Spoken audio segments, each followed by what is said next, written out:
Alright, hello everybody.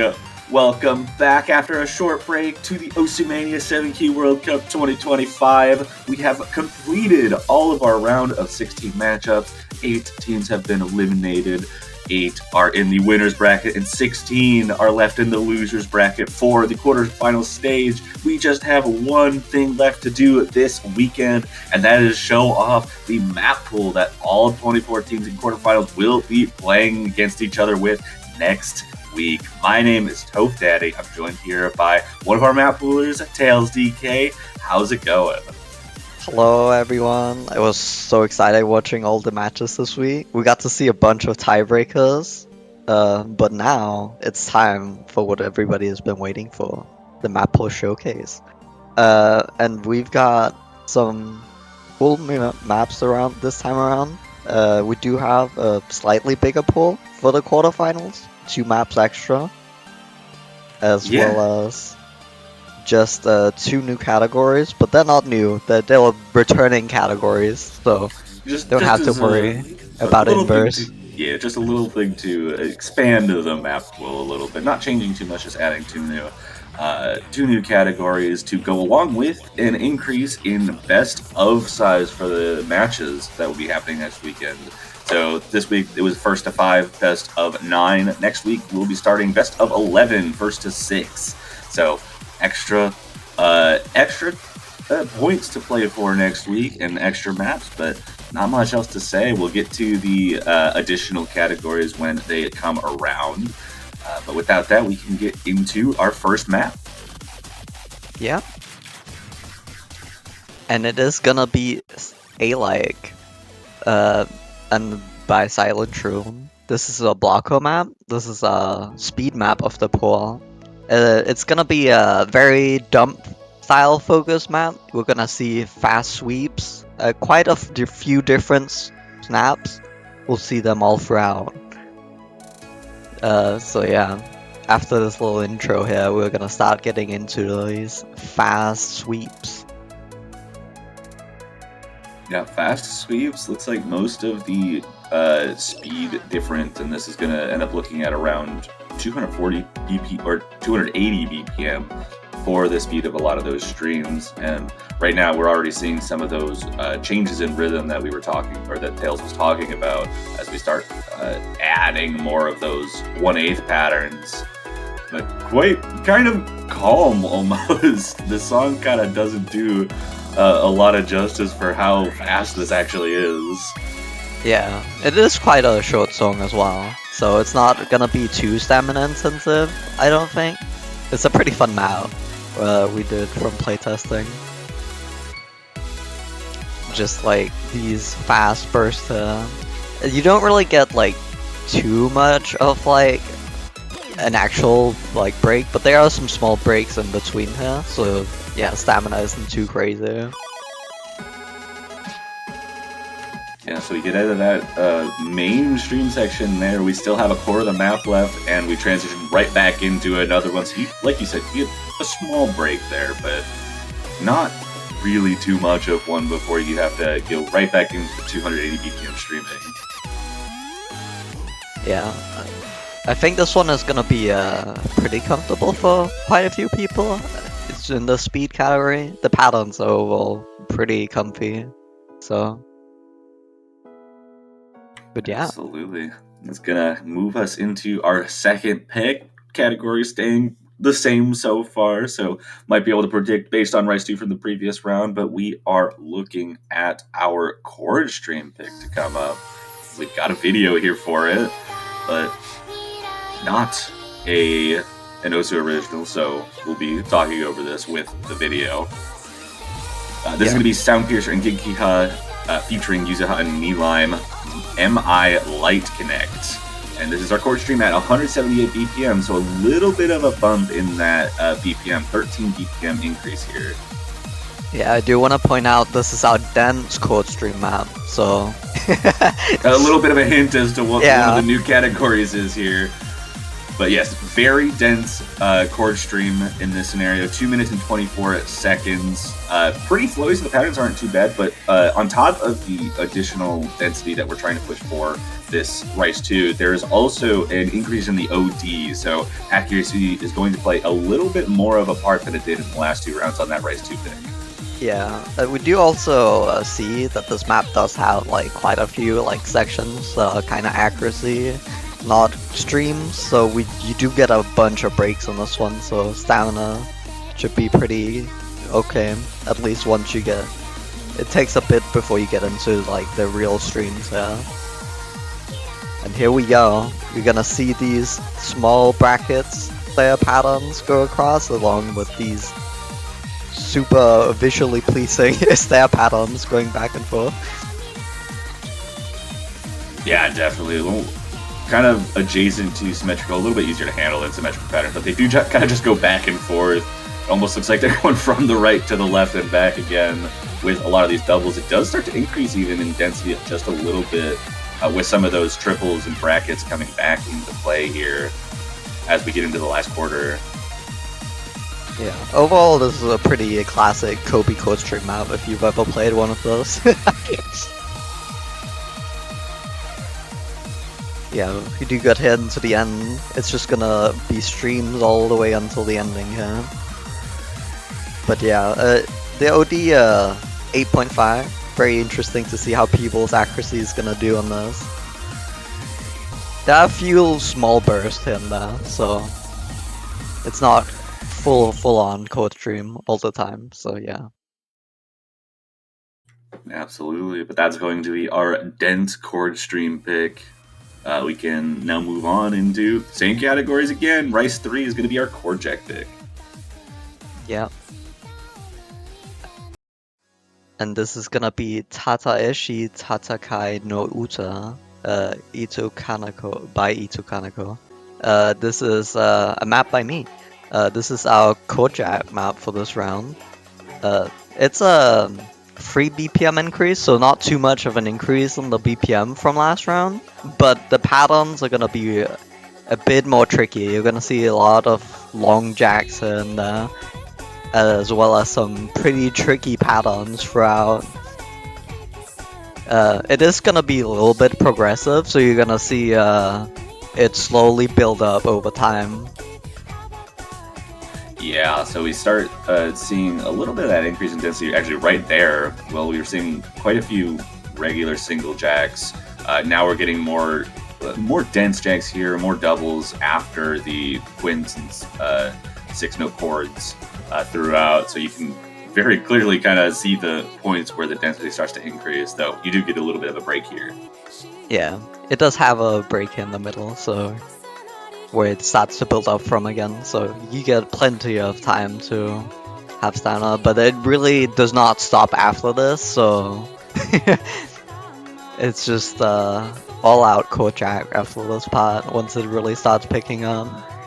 Yeah, you can see from the combo markers halfway through the map, only at 1200, and total combo 3100. So that density has to stick up for pretty much the rest of the chart in order for it to get to that point. A lot of the points being scored will be in the second half. Yeah, and here we get into the guitar solo, which has some long jacks there, but they're very hand split, so not until you gonna get be the space typical. bar in there. That I saw Yeah. that space bar chord There's a jack little there. bit of a space bar there. People who use Also a their little left tricky thumb. transition there. Yeah, people who use their left thumb for those space long jacks might have a little bit tougher of a time because that'll be a split hand jack. Yeah, and then we a small break here, and then we get into the densest part of the map here, at the end, where it's gonna go all out on that density. Get that transition. All out on the density is right. Densest part of the map. Pretty consistently throwing 6-note chords at you in the middle of everything, and looks like even some kind of implicit long jacks in a few of those patterns too that you'll have to watch out for. So anchory and very difficult compared to the patterning we saw from the last two chord jack picks. Yeah. But overall pretty straightforward. So next up here we have Morning Gloom by Asa. This is the Tower 2 map. This is a Rice Tag map. And we're really gonna get into some crazy bursts throughout this one. Gonna start out right here with some fast rolls and then straight into these tricky bursts with like some quite awkward like gaps in the patterns. So they're not like they're pretty hard to read overall. Yeah, definitely pretty hard to read. You can see a pretty big burst focus in this opening section. I think something important to note about this is that it might be the least physically demanding rice pick overall. I think the other ones are a little bit more focused on making sure your physicality is here. This one obviously has a lot of fast bursts, but I think the biggest difficulty of it is going to be reading through the patterns and just not getting tripped up by some of the awkward midi jack and burst patterns throughout it. Yeah. Also have to watch out. There are some triple jacks that appear on the space bar quite a few times throughout the map. That might be a little bit tricky if you're not prepared for them. So definitely gotta prepare in advance for this and practice it. And a little bit of a slowdown section, not super slow here, but more focused on straightforward pattern, going back and forth with some small streaming sections. Has some bursts in there, but we'll start to see a little bit more of that difficulty show up again after that transition. There's another one of those. Oh, 4-note jack on the space bar, not just triple jacks. And there's another one.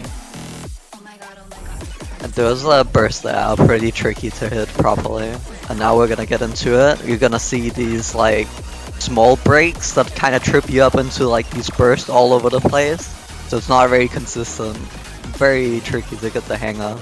Yeah, very stop and go-esque. I say that a lot in 4K. You don't see it as often in 7-key, since tech is a lot more prevalent, I suppose, in 4-key. But when you do see that motion, it can be even make stamina even a little bit more difficult to handle.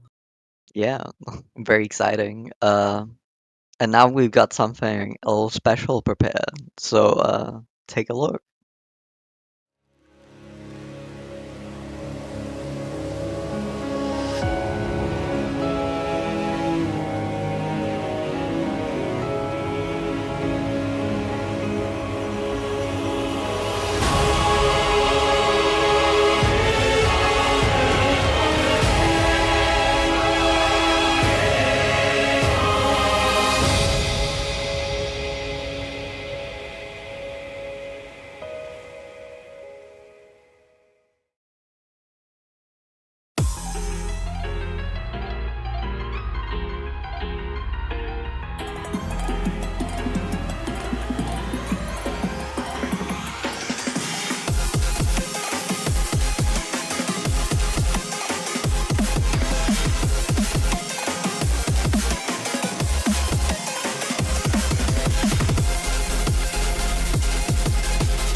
That was our first Ozu original of the tournament. Pretty exciting. It was Evolutionary Anima by Akiri, and I've got to give some special thanks, of course. I want to thank Saturn Illustrations for the illustration, and Melon Boy for the storyboard, and of course, as always, Sakura006 for video design and graphic coordination. And this is our mixed rice pick here. Uh, Mapped by Critical Star and Maxis. We got a collab here. Very exciting map here. Yeah, I Can't mean, wait to see how people are gonna do this. It has a bit of everything. yeah, it really does. You saw all sorts of core stream. It kind of has a similar structure to what we saw from the mixed rice pick from the previous round, where it has a lot of that chord stream, but just throws jacks into it, and then transitions between all different sections with a lot of different bursty type patterns. So it's going to be very fun to see the players go for it on this Rice 5. But we have one more Rice pick, adding one more Rice pick to the pool with the Rice 6, and this is going to be our new category for the Rice pool itself, adding a pick to it, obviously. New category. Hinted at a little bit earlier before, this is going to be our fast chord stream pick. So instead of it being kind of like Rice 1 is speed and has a little bit of that light chord stream aspect, and then 2 is our slower, denser chord stream, it's going to be now speed as Rice 1. Rice 2 is dense chord stream, and this is going to be faster but less dense chord stream here. Yeah, and especially this year, it's gonna come pretty fast. We're not gonna go the same route as last year. It's gonna stay mostly on the lower density, but really fast chord streams. So. And for this round, we got 192 BPM, which is quite a bit faster than our other chord stream picks so far. But the density should be pretty low, so overall... Yeah, density lower and the pattern's a lot more comfortable looking, or at least overall more comfortable to hit consistently than, you know, when the density gets a lot higher from what we saw in Rice 2. Yeah, and overall this is like, it's pretty straightforward as a chord stream pick.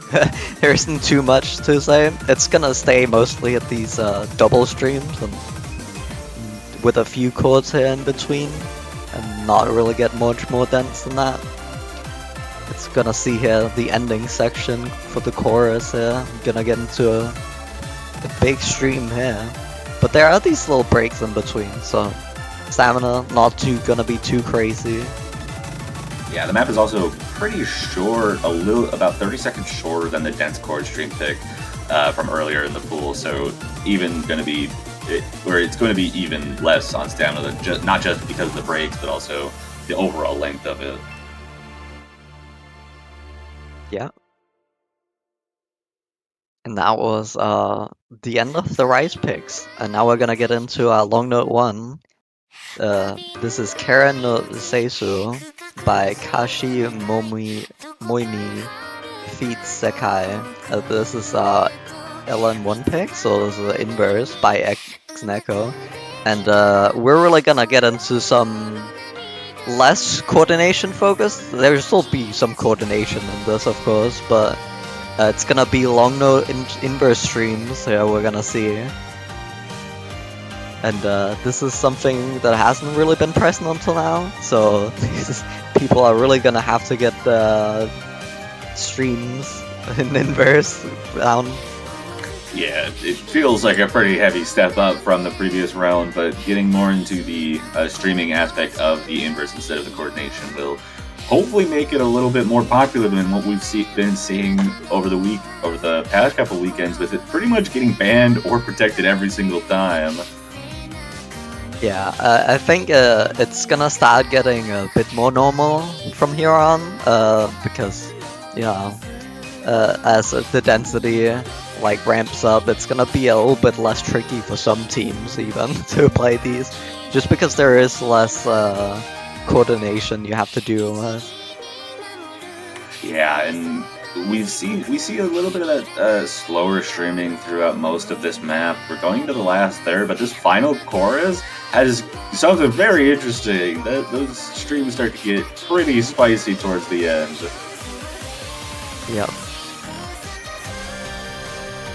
Here we get into some more of these streams. They're pretty tricky. You're gonna see these big sweeps going back and forth there. Sometimes they have a little gap there in between. It's gonna be a little tricky.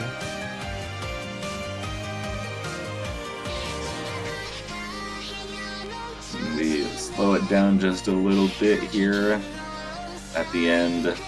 Not too much left to go over for this. It's kind of what we mentioned. It's a little bit less on the coordination aspect, but still has the inverse elements that we've been looking for.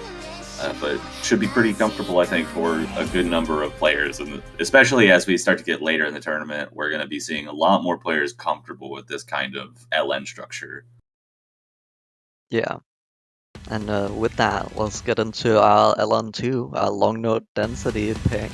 This is Tsukiyomi Step featuring Nameless by Yuri Cannon. This is another X-Neko map, and we're gonna really see the density step up here. Only a 77 BPM increase, but the density reading is definitely way more intense than last week's. Yeah, definitely. The overall patterning is still quite comfortable. I think, like you said, the main thing that's going to be worrying for players here is that in previous rounds, the LN density hasn't been super dense. You've mostly been having just a few LNs held on at the same time, but this, even in these verses, the slower sections, we're seeing pretty much the entire set of lanes covered and continuing that density. So it almost gets into like an inverse type structure without actually getting there. And instead of it only being 148 BPM with that density like we saw from LN1, we're holding at 172 for this whole time.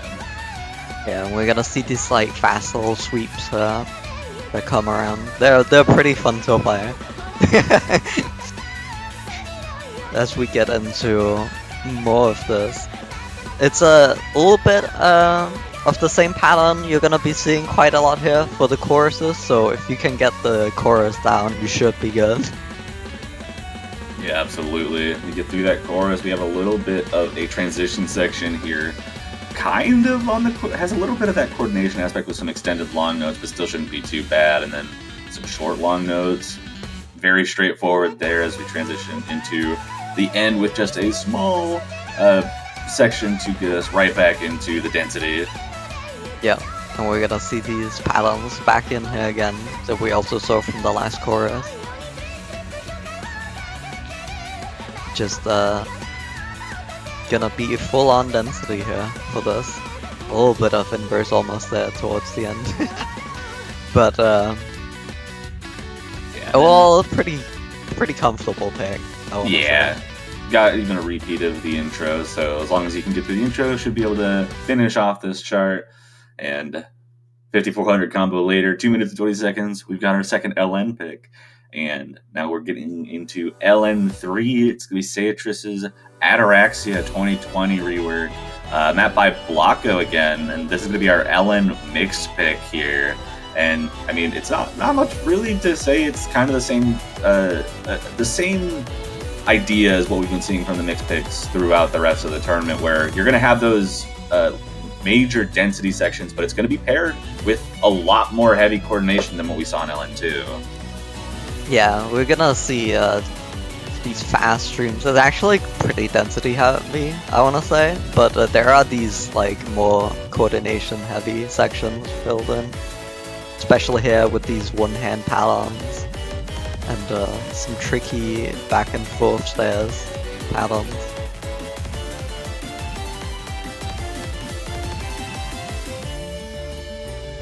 Yeah. It's pretty consistent throughout, honestly.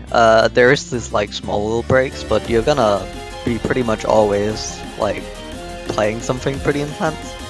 Yeah, and I think what's important is like we saw like a slower section there, but that was still pretty heavy on the coordination. And even with this increasing density in this section, we do still see some pretty Tough patterns on the coordination side. You see those extended long notes going through some of those denser patterns. So still not going to be the most straightforward thing in the world, even though the density does start to bump itself up and become more apparent in a section like this.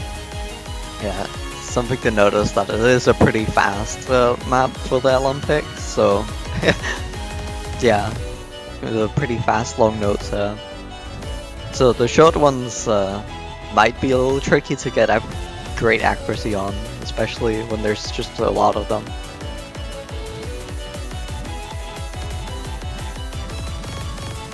Absolutely, and that's gonna do it for our LN mixed pick. And we've got one more LN pick, so our second additional map added to this pool, and it's going to be the introduction of a dedicated coordination pick. So instead of coordination being kind of looped into that inverse category for LN1, it gets its own category, and this one is a doozy, Fu Da Huang by Monster Siren Records and Kirara Magic, added an extra Ra. OD7, pretty slow, not too physically demanding in pretty much any part of this, but it is 3.5 minutes. That's gonna be taxing on your mental state, I think, especially having to focus so much on the coordination aspect of that just is omnipresent in this map. Yeah, we do see the return of the coordination pick from the qualifiers, which it's been absent so far, but here it is again, and we're gonna see it's gonna be just full-on coordination for 3.5 minutes. It is OD7, so it's a little bit on the higher end of the long note picks. Usually, they've been kind of a little bit lower here, but OD7 coming in here. Yeah, we did see the inverse map. The LN1 from round of 16 was also pretty long. It was just about 3 minutes. This one, even longer than that. So really pushing the envelope on what is potentially a major point of consistency as far as the LN category goes. Yeah, this map does have quite a few breaks and quotation marks. They're gonna be filled with coordination patterns, of course. So, not quite always breaks, but you know, they're not gonna be that physically demanding per se. We do see one of them here. We are just like slowly building up here. We do have some really, really long notes on this map. Yeah, you'll especially see some of those during the choruses. In particular, the ones that I noticed were the ones that were on spacebar, which do happen quite a bit, where they'll last like 4 measures or something, while a bunch of other coordination patterns are happening around it. So, really not going to be the most friendly patterns in the world. Yeah, also something to note, I've seen a little bit in the chat, so we are, for the stream, it's going off the old star rating, so this one is actually 4.58 stars, and not 4.8. Even better. Yeah, it's even lower. We do get into this part here again. We do have a few, like, a little bit release patterns here and there, but they're so slow that they're mostly just coordination focused. Yeah, feels like we're kind of approaching the end, but we still have quite a bit here, probably about 20 seconds or so left to get through, and we're not letting you go without a few more lower density coordination patterns. Yeah. Actually, it's a little bit of a tricky outro here. Despite being so calm. Can't let up right at the end, no matter how much you might want to after 3 minutes of having to focus on the release timing and finger independence throughout the entire chart. Yep, and that was it. And that was it for our long note pool. We are now moving into hybrid with our first one. I don't know how to pronounce the first name, but it is Nova Trinity by Graham versus DJ Genki. This is a map by Stan. This is our generic hybrid of the pool. You're gonna see a little bit of everything here. with the generic hybrid tends to be. It's gonna be very much like your typical rank style of map, but it's very tricky. Yeah, you'll see kind of a lot of just regular streaming. You see some of this kind of lighter chord stream with the interplay with the long notes here, and they get slightly denser as this section goes on. We'll get into a middle section that kind of has the same structure, just a little bit lighter on the long notes there, and the ending kind of pushes it up to another level on the long note side of things, where it'll be, I think, the densest LN part, but the straightforwardness of the patterns kind of stays consistent throughout the map. Yeah, some of these patterns are deceptively hard here.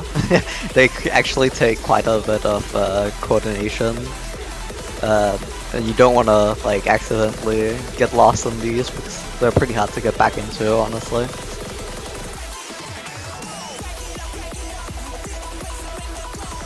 Yeah. Something to note as well is that you're pretty much always going to see long notes throughout this map at pretty much every point, almost. It's very rare that there's just no long notes on the screen. They'll be pretty much always holding on to something.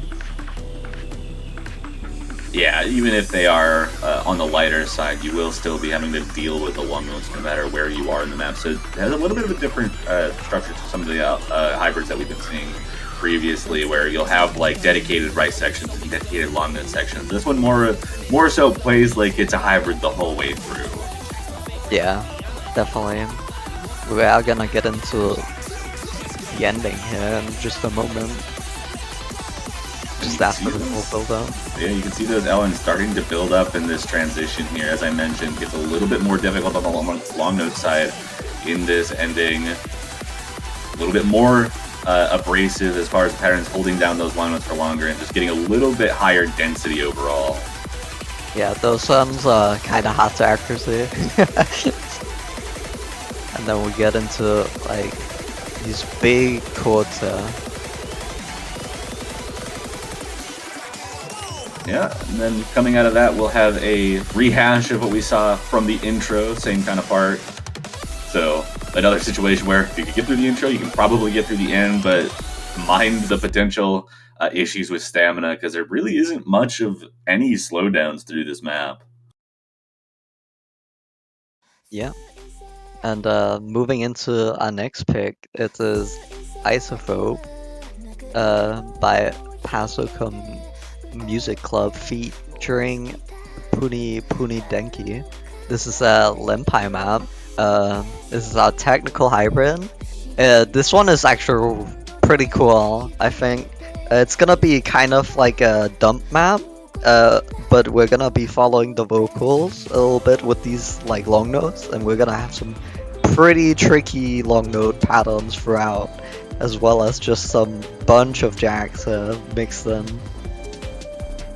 Yeah, you can see some of those longer long notes with some mini jacks on the same hands. Those are going to be particularly tricky to hold consistently on, but still with a few lighter patterns here. Do see a couple of sweeps coming in, but really the big deal right now is that the coordination is going to be a little bit more difficult in this opening section alongside those mini jacks.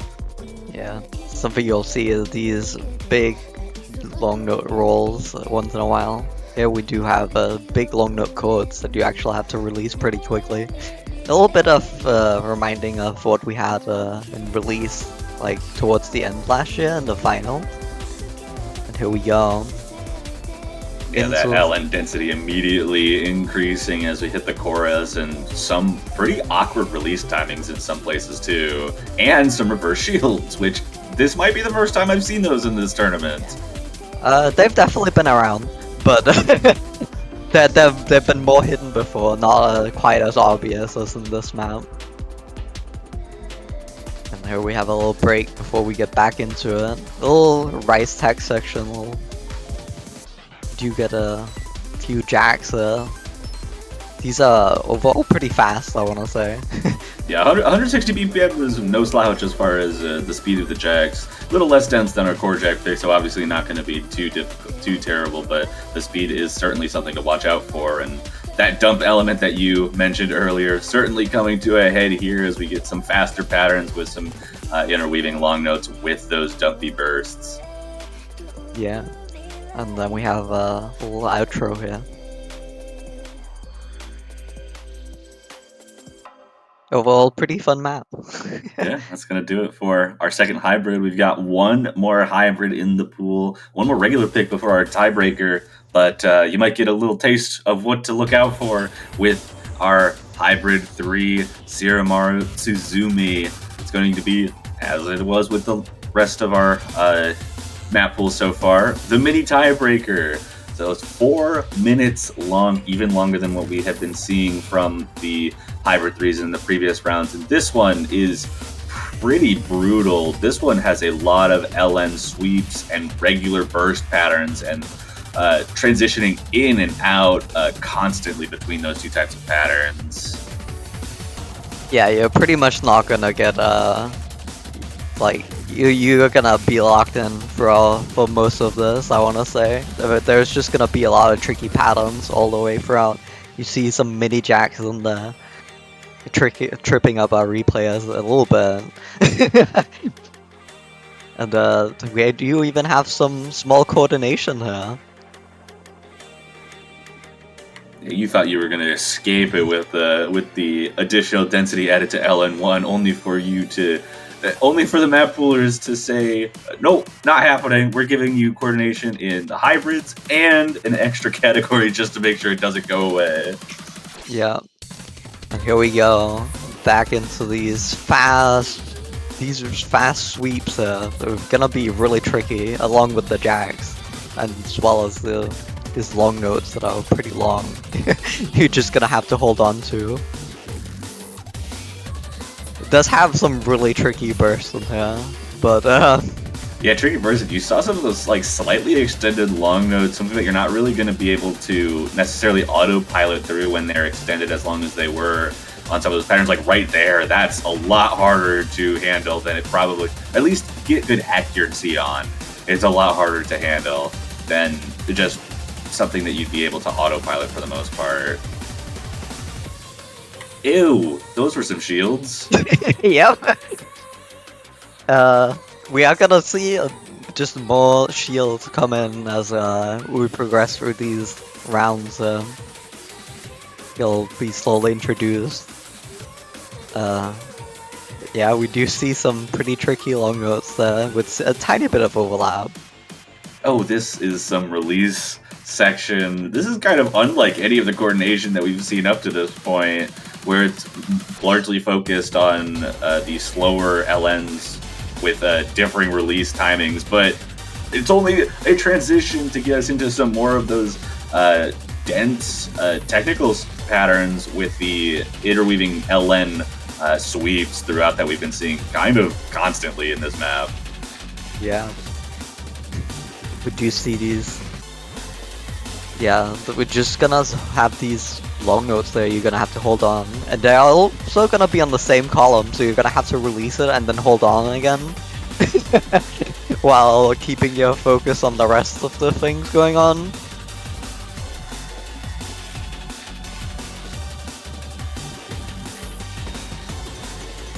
Just a little bit of dump there, almost for these wubs. I'm gonna follow the wubs there with the long notes. And into a little bit of fast streams there, here and there. And we're gonna reach the end here. Yeah, continuing to increase that density, and that was a pretty brutal set of sweeps for the long notes, but it does start to slow down for this ending here. Still has a little bit of tricky patterning, but it definitely kind of calms down a bit compared to the rest of the chart that we were seeing. Yeah. And there we go. And now we only have one more map left in the pool. And that is going to be our tiebreaker, which is the Distorted Love Song, the full version here, by T Pasolite featuring Rizna. This is 7 minutes long. 7-minute tiebreaker. This is, I think, longer than everything else has been by over a minute and a half. So we're gonna have quite the treat to get through. Starts off with a small coordination section, but the important part of this map does not start here. We're gonna start seeing some really difficult patterns. It is 240 BPM, and you'll see what that exactly means when it comes to the long note patterns in this map. Yeah, you gotta start here with some tiny small bursts, but there are some pretty tricky long note patterns here right at the start. Kind of a small taste of what you might start seeing later on in the map. This map definitely is going to continue giving you those bursts, going to have some chord streaming at that 240 BPM, and is going to have some of these dense long notes still, again, 240 BPM. So it is not going to pull any punches here for this quarterfinals tiebreaker. Yeah, we're gonna get into a full chord stream-ish section here. Just super fast streams. It's almost like a speed map, almost, how fast these ones are. And you get a little bit of a quote-unquote break with some of these jacks, but the chord I pick up this pool is 120 BPM, so you got a little bit of a matching speed there with some maybe lower density there, but transitions right into some more of these long notes. And these are just so difficult. Yeah, these are really tricky to play. We do see these rise patterns also go in here, as well as a few shields. Always, I say, oh, I haven't seen shields in this tournament yet, and then the map pool selectors decide, let's put 3 maps in a row with shields just to mess with this guy's head. Yeah. I mean, they've been there in all the other pools, you just haven't noticed them. I mean, with the easier pools, things are going to be slower, so it's harder to tell when things are necessarily shields, but it's also been further between, I think, than what we've been seeing here, especially with the higher concentration of speed, or like higher BPM maps within these pools. Like 240 BPMs, you're going to notice the shields. Yeah. We do have a little break here. Quote-unquote break. It's still really fast. And then we're gonna get into some more of these long note patterns here that we saw for the build-up earlier.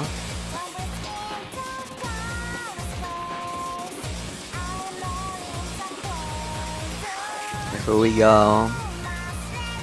This is deceptively difficult, I feel like. These super long notes with these rise notes in between. A lot of coordination required here.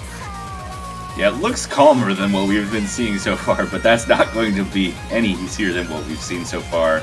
As the streaming starts to pick a little bit up, you can even see a couple bursts throughout these sections, but just more intermingling long note patterns, similar to what we were seeing in LN1 throughout that, keeping it kind of very hybridy. Yeah. We did see like they were kind of split in between each hand, so there was rice going on one hand and long notes going on the other. But now we are getting into some more just pure rice streams here, before we get into the break section here, quote unquote. Yeah, quote unquote. Every time I hear break in 7 key, it just means coordination long notes, and that's not a break. Yeah. Oh, and here we get into a fast tech section, I want to say here.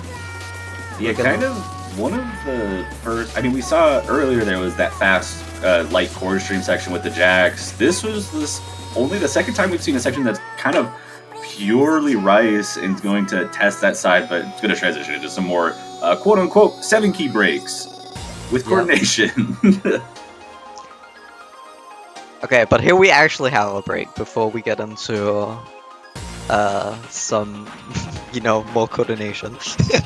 Yeah, it's always going to be there. This last third is brutal. Oh yeah, here we go. This part is so difficult. Super tricky long notes there. Fast rolls.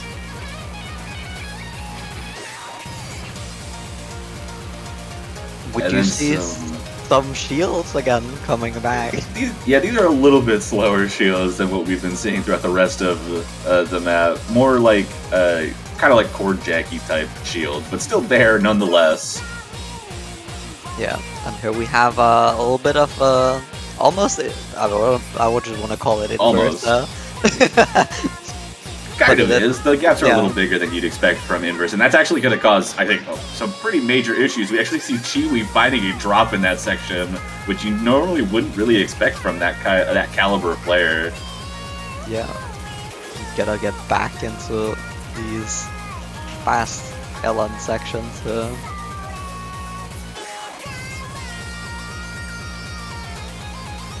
Elhens just keep piling on. The density continues. 240 BPM, kind of Jackie type pattern with some 240 bursts in the middle of it.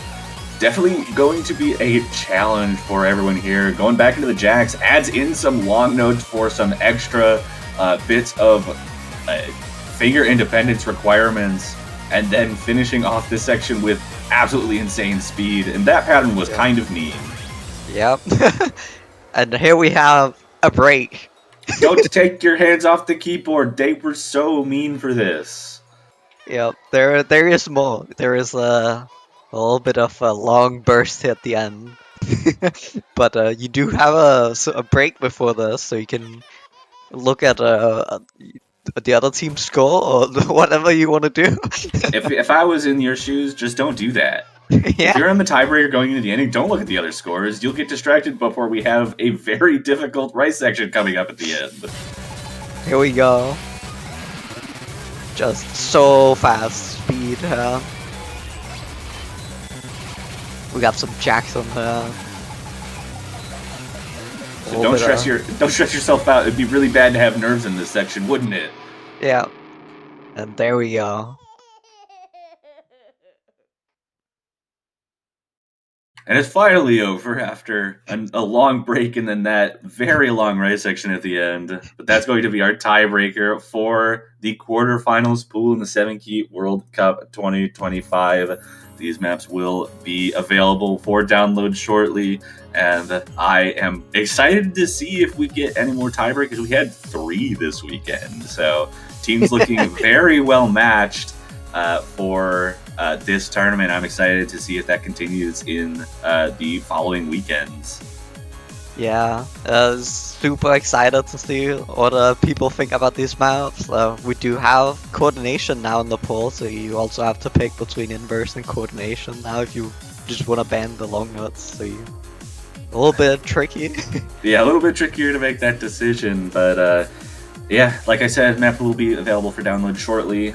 Schedules for the upcoming weekend of matches will also be available shortly, but I don't think there's much else to say. You got anything else for us, Tails? As always, the map pool feedback is open. If you find any issues with any of the maps, tell them early. We can fix them. And yeah, Yeah, but that's all. that'll be it for us for this weekend. Take care, everyone, and make sure to come back for what is absolutely going to be an exciting match or exciting weekend full of matches. More teams on the elimination block, and after next week, we will be left with only 12 teams to make it into the semifinals round. You're not going to want to miss it. See you guys then.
Hello, hello. What an early appearance for us. But we're back with the Oceania 7K World Cup 2025. This is Sergio 85 and Potassium F coming into the booth for what is, I think, one of the winners bracket matches. A classic matchup But something that we did not expect to see this early, if knowing the histories of these two teams, we have South Korea facing Malaysia. Well, how are you Yeah, doing this afternoon? I'm doing pretty good, back from a bit of a break, so this is the first time I'm going to be casting a match this tournament, a little bit late into it, but yeah, as you said, South Korea and Malaysia, this is a matchup you'd expect to see in grand finals, typically speaking, that is. But of course, this year, Malaysia missing one of their key players, being Chiwi, of course, from previous years, but still looking quite strong, managing to get a seeding upset last week over, I think that was Peru, was it? Yeah, it was a slight upset given that Peru was seed number 8, but still it's an upset. It's a good thing going for them going into this weekend where it's not exactly an easy matchup. Oh yeah, I mean, South Korea is South Korea. This year, South Korea, I would say, is the most South Korea they've ever been, if that makes any sense. They have upgraded, if that was even possible in the first place. You know, they've got Kai in this year, who did just take back the number 1, as far as I know, from Dress Surf. So they're looking super strong. I don't think there's a single weakness or weak stage at all for South Korea this tournament. So no matter when you kind of verse them, it kind of feels a little bit doomed. Yeah, indeed. Well, anyways, here we go with the strategies here. Malaysia is protecting long note 1. Surprising that they're the ones protecting the inverse. Actually, you know, wait. I shouldn't be surprised at all. Malaysia might be coming into this match as the noodle team here. South Korea will be relying more on their rice accuracy for the most part. Given their players, you have YZ, you have Dresser. Obviously, there's also Kai. And speaking of Kai, South Korea protected Rice 3, which I expect really high scores on. Yeah, so I think the kind of strategy here that I would go for Malaysia is South Korea has kind of been untouchable if they get the FCs, and they've been doing that quite a lot this tournament so far. So Malaysia's kind of gonna have to rely on mistakes from South Korea. And that might be one of the reasons why they protected LN1, like the full inverse kind of style maps haven't quite been tested so much in the past, at least. So maybe they're relying on South Korea to find a bit of a messy miss on some of those inverse patterns. Indeed. Like, as far as I know, like the previous matches, South Korea has been skirting around really LN1. And this might be the match where, at least from my memory, like this is the first time I'm seeing them. This might be the first time I'm seeing them play the inverse chart. Anyways, here we go with Tsukiyomi Step. Yeah, a bit more straightforward than the inverse for at least most players out there. This one being the density pick, but I think this is quite a big BPM jump from last week, is it? Yeah, it's a pretty big one. The last one was like around 150, 160. It's one of those slower. Like if you're from BMS, because the song is pretty much from there, or Beatmania to DX, if I'm not mistaken. Like it's one of those slower chord stream songs that was charted into LNs for this World Cup. Like this one is a pretty sizable jump, but the thing about this one, it's going to be a bit more of a. I mean, what? Considering the previous LN density picks for this World Cup, like there's a bit more of those longer LNs. Like this is not going to be a glorified chord stream chart, at the very least. Definitely some potential here that you could see either team getting a miss on. But for Malaysia, at least, I would be expecting South Korea to have this accuracy edge. So Malaysia, the onus is especially on them to maintain their full combos for as long as possible, because if South Korea doesn't miss, then you're kind of doomed. Yeah, it's going to be really hard. Anyways, the duos here, we have YZ1155 and Crusher, which I expected to be their LN team for this matchup. And then you have Malaysia, you have Nyokje and Yon Hong 187, two veterans here coming from Malaysia, especially Nyokje, the only returning player from that second place team from last year's edition. Yeah, speaking of returning players, I think Nyokje has been in more MWCs than I can even count. So definitely a very familiar face for Malaysia, one that you would expect to be quite good at holding the combo, especially on these kind of maps. But here we go, the first map of the quarterfinals here.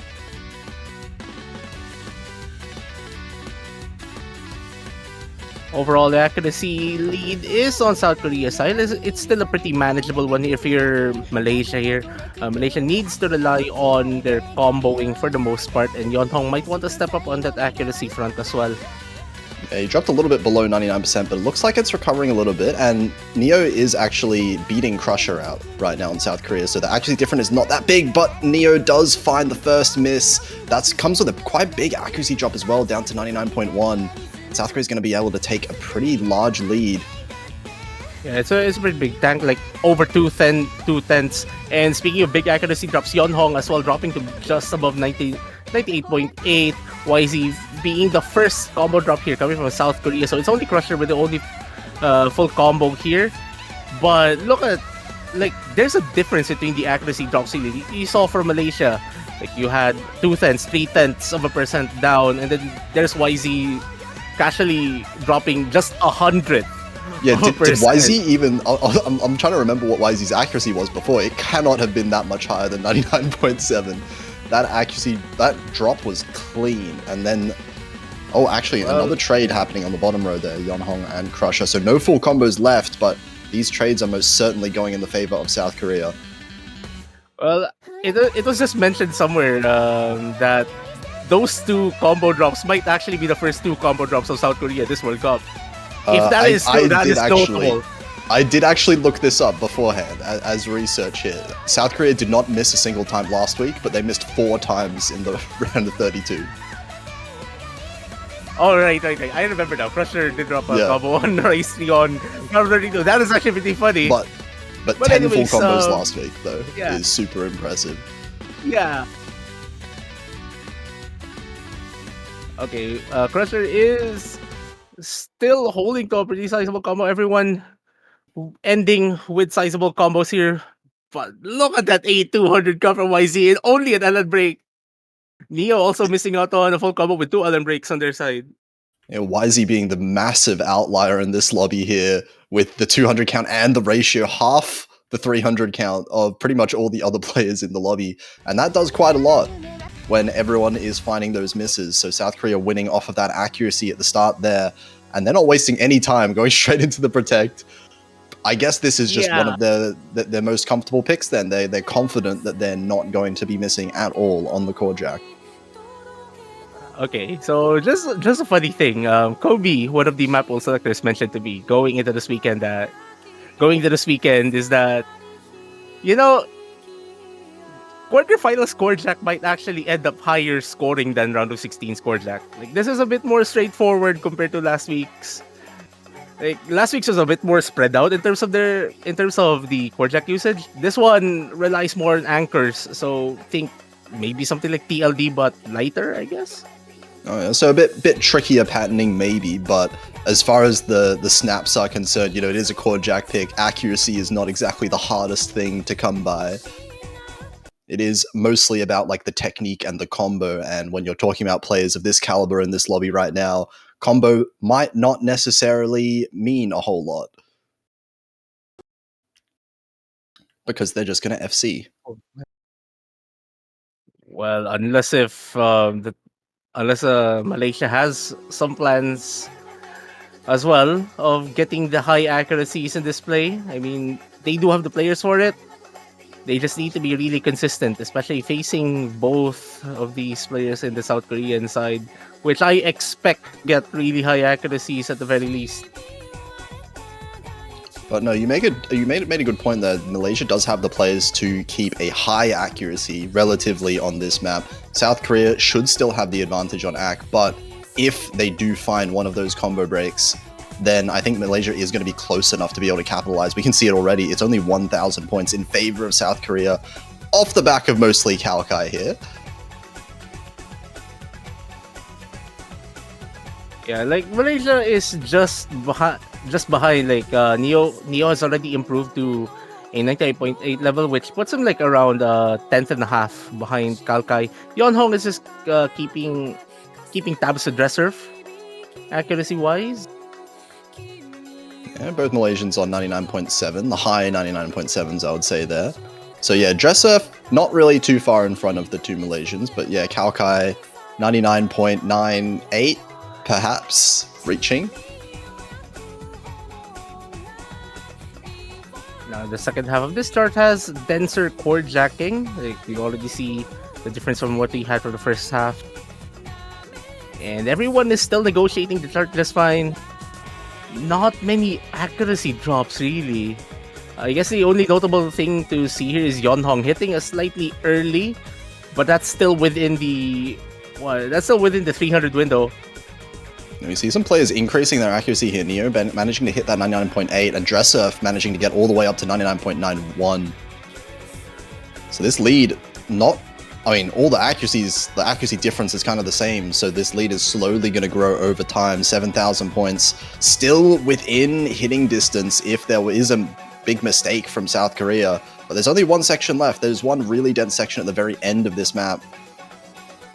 Okay, so if I'm not mistaken, I think I saw 50 there from Yeonhong, dropping them to just above 99.7. So that's pretty much the reason why the lead really increased to wherever it is right now. Kalkai still carrying that 99.97, doing very well. Dresser as well with a double 99.9. So I'm pretty sure this is already going to be one of the, if not the top team score on this chart and this early into the weekend. Crazy. What did Dresser get at the start? Because Dresser hit a 50 and a 200 at the very start of the map. Because that accuracy started at like 99.6, I remember. These ratios are kind of crazy, and you can see why South Korea decided to protect this. It's just like, yeah, we're not going to miss on it at all, so we just win because of that ratio. Yeah, a very notable 300 counts here from both Dresser and Kalkai.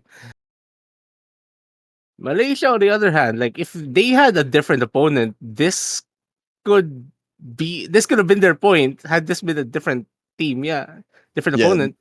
This is not a very easy kind of style of map or map at all to be able to FC and get double FCs on. So, I mean, as you said, most other opponents you would expect maybe to see a miss here or there. Malaysia getting the 2 full combos would be more than enough against a lot of the field. But unfortunately, South Korea is South Korea. And now, speaking of a possible point for Malaysia here in this match, we have LN1. But regardless of this being their best opportunity to score a point in this match, they do have two players. South Korea does have two strong players as well. South Korea has 4 strong players, I would argue, but yeah, they definitely do have as many as you want to throw at this one. But I think you said they haven't played any LN1 so far, was it? Yeah, I think from recent memory, I think this is the first time that I'll be seeing them play LN1. Let's see, gonna be interesting to see how this one plays out then. I know Neo, at the very least from Malaysia, is a really, really strong LN player, especially when you get to the really dense stuff.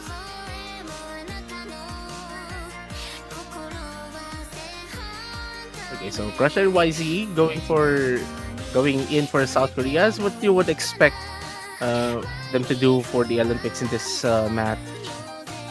No substitutions for Malaysia, and I'm pretty sure this is pretty much because Malaysia will want to get their strongest players in their team really play this one. Yeah, I do expect Neo to be playing pretty much every map, and I think Yeonhong has been playing every map of the tournament so far. Like, especially as we get into the harder kind of maps later on in the tournament, these two are the players that I expect to see for Malaysia more and more.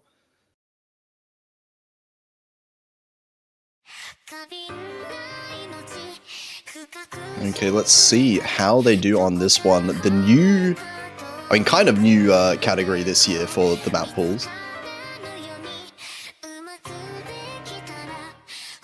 Oh yeah, this is the first time you were seeing LN1 being played in this World Cup. It is, yeah, I'm excited. Yeah, for those uninitiated, if for some reason this is the first time you're watching the Osmania 7K World Cup, this year, especially for those who haven't watched since Grand Finals last year, we have a new category, LN Inverse, and you're already seeing everything pretty much about it. You're gonna be reading the negative space in between the notes, and it's a particularly tricky skill set. Though it does seem that everyone is getting really good accuracies. Accuracy is not something that I normally associate with inverse, especially when we get into the harder stages. So these are, yeah, exceptionally high for a map like this. 99.5 average just across the board here. YZ with a 99.7 is crazy as well. But we'll see how it goes because I do think this map has some really tricky patterns in the second half as well.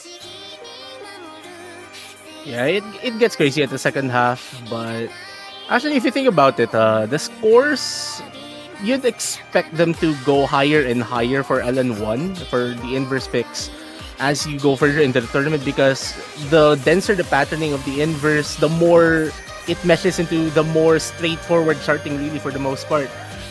This skill set in particular is a low scoring during the round of 32 and the round of 16, but you're already seeing a preview of how the top teams should be performing on this pick this weekend.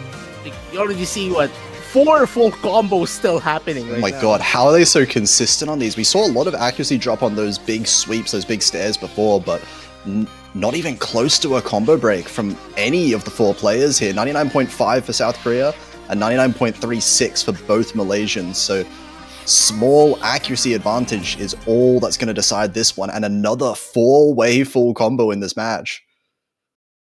Yeah, this is this is nuts. I mean, look at these. That was not that far off, honestly, for Malaysia.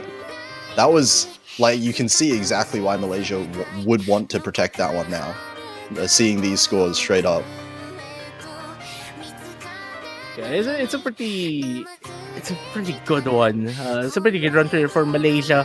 Again, had they been facing a different team, the story might have been really different, because like we're still at that point in the World Cup where the inverse is still in the you can or you cannot part of the tournament. I mean, that Malaysian team score would have been second if it was on last week's LN1. So Yeah, definitely scaling well into like the harder pools for sure.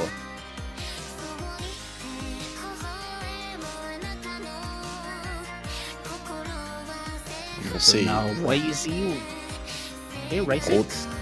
Rise 6, so they're going for kind of like the more, I guess, comfortably patterned picks. You know, trying to pick the ones that they're more comfortable with getting the full combo, I guess, is the plan for South Korea, or at least it seems to be.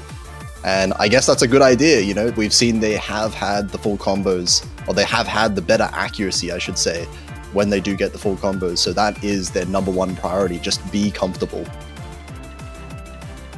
Yeah, like comfort is like, the more comfortable they are, they usually just get really ridiculous scores for the most part. Anyways, speaking of this pick, this is the faster chord scene pick. So like in previous years, this would have been the Rice 3 in previous World Cups, but this time, since it's an addition due to the expanded pool for the quarterfinals, it's placed instead on Rice 6. Just to keep everything consistent for the most part.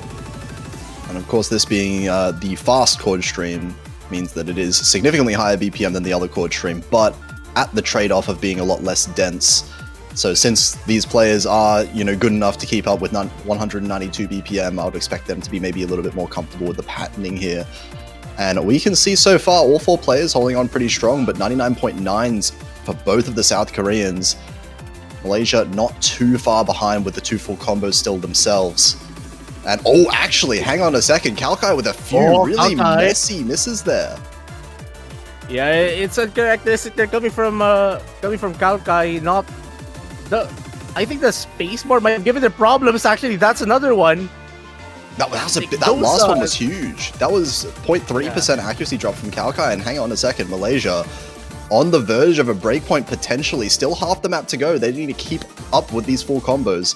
But I think now Malaysia actually has accuracy parity, I would say, with South Korea. So those misses are doing all the work.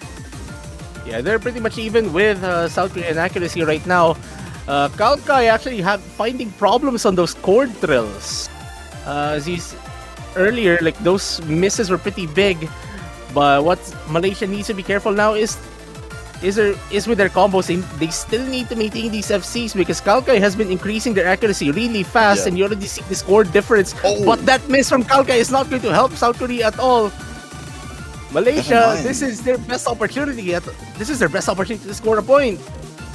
Yeah, absolutely. And it's the end of the map already. There's not much time. I think they can afford a little mistake at the end here, but no, it's Kalkai again. It's going to be 2 full combos for Malaysia, just the one on Dresser for South Korea. Ooh. So despite...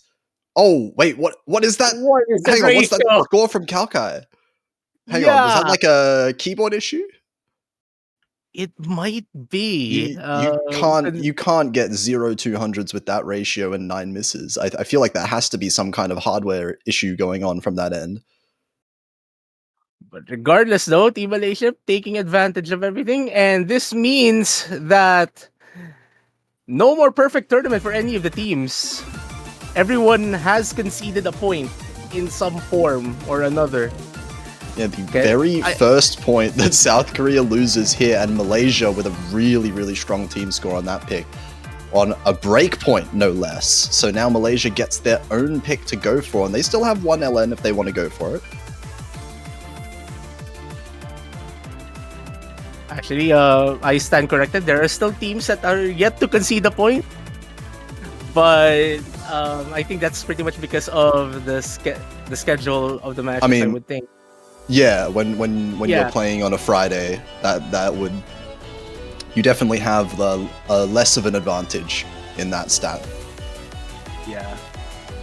So South Korea lost 1 point. Only 1 team in the top 3 are yet to concede a point, but they're still to play this weekend.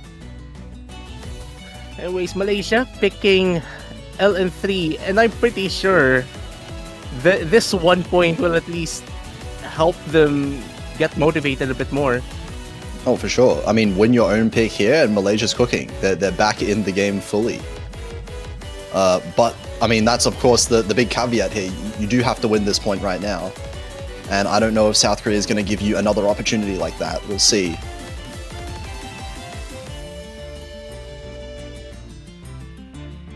Okay, so seems like we have a different duo going into this one. Dresser and Crusher. Which I honestly think is pretty sensible for the most part.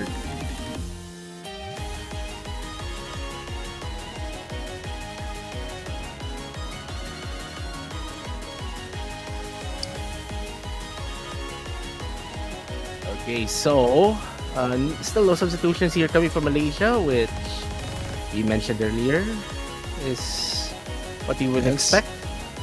Been the same two players the whole match so far. They have been playing very well, so I don't see much reason to switch out for Malaysia at least. South Korea, of course, having their rotating roster, which does help them out stamina-wise.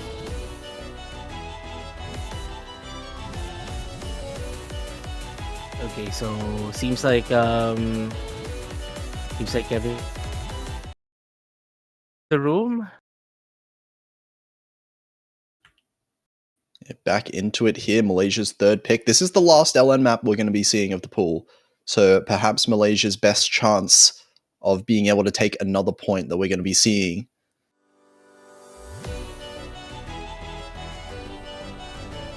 They're coming from Crusher. It's going to give Malaysia a slight lead. I mean, Yonhong also with a little bit of a bad start there. Oh, with a miss actually early on. That actually comes exactly at the 400 combo mark, which is a very unideal place to find a start miss there.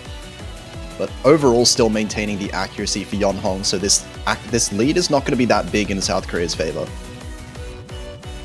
Yeah, like Yonhong's accuracy is not too... I mean, it was ahead. Yeah, those second set of misses there again after that 400 combo mark for Yonhong. So these combo advantage is really going to start stretching the lead here. 14,000 already in favor of South Korea, and South Korea do have that accuracy lead as well at this point.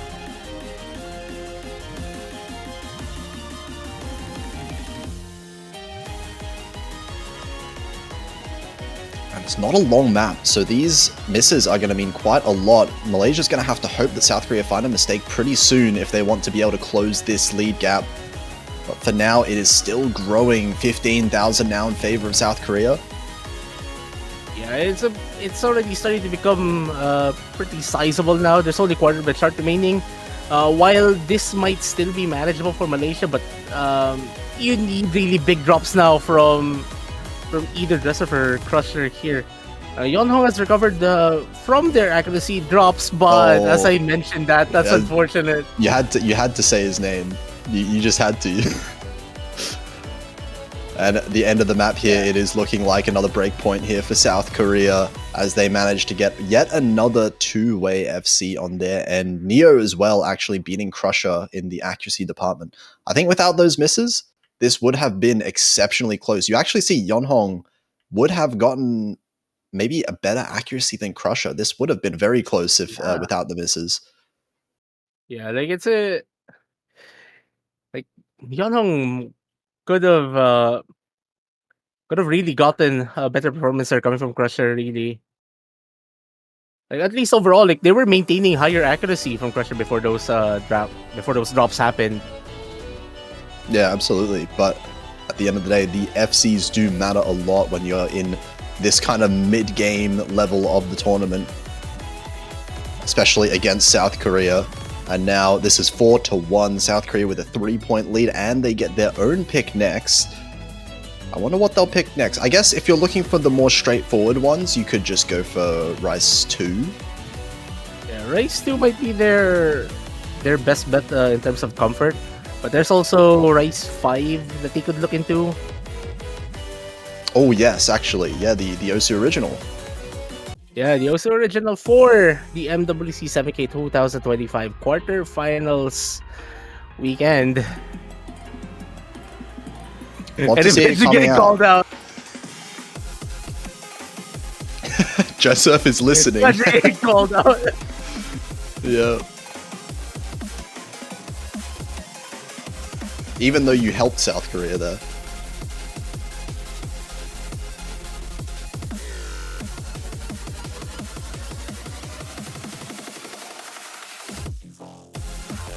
And as far as I know, there'll be more. Obviously, there'll be more. There's always going to be more. They never run out. Yeah. Yep. You have an infinite supply. As long as you keep casting matches, they will happen. Okay. This one actually, I mean, aside from being a good pick because of the OSU original status of the song, at least looking at this for a player like me, you know, lowly 5th Dan player in 7K, all of like the kind of mini jacks and bursts in this map seems like it could be quite chokeable. So I was thinking maybe this would be one that South Korea would leave until, you know, maybe later into the match, but we'll see if I'm wrong. Maybe it's a lot more comfortable than it looks.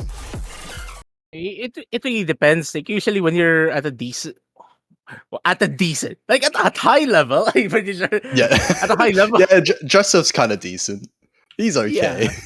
Yeah, like usually at a high level, like shorts at around this level should still be in your quote unquote straightforward spectrum. For a lack of a better it's word. in your range. It's in your range. It's in your comfort zone. Yeah. Right? In terms of oh, okay, never mind. Oh, never mind. No, maybe it's not. Maybe Dress Up isn't quite decent yet. But anyways, these fast stairs is patterns to hit for the most part.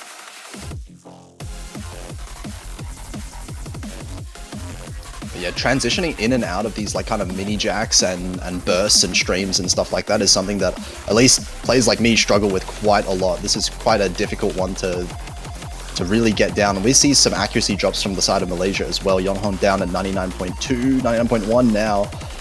And South Korea managing to maintain the lead despite the miss because of those accuracies that they're managing to hold. YZ. Mini jacks giving Yonhong some accuracy problems, really, like how they're positioned. You see the 200s that they got were mostly from the mini jacks. Neo finding the first combo drop from the Malaysian side. Not much of an accuracy drop though.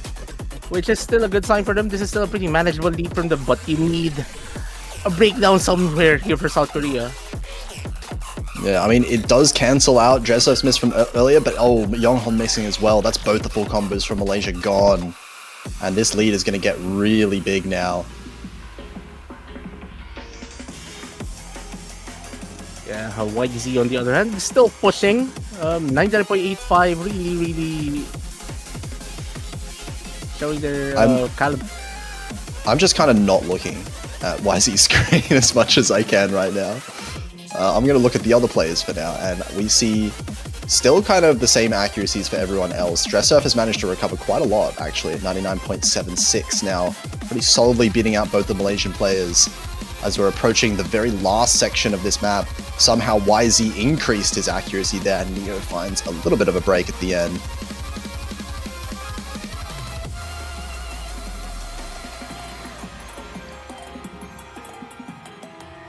It does seem like that is going to be it. One more point for South Korea on their own pick, managing to get that one full combo on YZ.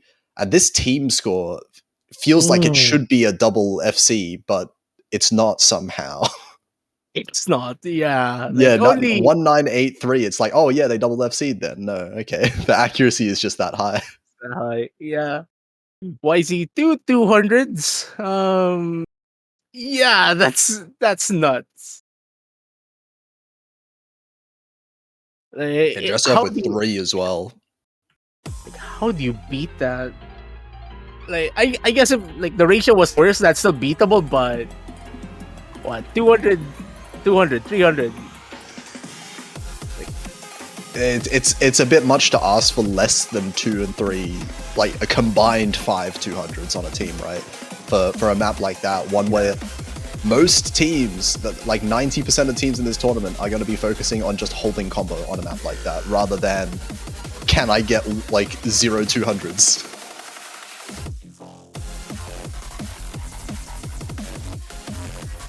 Anyways, now here comes Malaysia, and they're going to be picking Psychedelic Nova Trinity, the also original from OWC 2024. If I'm not mistaken, it's from the Grand Finals. Imagine collabing with yourself. Looking into artists. Wait, are they the same person? Yeah, Gram and DJ Genki are the same person. Oh, I never actually knew that. Okay. One of the collabs of all time for sure. Yeah. For those who don't know, Gram and DJ Genki are the same person. If this is the first time you knew that, well, now you know. That's me. Now I know. Nice. This one's a bit longer, actually. This is a bit of a 3-minute pick compared to a lot of the other maps that we've seen so far in the match. Yeah, like this is a really fun chart to play overall. Like that's what you'd expect really from what Stan makes. And I guess if there's any analog to this, we could look at qualifiers hybrid 1 for this World Cup, like in terms of difficulty at the very least. And we'll see. Obviously, match point for South Korea. So Malaysia's going to be looking for 5 points in a row from this point.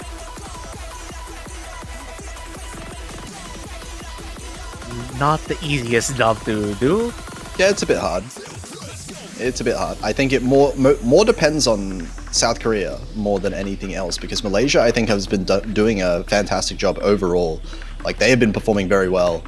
It's just that South Korea have not given any kind of slight mistake over for Malaysia to be able to capitalize on so far.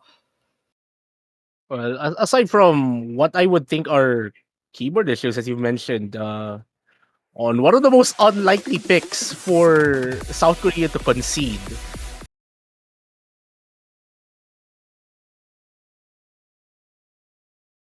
But we'll see if there's anything that happens in this one.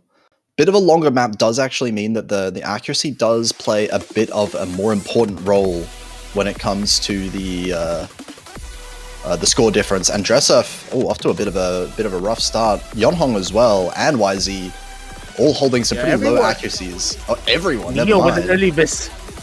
Neo with an early miss as well. Everyone did not find that combo. I mean, that intro, straightforward, they would think. The patterning here is pretty abrasive already. Like, this chart is coming into that territory where, at least Auto Jam analog, like, this would be in the high 40s, low 50s. Like, the patterning here gets pretty crazy already, as you already see the overlapping LNs, the stairs, and the accuracies, honestly speaking, are very close right now. And that's pretty much because of everyone not finding the intro easy, not finding a good start really on this chart. Yeah, they all tanked a little bit, but it seems like they're stabilizing out, especially YZ, who's really pulling ahead once again. 99.5 just about to hit. But the combo at least is very, very slightly in favor of Malaysia, because Dressurf did miss a little bit later than Neo did. And honestly, like, I think I should have mentioned this earlier. This chart, given how everyone played the intro, this is pretty much a battle of like who recovers the best. And Yonhong with 3 consecutive misses, as I was like, they already got into a 99% accuracy. I mean, they got it back right now, but the 3 misses are not going to be helping them. Yeah, that really did increase the score lead quite a lot for South Korea. I mean, the accuracy for Yonhong didn't dip that much. That's the bit of a silver lining there. But they really do need to start increasing their accuracy on the side of Malaysia to be able to catch up a little bit to South Korea. You can see Neo is actually still keeping up with Dresser, but YZ is kind of head and shoulders above everyone else right now. Actually does find a little bit of an accuracy drop for YZ there. But it seems like everyone is still pretty stable at least. Dresser already at YC's accuracy. Oh, and Neo finds another miss there. Yeah, it's their best combo as well, best accuracy. So that will just the lead here for South Korea. They'll just pull ahead, really.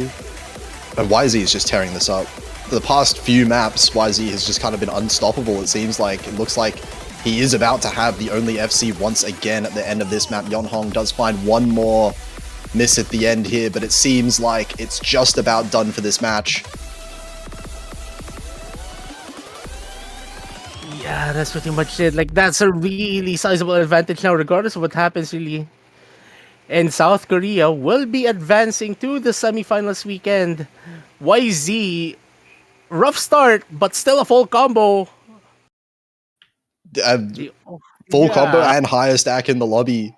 YZ has been MVP in quite a few maps in a row at the end of this match, and South Korea manages to close it out 6-1. Malaysia did get that 1 point early on, but unfortunately not enough for a second, and Malaysia will be sent down into the losers bracket, while South Korea continues their path on to the semi-finals. Yeah, and awaiting... They'll be the ones waiting, not awaiting them. They'll be the ones waiting for the winner of Japan and Indonesia. Oh my god, I want to see that. Yeah, whoever wins that, regardless, I'm pretty sure it's going to be a pretty exciting matchup next weekend. But anyways, I think we'll be back tomorrow for New Zealand against Singapore. Again, because I'm not used to commentating this early in the weekend. Yeah, I looked at the time and like, oh, 8 UTC, that's in like an hour and a half. No. No, it's tomorrow. No. It's in like 25 hours. 25 hours. Yeah. Like it's like before I do my obligatory stuff. Like, it's just funny to mention. Like we get here and then what after this, we're 8 UTC. You mentioned. Oh right, it's tomorrow. Right, it's the Friday. I still need to go to work after this. But anyways. Yeah. Before we go, we have one more thing to mention, and it's about supporting these teams that you see in the World Cup. So we have the OC Mania 7K World Cup 2025 team support banners. They're up on the OC store. If you want to support your country or your players, or your favorite player's country, you may do so. They will appear on your profile. You can stack them. You could buy multiples of the same country's banners. The money will go to the prize pool. And also, if you happen to buy the banner of the winning team in this World Cup, it will stay on your profile until the next 7K World Cup. So you still have something to mention, Patasham? Yeah, make sure you stack as many as you can. Support the team. Support all the teams, actually. And then you can force players, you can force everyone who visits your profile to scroll down to actually see anything else. Yeah, someone already did it during the Catch World Cup. Yeah, I remember seeing that one. Yeah, someone put the Star Wars theme on it while they were scrolling through the banners. It was absolutely funny. Hopefully someone does that for every World Cup. But anyways, I don't think we should hold you guys longer. So Yeah, I'll let we'll see you guys tomorrow for another set of great matches that are coming up this weekend.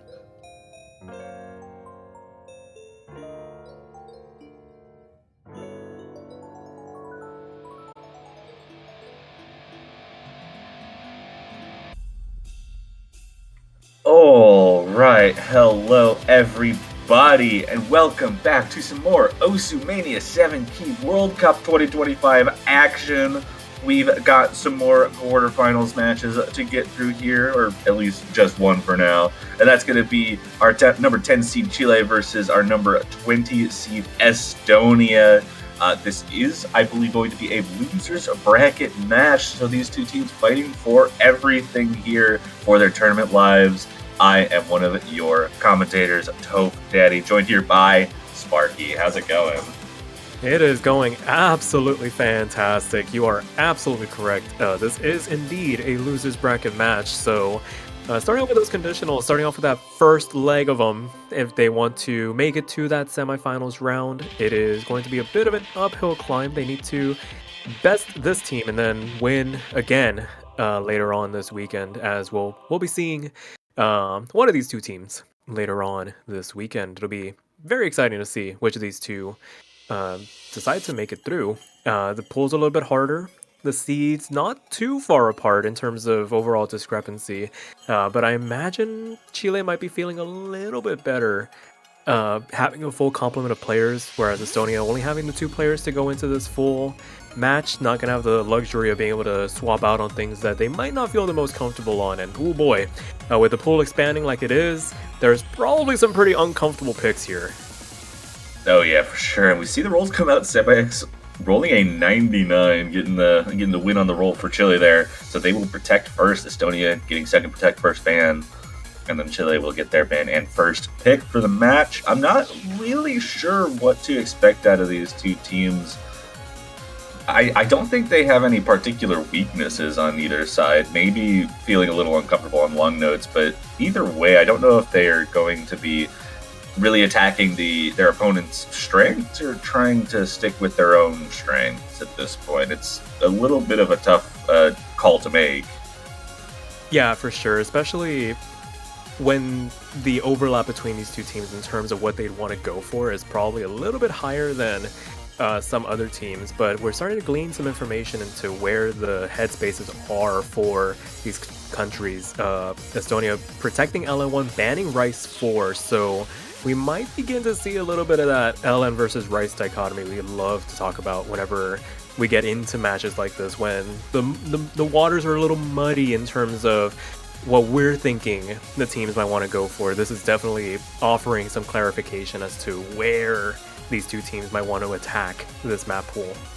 Yeah, and if we're seeing this kind of LN Rice dichotomy between the two teams, Chile's ban would probably have to be LN4 in this case. I don't see anything else really coming out as a ban.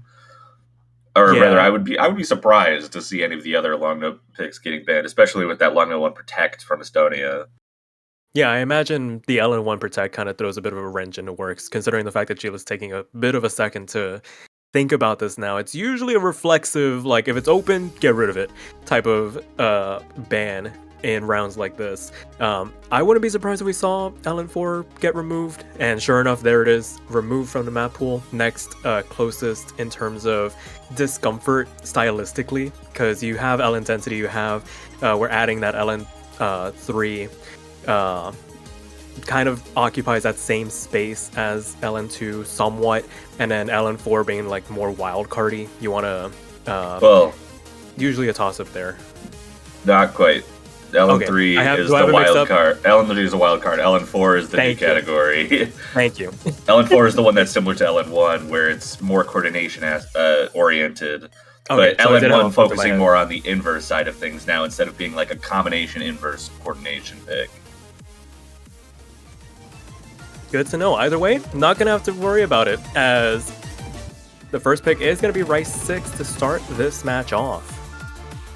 Yeah, not too surprising to see Chile, protecting that Rice 3, going for accuracy-based maps. This one, the faster chord stream pick in this scenario, so going to be, I think, a little bit on the easier side for a lot of players to read through and get good accuracy on. And Chile, a very, very strong accuracy team, so makes sense to see them wanting to go right for this out the gate, something that they feel like they can be really consistent on.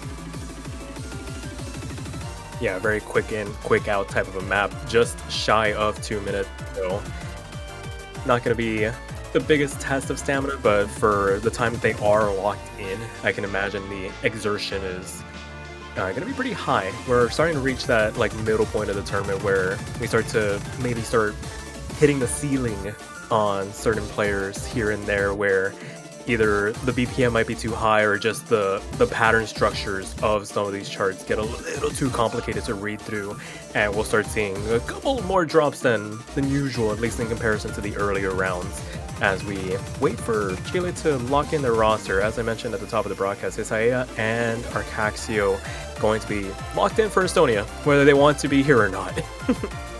Yeah, just a little bit of a weakness of that two-person squad for Estonia here. But Chile swapping their players. Dark Dave and Bambi FNF currently in on the squad. And we see the empty settings, so that is going to be the team from Chile here for map number 1 out of a possible 11. First to 6 starts now.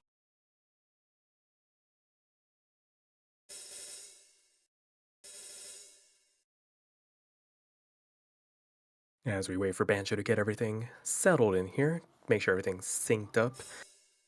The anticipation is killing me right now, because we want to see how these players do to start this first map off. You want to start off on the right foot, and as we get things underway, it's going to be a bit of a slog to get to that 400 combo cap, but right now, Isaiah actually picking up a bit of an accuracy drop, a couple of extra 200s, and a couple of misses traded out by Bambi FNF as well on the top side of the lobby. Going to equal it out, but Chile riding high on this strong start to the tune of about 13,000 points just right out of the intro here. Yeah, and it's all off the back of the accuracy drops we're seeing. Bambi FNF, Chile, both players dropping to like low 99s in that intro, but holding on to the combo and holding on to that accuracy for the most part. Hisaya continuing to have some issues here, holding on to the consistency. Arcaxio doing what they can. Still the highest accuracy in the lobby, though, but Hisaya not finding any ground to stand on, and a 60,000 point lead continues to grow as Hisaya isn't able to really find the combo. A miss traded back by Dark Dave, but that's going to need to be matched with a lot more if Hisaya is not able to hold on to some consistent combo here going into the second half. Yeah, just through the first half of the chart, it's kind of a clear delineation in terms of overall comfort. Chile really showing off what they are made of on this first pick. Sure, the accuracies were a little bit lower than we're expecting, in the low 99%, but Bambi really stepping it up despite both players dropping their full combos on the side of Chile. But as it stands, doing more than enough to see off Estonia at the moment, despite Arcaxio's best efforts, just kind of chilling in the corner right now. I think the only FC left in the lobby, highest accuracy as well. Hisaya, unfortunate not to be able to lend the supporting score, but as it stands, I mean, really good individual performances going on here in this lobby. Yeah, absolutely. This ending actually catching multiple players off guard as well. Dark Dave, Bambi, and Hisaya all struggling a little bit to hold onto the combo there, but Arcaxio does get the full combo, but Chile is going to get their first point on the board from Rice 6. Yeah, very, very good overall first pick for the Chileans here to start this match off, and Estonia not wasting any time, knowing what they want to get into here. LN2 going to be their first pick in this match, so stylistically different. Gotta do a complete 180 from what we just witnessed. And we'll see what they are made of, see if they can equalize here or if Chile can pull a fast one. They are relatively strong on LNs, but maybe not as comfortable as the Estonians are feeling in the context of this match. Absolutely, but kind of already seeing this match turn into the Ellen Rice dichotomy that we were expecting from the picks and bans. Estonia trying to put their fight forward. Need to find something here, or they might risk, seeing Chile run away. If Hasaya's showing a little bit of discomfort like that on Rice 6, and we can see something like that from the rest of the Rice pool, Chile might be feeling really good about their chances on that Rice side. And if that does end up being the case, Estonia's going to need to do everything they can to win the points outside of that Rice pool.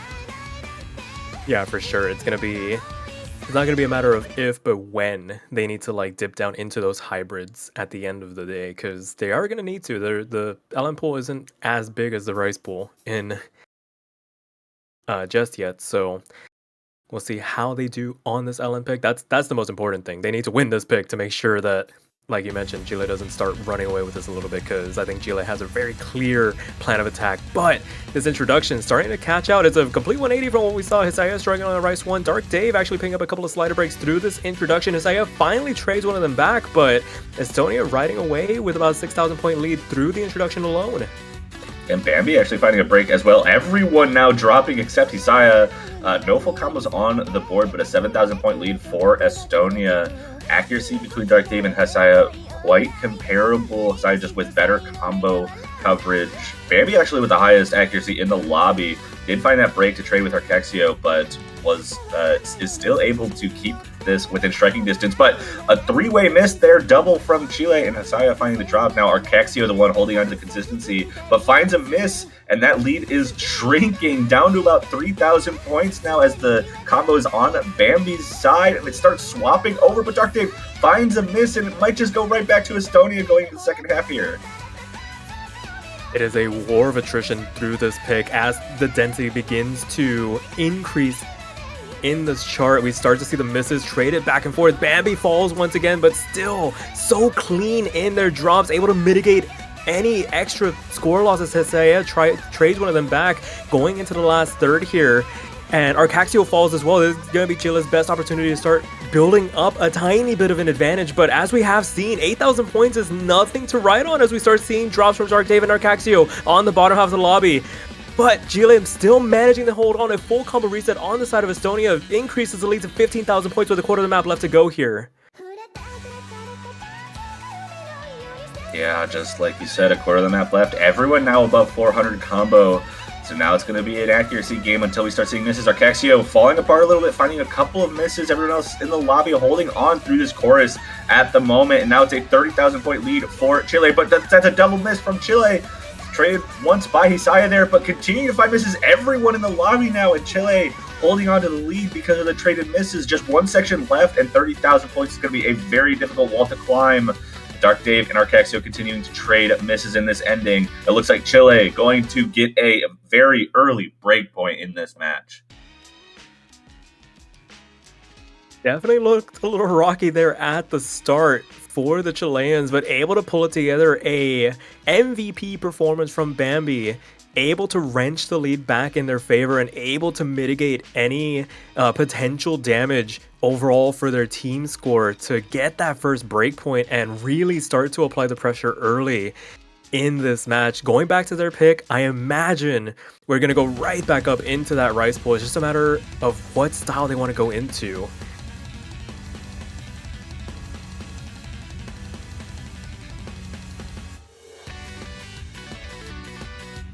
I mean, at this point, it's basically pick of the litter with how Rice 6 went. Very, very little Estonia could do to oppose that Chilean performance on that pick. Kind of opens up some comfort, some confidence as well, to kind of just go into whatever they want. If they have another comfort pick, Rice 2 is going to be the option here for them to dive on into, a chance to capitalize on that early breakpoint to make it 3 to the good to start this match off.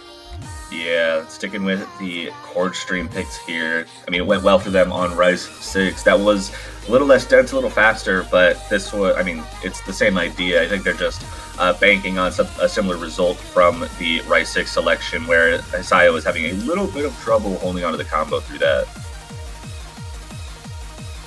Yeah, for sure. And similar runtime, just tack on an extra 30 seconds. X going to be coming in replacement of Dark Dave to back up Bambi, who I imagine is going to be their anchor for a majority of these charts. As Estonia trying to notch their first point on the board, going to need to get one of these breakpoints back, but hopefully for them, they can find some leverage on one of these Rice picks. But with the way Chile's been playing, it might be a bit of tough sledding. Not impossible, but definitely going to need to overperform in comparison. Certainly not impossible. Coming out of this intro, we'll get to the really dense part of this pretty early here. 178 BPM, dense chord stream. Looks like his side is having some accuracy troubles, but is holding on to the combos through this. So is still holding on to it better than we were seeing from Rise 6, but that is still going to be a small lead for Chile. Just about 13,000 points coming out of the first quarter here. Yeah, I imagine as Sisaya starts to find some footing here, starts to build up their accuracy, we'll start to see that lead get chipped away at ever so slightly. Arcaxio canceling out Bambi FNF in terms of accuracy overall. So it's really just a cross-map battle between Hisaya and Sibayex, but Hisaya going to be finding the first drop for the Estonians going into the second third of the chart, and this is Chile's chance to really start to solidify this advantage that they have built up through the first half of the chart. 27,000 points and climbing as Hisaya tries to get back over that 400 combo cap here. They will just about get to 400 combo there. We go into that. That misses trade back by Sebaex, so the lead's going to shrink a little bit. It is still about 25,000, but Isaiah not able to hold the consistency through for that miss there. Sebaex continuing to find some issues, though.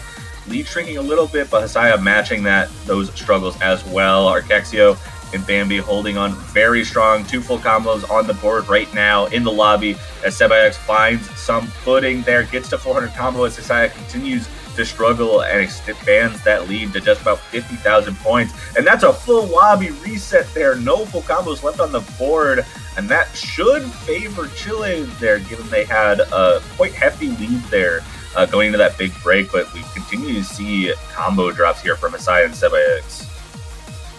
Yeah, it just seems that when the chords get denser on the downbeats, it's just catching out both Hisaya and Sebaex. And in those exchanges, I mean, Chile has been the beneficiary of pretty much every single one. As 3 players go down through this outro, Chile going to be able to successfully capitalize on that early breakpoint, make it 3-0 to start this match off, and leave Estonia looking for an answer here.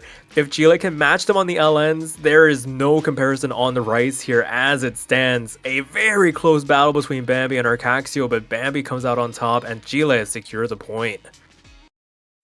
And an immediate pick of long note 1 coming out from Estonia, going for their protect, trying to stick with a heavier coordination pick. The density didn't work out too well for them, but it was much closer than what we saw on the Rice side of things so far in this batch. And trying to take away as much of the Rice aspect of this as possible is probably what's going to be needed. So sticking with the coordination is going to be very important here from here on out. But there's only so many picks that are super tough on the coordination side, especially once you run out of those long note picks. For sure, you kind of bring Chile back into the fold a little bit if the composition of the chart has just a little bit more in terms of like density aspects, then you can kind of get away with the Rice players that might not be the most comfortable with them in comparison to these pure coordination LNs. Then you're right, it starts that road seems to have a dead end at the end if you're not too careful. But I mean, the important thing for Estonia right now is just notching a point on the board to ensure that they have something to show for their efforts on these LN picks, because they've been pretty good so far. It's just not being able to deliver a clean team performance so far. If they can keep this one relatively clean, I imagine misses or slider breaks kind of come with the territory on a pick like this, but just being able to keep the damage to a minimum, keep the accuracy somewhere in touching distance of what Bambi and Dark Dave can do on the other side, and it's all smooth sailing from there. Yeah, step one, if Estonia wants to come back, they've got to win this. Losing 2 breakpoints in a row will put them in a very bad position, especially losing both if they come out of it having lost both the coordination and density long note picks. So, got to get it right here. Got to stop the momentum of Chile so far. We've already gotten a breakpoint and brought it to 3-0, but an early break from Dark Dave is going to give a small lead to Estonia out the gate. Yeah, the split column coordination, it's basically just all 7 columns being busy at the exact same time. As we get into the first major section of this chart, Dark Dave finding a couple of slider breaks, answered back by Arcaxio and Hisaya before too long, and the discrepancy in terms of accuracy begins to come to a head once again as Bambi's towering above everybody else in this lobby, nearly 0.5% ahead of their next closest competitor. 99.6% accuracy for them. Arcaxio, the next one behind, trying to catch up here, trying to mitigate the score loss on their side, trying to keep it close, but it's still 20,000 points. But Bambi actually finding a slider break, going to give Estonia a bit of an opening to try and claw back some of this deficit. Yeah, still about 19,000 points off of the accuracy difference. Asai a little bit behind right now.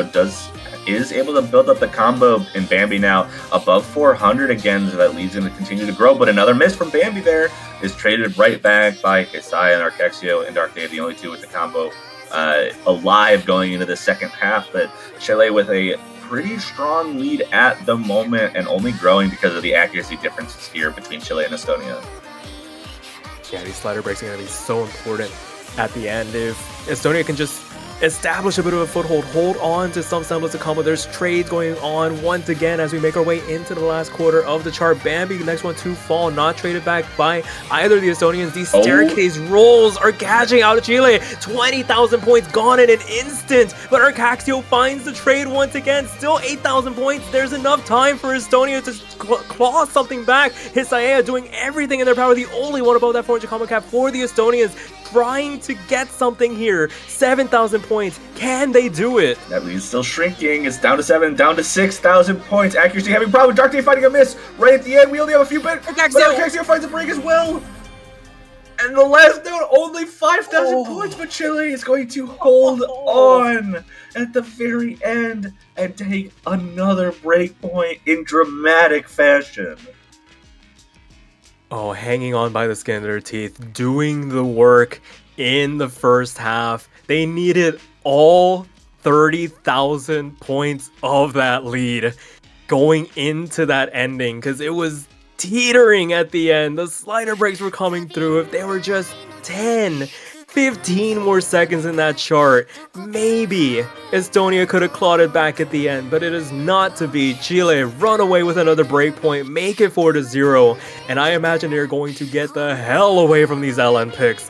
Something in the rice pool, 1, 3, or 5 coming up next. Their protect is still open. They did protect Rice 5, so they have to feel pretty comfortable about that one. Though these pure, core string picks have been going really well for them. I could see them pretty much choosing anything available. They're all more on the straightforward side.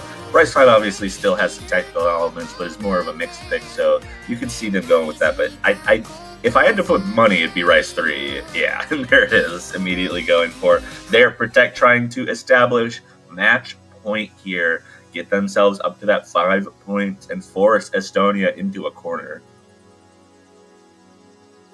Yeah, as it stands, it already feels like Estonia's kind of been in a corner, trying to get out of it with these LN picks and just not being able to come up with anything at the end of the day. LN won their best opportunity, their protect, coming down to 4,000 points. But they're going to need to weather the storm here. Chile looking to try and capitalize once again on that breakpoint, try to make it a match point situation as well. Secure themselves tiebreaker at worst. If everything were to just fly off the rails at this point, they could at least fall back to that. But they're going to try and close this out, or get as close as possible to closing it out with as little resistance as possible as we wait to load into our 5th map of this best of 11. Chile on the cusp of that match point. And here we go. Cord Jacks on the menu here. Starts off pretty light, gives an opportunity to just get comfortable with the map. But an early accuracy drop from Hisaya has been the kind of theme so far, and a miss there early on as well is going to give Chile a very early lead in Arcaxio. Following that up with a miss of their own, now 2 full combos 2-0, but Bambi does trade one of those back, so just Sebaix left on the board with the full combo here, but the accuracy is the real story here, with Bambi and Sebaix beating out both of the Estonian players. Yeah, just rough sledding early on for both Hisaya and Arcaxio as we make our way into the second quarter of this chart. Just these little breaks here and there. They're not the sloppiest of misses, but it is just bleeding points over to the Chileans as it stands. 73,000 points going into this first row break section. And with 2/3 of the map still left to go, it's going to be tough sledding if they don't find any trades back from the Chileans. Sebaix looking extremely comfortable as it stands, just standing on that perch. Even though Bambi has higher accuracy than them, they have the miss. They don't have a full combo, yet they have highest accuracy in this lobby. Yeah, and those accuracies from Chile you mentioned have been sticking around the 99.7, 99.8 range. Arcaxio was keeping up with them for a while there, but does drop to the low 99s. And this, I mean, seeing these scores from Chile, it makes sense why they protected it now. For sure, just incredibly comfortable. And I mean, we've always said with core jack picks, it very much becomes a very black and white skill set. Either you can handle the BPM or you can't. And if you can handle the BPM, can you handle the chord structures? And as it stands, it looks like Chile very much up to the task of what's being asked of them on this pick. Bambi climbing in terms of accuracy. Seb blending the supporting score, the only full combo left in this lobby, an 1/8 of the chart left to go, already stretching close to 200,000 points in terms of overall advantage. There is, I think we can kind of stick a fork in this pick. Chile is going to be able to secure that match point situation, forcing Estonia to try and reverse sweep them when all is said and done here. As this map comes to an end, a dominating performance, the Protect very well warranted.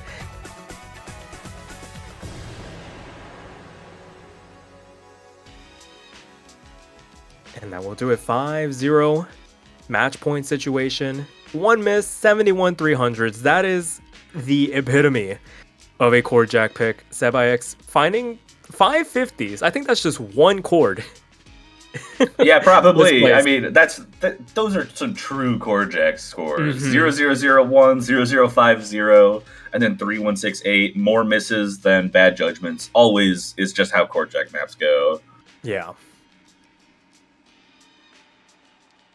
Alright, that being said, I mean, the Estonians paying their kudos. That's one of those picks where it's kind of like you see the scores in the saying, and you're just like, okay, tip the cap. Fine, you can have that one.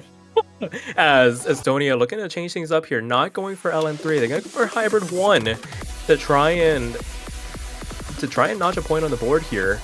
It's certainly an interesting choice from my own viewpoint. I would have expected maybe Hybrid 2 before Hybrid 1 there, because this one is very straightforward as far as like patterning goes. There's nothing too complex about it, and I think that's going to be something that Chile is going to, feel more comfortable going into, as opposed to something like Hybrid 2, which gets it has those shields with the complicated releases and kind of makes it a little bit more difficult to read through, which Estonia, despite not winning that LN1 pick, was extremely close to taking it at the end. But we'll have to see. If they pick this, I imagine that means they have to feel more comfortable with this hybrid pick. Yeah, and at this point, you really don't have that much room for error.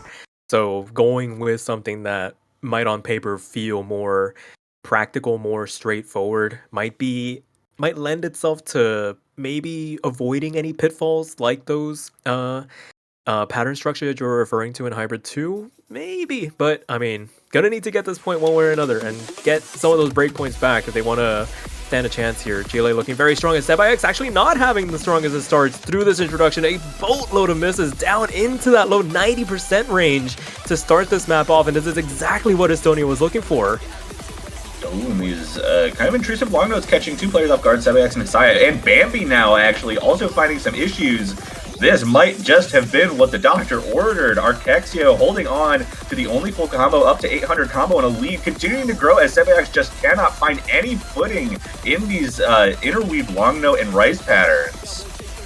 Arcexio finally falls. Hisaya falls as well. A full combo reset on the side of Estonia. Bambi left alone on the purge, but everybody's struggling through the early goings of this pick, and Estonia actually taking these trades in stride. Do bleed over about 6,000 points, but still building up enough of a cushion to withstand some of those harder sections as they kind of solidify a little bit. 19,000 points as Hisaya and Sebayax starting to trade once again, going in the second third of the chart here. Yeah, it's just Bambi and Arcexio holding onto the combo. Sebayax and Hisaya continuing to trade combos. Both players struggling to stay above the S rank, while Arcexio and Bambi holding on the fort with double 99%. But Bambi, the only combo to survive that section, but still, the accuracy lead that Hisaya has over Sebayax right now is holding on to the lead for Chile as we continue to find drops, but combos building up. And we see Arcexio drop right before 400, but Hisaya now matching the maximum combo advantage from Bambi there, and a 28,000 point lead as we get into the second half of this map. We're going to see shades of LN1. Hisaya drops on the beginning of this LN anchor section. These staggered releases, these staggered starts can make you want to release a little bit earlier than intended, and it's starting to come through here. The lead shrinking ever so slightly, but a full combo reset in the transition going into the last quarter of the chart here. Gonna regrow this advantage. Hisaya trades one of them back, but answered back in spades by Sebayax right now. Lead reestablished, 40,000 points for Estonia going into this last quarter. Yeah, massive combo from Arcexio going through this transition as we get to the ending section. Last quarter coming up, and Hisaya building up the combo as well, but trading that miss with Sebayax, continuing to find matching misses, but that lead is not saying stable, but Bambi finding a miss as Arcexio holds consistency through this ending with the 99% accuracy and builds that lead up to 60,000 points. And this hybrid was exactly what Estonia needed here. We get this last section, but it's going to take a lot to transition this score back to Chile, and we can put away the brooms as Estonia gets their first point in what they're hoping is going to be a reverse sweep here. Very well done. As you mentioned, this is exactly what the doctor ordered for Estonia, finding the pick to get themselves on the board. A very convincing score from their side. Arcexio MVPing the lobby, able to hold off Bambi FNF, and having the supporting score from Hisaya, able to keep themselves above that S rank range in comparison to Sebayax. And I mean, signs of life here. It takes one.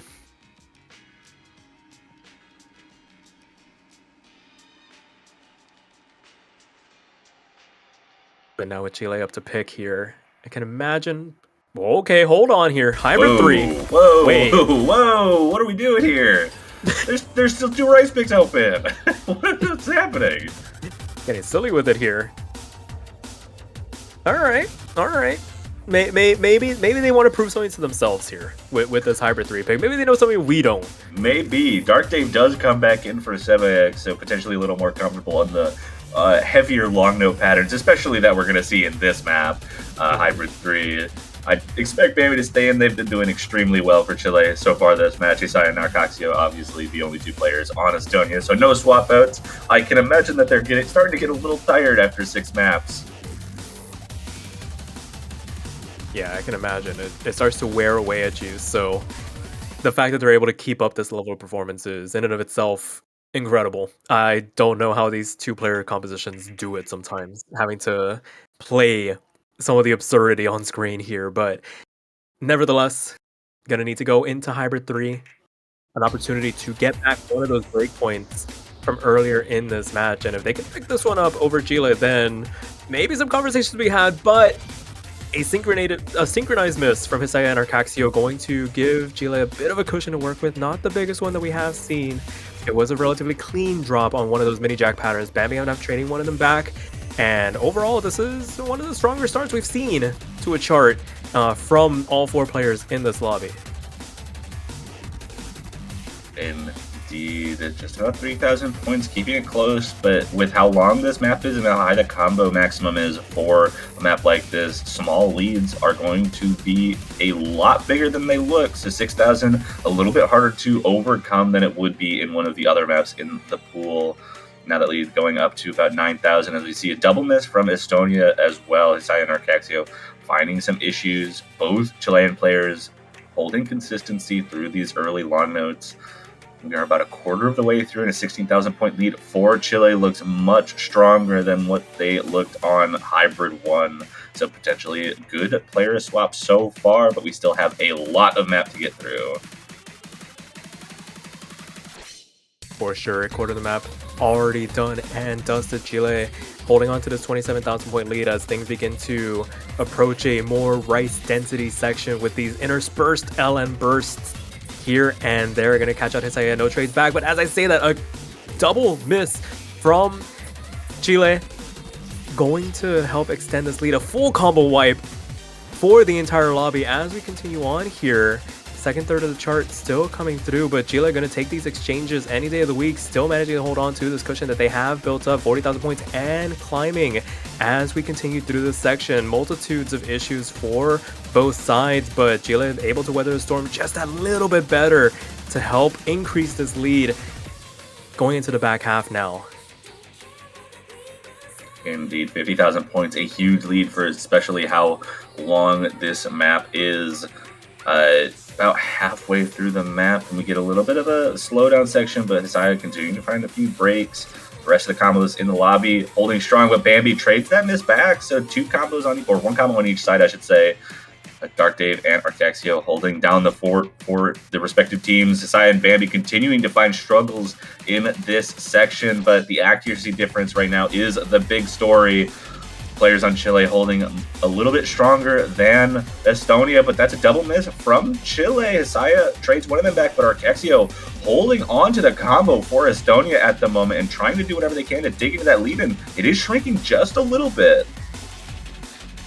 Yeah, ever so slightly, but Arcaxio finally falls from their perch. No semblance of combo to work with for either team, so right now, Chile couldn't be able to sit pretty, trying to rebuild to that 400 combo cap, and it was shrinking a little bit, but it grew back about 10,000 points, 70,000 points is between the two teams as we make our way into the last quarter of the chart. We are still seeing misses left and right from players as they start to trip up on some of these harder structures. It is so hard to read through after playing for well over 3.5 minutes at this point. The concentration starts to lap. The stamina starts to go a little bit. A full combo reset on the side of Estonia, not traded back this time around by the Chileans as we make our way into the last 8. There we go, a full lobby wipe once again. And once again, Chile just beneficiaries of each and every single one of these exchanges, it feels like, growing the advantage to 90,000 points as we approach this outro. Yeah, as things start to slow down, it's going to be harder and harder for any kind of comeback to happen.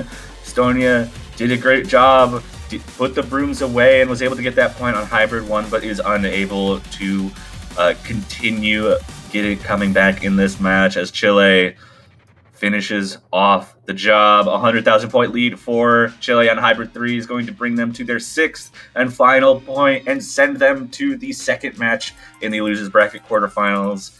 And unfortunately, that does mean Estonia will be eliminated from the Oceania 7 Key World Cup 2025. They put up a fight, but unfortunately just wasn't enough to take down Chile on this day.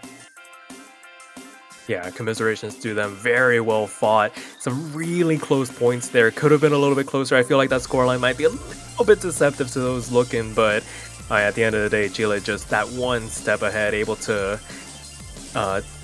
overcome Estonia on their preferred picks and just secure it at the end of the day. So congratulations to them. As you mentioned, moving on to the second half of the quarterfinals weekend, Chile is not done just yet if they want to make it to that semifinals round. But it will be the end of the line for us, at least for right now. We'll be back tomorrow at 4 UTC for the next match. It is going to be Venezuela taking on Macau, another, I believe, losers bracket match here to start the Sunday block of matches.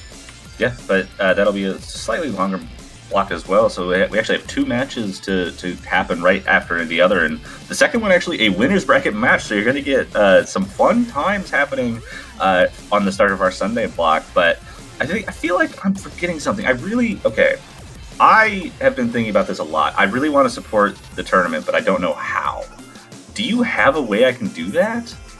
Oh, you bet I do, Toph. Did you know that if you wanted to support any of the teams that made it to the Oceania 7 Key World Cup for this edition, even the ones that have already been eliminated, if you wanted to show some late support, or if you're a little late to the party, you can head on over to the OS store and buy yourself a banner for the low price of $2.50 USD to 1, decorate your profile, and 2, show your support to your favorite team that made it to this year's edition. We expanded to 32 teams from the 24, 8 new teams to throw your support behind. How does that sound? I think that is perfect. And if you manage to guess, I think this is right, but if you guess the team who ends up going all the way and winning the tournament, you get to keep that banner for a little bit longer, right? Absolutely, you can keep it through all of the World Cups that are coming up this year. We're only just getting started this year. 7 Key kicks off a wonderful block of World Cups. And as you mentioned, if you pick the winner, it stays around that little bit longer. But if you don't have the prediction ability to find who's going to win, why not hedge your bets? You can buy all 32 banners to decorate your profile. 31 of them will go away, but at least one will stay. How does that sound?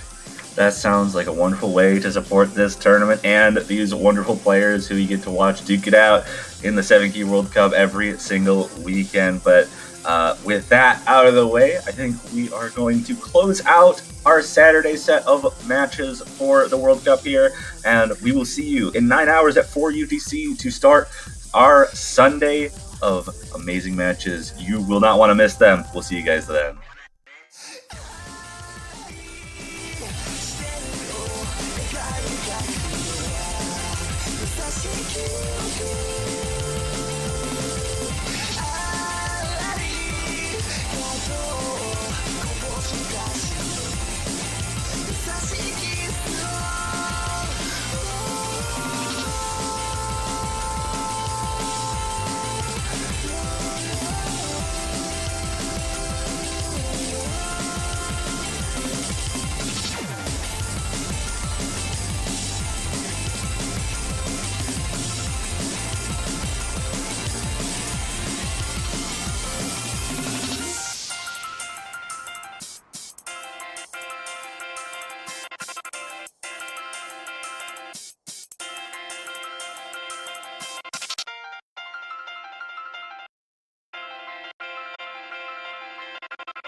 Alright, hello everybody, and welcome back to the second match of this block here, second match of our Sunday block for the Oceania 7 Key World Cup 2025. We've got a winner's bracket match with exciting stakes here. The number 2 seed China versus the number 7 seed the United States. Neither of the two teams at risk of being eliminated, but one of them will be knocked down into the loser's bracket. I am one of your commentators, Toph Daddy, joined here by Silhouesca Els. How is it going? Hello there. I'm honestly really looking forward to this match. I mean, seed 2, seed 7. That's a really, this is a tough match to call. In my opinion, like, I know China is very well-rounded and all that. And like, I think the gap between seed 2, seed 3 is a pretty considerable one already. However, my biggest concern is just like, I have a feeling United States can cause China some trouble if China struggles on some of these rise picks. But I doubt they would struggle. I just think US has the potential to cause some trouble in that. Yeah, I absolutely agree. I think the Chinese team should be more than capable of handling this rise pool, but that is going to be United States' strong point in this match, and I expect them to put up quite a fight, if not, really bring China to the brink. But we'll have to see. China historically very good long note team, so that's kind of where I would expect them to sit around. But we did see the rolls come out. It looked like the United States won that roll and will get the first protect. So that's what we're seeing from chat as well. And then China, second protect, first ban. United States will follow that with second ban and first pick. Waiting for that protect. I have seen Rice 3 protected a few times. I could see the United States wanting to go with more of a risky pick as one of their protects. So I could see a Rice 4 or Rice 5, but it really just depends what they're comfortable with.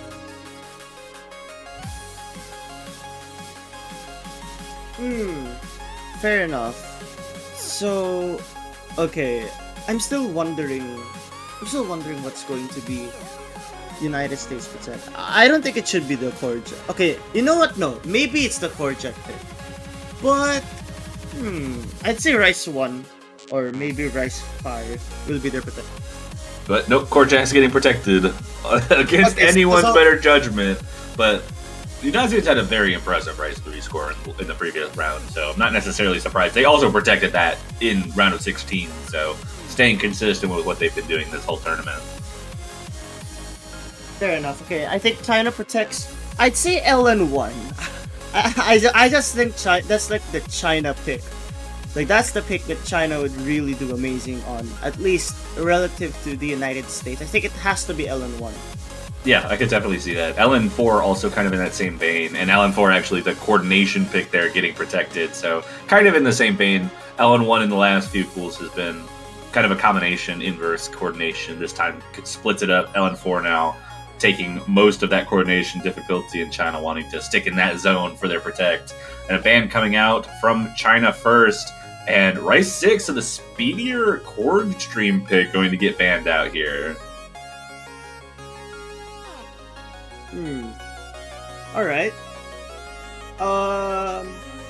So Rice 6, not sure what to feel about this, but you know, out of all of the charts here, I think Rice is really the most logical ban for China.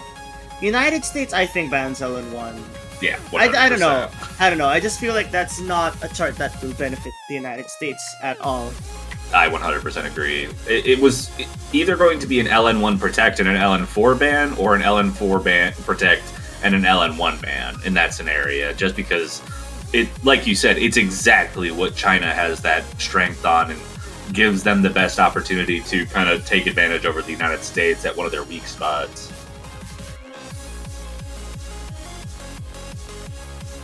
Just waiting for that ban to come out, and assuming that it is, United States will get that first pick as well. I have a gut feeling it's not going to be LN1 just with how long they're taking. So if it's not LN1, maybe... What's Karen? Okay, it's LN1. That's LN1. That's LN1. we're not having any weird stuff happen so far. We're good. Everything is playing as expected. I mean, again, I'm not surprised with the LN1 ban. You kind of have to consider that United States' weakness compared to China is on the coordination LN side of things. And that reaction from Turks, I think, shows that it wasn't really something that China wanted to be out. But, okay. So US gets the first pick. I don't know what they should choose first. Like, they're choosing all the Rice picks, that's for certain. Yeah. Given the ban on Rice 6, I could see them maybe wanting to move into like a Rice 2. Rice 6 being the faster chord stream, going into the dense chord stream pick could be, a way to kind of dig into what China feels least comfortable with in the Rice pool. So that is certainly possible. And you mentioned that Rice 1, a potential very good pick from the United States as well. Could see either one. But actually, Rice 5, the mixed Rice pick, going to come out as the first pick for the United States. Not sure what to feel about this. It's mainly because to be fair, I think that's just 3 United States players here. So they're probably debating on who's gonna be the second one, because I think Alter will play one of them. I think Alter is gonna be one of these players. It's probably Alter, and I will guess Logan here. If I'm not mistaken, Logan is Swanson. right? This is Bunsen, right? I don't think so. Wait, let me check. Let me double check. Oh, it is. Oh, it is. Okay. That's my fault. Logan is Bunsen. I thought Bunsen was not signing up this year, but that is Bunsen here coming in. I expect for most of the race, this is going to be Team Alter and Logan. I imagine Alter is going to be in for pretty much everything in the pool. They'll just be swapping out that second player. On the Chinese side, we see Turks and AF staying in. AF. I'll say AF for ease of pronunciation. Fair enough. And if you say AF, that's kind of something else. Then again, that is true, but we're not going to worry too much about that. Okay, so Turks, AF, and Alter Logan. I mean, I would expect Turks to be in sort of the same boat as Alter. Like, you're gonna expect them to probably play almost everything here. But Yeah, then again, might see a little bit of mirroring. I know Turks does swap out a little bit more than Alter had been in the previous round, so we'll have to see. But we definitely could see like a little bit of a mirror show here. Turks and Alter staying in, and then the second player just swapping out for each team on different picks. But for now, these are our opening squads: Turks and AF, Alter, and Logan on our Osu original for this round. Revolutionary Anima to open up this quarterfinals winners bracket match. Logan finding the first drop in this map here. First pick from the United States. Not looking too good so far, but accuracy still looking strong on both sides. China just a little bit ahead off the strength of that one miss from Logan early on. not to mention though, I just have a feeling the consistency is gonna be a big problem here. If Logan's gonna continue missing like that, I hope not, because this is gonna be a massive problem. We're looking at both sides of the coin here. I just think China has more options compared to the United States, and now that Alter also missed 0 full combos on the United States side, China keeping both, not to mention with a pretty firm accuracy lead right now. Yeah, it was interesting to see. Early on, the accuracy was definitely in China's favor. It still is, but Logan, now the highest accuracy in the lobby. Alter was quite high in the accuracy as well, just found those breaks, a bit of a chain miss in that one section and dropped really low, but is starting to recover, but finds another break. That lead now 16,000 points as Logan finds a break as well, and both full combos from China holding strong, but AF going to find the first break. Turks, the last full combo remaining in the lobby at the moment, 2/3 of the way into this song. 19,000 points of lead, slightly shrinking, it looks like, just from the accuracy of the United States as they build up the 400 combo. Gonna stick around that 18,700 mark. We're going to need to see some breaks from China if the United States wants to take this, but we have a quarter of the map left and some difficult patterns still left to go. And like, Turks isn't the kind of player to make any misses. Like, I know Turks is extremely consistent, so this is going to be a massive problem for the United States if they can't keep this consistency. Because you're up against someone who's very good at accuracy, very good at consistency, and I think Alter's miss there solidifies that win for China, a breakpoint immediately at the very start. That's already a pretty bad sign for things to come.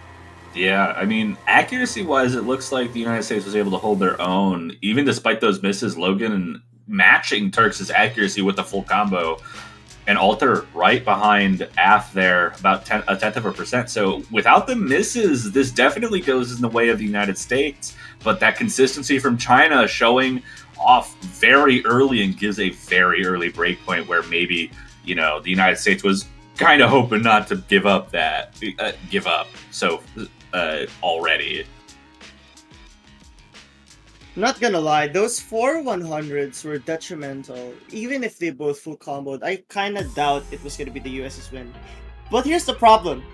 My biggest issue with how it's gonna be structured right now, if you lose a break point on the rise, your opportunities are gonna be much lower now.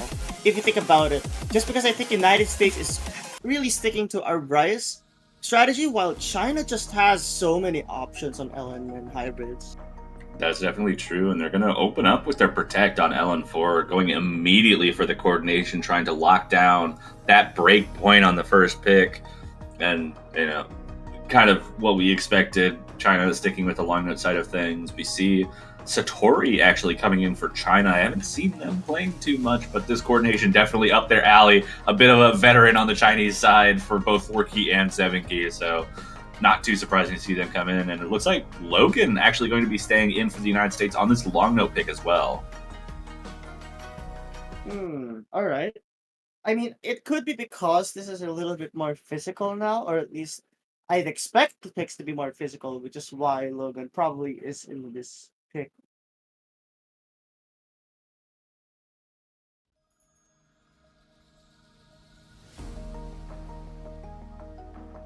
Here we go. Coordination, opening, not too easy. It's a bit slow, but the whole chart is a bit slow. Difficulty is going to be with those releases and making sure that you have that finger independence that's required.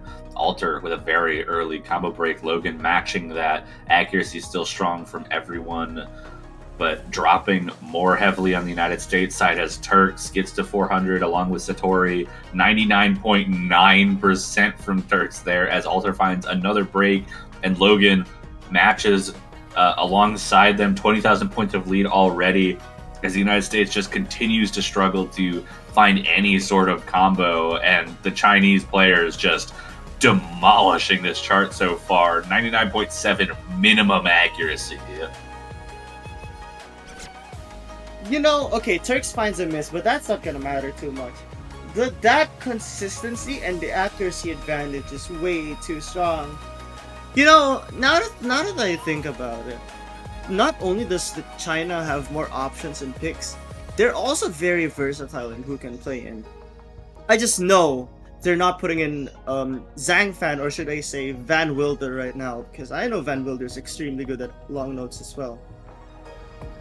Absolutely. I mean, we've said it before, they're number 2 seed for a reason. They've got a lot of players who can do a lot of things, and being able to swap in when needed is super helpful, especially when you have players who can get accuracies like this on such difficult maps. The United States not doing too bad themselves, 98%. Difficult map to keep that kind of accuracy on, but when you're against a juggernaut like this Chinese team is, 98.7 is not going to cut it in this scenario, especially with the United States not really able to hold on to any combo. Logan finally maybe above 400 for the first time in this map, but Satori holding under the full combo and Turks with just one miss is too much to handle at the moment. 73,000 points of lead on a map this long is just disgusting to try and overcome. It's crazy that Turks has the highest act while having a column break or a 50 or a miss, whatever it's called here. That's just showing how strong this team score from China is right now. 79,000 points of a difference. I mean, again, like what you mentioned, Altered and Logan aren't doing too bad. I'm sure this will beat a lot of teams in this tournament.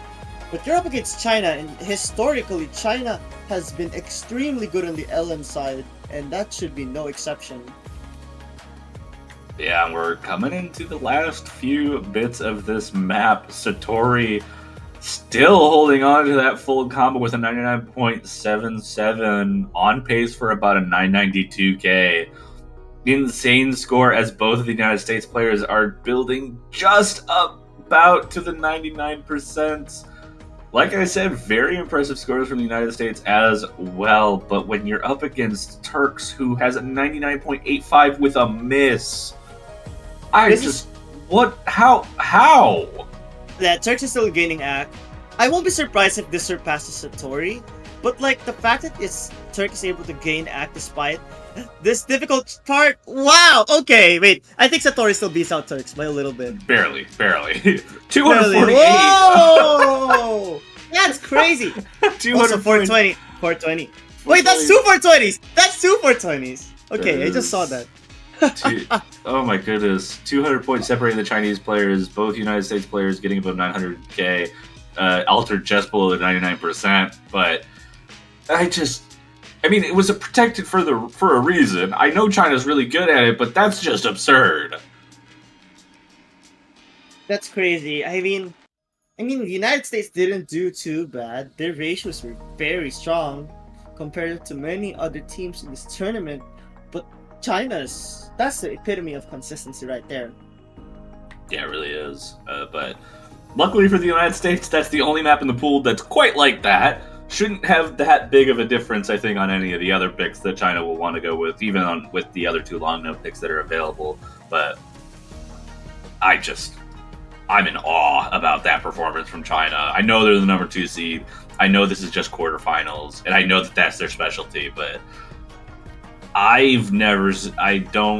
it's not normal to be that good at coordination patterns in 7G at all. I just don't get it. United States will have an opportunity to pick here, though. They had better accuracy on Rice 5 than China, but just did not have the consistency to hold on to the combo. And Rice 3, their Protect coming out, trying to get that momentum into their favor, despite already giving up that break point. But they're going to need to start somewhere, and trying to get a map that they feel they can be consistent on, definitely, I think, is what they're going to be looking for. And Logan, Alter, likely the combo of two players that we're going to see on this, both with incredible accuracies. Logan having gotten, I think, the sole 999 on Rice 3 from last week. So, wouldn't make sense to have anyone else in, I don't think. And then Af coming in basically immediately for Satori after that LN4 pick finished up. Turks likely staying in for this as well. So, I imagine these are going to be the teams we're looking at for Rice 3. Yeah, I think it should be no surprise now that the entire Rice lineup will probably be Turks and Af. As for United States, they're still sticking to the same two players. I am not sure if this is a good idea, but considering the performance of China, it makes sense why they'd want to keep the same core. My only concern really is fatigue, and to be fair, China will also definitely experience some sort of that, because I know Turks has played all the charts as well, and Af has really played too, so that's still a lot. I just really hope the United States doesn't feel that fatigue earlier than China does, because that could really be a possibility. Definitely could, but we will have to wait and see if that comes about. This is the United States Protect following China's Protect there. United States trying to get themselves on the board and stop the train that is China from getting too out of hand. Don't want to let China get a second break point this early on, but they're going to have to stay consistent if they want to do that. China's already shown that they are more than capable of FCing the hardest material in this pool, with basically a double FC on the first map that they played on that Rise 5, and then Satori with the FC on LN4. So here we go. Accuracy as maybe expected in favor of the United States, with Logan dropping 300s but still at 100% accuracy. This is the same exact thing that happened on the Jack map last week, so I'm not even going to fucking blink. Oh, I'm so sorry. I'm not going to blink. It's okay. God. There's a reason why AF is in here. Don't worry about that. But that's so true. Anyways, still at 100%, drops to 99.9%, but no misses so far. As oh no! What? The break happens and Logan fights. Oh no! No! I don't believe that happened. There's no way.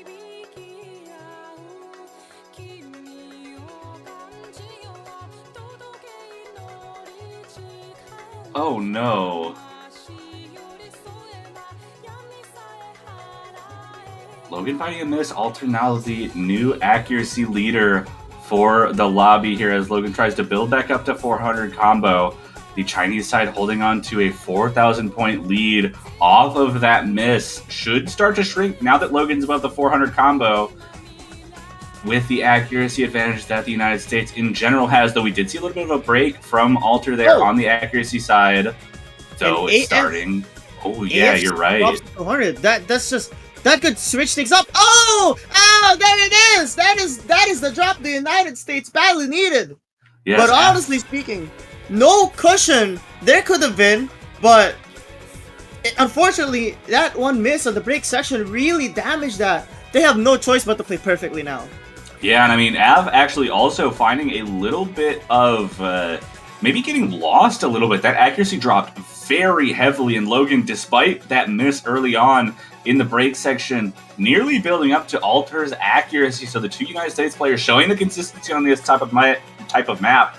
Turks with the highest accuracy in the lobby, but with the miss from Af and the bit of lost focus there, giving the United States about a 6,000 point lead as we go into the final few patterns of this map. And the United States, with a good protect, looks like they're going to be able to get their first point in this match and stop the sweep from happening for China. 31, wait, 31, first of all, 31 and 62. You know, if you add those up, that's only a little bit higher than Turks'. Yeah, but I'm going to say this. Sorry, go ahead. I was just going to say 93L, only 11 more 300s than the best player on the Chinese side.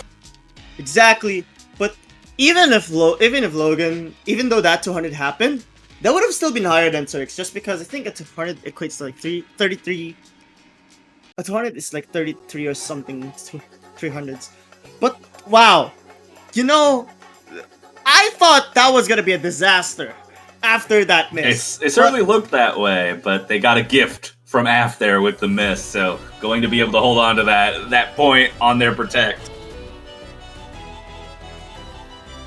Man, I almost thought that was gonna be a disaster. That is crazy. I'm just glad that the choke at least happened. It was only one note, come to think of it. But if but if that miss didn't happen from Af, that would have not been a point for the United States. That would have been interesting to see, for sure. Yeah, and like Logan's reaction after, like I saw that on the chat, like the moment, I have a feeling they thought they lost that pick after that miss. Thankfully, that's not the case.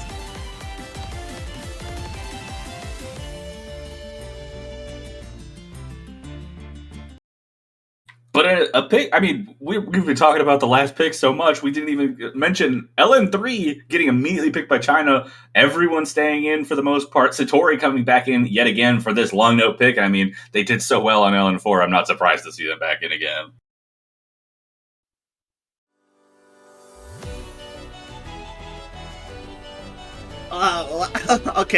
Okay, is this chart now? Okay, so unfortunately, Logan finding. I mean, I can see coordination elements here, so I could see why United States sort of missing already at the start. Oh, and some of the more coordination-heavy patterns come in, and both the United States players finding drops, both Chinese players holding on to the full combos, a little more density-focused here now. Will be able to build up a little bit of combo for the United States, but it's not going to matter if the Chinese players still hold like they are. Turks and Satori both putting on a show. Turks with 99.76% accuracy. Satori not too far behind, but both with a full combo, and that is what is mattering right now. 24,000 points of lead, but the United States finding some ground, building up that combo that we have some more coordination that we have already seen them struggle with.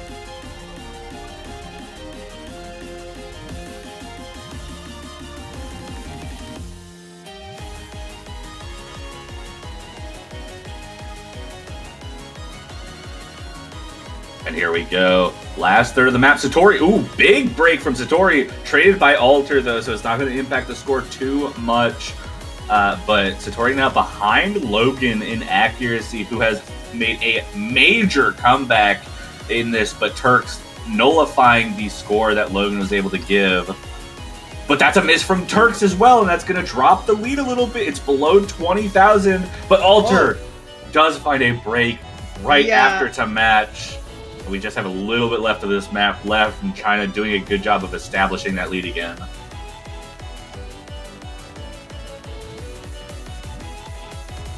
Yeah, that's gonna be a problem. If Alter can keep that consistency, unfortunately, it's not gonna result to a victory.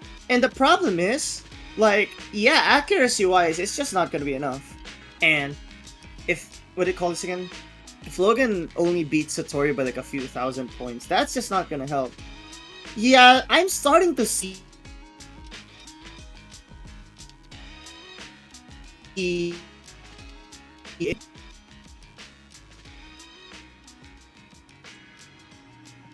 I mean, we're starting to see that consistency from China just take uniting over. many options for breakpoint.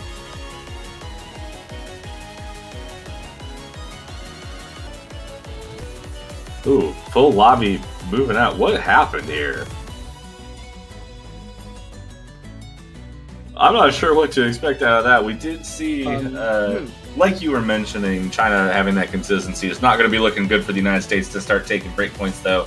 The two maybe least likely for the United States to be able to hold their own against China on are out of the way, and they still have opportunities. It is first to 6, so they'll have a chance to kind of continue stopping the momentum. They have a pick right here, and that Rice 3 went really well for them. I could see a Rice 2 pick coming out just to go with something on the safer side, something that they might feel more confident they can hold the combo more consistently on and just out-act China. And I think Rice 2 might be the best option for that.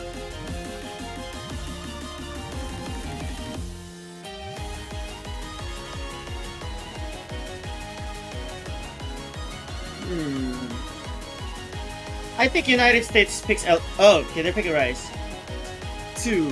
What were you about to say? I thought Rice 1 was a better choice, but okay. I'm sure it'll come out at some point. I almost said Ellen. I don't know why. I know. I heard the L come out of your voice. I was like, I need to hear what you were trying to say here. I don't know. But Rice 2 comes out. I guess my prediction was on the money with them wanting to go with something more on the consistent and accuracy side of things.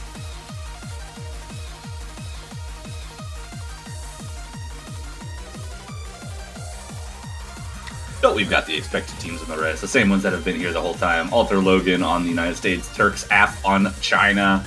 AF coming in for Satori once again. Looks like that's kind of going to be the expected swap out there. Just AF coming in for Rice, Satori coming in for Long Notes. And if the hybrids do end up coming out, which at this pace, we might definitely be seeing some hybrids come out later in this match. We might get to see some new faces, but who knows? We'll have to get to that point in the match before we even think about it. United States looking to get a second point on the board. China trying to solidify an even bigger lead. Turks, what's going on? Wait. No, this can't happen, right? Okay, it's Klein. Thank goodness. Oh, never mind. Okay.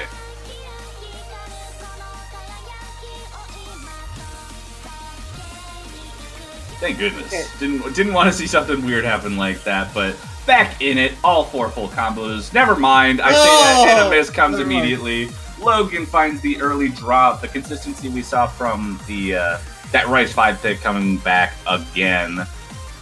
But still keeping it close. Accuracy does look like it's still potentially in favor of the United States overall. That miss giving China the overall accuracy lead, but it looks like that might change as the map continues.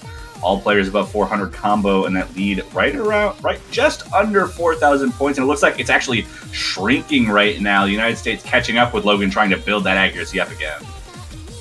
Yeah, the good news is accuracy-wise, US has a bit of an advantage, so expect this lead to shrink little by little, but a miss has to happen for China at this point. I'm not sure about that. Yeah, but like, look, there isn't that much time, and I would trust China to be more consistent than the US is. I mean, that's kind of been the trend. But wait, AF is starting to drop much more. These core 3 patterns are starting to make AF drop some accuracy. So this could be the turning point. But United States cannot lose that much AC either. You know, we do actually see Alter dropping a little bit of accuracy as well. Not quite as much as AF, but that lead is now about 1,500 points, 15 to 2,000, as the United States continues to improve. But Alter finds a break as well, and that's both full combos gone for the United States. Lead jumps to about 7,000 as both Chinese players still holding on to their full combos, and the full combos will be enough to hold on to this lead if they can handle it. Just a few patterns left in the ending of this map, and China looking to take another break point despite potentially having a disadvantage on accuracy. And that's going to be a second break point for China here. You know what's kind of devastating? That one miss from Logan. Okay, let's take a look. 206, actually, literally almost the same ratio as Turks there. So that just means one thing. Even if Bunsen or Logan full combo did, it wasn't gonna be enough. Then It again, wouldn't have been, yes. ratio-wise though, United States beats China on that. The problem that I have is I'm noticing that Logan is dropping on some of the earlier sections or even break sections. And while that doesn't look like a lot, that has really been detrimental to some of these points. This could have been 3-2 on some of these picks. If it went the US's way, that is. Honestly, I think if the United States sorted out their missing issues so far, this would be 3-2 in favor of the United States right now. I think they win all 3 rice picks if they full combo. Exactly. No, I agree with that. I agree with that sentiment a lot. So they've just got to clean up those misses, and they could be in a much better position. But China going for LN2, going to be the easiest for the United States to potentially keep their hat in the ring on. But China's been showing such major dominance on these long no picks. Hard to see China, losing this. But at some point, the United States has to find a way back in. It's 2 break points down right now. The United States needs to get 2 break points to at least make it to tiebreaker at all at this point. And that consistency has to start showing up right, especially on a pick like this, to stop China from even getting to match point already in this match. You did say this is the easiest the US could take a break point off. I would disagree with that. As I say that, I'm just saying, as far as long no picks go, this would be the easiest of the 3.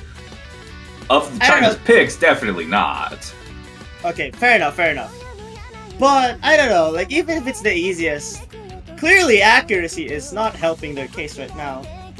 Yeah, early drops from both players. No full combos in the United States already. Both Chinese players maintaining the same consistency that we've been seeing pretty much this whole match. Satori and Turks both holding under the full combos a quarter of the way through this match, and a 13,000 point lead so far, as the United States players now up well above the 400 combo, but those accuracies both below the 2 Chinese players, and that's going to help maintain that lead and slightly grow it even for China here.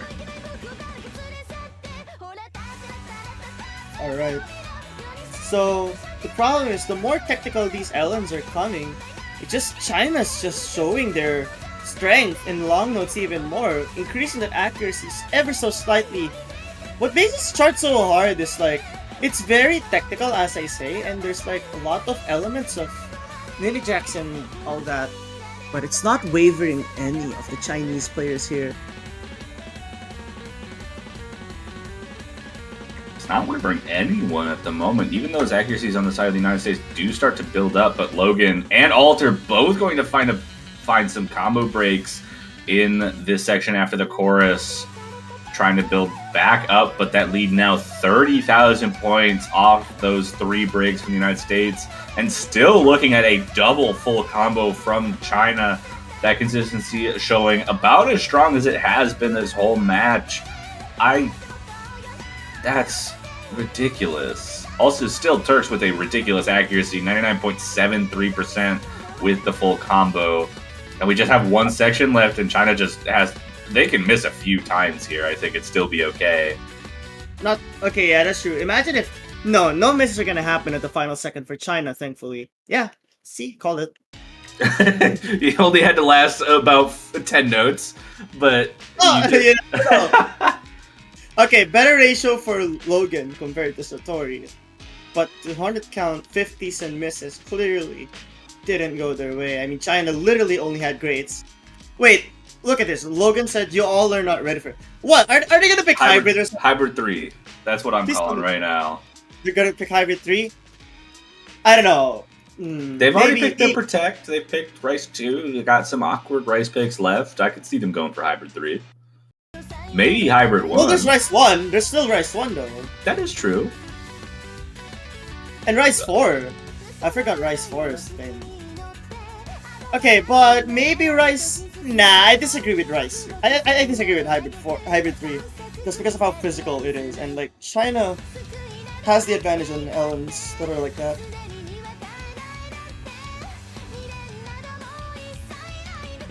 I just don't know what's going through the United States' head right now.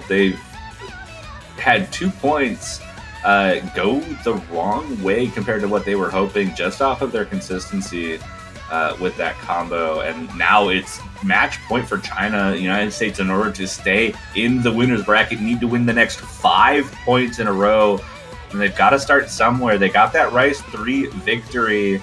They just need to find another way back into this match. And China, out of long no picks, I could see the United States start to build some kind of momentum as long as they feel comfortable with those hybrids. But they've got to make a pick here, and they've got to win it in order to push China to doing that. TB, you can't pick the tiebreaker. I'm so sorry. But Rice 4 comes out. The technical pick comes out. Look, I guess this makes sense in the sense that they're looking for anything that could maybe push China to start missing. Since that consistency has been so good, and this is definitely the map that's the hardest to maintain that combo consistency on.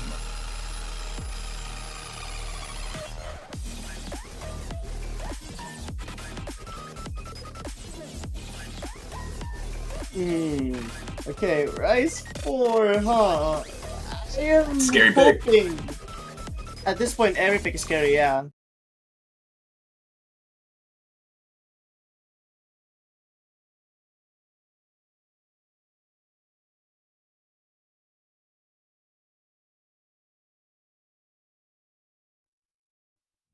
Here we go. Turks and Af, the normal 2 that we've been seeing for the Rice on China. Alter and Logan playing everything so far for the United States.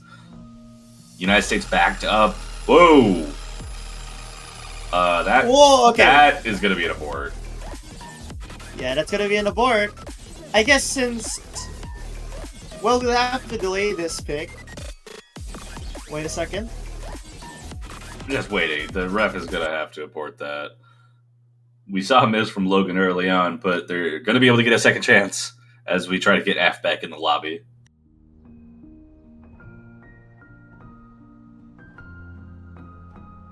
And F has made it back into the lobby.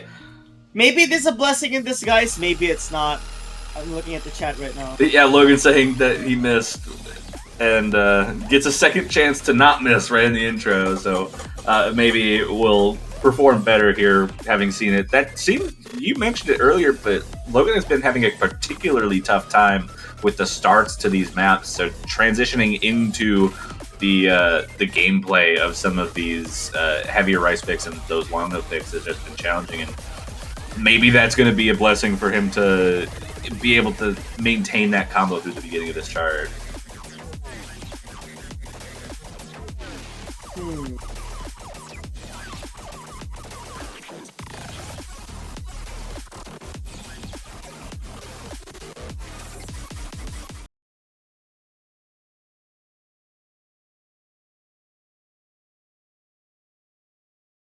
And here we go.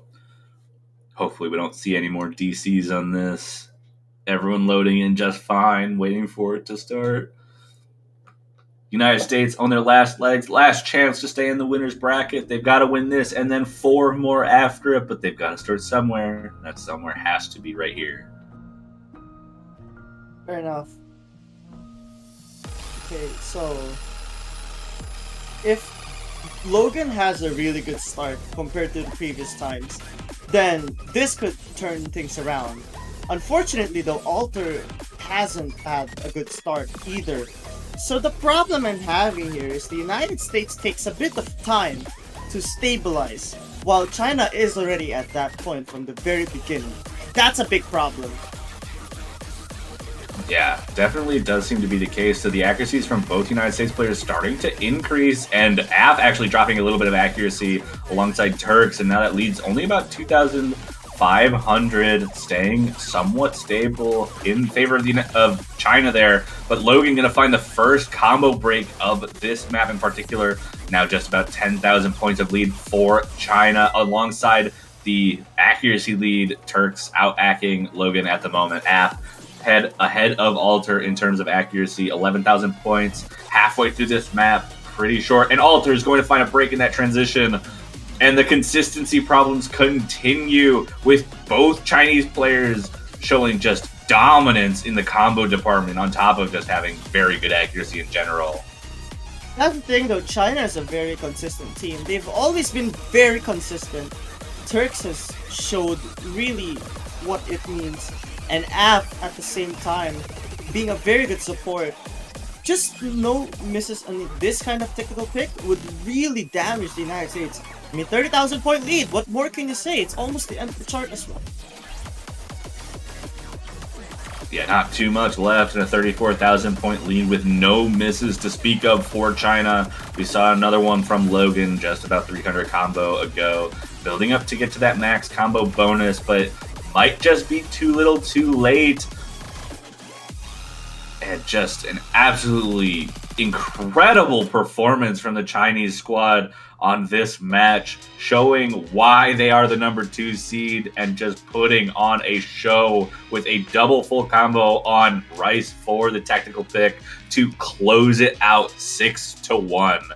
And China will move on to the winner's side semifinals, guaranteeing themselves a spot in the top 6 for the Oceania 7K World Cup 2025. And luckily for us, with that performance, despite getting a little bit of the short end of the stick facing China on their best, the United States is not eliminated quite yet from this tournament. They will just be moved down into the losers bracket, where they will still continue to fight for their lives.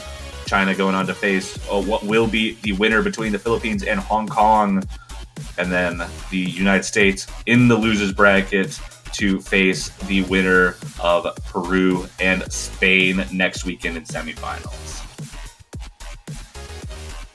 Fair enough. That was a very interesting match. I mean, United States had moments where they had the better act, just couldn't really follow through on the consistency. But China, that's really what China's about. You cannot afford to make mistakes like that against the Chinese squad. Now, for next, we'll be having Japan versus Indonesia. Unpredictable match. I mean, I think this is seed 4, seed 5. I think this is, so I don't know who's gonna emerge victorious from this match. Yes, you are correct. Seed 4 versus Seed 5 winners bracket. So neither of those teams will be eliminated, but it's going to be an exciting one to come out and watch. But we get a little bit of a break here, as the timer says, in just about 3 hours at 9 UTC. Make sure to come back, but we'll be taking a small break between now and then. Go get your rest, go get your food, go get whatever you need. You got 3 hours to do it, but I think that's just about it from us. You got anything else to say before we sign off? I don't really have anything else to say other than congrats to China for advancing to the winners semifinals. And as for the United States, definitely not over yet. There's so many more opportunities out there on the losers bracket, and I just know they're gonna be able to use that Rice ability to the fullest once they reach to the next stages.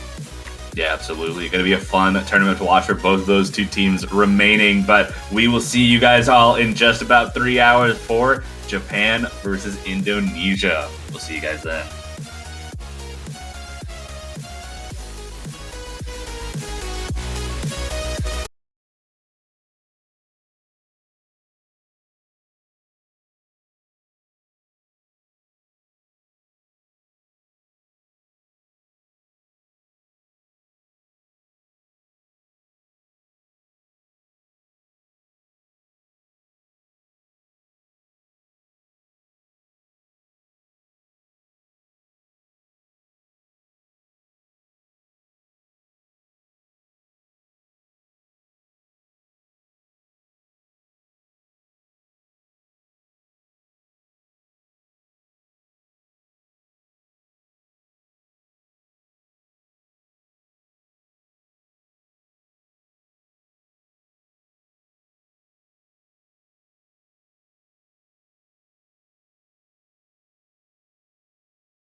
Hello, everyone, and welcome back to the quarterfinals of the Osumania 7 Key World Cup 2025. We're here with not quite the first matches of the weekend, as we had one yesterday a little bit early, but we're going to be here with the first kind of blocks of matches here in the main days of the quarterfinals.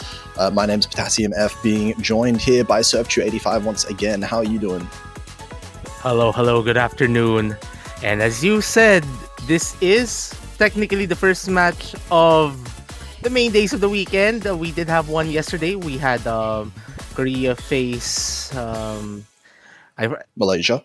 Malaysia. Yep, there you go. But this time around, we'll be going to the losers bracket, and we have for you the match between New Zealand and Singapore. Both teams pretty competitive on previous MWC 7K editions.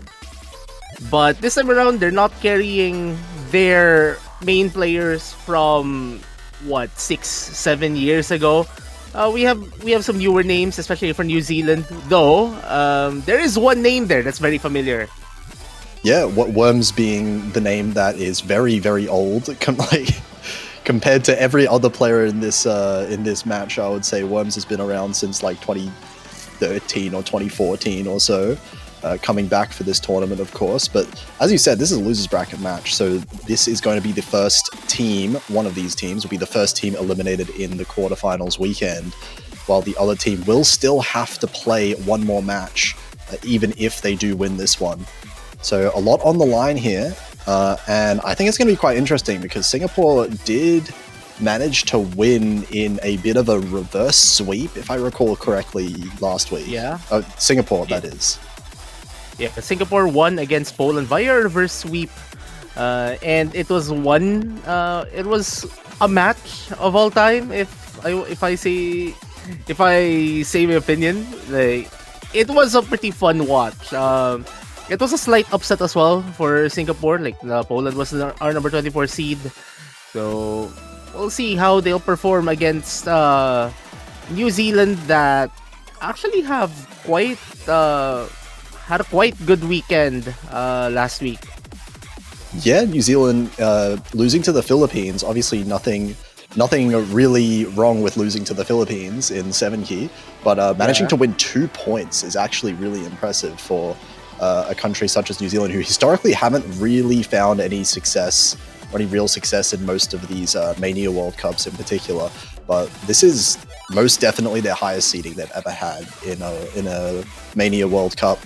So they are looking quite strong this year. Yeah, regardless of where they finish, they are practically assured of their best finish in this World Cup. Indeed, they are bidding to go further than this. I think that's pretty much the goal. Same for Singapore, and it's really going to be dependent on how everything will pan out essentially. Anyways, Team Singapore is the one who protected Rice 4. That is the way to protect. That is double ballsy. Rice. I was going to say, looking at some of the scores last week, Singapore did actually beat New Zealand's team scores on a couple of the Rice picks. It really was the hybrids that I feel like Singapore has been struggling with in the past week or two. So I was expecting New Zealand to maybe go for like the hybrid / LN kind of route, whichever ones that they're more comfortable with. But no, they know what's happening. Ellen.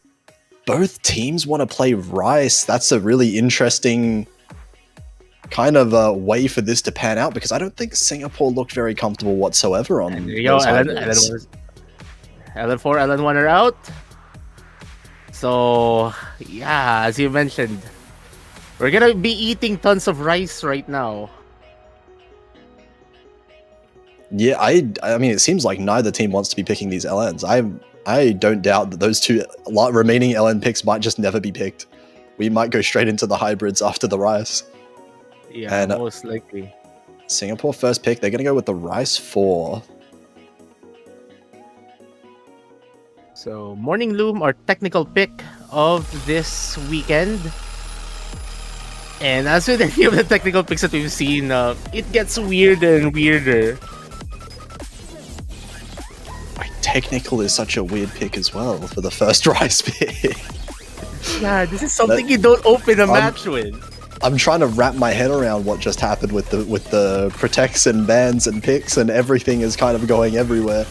I mean, Singapore was looking really good last week on stuff like the Rice 1, the speed picks, or even like kind of the mixed Rice picks, but I'm not so sure about tech. We'll see how this goes for them. Obviously, they're probably feeling comfortable on it if they're picking it so early, but New Zealand definitely have their own comfort players when it comes to the Rice. As I'm... Oh, no, never mind. We're not actually going to be seeing Worms play this. We're going to be seeing Do You Fart and Robeat sticking in here. Maybe the harder map pool benefiting the younger players here. Most likely. But anyways, first chart, and again, as I mentioned, this isn't usually something we'd see a match. Not something we'd see as a match opener. I mean, I guess the rationale I could kind of think of is that this is maybe a little bit less physical, as obviously the technicality makes up for that, but maybe Singapore struggling a little bit with the physicality with some of the other picks might be the case here. But early on here, it looks like New Zealand having a bit of an accuracy lead off the back of Origami Best, and Origami Best actually finds a miss. Oh, wow, 3 of them at once.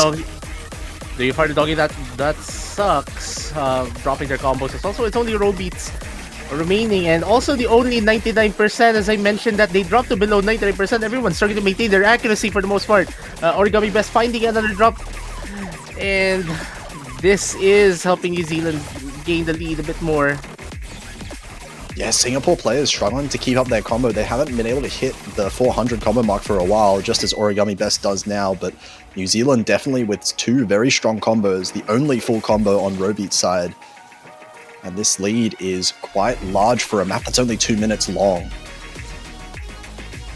Oh, there goes the full combo. No more full combos. Origami Best, consecutive misses from them. Robeats as well trading. Do you fart finding a miss? But everyone's just dropping their combos like flies now. It goes to show there are no breaks when it comes to technical maps. You can't relax, even though this might be a technically less dense section.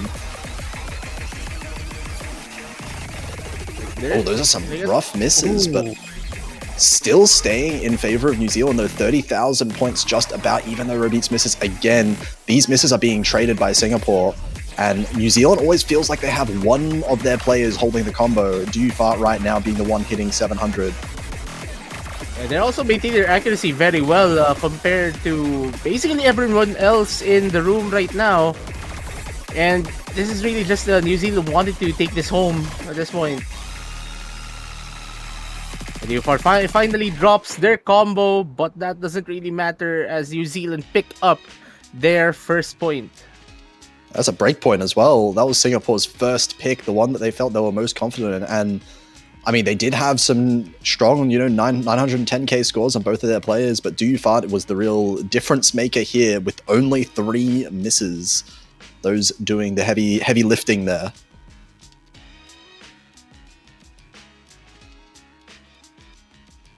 So now, New Zealand.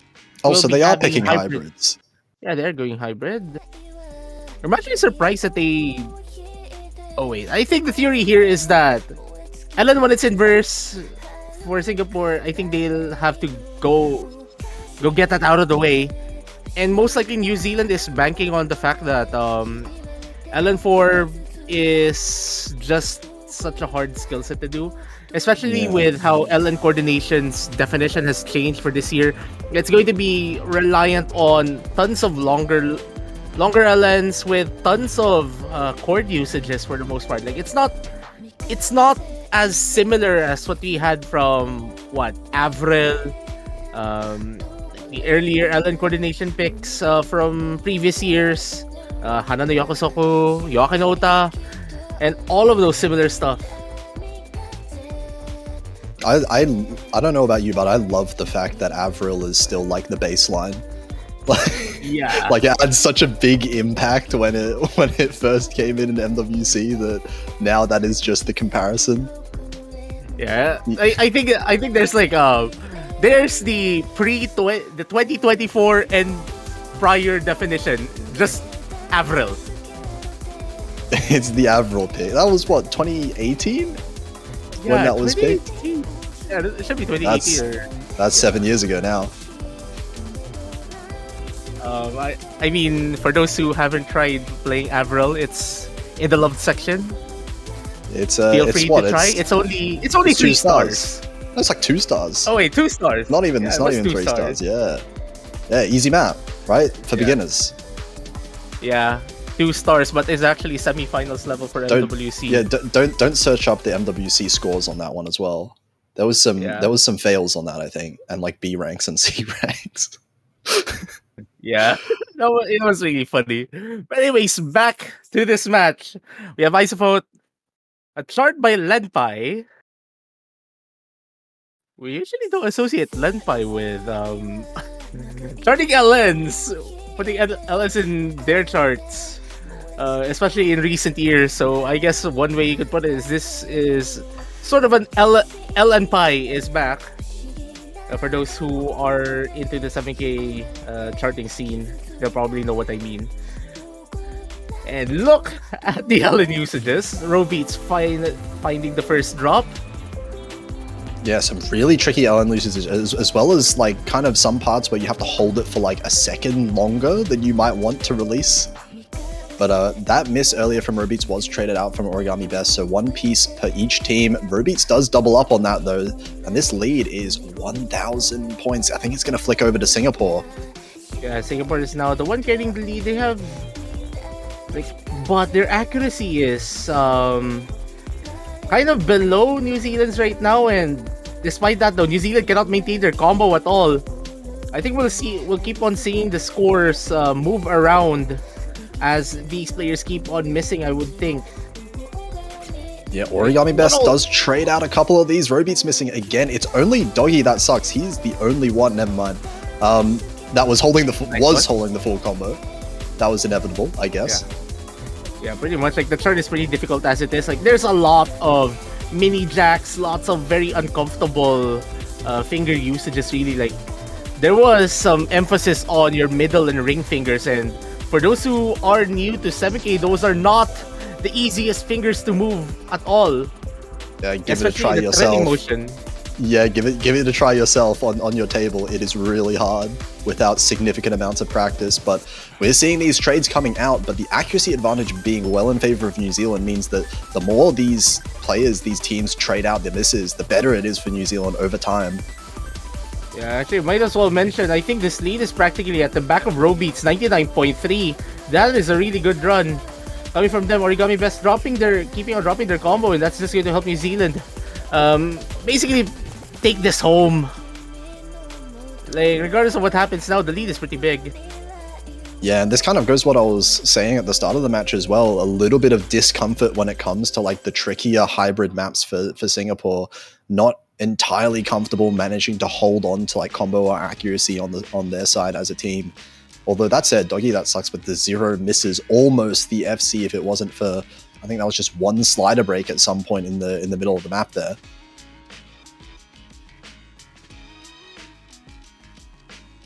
Well, that is Isovote. New Zealand picking up their second point. Again, Robeats with the highest score in the entire... Actually, not the highest. No. It's not the highest. Doggy that sucks. Yeah, combo So wins. it was an Ellen break. Yeah.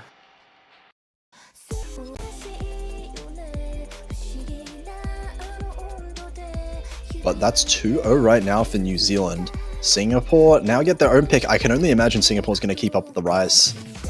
And there you go. They are going for... Rice one, I think, should be a really good pick for them out of the ones available here. This was one of the maps that they performed pretty exceptionally well in last week, and actually beating New Zealand's team score by a fair amount as well. But it remains to be seen whether they can keep that up, because of course this is not the same map or difficulty as last week's Rice one, and of course New Zealand being the higher seed overall tends to give me the impression they might scale a bit better into this one, as we see Worms being swapped in the first player swap we were seeing in this match. Worms, the veteran player from New Zealand, like coming back for this tournament, as you mentioned. I mean, I think I remember we were talking about this after the match happened yesterday, like about the older players in the 7K World Cup. Like, lots of them coming back to play just for this tournament, really.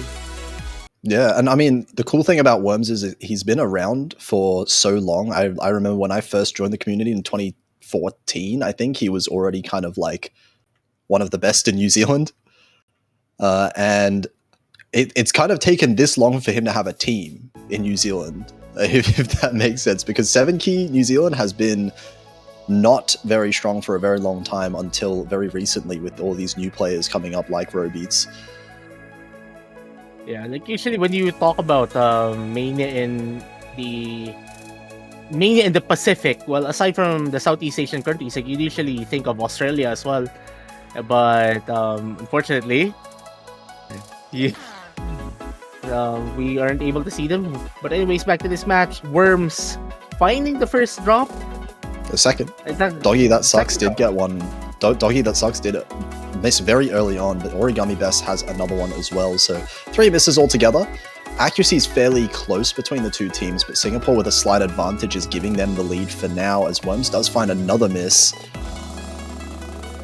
Actually, Singapore maintaining pretty much the same accuracies, like around 99.3, but Origami Best finding a pretty sizable one.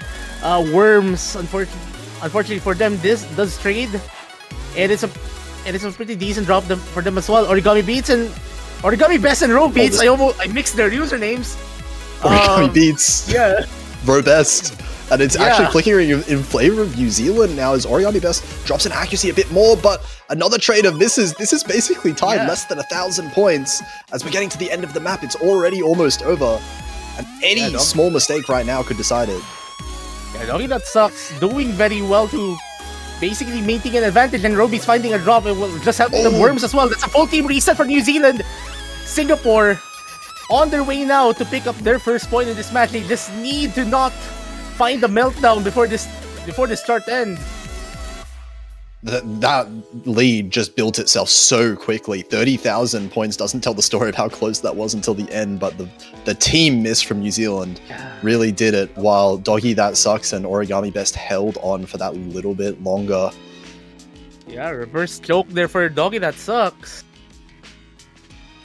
Yeah, actually, Doggy That Sucks missed in like the first 100 or 200 notes, and then proceeded to FC the entire map, so that is definitely the MVP there for this match, and you can see why they have been going for the rice here. They're keeping it close in the match so far, but they still do have to win one of these breakpoints now, as New Zealand picks the LN map. Okay, we're going to be seeing LN Density coming out. This is our... Actually, you mentioned that New Zealand will be going more for the LNs and the hybrids. I think this is them just wanting to just go for what they think Singapore might not be able to keep up with. The LN density charts are in this World Cup are pretty rough, pretty abrasive just overall. Yeah, a bit more physical, and I guess harder to be comfortable with, and I guess that's where you really want to be attacking some of the Singapore players if they're not comfortable with the LNs. But I mean, I guess the thing that I was thinking about in terms of hybrids is that we know that Singapore is struggling on the hybrids, but they haven't played LN in a while. Last week, Singapore did not play a single LN map, and their LN qualifiers are actually pretty decent. So we'll see if they can keep up that overall on these ones. They're maintaining the same 2 players. Okay. That intro. Okay, Robeats as well. Everyone's struggling on this. Do You Fard's the one that's holding on right now. Yeah, the intro is particularly dense already. Like it does the, like it's just right there. It throws you directly right to the deep end. Do You Fart though? As I mentioned their name, they did have a pretty good start. But again, this is still a pretty manageable lead. Yeah, Origami Best down to 96% briefly there. He is going to get the opportunity to recover a little bit now in terms of accuracy. But another miss does mean that New Zealand is going to pull ahead a bit more. Traded misses. All of New Zealand, all 4 players missing. Everyone. Okay. Yeah, Everyone's struggling to maintain their combos. Really, the longer holds here, pretty much making this extremely physical. Like you mentioned that the qualifier scores for Singapore were pretty decent, but you have to remember the qualifiers are around what we're seeing right now. Like quarterfinals and qualifiers usually are around the same level, pooling wise. But as it stands, New Zealand is just a bit more stable than their Singaporean counterparts. And you can see it mostly. It's not just like the misses. It's how significant these misses are. Like if you look at New Zealand's accuracy, Robeats in particular has been missing quite a lot, but this accuracy has been staying exactly the same for the entire map. Like high 98s. It's not being tanked whatsoever. These are really clean misses. Whereas on the Singapore side, we see Origami Best still tanking a little bit in accuracy, struggling to bring it back up. And that's what's producing this score lead. Actually, I won't be surprised if if they keep up their pace of gaining accuracy, they might be able to 99 this at the very end. Like they're very stable right now. As you see, Team Singapore just keeping their full team resets. Like they cannot build their combos at all. But such is the difficulty of this chart. UFAR unfortunately dropping the pretty sizable combo, but that doesn't really matter. They're going to MVP this chart pretty much. Yeah, super safely. Yeah. And this is the biggest score gap we've seen this entire match. Yeah, for sure. It seems like LN might be the place they want to go, which was kind of why I was so surprised at seeing New Zealand protect a Rice pick earlier, because I don't think Singapore was ever banning a Rice pick. And hang on, wait, which Rice map did New Zealand protect again? Was it this one? I think it was both Rice. Singapore protected Rice 4, and then New Zealand protected Rice 2. This is Rice 2. Yeah, so this is okay. Both protects, yeah, both protects are picked. Okay, by Singapore, that is. Yeah. Not everyone knows this, but I'm pretty sure those who are paying enough attention, yes, you can pick your opponent's protect. Yes, you can. That is also why we have this thing called the mythical third ban, where you could protect something and then eventually not pick it should the match go the distance. The bluff protect. Yeah. Protect it to threaten the other team, like, oh, we're actually really good on this, but you're not. That would work super well with SVs though. Not that there's any SVs in this tournament, or 4K for that matter, but yeah, wait, that's a protect. Isn't that a spoiler? Wait, what? Oh wait, yeah, it was announced a few weeks ago. But for those who don't know, that's a spoiler. I have no insider information on this. I have only been reading public sources. Yeah, it was announced publicly, yeah. Anyways, here goes. Okay, chord stream time. Worms finding a drop on the chord jack transition of the UFART as well. No more for combos in New Zealand's side of the screen. Origami Best also finding a drop, so it's only Doggy that sucks. With a sizable combo. I presume this is still an FC, but with a 98.9. Just almost hitting 99%, and I presume they should be with this section. Origami Best the better accuracy between Singaporeans, also finding a drop, so that should give New Zealand the lead, but it's going to be pretty slight. Yeah, the accuracy right now in favor of New Zealand off the back of Worms, and if there's anything that I know Worms for, it's Rice ratio and accuracy, and he's showing that right now, 99.73. Next highest being on Team Singapore, 99.3 for Origami Best. But enough for a 6,000 point lead, as Worms does find a miss. That's a pretty big one, but traded out immediately. Worms Origami Best finding trades. And actually, New Zealand has, well, aside from the drops from Worms, like, they practically stabilized, really. Better accuracies for the most part. Worms still getting a mid 99% accuracy. Oh, and these brackets are rough. Origami Best drops a lot of 100s, I think, in one of those brackets there, those double streams. Like, this is really like the abrasiveness of the chart really hitting them. Worms, unfortunately, dropping their combo on that bracket transition. But at this point, like, New Zealand will just continue pulling ahead because regardless of the amount of misses that New Zealand gets, the drops that we see from Singapore will just continue increasing the lead here for New Zealand. Yeah, look at the accuracy gap on Worms right now. That's almost a whole % above the second best.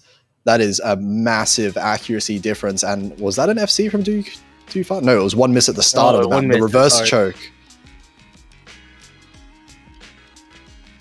Yeah.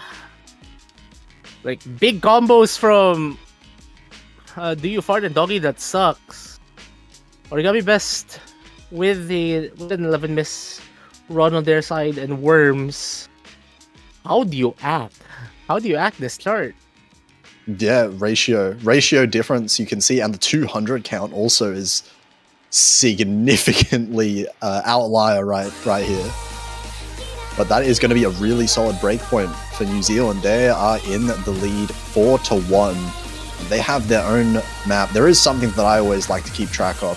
Does New Zealand want to connect 4?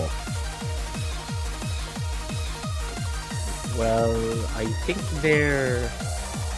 I don't think they'll pick Rise 6. That would be a really silly pick. But they could. They could, yeah. They shouldn't, but they could connect 4. Whoa, they are! They are let's going go. for it! Okay. New Zealand wins the Connect 4 match. Yep.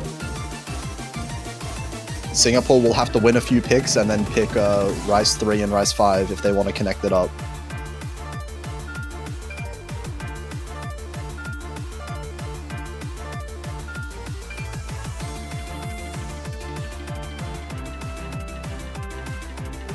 Someone, yeah. Yeah. Well, that's a sizable roll number there, Origami Best. Wait. But anyways, yeah. What? Actually, is that number wait. just too big to? Yeah, but I think so. Okay. That's a Yeah. Okay. So there's no way you actually rolled 38 out of that number, right? Would be funny though. But anyway, so Rise 6. And honestly, I do think this is a good pick for them. This is a faster chord stream pick. For the most part. Like, patterning is a bit more comfortable just to balance out the increase in speed compared to what we had from Rise 2. And I mean, it makes sense after just winning the other chord stream pick, you know, right away going into the other one. Couple of early misses early on here, but it looks like New Zealand gets the better of those as Origami Best does drop down to 97%. Should have enough time to build that back up, but is going to need to try and build up that combo pretty quickly. Oh, another miss. Yeah, so I think it's only Doggy that sucks really with the full combo now. Not the best accuracy though, and considering that and Worms just, you know, carrying on for what they did on Rise 2, we already have 27,000 points between these two teams. Yeah, and another short map as well. We're already halfway into it, and this lead is 40,000 points. Oh, rough miss there from Origami Best. Unfortunately, down to 97%, so this accuracy lead is pretty large. This is pretty massive, actually, in favor of New Zealand. Yeah, and Worms finding a combo drop, as I mentioned their name, but not really dropping accuracy at all. Like, it just stayed there at 99.48.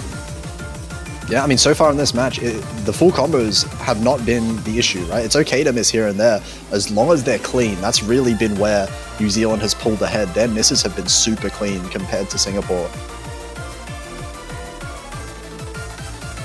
That's another drop from Worms. Origami Best trading it, and the lead will just continue to increase now. Oh, the FC's gone. Yeah, no more full combos. You fart with what is practically a reverse choke.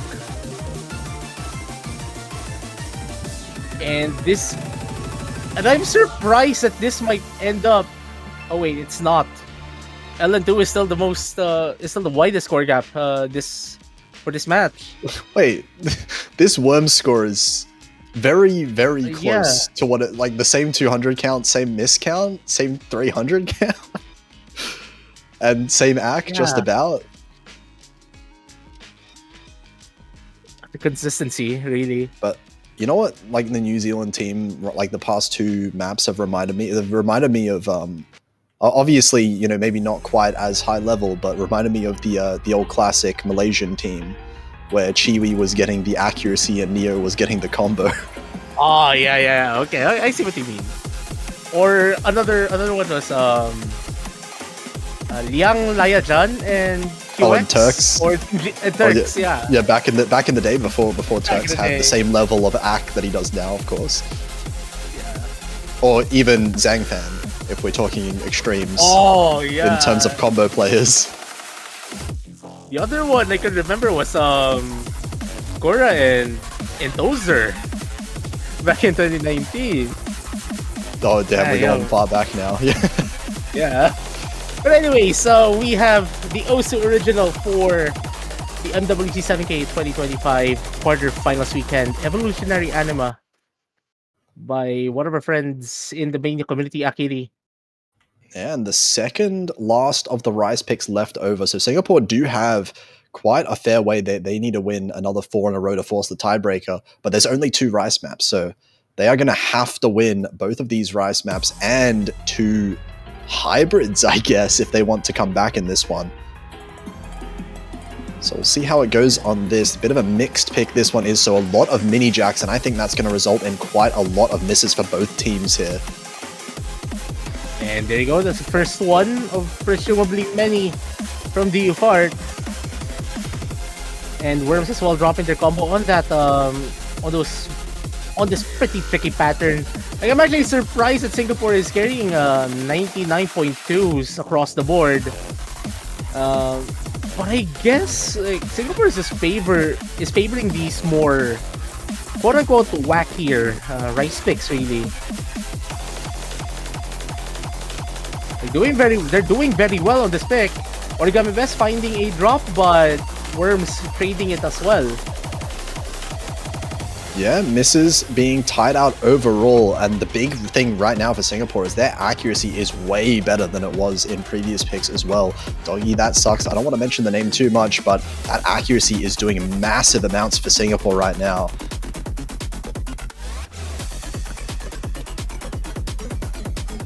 And more trade misses coming out. The Origami Best, and there you go. The only full combo left is gone. Doggy that sucks finally finding a drop, but wait a minute. This is getting close. The lead just halved all of a sudden. A few misses in a row from Singapore, but it still should be in Singapore's favor unless they both miss again. Traded out by Worms, but Dufart is holding on to that combo. This lead is shrinking really quickly now, and maybe some stamina issues. Yeah, the combo drops on Origami Best not really helping Singapore. And as it stands, New Zealand actually has the better overall accuracy between the two teams on average. Origami Best has already dropped below 98%. And these trades are just going to help New Zealand now. Doggy that sucks, Origami Best, that's a full team reset for Singapore. And New Zealand has practically stabilized. Do you fart? Another, what is essentially a reverse choke from them. New Zealand's just better at the end of maps, it feels like. Like at they just get better as the map goes on.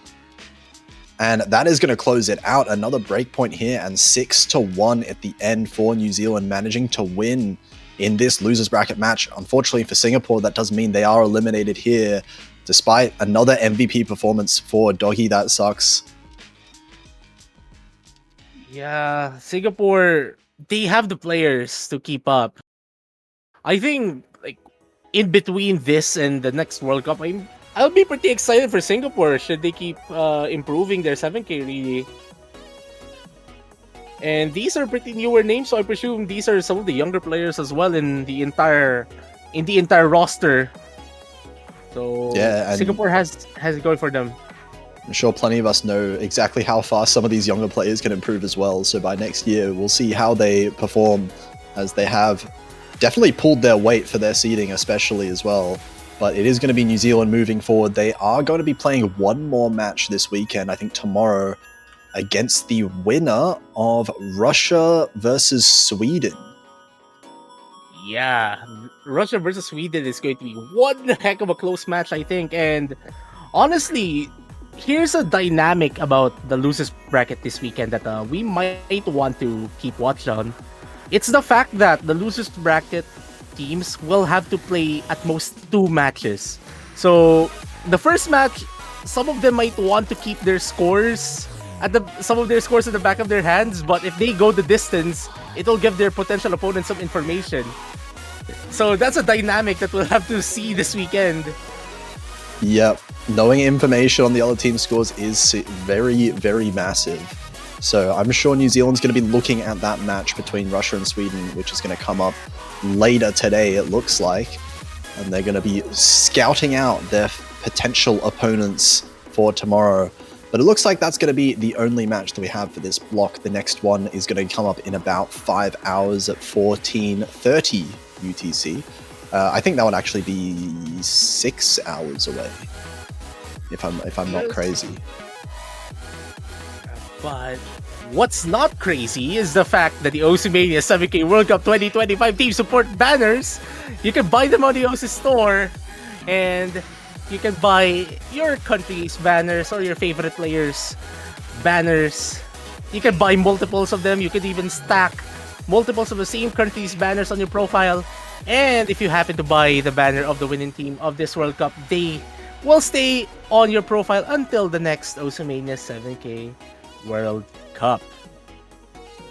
So that is pretty much it for both of us. That's going to be all for us for now. We are going to be having a bit of a break, so make sure you come back for those few more matches. We have 4, it looks like, in a row then. And all of those, I believe, are losers bracket matches. So fun eliminations to be had. And we will see you very shortly.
Hello everyone, welcome back to the Osimania 7K World Cup 2025 quarterfinals round. We got another match on our hands with Peru versus Taiwan. The winner of this will be facing Spain next weekend.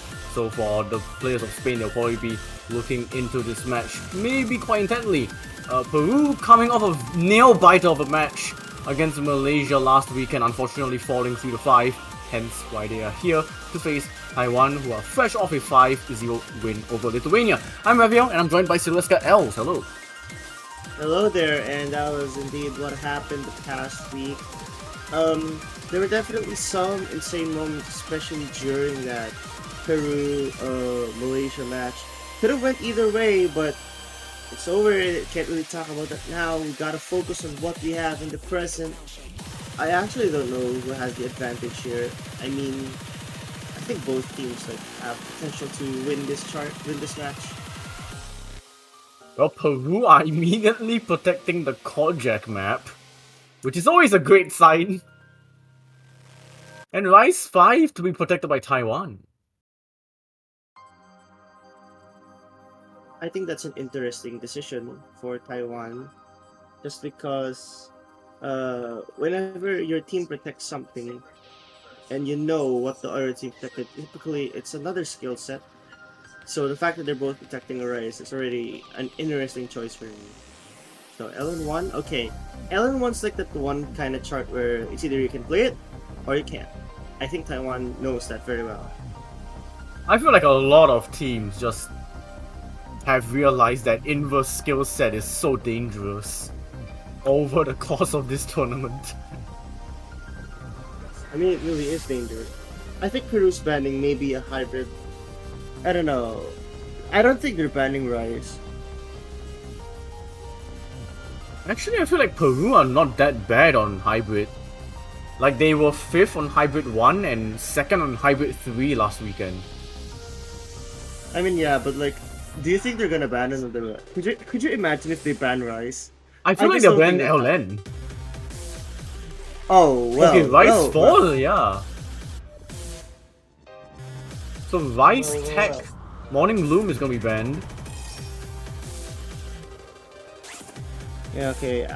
This is actually pretty surprising. I was expecting LN as well, like Rav said.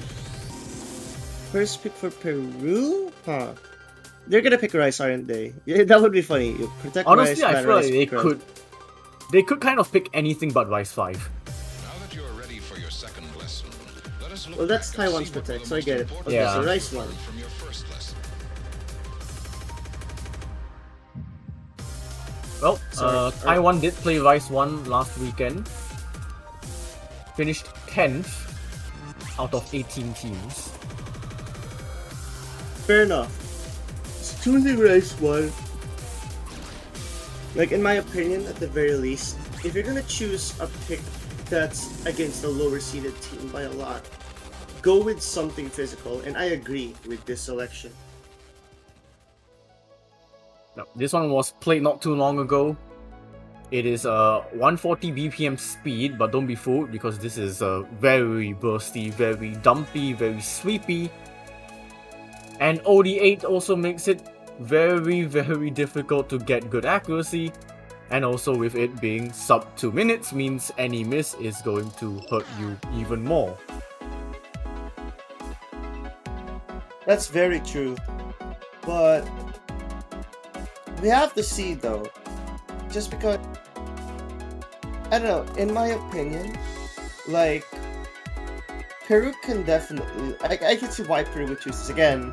When this seed disparity is here, especially for 7K, I think picking a physical oriented chart works. So Peru, in my opinion, made a good pick here. Yeah, but I think the player to watch out for Taiwan would be Hero Jeff. And also the player that will have to step up for Taiwan would be VVVXX, which I have no idea how to really pronounce, I'll probably just call him VVV. I'ma call them triple V. Triple V? But VVV Same works. syllables. Yeah, same It's the same syllables. I think it's okay. Yeah, either one works. Okay, so you know, if you mix love and VVVXX, you get 5 V's in a row. Just wanted to say that. Love XX. Unfortunately, they're not playing in the same roles. That's so true. So now, what I find interesting about the selection is, again, if Peru can out physical Taiwan on this pick, then I think that opens a lot of opportunities for Peru here. But Suisse using the hidden mod, I mean, very fitting, very fitting. I'd be Yeah. surprised if there was no hidden mod there. not a huge surprise, but I think the player to watch out for would be Love from Peru, but they find a miss first! Already.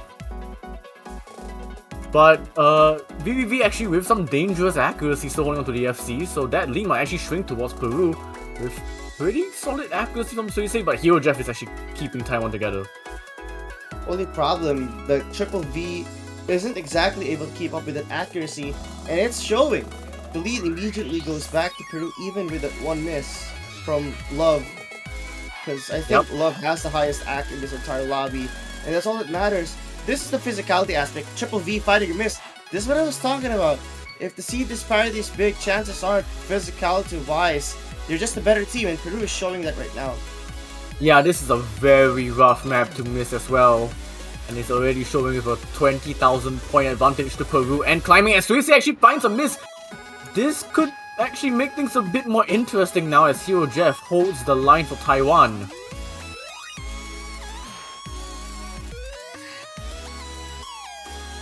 Love's accuracy though, 99.63, not budging one bit.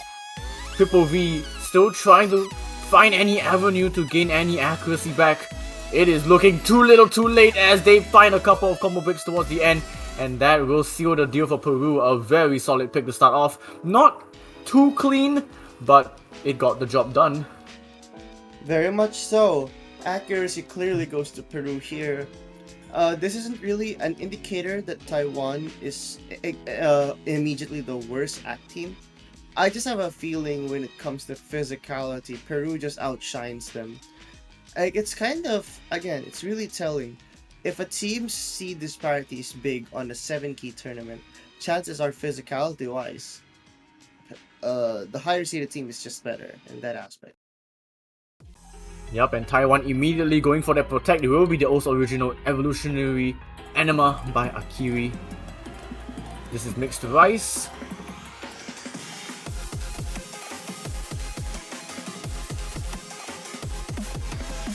And if we compare Rice 5 from last weekend, interestingly enough, Taiwan actually have a better score than Peru, but only by 2,300 points. So strap yourselves in. So definitely that means Taiwan can contest Peru, or rather, the other way around. Like, seems like Peru has to contest Taiwan.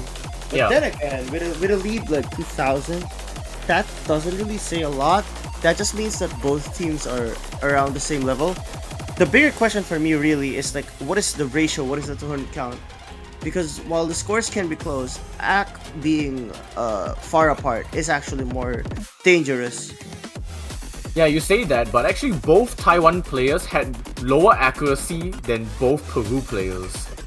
It was Hero Jeff with a 99.37, Triple V with a 98.9, and then with Peru you have Suisei with 99.44 and a Love with 99.5. So Peru actually have the accuracy game checked. But combo game, we'll have to see. Yeah, I can definitely see where you're coming from.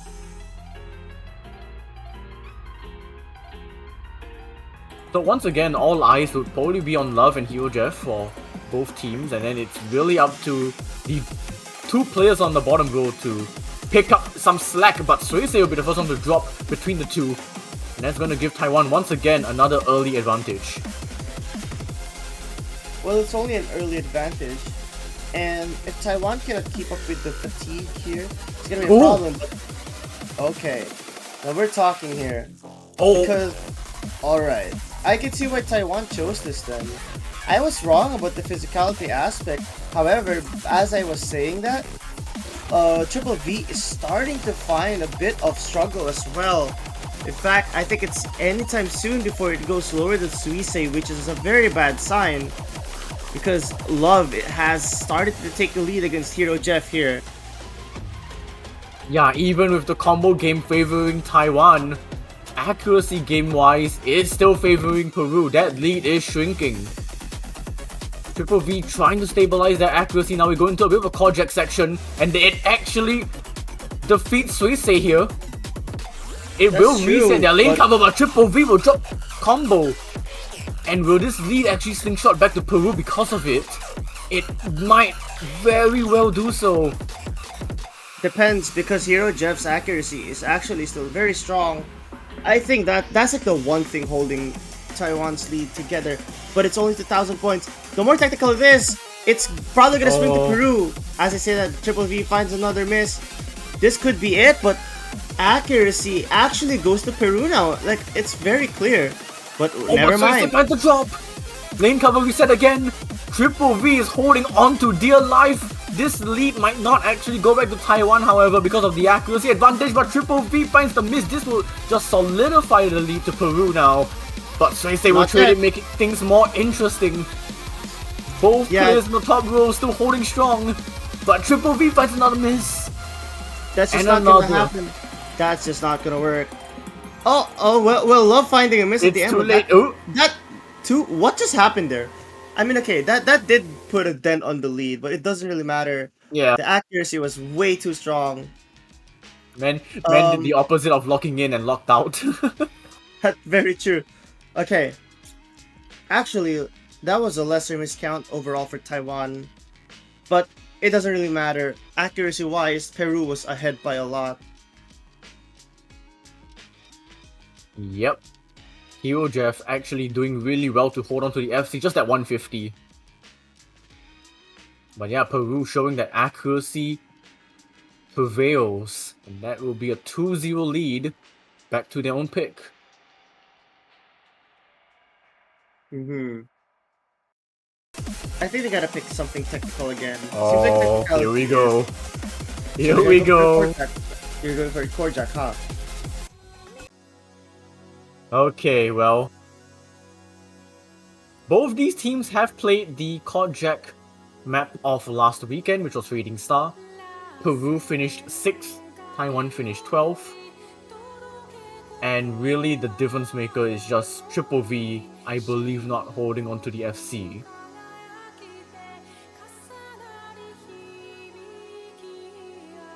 So this time round it is going to be way more crucial, because it's an elimination match.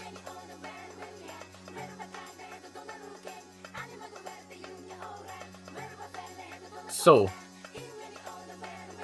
I'm very sure a lot of people are acquainted with Korjak maps over the last few weeks. But with the nature of Korjak maps, you're going to see some very wild judgments, to the point where some players might actually have more misses than 200s. That is just how Korjaks work, because you're just going to be hitting a lot of cards in various different, I guess, key styles or play styles.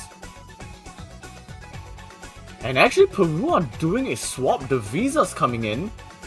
I wasn't actually expecting that, because Love did play Fading... Sorry, not Love. Suisei did play Fading Star last weekend, and Suisei was actually the better of the two. So it could be a mind block. Do we see any mirrors?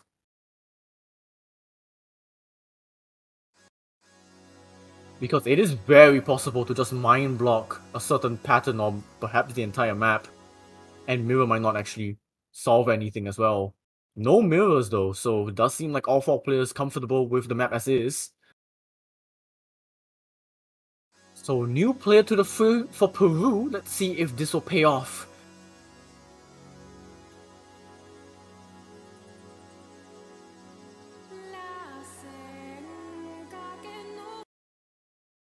Alright, so didn't really miss much, I assume? The Visa actually coming in for Suisei, which is a little bit of a surprise, because Suisei was the best performing player of the 2 for Peru last weekend on Fading Star. So seeing them come in, yeah, they will definitely have to fill in some shoes. But does seem like Love might be tapped out in the internet connection department. We'll see if that can get resolved on the Bencho side. It does seem like they should still be in and playing, so... Alright, there we go. Yeah. We're good. Also, it does seem like Triple V is the first to drop. So once Love is caught up, we will see how the lead will stabilize. I believe should be in the favor of Peru. Once that 300 combo gets met. Just a quick solo from them, and there we go. And I believe that should be an actual genuine triple V miss. So that's actually going to give that lead to Peru. But this is a 10k lead, and we all know how volatile lead changes are when it comes to core jack. This Oh is my gosh. nothing. Love actually increased accuracy up to 100. It Triple was V finds a 100 for a miss. bit. That's crazy. But Triple V keeps on finding those misses. That's gonna make the lead exponentially higher. Not to mention Hero Jeff's accuracy hasn't been up to par with both the Visa and Love. They're actually extremely consistent right now. Peru are having a clinic. 99.91, the lowest accuracy of the two. The Visa is definitely filling in some big shoes. And Taiwan has some big catch up to do. This is And still here not we go. safe, however. Still Yep. not safe. Even with a 27,000 point lead, I wouldn't trust a lead this much on a core jack file. Just because I think, again, like what I said, lead changes in core jacks are very volatile. Definitely. Does seem like Peru are still holding onto their own very nicely. Just some slight accuracy drops from the Visa. But I mean, like, this lead, 33,000. As Triple V finds another miss. Hero Jeff doing all they can to hold Taiwan afloat. But Peru, Honestly- they've protected this for a reason. Amazing protect here. I just hope this pick was worth it at this time. It definitely is, because Triple V keeps on finding those misses. What in the... There's no way. Okay, I'm not gonna speak right now, but like, that's actually amazing to see how we still have 3 full combos in the lobby.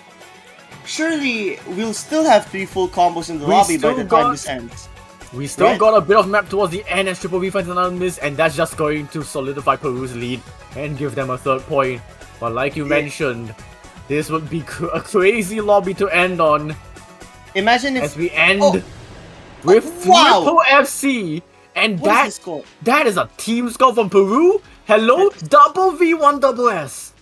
Double... You know what? We were so close to having a triple V1 double S. Look at that. Look at that 200 count. 111. Look at that Almost. 50 count from Triple V. This that- is that's just context for you. Core jacks can definitely give you a lot of 50s. But that is a team score from Peru. Love with 999, Divisa with 995.9. Really filling in the shoes of Suisse very, very Yeah. well. Hero Jeff played an exceptionally Incredible. well core jack score.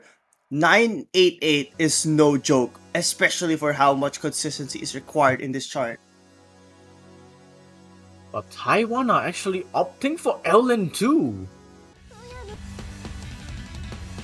I don't Huh. like this pick. I don't like this pick. I don't like it either. Just because like Peru LN is actually not that bad.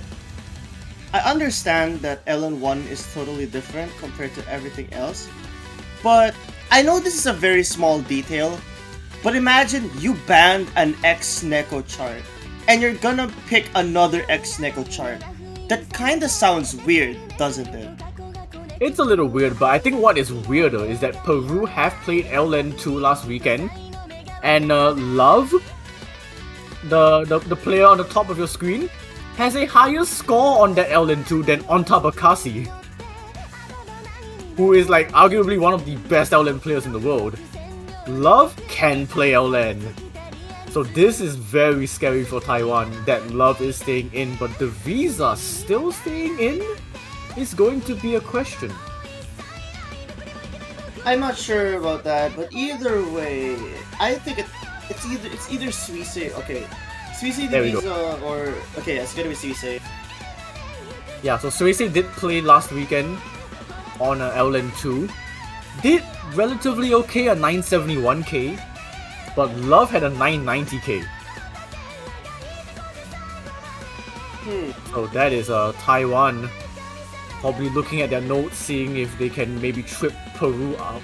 This is definitely a lot more dense than last week, but I do not expect any 990s. I hope I won't eat my words. Well, having a 990 on an LN is already very difficult, so I understand why. There probably won't be a 990 here.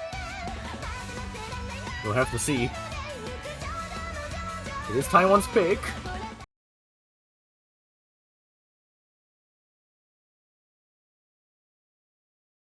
Alright, Ellen And density. I think Taiwan's thought process is like, okay, none of the rice picks have worked. Why not try something different? I'm just not sure if Ellen was the way to go though. I mean, as I say that, Oh, very rough stuff of Triple V. So he's saying Love actually finds the drop, so Hero Jeff is the only player still holding onto the FC right off the gate. As Love drops, but Triple V is struggling to even hold onto an S rank, finding some time to now recover. But a very shaky stuff from Taiwan.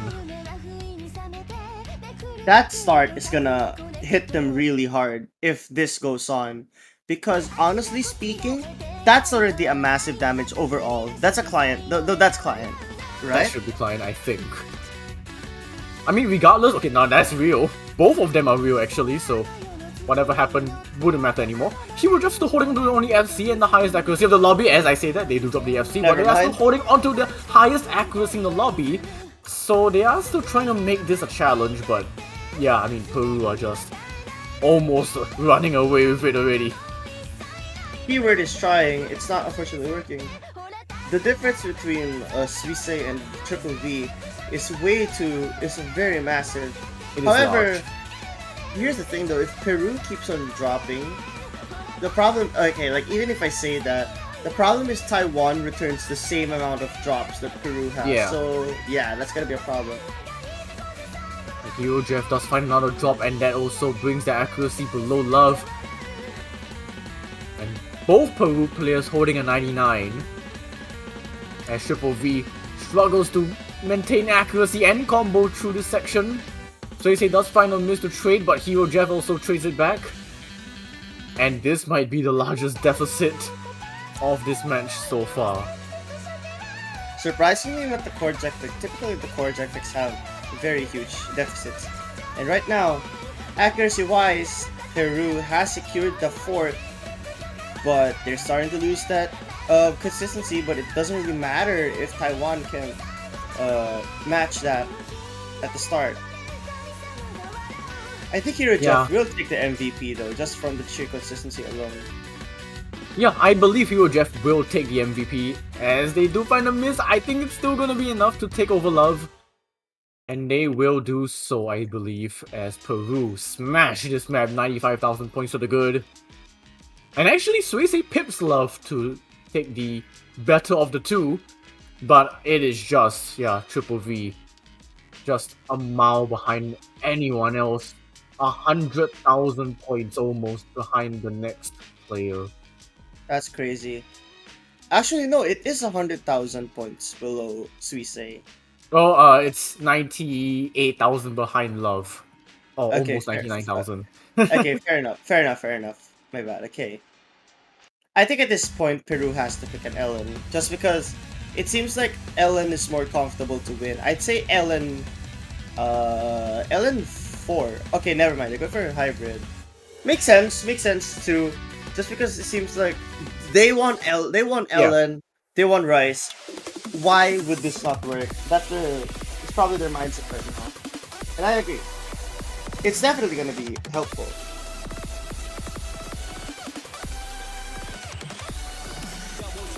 We have Graham versus themselves on this pretty generic hybrid.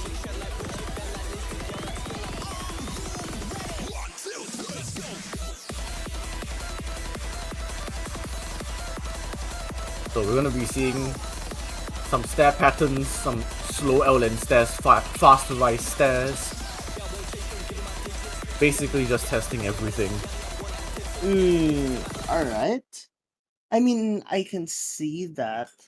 I just really hope that fatigue isn't starting to kick in Taiwan. Because I feel like that's starting to become a factor already. Like, some of their misses seem like it could have been avoided.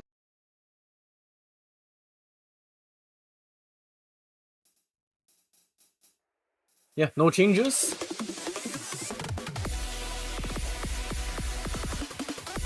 And Triple V already the first one to drop combo, but Suisse actually with some staggeringly low accuracy.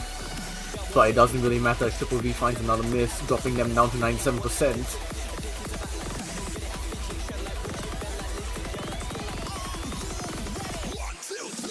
This is a As very, Hero Jeff dropped the FC, so it's 2 FCs to none. very technical chart. Actually, a well-analyzed pick here from Peru. Technicality has been the answer for Peru this entire match. And now you're mixing both of the Ellens and Bryce technicality into one pick. Should come off as no surprise that this lead has been built up. Yeah, Peru proving why they are 8th seed. One of the surprise packages going into the 7K World Cup, you wouldn't really see Peru this high up in qualifier seedings, but now you see these two players shredding this map. You can kind of get the gist as to why they are this high seeded. Yeah, Suisse opting to not go for the hidden mod here. I think the point for Suisse here is trying to go for more, go for better act and maybe consistency, which I understand, especially since, yeah, this pick is just very physical and technical here. Yep, Hero Jeff has actually been able to find some consistency again, but Triple V is just struggling to even keep themselves alive. As both players of Peru still holding nicely, 99 FCs. Now we go into some very interesting LN releases and staircases. I mean, I agree with the Oh. really finding their footing, but it's just not going to work if Peru is gonna stay this consistent and accurate. Yeah, so we see actually finding the drop on the LN release staircases, as is Love on this section. So no more FCs. I don't think it's gonna matter though. Just It's not going to matter at all, yeah. At this point, lead Peru are is just playing for a team score. exactly both 99s to like a 98 average. I mean, that is gonna be really hard to beat. A whole percent of a difference in team average is massive, and just here alone, it's just not gonna be enough. Even if Peru finds any misses here. Love finding a miss, but I don't think that's gonna matter. Very impressive work for Peru there. Yep, still a very decent team score to end off. Psychedelic Nova Trinity. Peru with an 88,000 point advantage, giving them match point now, and Taiwan now have to fight for their lives. And at this point, what can Taiwan even go for? I think it's whatever Taiwan just feels like playing at this They point. have to pick a comfortable map. Like, they have to pick something that, like, Triple V can find themselves comfortable with now. But as I say that, you know, just looking at the maps remaining, that's a tall order as they go for Hybrid 3. Oh my goodness, they're going for the absolute opposite. This is a difficult map. This is effectively the mini tiebreaker. For a reason, it is 4 minutes long, and it is pretty much the hardest map of the 3 hybrids. But with such a limited pool of maps, I can't really blame them for choosing this.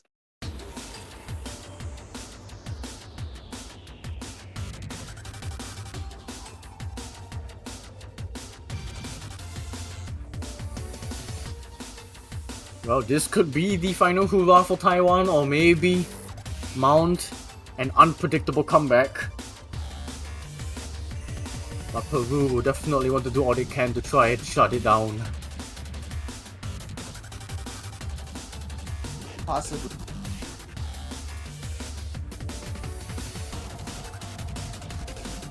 So this is a 4-minute chart. Yeah, I don't know. I don't know if this pick could really work in Taiwan's favor, just with how fatigue has affected them. Yeah, and just consistency as well as a whole. Like, Peru have already proved themselves that they can manage their consistency better than Taiwan.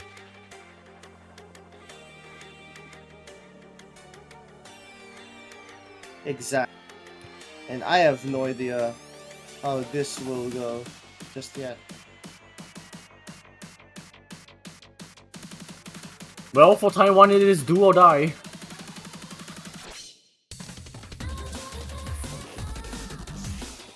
or die indeed. I believe this is a loser's bracket match. It is a lower bracket match indeed. Yep, the winner of this will face Spain next weekend. Mm-hmm. Right, here we go.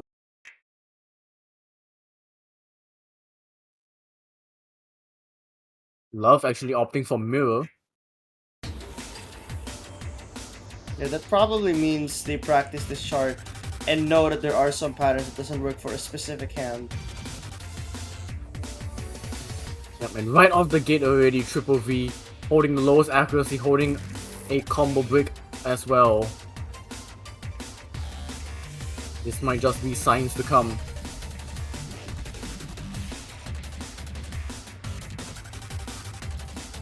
Mm-hmm. So from the get-go, it's already a few thousand points of an advantage. But only one miss has happened so far. Okay, make it two. That's only a bit lesser compared to before. However, the accuracy is gonna be my biggest concern here. Oh, there's a miss from Love on the LN section. Not finding this part of any comfortability. But Triple V as well, I mean. These releases are very strenuous. A lot of concentration needed, a lot of hand-eye coordination, and they are just not finding any comfort. Definitely a lot of control is needed. A lot of reading definitely is needed. And it hasn't been working towards Taiwan's favor right now with how physical this chart is. Yeah, oh, I think the mini jacks might have caught Suisei there. But Triple V, this section is so rough. And Hero Jeff finds a combo break as well. Trades it with Suisei. Only Love has substantial combo now. It's starting to get a bit more dense. And this is the part where I think Peru can really take it away. Just because of how, yeah, as I was saying. Suisei with another miss. Trades with Triple V. Love is doing really well now. 2000 combo, 99.6% accuracy. It's crazy. That is a crazy performance from Peru right now. Oh! Well. These LNs not really finding any love from Love. That is indeed true. But it doesn't matter anymore just because, again, wow, has this Peru team really been able to stay consistent enough just to have this comfortable lead? Yeah, the lead is just running away to Peru with open arms at this point. Suisei finds a couple of drops, so this lead is actually going to shrink a little bit, but Triple V is just going to balance that out. And yeah, those two players in the bottom row not having fun with any of the LNs. But the two players on the top row, well, Love finds a miss, but Hero Jeff still doing okay. Not to mention their accuracy as well. Oh, that's... Peru started to miss a lot, but the damage has already been done. And not to mention, Taiwan has also been trading their misses. Technicality has really been a factor for why Peru was able to take advantage. Like, the moment they saw they have the technical advantage, they really took that into their heart and set their foot on the gas pedal. Yeah. To take these points. Like, both players of Peru are still multi-missing, but that lead is still growing. It's 6 digits now. I don't think we've seen 6 digits yet this match. And it's really just a struggle for Taiwan to really mount any sort of pull on this map that they really needed throughout this match. Indeed, and just like that, we're at the end. Mini jacks are the only issue here in the court stream, and just that, Peru takes the win. Another 6 sweep. to 0. 6 to 0. That ratio from Love is very good when you see it, by the way. But yeah, very good ratio for Love compared to everyone else in the lobby. 200 count as well. Taiwan did a great job. Like, there were times where they really could have contested, but Peru was on a tear this match. Very, very consistent, very accurate performance from Peru. What Yeah, a great Peru. performance. They weren't here to mess around. They are here to show why they are 8th seed, and they are going to probably carry that performance to next weekend because they will be facing Spain, and that is going to be a very interesting matchup. Yeah, it's gonna be interesting. I mean, it's way too early to tell what's gonna happen there, but I hope the best for both Spain and Peru. both Spain and Peru. Wow, They are on your screen. I mean, not right now. Not right now. They were on your screen. Anyways, there we what go. is on your screen right now is Chile versus Estonia. But it's not happening now. It's happening in 53 minutes, so that also means that we'll be taking a break just for a while. Well, But with that being said, before that, yep, before we forget anything, if you want to show all your support to any of these countries, please don't forget that the banners are still up for sale. I'm sure Yep. you'd really want to have these on your profile. They look really, really good, and they would really show how much you support your team. And I believe you can buy multiple of those, right? you can stack them, you can T-spin them. I think that's what the kids say these days. But also, exactly. if you also pick the banner of the winning team of this World Cup, you get to hold on to it for the rest of the year. I can speak. Exactly. But I mean, that's all I have to say. So if you have anything else, you can close this for us. Yep, see you all back here in 52 minutes for Chile versus Estonia as we resume the quarterfinals of the Osmania 7K World Cup 2025.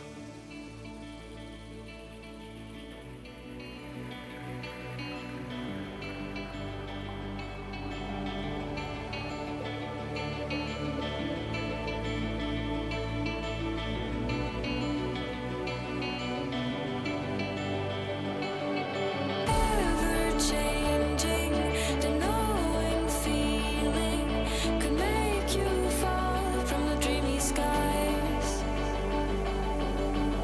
Suddenly the deepness can get through. Realize I'll fall along with you. Ever looking into cold green eyes. Ever looking into cold green eyes.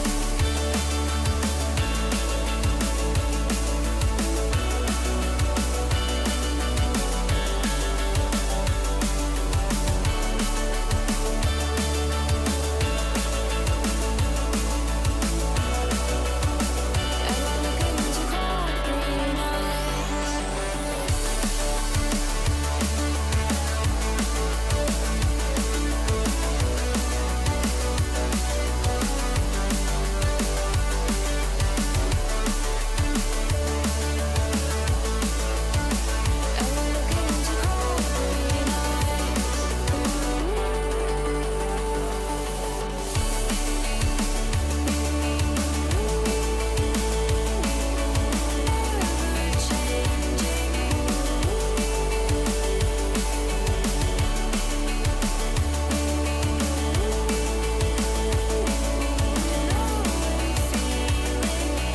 make you fall from the dreamy skies.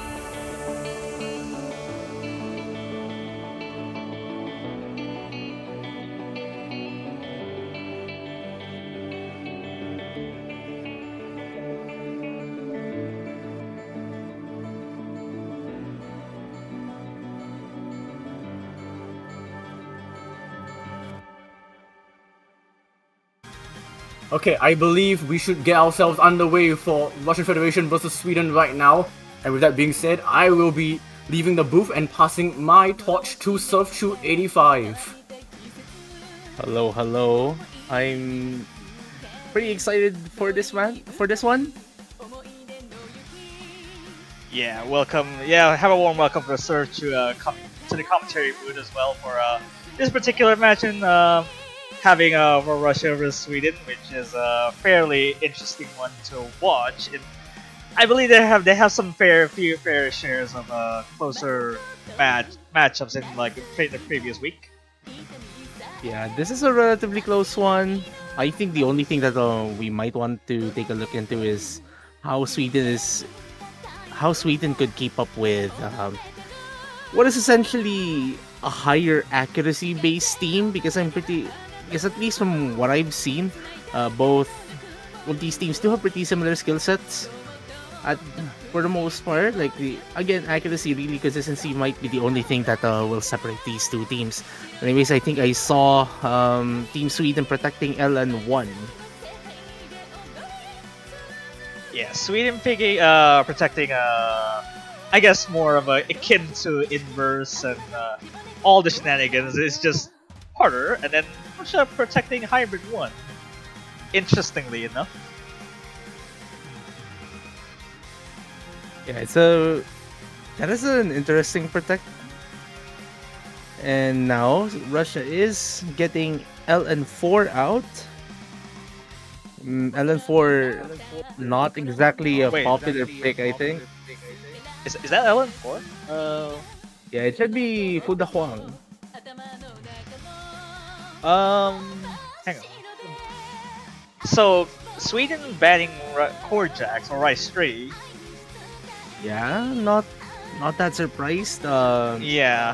Russia does have Team Ibuka, and also I think their possible second Rice player as well would be Carece, I think, if I'm not mistaken. Yeah. They're threats in core jacks for the most part. So they're picking for Sweden now picking Isophones for the hybrid 2. Which is interesting, which I would consider this the non, well, I guess technical hybrid out of all three, I guess. Okay, so we're just looking into correcting some of the display in the Maple sheet. Yes, the ban from Russia is LN4. Just to be sure. Anyways, this one is a pretty weird chart. Yeah, it's just well, I guess seeing the name themselves, the mapper also makes a quirky technical stuff, and I guess the being the one that is hybrid is just all hell breaks loose in this kind of chart. Yeah, like this one is just you're practically tasked to do a really long holds while doing pretty technical rice patterns with the rest of your fingers. I think there's only a few moments in this chart where you're actually allowed to let go of the keyboard, like that split second, and suddenly you'll just have to continue holding and just holding. Yeah, that's I mean, there's been like picked once, like the previous, I guess previous match. I believe it was like South Yeah. Korea, which is the first match we've seen on that particular block, which is I believe it was yesterday. So Oh yeah, it was yesterday. it- Also, this was also picked during the match back in the afternoon, or like about 6-7 hours earlier. For those who follow UTC time, which, funnily enough, the winner of this match will be facing the winners of that previous match, which was New Zealand. Anyways, here we go with Isovote. Interestingly enough, Sweden with an early accuracy advantage, Team Ibuka dropping to just around 99.2 at the very start of this chart. Just to note that Meiju is keeping up very well over the race self before the misses. But the misses we did see a trade of misses, so that's Sweden with a slight lead. yeah, just a fairly slightly. Oh, it's just trade from between Erasel and Tibuka there. Although maybe Tibuka has a lower accuracy in particular, so I guess the lead might trade it out. Well, I guess trade again actually. Venya is finding a problem holding that spacebar note, like releasing it 2 times in a row, but the accuracy really from Tibuka kind of tanking Russia's scores for the moment, but another drop from Venya's makes this flicker a little bit. What Tibuka does have though is the combo advantage now. Oh, and as I say that, never mind. Alright, interestingly enough, now the lead's going back to Sweden. Even Actually, I mean, we've seen Oh, Meiju drop a Meiju. few times there. Yeah. Yeah, dropping them below 99%. That's a pretty sizable one, and you already see the lead skyrocket a few thousand points to the Swedish side of your screen. Another big drop for Meiju on that mini jack. Venyas trading that. Nobody's holding the 99s here. It's just all after this. It's just tricky technical stuff, and now the lead's gonna reduce quite a bit here. We saw a miss there coming from Erase Self, and that's another one. That's a big reset for Sweden. Oh no, this is actually going to swing over to Russia here. Just Yeah, swing over to Russia on one particular pattern. Yeah, that was a big swing right there. Erase Self might kind of messing up that pattern really for the most part, dropping them to what? What is essentially 3/4 of a percent in that accuracy. And that does mean that Russia will be picking up their first point, the first break point in this match. This could have been a different story. Yeah, would that drop happen like just like a few last 2 seconds or 3 seconds? This would have been like completely different. But that drop is very significant for Erase up there. Might have just dropped all those misses at the last 5 seconds or so. That was relatively nerve-wracking. Like this is usually a pick where you'd see one team dominate for the most part, but if the hybrid pick is a prelude to what we'll see throughout this entire match, we might be up for a good one. Anyways, Russia going for Rice 1. Yeah, speed pick. Well, I guess in a sense this could also be one of their Russia's strengths, because I believe that Russia's picks have been pretty particularly unconventional, because you normally see consistency core stream or just core jack is just being played very early on, but Russia's picks have been fairly on the odd unconventional side, because speed like this is not exactly straightforward. It's just very rarely seen to be picked as a consistency check. Anyways, shout out to the charter for this one, ET Blocko. As we start Rice 1. Intro is just pretty much irrelevant. Yeah, like but this is like that part of the chart where you just want to keep your accuracy as high as possible, because you just don't know what's gonna happen once a pattern really kicks in. But Team Ibuka with the early miss. Just before the 400, so not that impactful as it might seem. I mean, we could still see some big swings once everything really starts to kick in. Venyas finding a drop. That's after 400, and there's another drop. Oh, Team Ibuka the straight, but Venyas, that's a full 3/10 accuracy drop there from that miss, and look at that lead. Like, it's already at around 16,000 points. Yeah, Venyas dropping like 4 times already, and Tiabuka might drop twice, but it's still like Eraso's trying so hard to keep that full combo up there, but it's also rivaled in Karae's with higher accuracy. Yeah, actually. The accurate. Well, it's not really going to affect the scoring that much, I would think. Karae's doing very well accuracy-wise, and actually Team Ibuka up from both Swedish players by at least 3/10. So it's any of these misses not really gonna affect them that much, especially that chart is ending. Oh, Rizzo dropping right at the end out of that full combo, but it's only Karae's having that full combo on this end, which is very beneficial. Only 2200s right there, 99% FC. Good job there from Karae's. What I'm noticing is that Sweden generally has much better, I guess, general accuracy, because I guess the 300 count is usually lower than Russia. but not this time.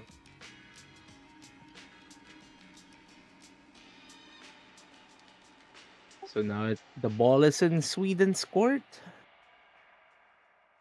I presume they might look into picking. Huh. Okay. Alright. Interesting. Morning Gloom.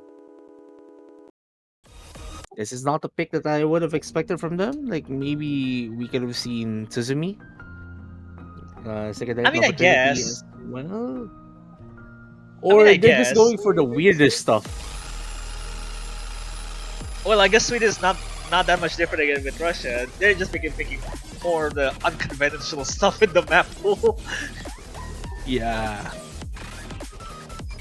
Like this pick is, for a lack of a better word, harsh on the hands.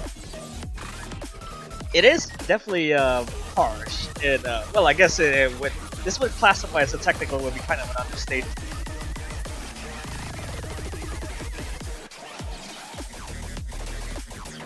Anyways, here we I mean, go. Alright. I mean, luckily this has a, I guess, slightly lower OD, but that doesn't really compensate very much. Yeah, like it's barely any consolation really because the patterning here is really hard. Yeah, we'll see. Since Sweden's pick would be I guess more on the more lines of accuracy. This would be in their up in their alley.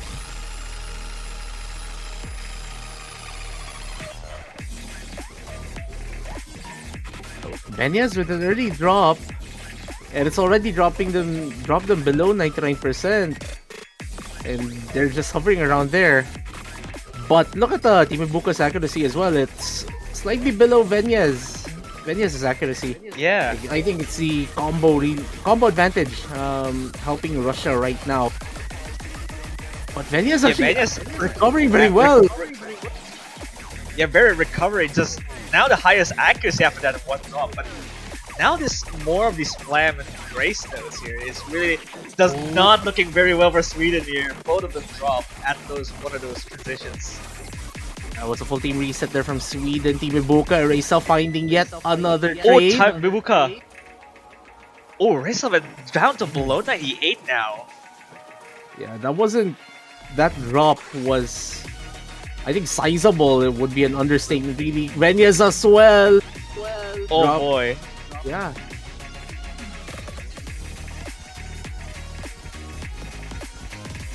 On the other hand, like we still have one more full combo left in this room, and Reza and Venyas have been trading misses within the same team. But again, this is a particularly difficult chart to maintain your combo on, so any semblance of combo really is quite an achievement. The spacebar jacks no one's dropping. Yeah. No one's dropping on those jacks before. Oh, getting faced by those spacebar jacks.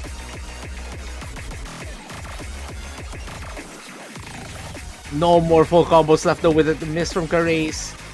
Would have been nice though, but regardless of what really happens here, the lead is quite sizable. Only a few seconds left in the chart, and this should mean that Russia will be getting their third point.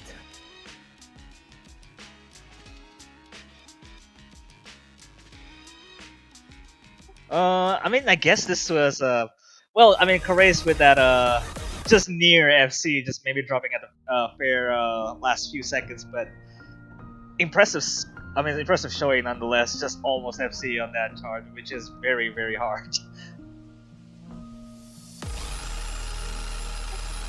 Right, so I presume Russia should still stick with the Rice here, and there they go.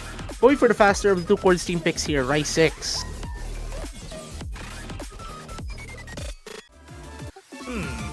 Alright, faster core stream.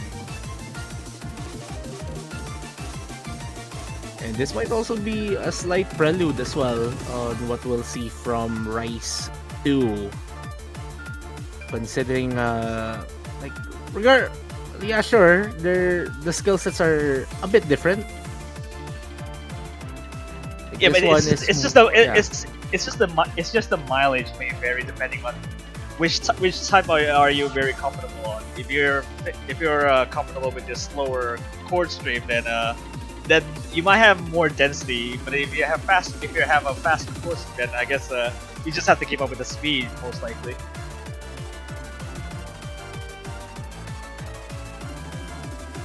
Anyways, I think we're just waiting for everything to go and make sure these players hit their keyboards just fine. It seems like everyone is just looking into their settings. Anyways, just some implication really from these matches in the losers bracket for this weekend. The winners of these matches are not yet assured of a slot in the semifinals weekend because they will still have to play one more match tomorrow. And for this matchup in particular, they will be facing New Zealand, who won their match earlier. And that was also a fun one. Yeah, I believe like New Zealand ended up in the scoreline. I believe it was like 6-1 as well, which is a fairly fought fight for New Zealand in particular. And regardless of whoever wins this, like, that is going to be a pretty spicy one. But for now, let's put our focus into these two teams. Array Self finding an immediate drop, and that and for a skill set that's high scoring, like chord streams, dropping to below 99% early on isn't a good sign. Yeah, looking. Oh, actually, Tiebreaker dropping just before the entry of that core stream early. But I guess the lead doesn't really cut off too much here. Oh, Mania is now dropping now. Yeah, no, you only have one more full combo left in Carace. Carrying a mid 99% accuracy. Actually, pretty much similar to what we see from Team Ibuka right here. While both Swedish players having to recover their accuracies for the most part, and at this point they would really need a massive breakdown here from both Russian players, and it's really hard to force a mess up if you're locked in, and the chart is pretty much consistent throughout. Yeah, doesn't look like it's going to have a very good timer racing there. Tiebreaker does find the drop, the second drop I would say, but then it's just that one FC after the other. Yeah, like, and I think even if Carace finds a drop or two here, like, it's not going to be enough because the accuracy advantage that they built up throughout this entire chart is pretty big. Like, they're almost 0.5% ahead of the best accuracy we see from Sweden, as Carace getting another full combo. Impressive showing there, and I would say it too, Wuka too. Like even with 3 misses, they still had done like only 5 200s across the entire chart. So it seems like going into the next pick with Sweden picking, they are going to be picking LN1 considering the entry of Krati. Yeah, this is the one that I'm most excited about. I'm very eager to see how Krati and I guess Arisa would play on LN Inverse. Well, I guess the trade-off will also be playing for the Russian side.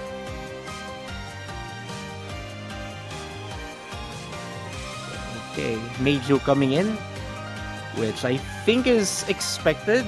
Meiju is one of Russia's best LM players, if not the best, in my opinion. And inverses are pretty much either you can or you cannot. But this one, I think you can kind of, sort of play it a little bit better. I guess it depends because like the last week's pool has been generally more into like, I guess, more chords than not just like straight up streams. Yeah. But this one features a little bit of stream in here, so like I can actually read it as you would play like an almost pseudo chord stream almost. Yeah, but there are some patterns here that are designed to trip you up, like that inverted stare. Um, Basically charted like a delay in a way. Not exactly an inverted delay, but the stare is charted to a sound that you would put a stare when you do a delay chart. But anyways, first miss coming from Erase off, the rest still maintaining their full combos. And actually, the three players maintaining what is essentially 98. Team Ibuka going up to 99%.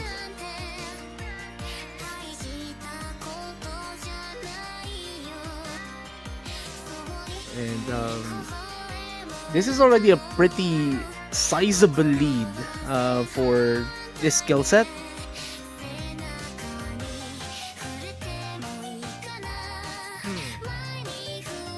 Kinda, this is looking a little bit concerning since I mean, I guess with Terabuka this time around shine instead of the other Russian players like we've seen on the previous charts before. Oh, actually, well, Terabuka finally dropping on that one too. Yeah, it was a pretty big one as well, dropping to below 99%, just around Meiju's accuracy. So Russia still has their consistency going for them at the very least. Creaty with the only sizable combo. I'm not sure if it's a full combo. Okay, all teams. I mean, everyone getting Yeah, through the stair, everyone but except for Craddy. yeah. And those are pretty big dogs of TV Buka. But still within. But the lead is still manageable. Creaty finally drops their full combo. Unfortunate, but like regardless, this would still be a really impressive score coming from them. Yeah, this is still impressive showing regardless. Even with like few misses drop every now and again, it's just the lead is just pretty much staying the same for Russian side here. That's going to take the match point 5-0 against Sweden. Ibubuka ending up getting the MVP just by virtue of getting lesser 200s than Creaty here. Yeah, lesser 200s, but having three extra misses on the side. Well, although it just depends on whether the misses happen there. They're gonna So go with now Russia. more core Russia. stream. Yeah, it's a pretty good pick coming off their previous coming off Rise 6 really. Again, they mentioned that this is in a way Rise 6 is in a way a prelude to what we might see here on Rise 2. And Sweden really needs to step it up because they have to win 6 consecutive points to stay in the tournament. Yeah, it's either you can read density correct, or you just read the speed correct. Because slower core stream, that should not be anybody's worry for the BPM. It's just the density of it.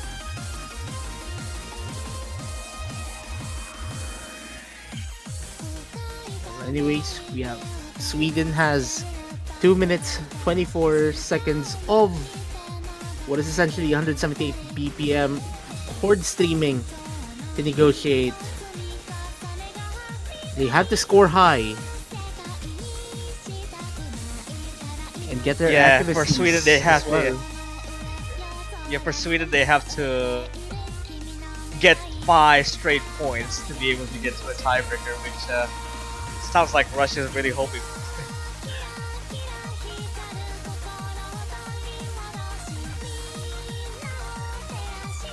So this may determine New Zealand's opponents. We might determine New Zealand's opponents tomorrow after this chart, or one team can extend their campaign by at least one more map. Yeah, it all depends on the Sweden side if they can hang on through the entire this entire chart and the next 4 charts if they happen to be winning this one. Team Ibuka, the only person here who didn't turn off autoplay. Okay, so now everyone turned it off. Well, yeah, for a brief moment. Yeah, for those not that aware, Score V2 does not score 100% accuracy on gold 300s. So, and the only time it actually happens is if you're in a 1 million score run on Score V2. So we usually joke like, yeah, not turning off autoplay. But anyways, everyone here still maintaining full combos. Arrays of dropping to below 99%. Which has been the trend really for them throughout this entire matchup. Meanwhile, Correas and Team Ibuka pretty consistent with their mid 99.6. Eraso like hitting very late there. Might have constituted a lot of 300s there. Might have actually drop a few 200s on that one too. Yeah, like their hit distribution has been a bit all over the place. At least, like they can combo like that, which is already a good thing going for them. They just need to lock in on that pretty tight timing window. More 200s on that array cell there, just dropping almost everywhere now. Oh, is now dropping with a miss there. That was a pretty sizable drop on Sweden's best accuracy as well. And that is just going to stretch the Russian Federation's lead here.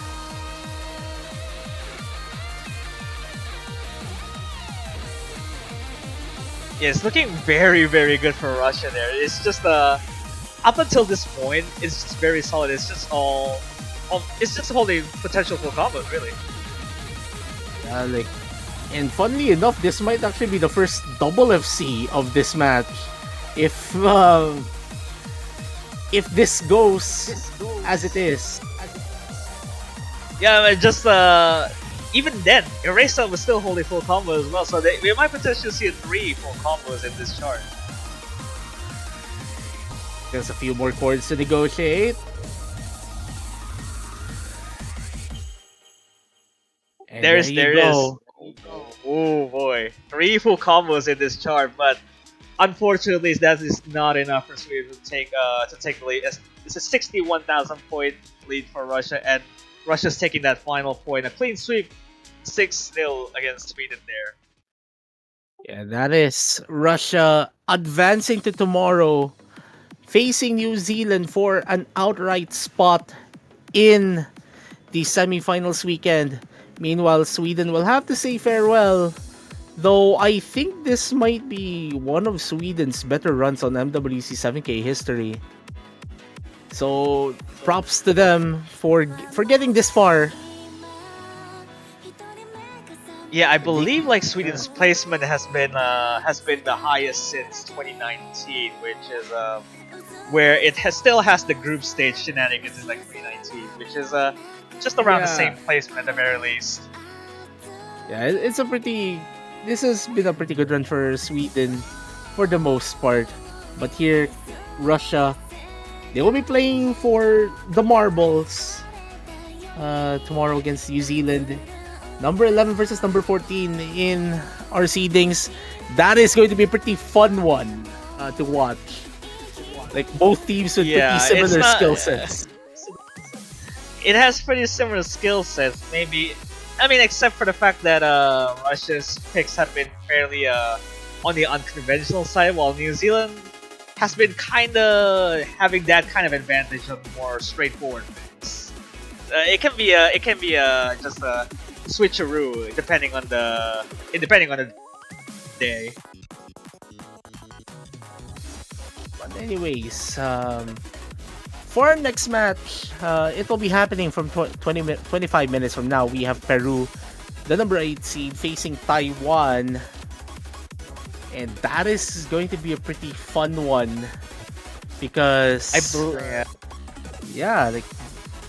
And I think this is in the losers bracket as well. So one of our top 8s might be... One of our top 8 seeded teams is fighting for their lives in the tournament. Meanwhile, Taiwan will want to continue pushing forward with their momentum, really. Yeah, I believe like the the next three matches, I would say, not just Peru Taiwan on that 24 minutes on the dot. We also have like an hour. Well, I guess not exactly an hour, but Chile versus Estonia as well, fighting for the lower bracket as well. So essentially, those two matches that they do have one more life left on the tournament, since they really need to step up their game, since the winner of those will have to eventually might have to face against each other. Yeah.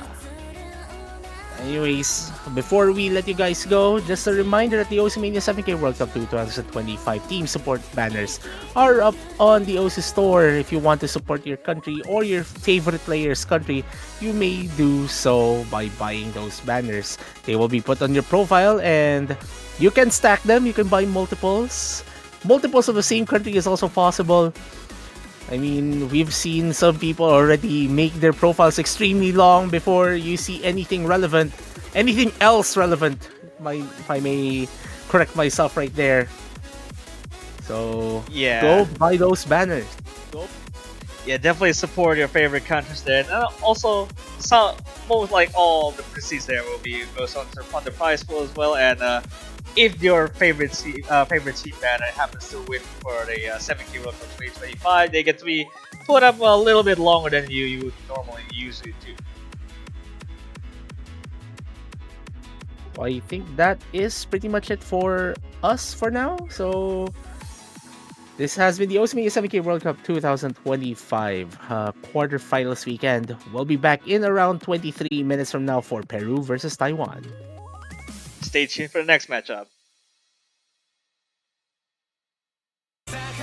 Alright, hello everyone, welcome back once again to Osimania 7K World Cup 2025. We're now once again back with some few sets of matches, although on this particular block we have only one match coming live right now in the OC Live. It's going to be Spain versus Denmark on the lower bracket side in the quarterfinals. I'm Mifa and I'll be joining in with Rabel as a commentator too. How's it going? Yep, doing well. These two teams have had a very interesting World Cup so far. I mean, Spain had a very close match against Sweden to kick their World Cup off, and then they had to unfortunately face South Korea. So that's why they're in the lower bracket right now. As for Denmark though, they already had to fall into the lower bracket and then had to go up against the United Kingdom in a tiebreaker. So very eventful World Cups between these two teams so far. Yeah, Denmark just barely escaped the clutches of a tiebreaker against like United Kingdom like last week, and then it was ended up like around just a few thousands of points. Yeah. Not that much exactly, but it just comes down to, I guess, a team effort in particular. So you would expect that Denmark to be able to at least have a carry of their own. Same goes for Spain. Yep, but now that we're in the quarterfinals, the map pool has expanded, an extra Rice map and an extra LN map. And with that being said, Rice 6 will be protected by Spain, Rice 2 will be protected by Denmark. Yeah, I believe that Denmark also protected like a similar thing. I guess it was like the slower, dense chord stream, and Yeah. I mean this time around, Spain is actually protecting. Was it like the faster chord stream? Yeah, it's the fast chord stream. So both teams have protected chord streams. Yeah, I'm sensing a pattern with just both of these teams. Really, they do not want to play LNs. Like No noodles. both of them. No, True no. noodles. They really do not like playing LN. So if this goes the distance, then I'm afraid if all Rice picks up in like exhausted, then I'm afraid we might have to see the other aspects of this pool. We'll be in for a treat if they have to actually dip their toes into noodles later on if this match does go that far. Let's see what Spain will start off though. I mean, it's obvious that core stream being protected by both teams, except maybe one is slower and one is faster, and they're going for core jacks. It's just completely goes off the core stream area. It's still on the rise, but they do want to see if they are able to endure core jacks. To pick Court Jack to start off the match feels like a risk. Because with Court Jacks, so much can happen. Even with like just about few BPM increase, it's getting to a territory where most 7-key charts with 7-key layering with chord jacks, it just becomes exponentially harder to manage through and coordinate properly. It's a 3 BPM increase from the last round, but there's complexity in the patterns now. There's quite a few longer jacks, and the map does test a lot of hand coordination. So this is going to be very interesting. Spain did play chord jacks last weekend, Denmark did not. Yeah, Denmark might have played a few of the, I guess, not necessarily chord jacks, but just mini jack transition charts. Not necessarily chord jacks. So it might be handy, but maybe not. But it depends on the density, I guess.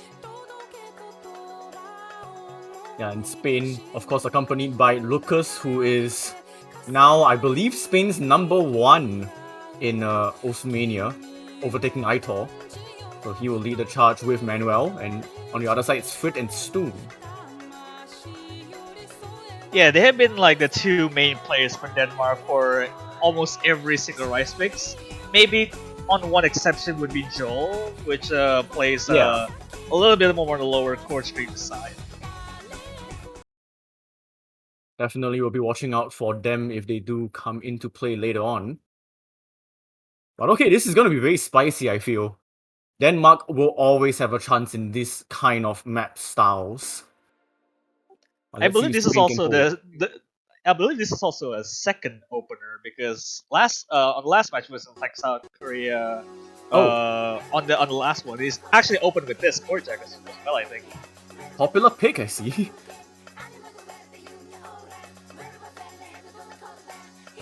Okay, I mean the top 2 players having a bit of a shaky start, but the bottom 2 dealing with it just fine. Lucas with a very scary 99.9.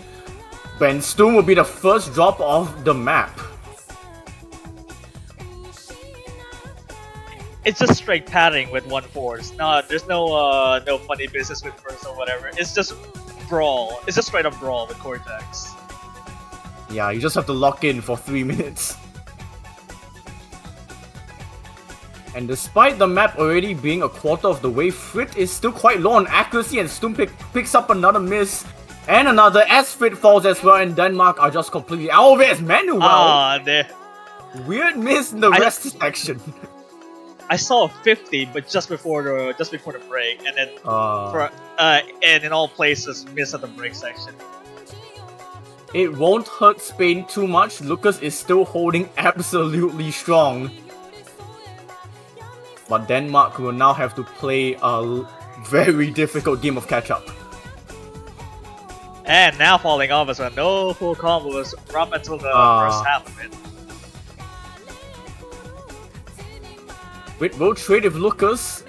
So the lead does shrink a little bit, but it goes back in favor of Spain, but double miss on Manuel. Okay, it's just a battle between accuracy. top row. It's just a battle between top row and bottom row at this point. Even with those misses traded over, it's still lead goes to Spain by just about a couple thousand, maybe 20,000 now. Yeah, Stoom picking up these misses left and right, not helping them, trying to get themselves back up to 400 combo. And there's another break. I think that might just seal it if Lucas is just able to hold on to this extremely strong accuracy. And Manuel, of course, beating out their counterpart in Frit. This looks like one and done. Yeah, density might have caught up at the end of that measure, so it doesn't seem like Denmark is able to recover fairly quickly after those misses early on. Another miss from Manuel, as is Stoom, but it's not going to really matter if Lucas is just going to hold up like this. Although at this point is very clear towards Spain. Yeah, it is clear. Almost 40,000 points, just shy of 90.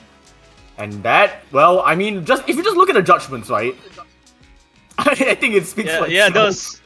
Yeah, those are just core jack scores. Project You got have more misses than actual 200s or bad judgments. But that is a point to Spain pretty safely. So let's see what Denmark will go for. Will it be a protect or will it be something else? Yeah, you just go with picking your opponent's psychological protect. Just go with the faster instead of Go the with the slower. fast.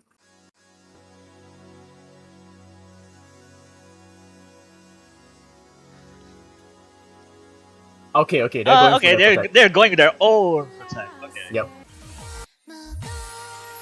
So not quite the fast court stream, but the dense court stream.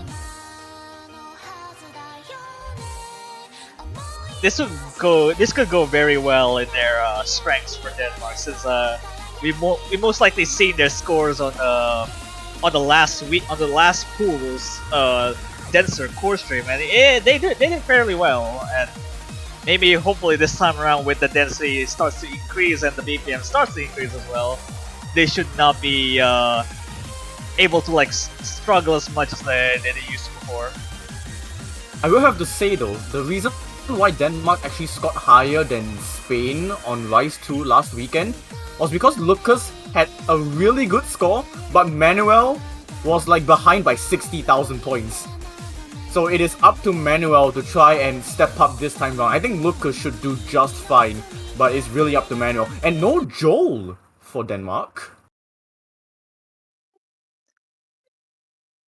I mean, hopefully, the replacement would be able to handle this just as well as Joel would do. Yeah, it's also up to Stoom to see if they can also keep up.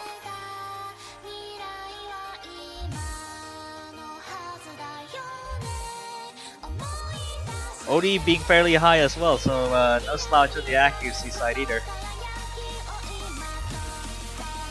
Yep, we are only just beginning. And we should start seeing this dense court stream very soon. There we go. Stoom picking up a few bad judgments on the, I guess, intro, so not too bad overall. Manuel also picking up that bad on their own. Yeah, for what it's worth, right now it is still pretty close, about a 4-digit lead to Spain. And Stoom is slowly recovering as well, but Frit did drop a bit of accuracy, so Lucas is now holding that top position. Oh, and Frit will be the there first it to fall, goes. not the player you want to see drop for Denmark. It starts to pick up after just on this, I guess, the later core stream one, so you wouldn't. Picking up a miss on this one wouldn't be as harsh as you would think it is, but still, there's no full combos on Denmark's side. This is looking really bad now. But now here comes more double stairs included here. Yeah, and Stoom and Frit both picking up errors. Manuel picked up a bit of an accuracy drop, but they are still holding just fine, as is Lucas. And this lead is just going to continue to slingshot towards Spain. Not looking having the best time for Stu here. Like, it's just a drop like under 99 themselves here, and doesn't look like it's going to be very comfortable handling double stairs in particular. Yeah, Stoom now accuracy almost under 98. Frit also slowly dropping, but Manuel drops the FC. So Lucas, the sole survivor. Gotta say though, I have very well handled there by Manuel, picking up finally break after like 2007 combo-ish, and then there goes Lucas there, almost dropping at the outro there. Yeah, but this is also done. 60,000 points of a difference on Denmark's own protect as well. A statement point for Spain, with a very strong showing from Lucas. Yeah, only two 200s. Okay, that's the insane score, all things considered, and also very well played also well for Manuel there for picking up the slack, even though like the last week's score hasn't been particularly great, but this one stepping up at the very least to have that score difference. Yep, stepping up when needed too. But this might just shake Denmark's plan off balance. Of course, now the map pick goes to Spain. They're going hybrid 3. It could be interesting. Suzumi, I guess. Well, I mean, in terms of mini tiebreakers, it's the quirky one of all things. Yeah, this is considered the mini tiebreaker, and well, the length also speaks for itself being the mini tiebreaker. But this is also very tricky.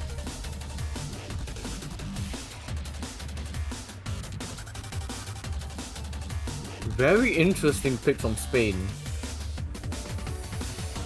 I'm kind of wondering, since Denmark's hybrid scores are also not that bad, honestly. Yeah, they did fairly well on most of the well, I guess just any other hybrids, maybe like Copy Fox like last week. I think it might be similar, not any easier than like the tiebreaker last week. Yeah. Oh, and a very uncharacteristical error from Lucas right at the start gives the lead to Denmark right now. And this is Manuel and Stum. Whoa. I mean the only. Oh, okay. Well, no. Oh my gosh. FCs on the first 600 nodes or so. We only just started the map and everyone has already dropped the combo. But the lead will still stay in Spain. Actually, it might go back to Denmark as Manuel, Lucas, and Stum all miss. It's only Fit holding on to any substantial combo. We barely scrape up the scratch of the chart, and it doesn't look like anyone's comfortable with this. And now we're going more on the LN coordination here. Yep, tripping up Stum down to 97, as is Manuel, and Lucas also finding a break. It's just Fit holding on to combo. And that is what is giving Denmark this lead right now, as both players of Spain reset, and is Stum. It's just Fit and he drops as well. No one has combo. But this lead's still in Denmark's favor. Okay, so what I'm looking at here is that like these some sort of patterns like here, these shouldn't be too bad for both of these teams. It's just trades everywhere across the board, but then when the density comes in, even with the more long node section, Manuel seems to struggle a lot more than this. Yeah, actually Denmark are also now starting to pick up even more drops, but Lucas holding onto the accuracy of 99% might actually give this lead back to them, as Stum finds a couple of drops here. Yeah, Manuel will trade it back though. Yeah, these LNs really not having a best of time to manage through. Although the lead still cut down considerably now. This is a seesaw. Both teams just don't want to hold on to the lead, the shields. But Denmark. Yeah. Oh, the shields are not looking good. Okay, we have a little bit of a break. Now all players able to try and build back some combo. And now Spain has a clear advantage as Fit drops again. And a 5-digit lead to 2, but Manuel will reset that. Despite like Lucas having a 99.1 just before the modern main section, now it's kind of like that counting the 99.3, which is absolutely helping Spain at this point. Yeah, Lucas is just clearly ahead of everyone else, but Manuel is also behind both Denmark players. But Stu might actually drop below Manuel as Fit resets combo, and it's now just Lucas holding on to combo this time. Oh wow, not everyone, not having a good of a time, just doing transitional. Even like the shield as well, it just catches everyone almost. Yeah, but Lucas, 2000 combo, 99.3% accuracy.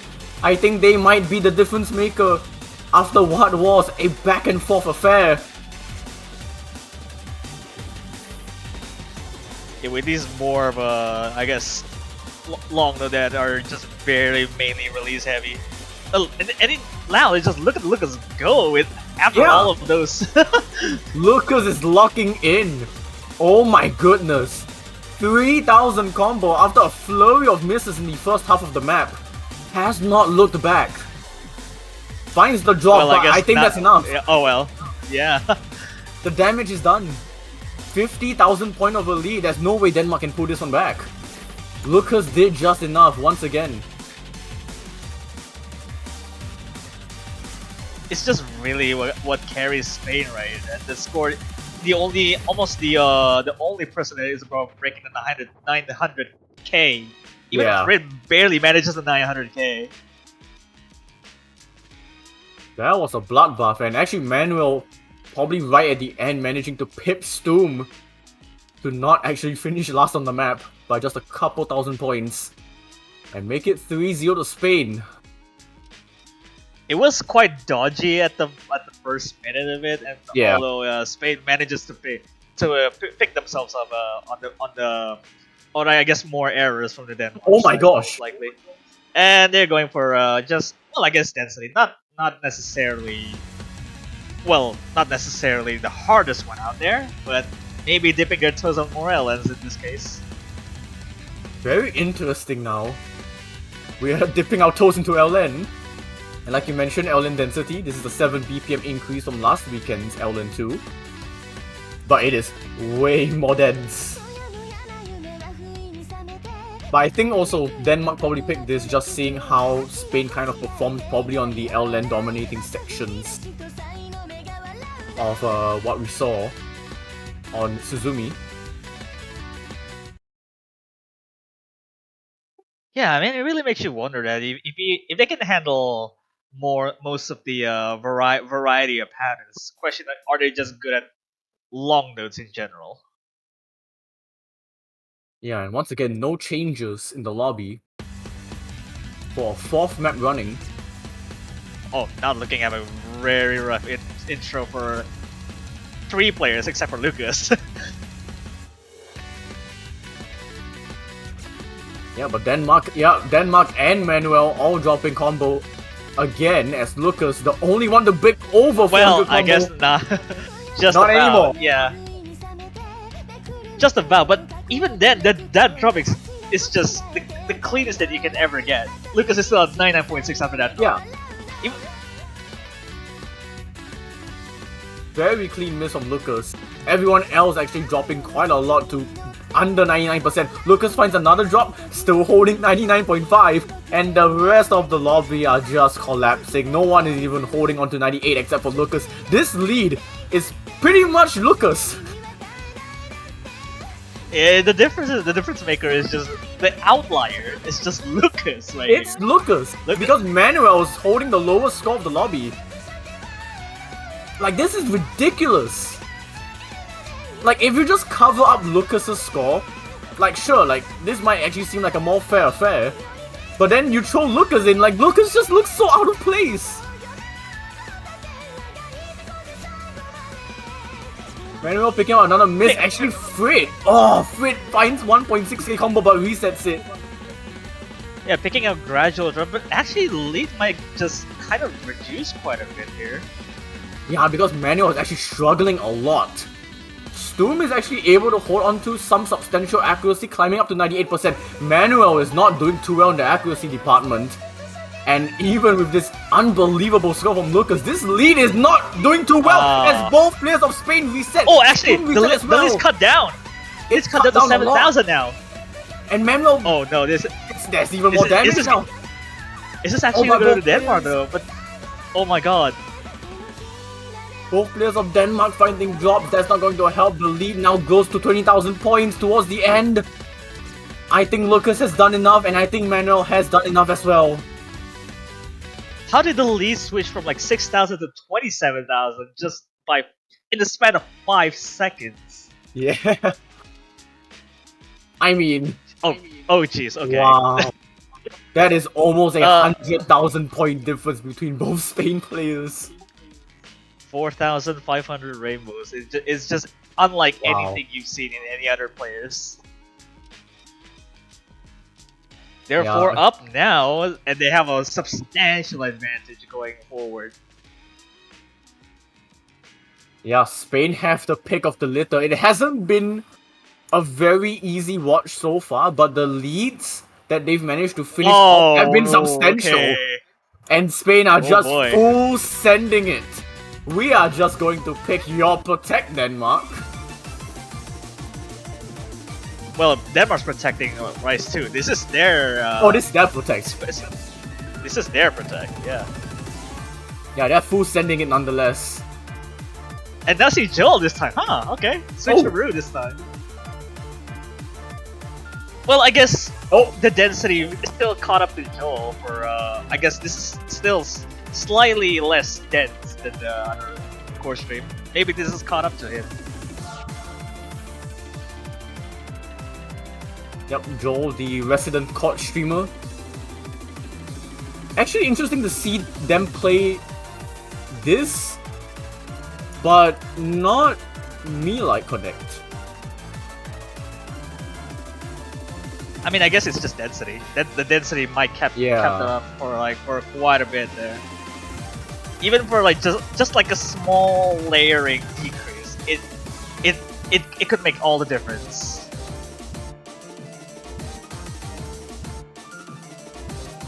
That would be an interesting conundrum, since if Spain won the slower course and if Denmark breaks by winning the faster course, it could just be confusion. That would be quite funny, yeah.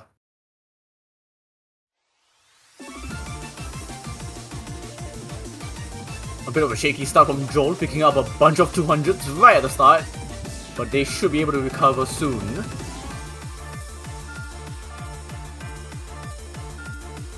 Should be okay. I mean, Joe's already at the level of Manuel's accuracy.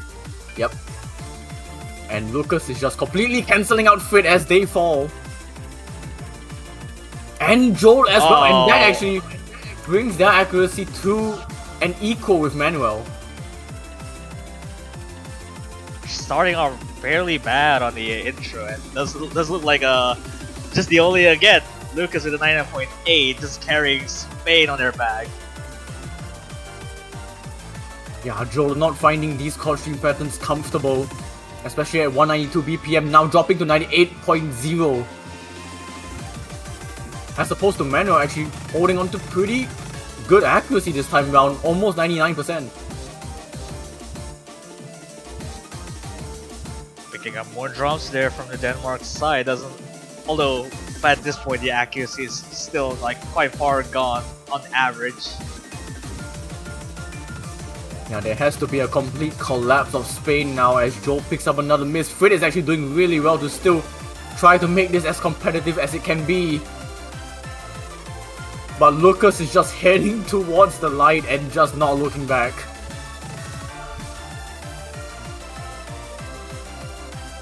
It's really in just their comfort zone, isn't it? Like, you can never go wrong with picking like Coach Chick if you already have some carries such as Lucas that still has the full combo potential.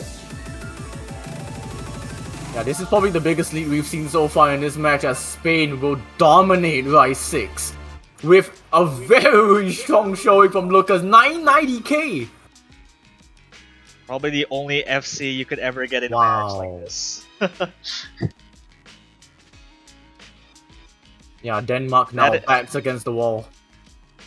Yeah, match point for Spain there, 5-0, and to Denmark this is looking very grim as their protects didn't work. The Ellen didn't work either. Hybrid's also not really a good avenue.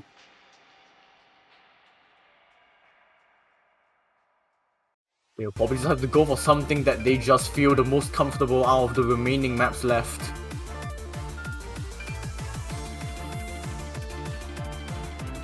I do not think they can go with Aliake or Speed or I guess Rice One. Well, I was about to say they did not pick Rice One, but I guess then they picked Rice One. Sure, okay, fine. Blanco ET. It was completely backwards what I was saying.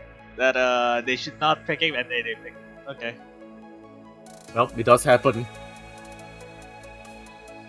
The thing is that Manuel was able to play a little bit of a speed in their grasp, because we've seen that a fair bit on a mini tiebreaker earlier. So having this, which is like still around BPM that he's able to manage. Yeah, but this one is going to be quite rough. It is basically dump stream. Very fast sweeps, very tight snaps, and not to mention I a mean, very short song. this is almost like all 1-8s, or well, I guess this does not count as a delay because there are no sound delayed sound or whatever it is. Yeah. It's just exaggerated almost, just to fill up the gaps of the sounds. But with also that being said, OD8 is also going to be a pretty big factor.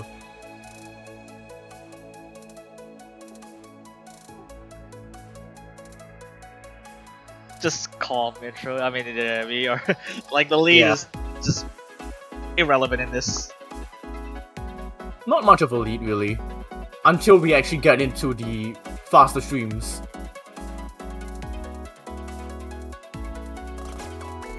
It's just What, Manuel? Oh well, I guess there's I guess one for Manuel, but it definitely needs more to be comfortable for Denmark here. Yeah, accuracies of Denmark dropping a little Decreased bit. quite a and lot oh, there. Joel Joel. actually quite a drop to 98, and Fred does fall. As is Manuel, and once again the story has been written so many times, but Lucas holding the crown for Spain and possibly actually, trying to get them to 6, but Manuel, yes. Might get a little dangerous there with more misses coming from Manuel's side.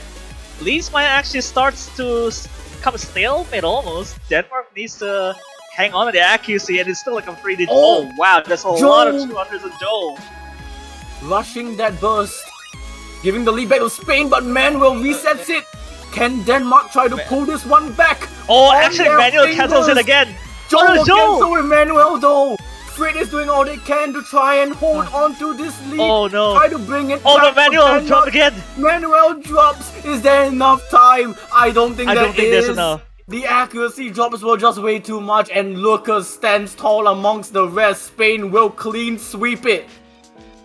Oh, what an effort from Denmark, but yeah, Lucas, my goodness. It was actually just because of a rush by Joel earlier, and then those two misses have sealed their fates, and clean sweep for Spain 6-0 against Denmark. So congratulations to Spain actually for making up such a some tighter maps to match against Denmark right here. And again, Denmark unfortunately will have to be eliminated from the tournament. Yep, this is actually going to be one of those rare instances of matches where you kind of look at the map difference, like the point differentials of every map, and you would think that Spain completely dominated on all of them. But if you look back, like, there were many shaky performances where Denmark actually had the lead a lot of the time. So that was actually a lot closer than what many people would probably think. So very valiant effort for Denmark, but we will have to see them try again next year as Spain will advance to face the winner of Peru and Taiwan. Yeah, absolutely. This quite an interesting one, even though this is still like even on the lower brackets. I would say that this is the match that we should not not to be trifled with, because Spain, despite not having their prime rosters or like last year, and then some for like the member being Lucas being the most the influential carry for the team, it's definitely paid dividends if they needed it.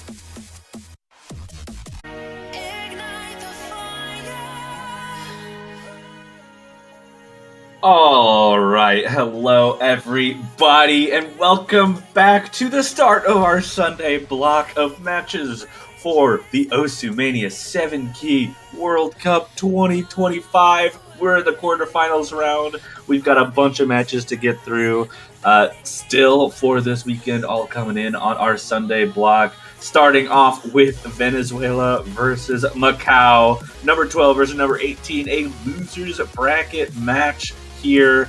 Gonna be an exciting one. I am one of your commentators, Toph Daddy, joined here by Sparky. How's it going? It's going absolutely fantastic. Excited to kick off what is hopefully going to be a very electrifying Sunday for this quarterfinals. And what better way to start it off than with a losers bracket matchup? Both these teams fighting for their tournament lives. They're going to try to make it to later on today to try and make it to the semifinals. One of these two teams will have to play another match to see it through, and I believe the opponent's already been decided from earlier today. We'll kind of fill that in as we go along, but we'll figure it out. Looks like Bans Yeah. and Protects had already come in. We got here a little bit. Revkin things started pretty quick. But we saw Protect from Venezuela on Hybrid 3s, the Tiebreaker actually, or the Tiebreaker-esque hybrid getting protected there. And then LN4, the Coordination long note pick getting protected instead of the inverse pick. And then not even the inverse pick getting banned as a result. We saw Venezuela take out LN2, the Density long note pick, which is interesting. And Macau going ahead and banning out the Density core ejecting. So 2 Density picks on the opposite sides of the spectrum getting banned out by each team respectively. And I think that ultimately makes sense given what I expect. The kind of wild card in this is the Hybrid 3 Protect from Venezuela. I know they performed really well on the Hybrids last weekend in their winner's bracket match, but even then, I would have almost expected them to want to keep one of their Rice picks open against a team like Macau, who have already made it clear that they don't want to stick around that Rice pool. yeah, it's pretty interesting overall. Maybe just feeling a little bit of comfort with that hybrid pick, especially if, as you mentioned, they've been trending in or around them, finding some success there, maybe wanting to push their luck, just ensuring that it stays there, because it could very infrequently catch a ban here or there, and maybe just wanting to really make sure it sticks around, knowing full well that maybe the Rice would get, one of the Rice picks would get banned out. They could just pick and choose whatever was left from there. So, I mean, these teams think about these things differently sometimes, as it looks like LN1 is going to be the pick here. We got ADOG145 and Sir Ale, and for Venezuela, and ItGoose123 and Randoms for Macau here. And man, these guys are speed running the start of this match here. Yeah, this is going up by quick enough. That makes, I mean, if I was in their position, I would also want to be getting into this as fast as I can. An early miss there from A-Dog coming out of that inverse section. This is Macau's first pick, so you'd almost expect Venezuela to be a little less comfortable on it, but we do see that mistraded back from InQ's A-Dog finding another one, but the accuracy right now looks to be favoring Venezuela despite the extra miss coming from A-Dog compared to InQ's. 2 full combos, though, it's still remaining as they hit the 400 combo, and they maintain that, but Random's last one standing as Sir Ale finds a drop, but a miss there is going to start extending that lead super heavily in Venezuela's favor, with InQ's not really able to recover, and that accuracy just very, very strong for Venezuela. 98.6 from Venezuela.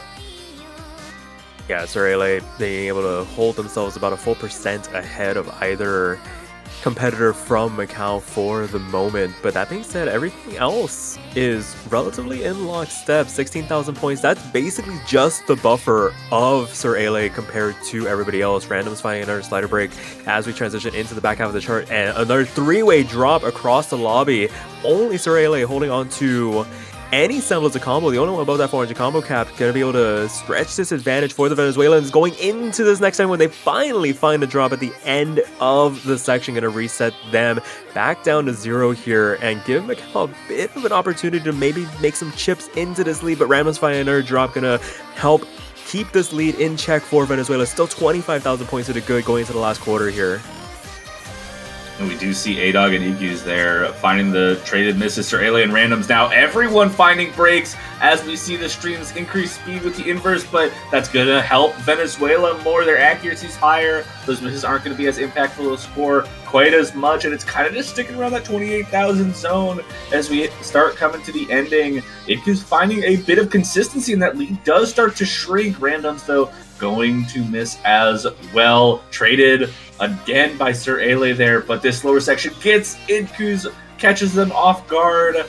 25,000 points of lead, might just be able to hold on until the end, and that absolutely insane accuracy from Sir Ale. Not too far ahead of InQ's, but was able to hold it for long enough to give Venezuela an early breakpoint here. Yeah, one way to start things off, we were going 100 miles an hour, and all of it basically led to what was a very chaotic first map. But Venezuela, despite all the chaos, managing to hold on to the lead for basically the entirety of that runtime and just extended it from the get-go. So, as you said, early breakpoint for Venezuela, and if the bans and everything was something to go off of, we're probably going to see a 180 into the Rice Pool if trends are to be followed. That being said, Hybrid's still in the cards, Protect's still there, so who knows? Yeah, still there. And if you're looking in chat, it looks like IQ's actually said that they had a pretty bad run compared to their normal. So we could be seeing nerves having an impact on how these players are playing. Makes sense. I mean, you're on a massive stage, World Cup, on the brink of elimination. Nerves are going to be a factor you have to deal with, but an early pick going into the attack for Venezuela, not sticking with the straightforward race, going immediately into the risky stuff, and I don't know if I necessarily like that idea from Venezuela, but if they're going to stick with the rice pool, I think they're under the impression that this is going to come out at some point. Yeah, for sure. It's better to kind of rip the band-aid off early, and it's one of those where this has been catching a couple of bans here and there throughout this weekend just to start off, and I imagine we're probably going to see why once we dive on into it, but as we wait for the players to get settled, it looks like Venezuela got a substitution. Shai's stepping in to back up Sir Ele on their side, and I mean, we've said it before with these two-man rosters. I mean, gonna have to deal with everything. I mean, Venezuela's not in that much better of a position. They got a three-man roster, so they basically just have one person to come swap in, and we do see them able to do that with Shizdi there, taking A-Dog's spot, but still means they're gonna still be a little bit on the heavily worked side, though 2 maps in, not gonna be too big of a deal, and especially the buffer that is given to A-Dog going to give them some time to maybe get the nerves back under control. Venezuela did take that point, so shouldn't be as bad there, but still not going to give them a little bit of an opportunity to take an advantage out of just straightforwardness of being able to swap out. But here we go. Random's early drop there. And as these bursts are coming, another drop there. 3 full combos otherwise. Still building up to 400 combo though. And Idkus finds an early break alongside Randoms. And these very difficult technical patterns not treating Macau very well, while Venezuela holding on to 2 99% full combos. Yeah, definitely a tale of 2 different levels of comfort on this pick so far through the introduction. The long jack catching out Randoms as we transition on into this next section. These Grace Note, so aggressive throughout the entirety of this chart. Itku's going to be next one to find a drop. Shizdi finally finds one on the side of Venezuela. That's why the FC's gone, but I mean, they've built up such a massive cushion to work off of. This platform, 80,000 points to the good off of the first half alone, to give them plenty of steam to continue on the way they have, especially with Sir Ele on the bottom left-hand corner of the screen, kind of just holding it down here. Only player above that 99% and only player with the FC left in the lobby. Yeah, last FC available in the lobby, but really the story right now is the accuracy and consistency in general coming out of Venezuela here.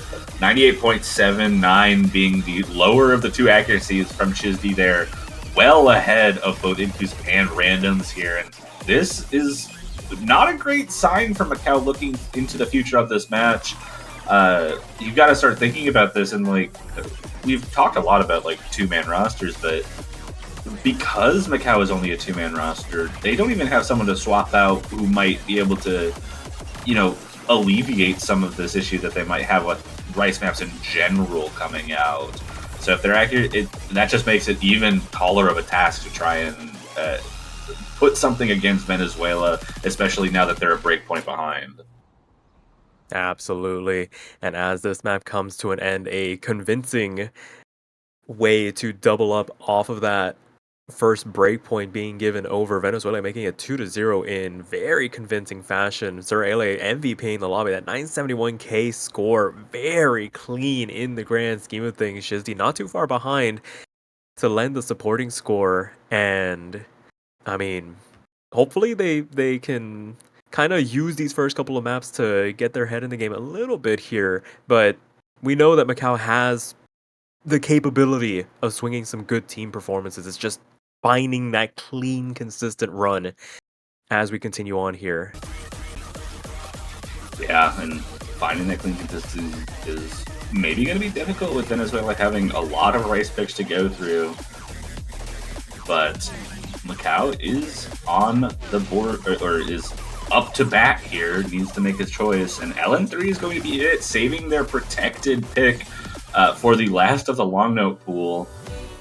So Ataraxia coming out the wild card, going to get closer to that LN density, and maybe I'm interested to see how this kind of goes, because they did ban out long note 2, and we may have seen why they banned out LN2 versus the other 3 long note pick. Or, sorry, they didn't ban anything in the long note pool. I don't know what I'm talking about anymore. But it happens so fast that we usually get like 1 to 2 minutes to kind of discuss that, trying to condense that into like 1 to 2 milliseconds. It was a little hard. Going so fast. They're already into the map. We can't talk about it. Yeah, we can't even riff on anything right now. We have to do it during the map, and as well, I mean, Banjo saving us here, getting some time. We get a little. We can catch your breath. We're into the map. Okay. Anyways, what I was gonna say is I'm interested to see how this goes. It's gonna be a little bit closer to the Rice side of things. Gonna have a little bit of physicality, which we've already seen Macau struggle a bit with, despite this being mostly a long note pick, or well, mostly it is a long note pick. Just has a little bit of that extra difficulty with Rice. We saw early misses there from A-Dog and randoms, Ibkus and Sir Ale holding out of the combos, but again, it's an accuracy game right now that Venezuela is winning alongside another miss from randoms there, and that's a trade miss from Sir Ale and Ibkus, all full combos off the board. Randoms and A-Dog up above the 400 combo now, trying to keep that lead from changing, but the accuracy is giving Venezuela now a 20,000 point lead. Yeah, full combo reset coming out from Macau, going into the second third of the chart. Another one to boot, going to make matters worse for them, as Venezuela gonna take these misses and run with it to the tune of 35,000 points going into the back half. Sir Ale finding a slider break on the calmer section where things starting to dive right back up to where they were in terms of overall density. But as it stands, I mean, they have earned this cushion to be able to afford some of these slider breaks, as A-Dog finds a chain of misses traded out by randoms in space, gonna keep this lead still intact. But that being said, I mean, one too many that don't start getting traded back, and you can start running into the issues. But the only people finding misses right now are on the side of Macau, 37,000 points, and climbing for the Venezuelans going into the last quarter of the chart.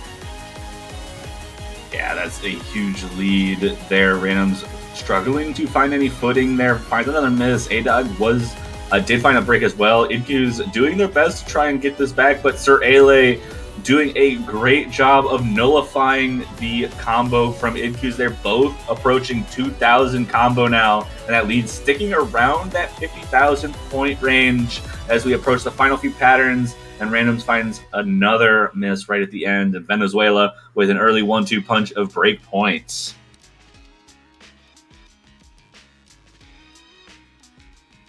Yeah, just a complete sweep so far in terms of stylistic choices on the LNs for Venezuela. And oh boy, well, I mean, if there was ever a time to uncork it. They protected it for a reason. I don't know if I still don't know if I agree with protecting this over one of the Rice picks, but they have to feel very comfortable on this. And I am not good at 7 key, but I've tried playing through these pools. Mm-hmm. This is ridiculous. That's kind of I've seen a trend through these map pools that these Tiebreaker-esque hybrids have been kind of the hardest maps in the pool, in one way or another, because they don't let up on anything. They don't really make any of the sections easier than their respective sections. Like, the density long note aspects of this with some of the sweepy LNs and all of that stuff is not necessarily easier than any of the long note picks, and some of those technical patterns in this are not necessarily easier than the rice pool, and having to do this for 4 minutes is brutal. For sure. I mean, to be fair, I feel like that's kind of a like signature from the pooling team. They've always enjoyed these like boss map-esque type picks, and Hybrid 3 has kind of developed into that sort of moniker over the last couple of years, where it's just like that half step and sometimes even full step depending on how cool they are feeling. And as we get this map started, it was actually a pretty interesting trend. Both Venezuela's A-Dog and Sir Ale finding the drops very early on. Macau finally trade them back. Itkus and Randoms finding their own misses after that 400 combo cap got reached. So they did have some free time to kind of develop a tiny bit of a score lead. And because of that, this lead isn't actually stretching that far in favor of the Venezuelans, as there's a full combo reset on their side, transitioning into this full LN section. And hold on. This lead looks like it's going back. Combo advantage in the side of Macau for now. Everyone just about at... Oh no, but Incus finds a break, and that's going to give Venezuela a tiny lead through this LN section. There's Randoms, Sir Ale, and A-Dog all hold onto max combo bonus. Randoms finds a break, and through that LN coordination section, Venezuela going to find themselves with an 8,000 point lead, with A-Dog the only player holding onto the combo through that, but finds a break, full combo break, transitioning into it, and that 8,000 point lead is what we're going to be starting off with going into the second third of this chart. And that was a precursor of what is to come. I think we're going to be in for quite a bit of a ride. Random's having a bit of a torrid time getting through this section. A-Dog finally trading back one of the misses, but as it stands, both Macau players finding drops through this anchored LN with all the rice interspersed throughout its section. Gonna help Venezuela establish this lead that they have grown accustomed to throughout this match. 30,000 points already, and we're not even halfway done with the map yet. Indeed, and this is really long, so that 36,000 points is going to be a lot harder to overcome than it would be on a shorter map with fewer nodes. And we're continuing to see pretty consistent breaks from the Macau side, kind of from everyone, but A-Dog able to establish some combo and get above 400, giving that full combo bonus into this break section and expanding that lead to about 42,000 points, as now the entire lobby above 400 combo going into the second half. Macau going to need to lock in here. Another transition. Random finds a break. Incus finds a break as well. And both Venezuelan players are holding onto the combo as another transition happens. Yeah, it just feels like throughout these sections, it's either in the middle or right at the very end of each individual phrase throughout this chart where we see the drops coming through. And I mean, to be fair, A-Dog hasn't been immune to them as well. We've seen Sir Ale kind of recover a little bit, finally falling off of their perch after a pretty decent amount of time in comparison to everybody else in this lobby. A quarter of the map still left to go here. Only players still above that 99% mark, kind of holding the benchmark for everybody else in this lobby for the moment. And it has been paying dividends for Venezuela in ensuring that even if they do have rough sections here and there, they have enough in the tank to be able to make it through relatively unscathed. Sure, they can bleed over 5,000-10,000 points at times, but when you have an 80,000 point lead, doesn't really matter at the end of the day as we make our way into the last section of the chart. Yeah, that LN density starts to pick up. Randoms finding some footing, but mashed by Sir Ale, who drops right there. So a little bit able to come back, but Randoms does find a drop pretty soon after getting to 400. And the map starts to transition into some slower, less dense patterns as we get to the final few bits left of this map. A 90,000 point lead. Not too much could happen here to give that lead away. And Venezuela will establish a 4-0 lead off their protective Hybrid 3. I will say, looked a little dicey at the beginning.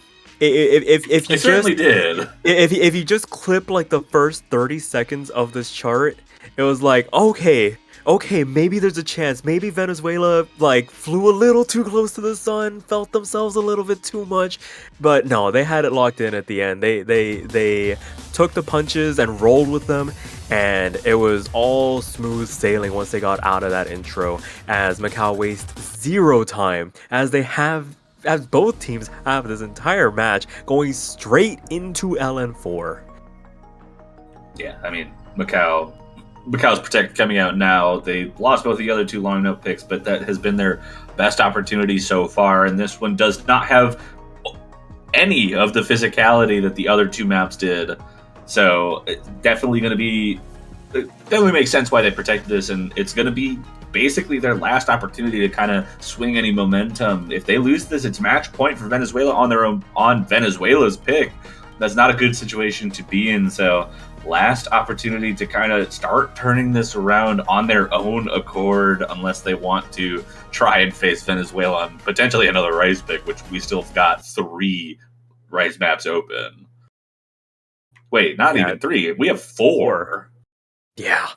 It's very much a rock and a hard place type of situation. You're running out of hybrid picks. This is your last LN pick, and you gotta get some of these breakpoints back. And I mean, Venezuela protected hybrid 3. They don't really need to go into the other hybrids unless they really felt like it. So the likelihood of being able to play something a bit more in your comfort zone, not very high. But those are conversations for if Macau can secure this point. And this is the most critical point for them. A-Dog finding a slider break very early on, gonna be very good for Macau's start here. But as Randoms trades it back, then we get into the conversation about accuracy once again. Overall average accuracy for Venezuela so far this match has been so much higher than those of their Macauan counterparts.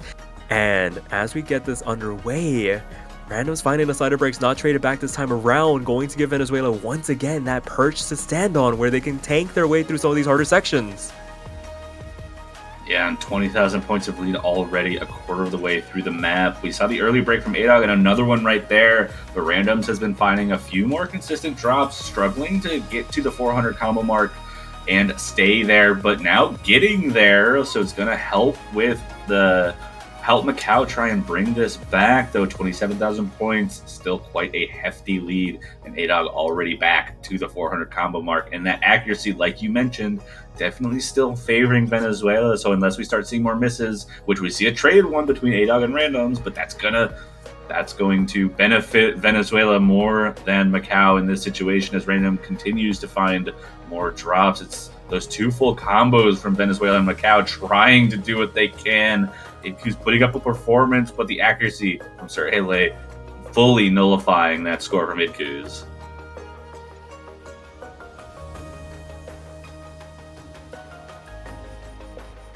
And now as we continue on into the back half of the chart fully now, I mean, this song in comparison to everything that we've had so far is so much calmer. It's just, it's so deceptive in how torturous it is as Random's finding the first couple of drops throughout this section, not traded back by either the Venezuelans or Alien and A-Dog, still basically locking in at this point, just kind of settled into the groove of what's being asked, these longer anchors being managed as Sir Ale finally finds a break going into the last third. But I mean, the damage has already been done here, 62,000 points. It feels like they could do just about anything at this point with regards to overall performance, and they'd probably still be fine.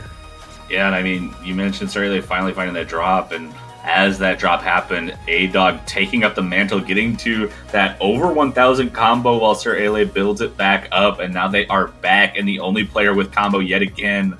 Only player above 99% in the lobby as well. Sir Ale putting Venezuela on their back and taking what looks like a third break point to bring them to match point, 1 point away from moving on in the losers bracket and staying alive for another match in this tournament. For sure, it's just a matter of how clean can they keep it. Can they keep themselves above that 99% mark?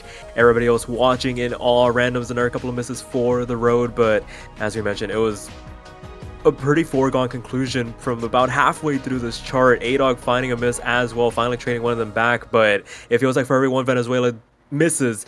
Macau finds a couple extra in turn, and Venezuela, as you mentioned, match point 5-0 to start this match off with their pick, an opportunity to put a nice little bow on proceedings if they want to take the path of least resistance here. Yeah, and they've got 4 rice picks to go with if they want to go back to that. They did very well on rice 4. They've got that mixed rice pick and evolutionary anima. Could be a point of interest there, but no, they're going to stick in the hybrid zone. Go with hybrid 2 here. A interesting pick, but I mean, hybrid 3 went very well for them, so I'm not necessarily surprised they're sticking around here. Yeah, for sure. It's one of those where they might have sensed it's like, okay, I feel like we have a clear advantage in terms of accuracy and performance so far. It's like, let's just go with things that we like. Some of these songs, like all the songs in this pool, are really good, but I mean, players have preference, and preference sometimes leads to better performance, at least from what I've observed. Sometimes. Hey, I mean, I've definitely felt that when I would play in tournaments. I would actually have moments in tournaments where my first pick in a match would not be the one I thought I could win the best or like had the best chances. It would be the song I liked the most. Just to get the nerves out of my system and just have fun with it. So it makes sense to kind of want to do something like that. Absolutely, and I guess if you want to look into it a little bit deeper, maybe too deep, overall, maybe Venezuela, knowing that they could easily, or in their opinion, easily win these rice picks, why play them if you know you have another match? Why give over intel to your prospective opponents That is to true. scout you out? So that's more of like the metagame aspect. I always like to throw that out there, that it's like, okay, maybe they think about it, but no, I'm pretty sure it's just because the song's a banger. Yeah, you could have that aspect, like the metagaming side of it. You could also think, hey, if Venezuela knows that they're good at rice, their opponents might know that as well, so it might be a little weird to kind of give out the info, hey, we're very strong on the hybrids as well, but knowing how these tournaments work, you don't kind of get that opportunity. But anyways, into the map, everyone holding the full combos for a while. Randoms finding the first drop, still holding above the 99% though. Best accuracy I think we've seen across the board for any map so far, and just the one miss as Randoms gets back up to 400, and that's traded by A-Dog. So just about a 7,000 point lead that's going to shrink a little bit as A-Dog does start building up again. But Random's going to trade that back once again and drop below the 99%. Now a 15,000 point lead, with InQ's finding a break on the side of Macau as well.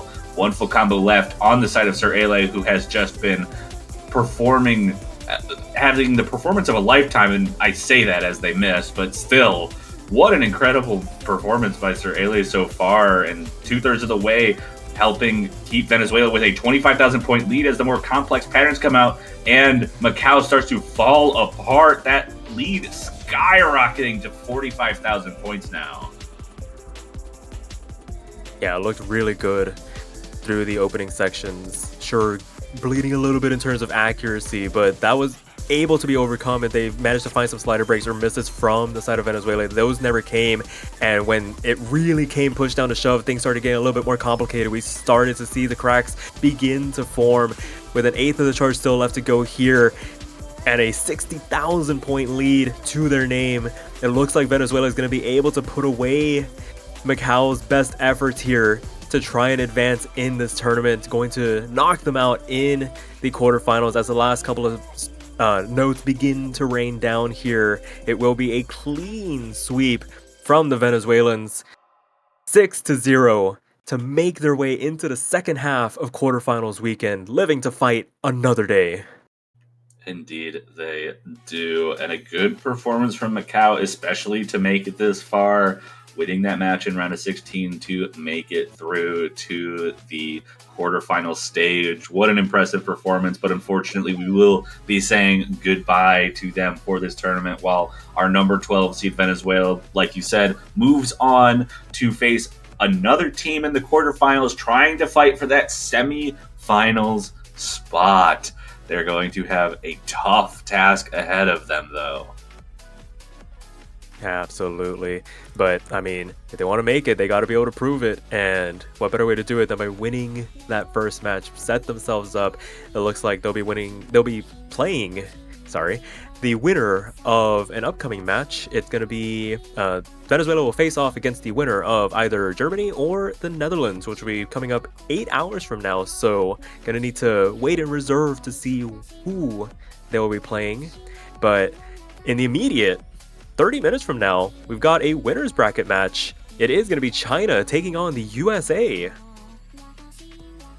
Indeed we do. Going to be an interesting one. China, our number 2 seed, versus the United States, our number 7 seed. I am really excited to see what happens with that match, especially given we don't need to say goodbye to either one of those two teams, so they're going to be fighting for that top 6 spot, looking for a guaranteed top 6 with the winners semifinals bracket, losers still staying in the tournament, but going to be an exciting time. But just before we kind of close out, wait while we get that 30-minute break before the China-United States match, I think I would love to hear about some way that we can support the tournament. Sparky, do you have something that might help me out here? Oh, absolutely. If you need something to do in these next 30 minutes while you wait for this next match to come up on stream, you can head on over to the O store and pick up a banner to support any of the teams that are playing in this year's edition of the Osmania 7-Key World Cup, even if they have already been eliminated for the low price of $2.50. And you know what else, Toph? I can sweeten that deal just a little bit more. Do you want to hear about it? I absolutely want to hear about it. Anything to make the deal sweeter. Fantastic. Did you know that if you manage to pick the winner of this year's World Cup in your banner, that banner will stay around even longer on your profile? That is incredible news. I am going to head to the OC store right now and buy 32 banners for all 32 teams to guarantee that I get to keep that banner for the rest of the year. I just gotta do it. And as you might be able to tell from what I just said, you can still buy banners even for teams who were eliminated from the bracket stage. So you can still buy all 32 teams if you so desire it. So go support the tournament with a banner. But outside of that, do you have anything else left to say before we close out for the next 27 minutes? No, I hope you all have a wonderful break. We'll be back in that aforementioned 27 minutes. But until then, we'll catch you guys later.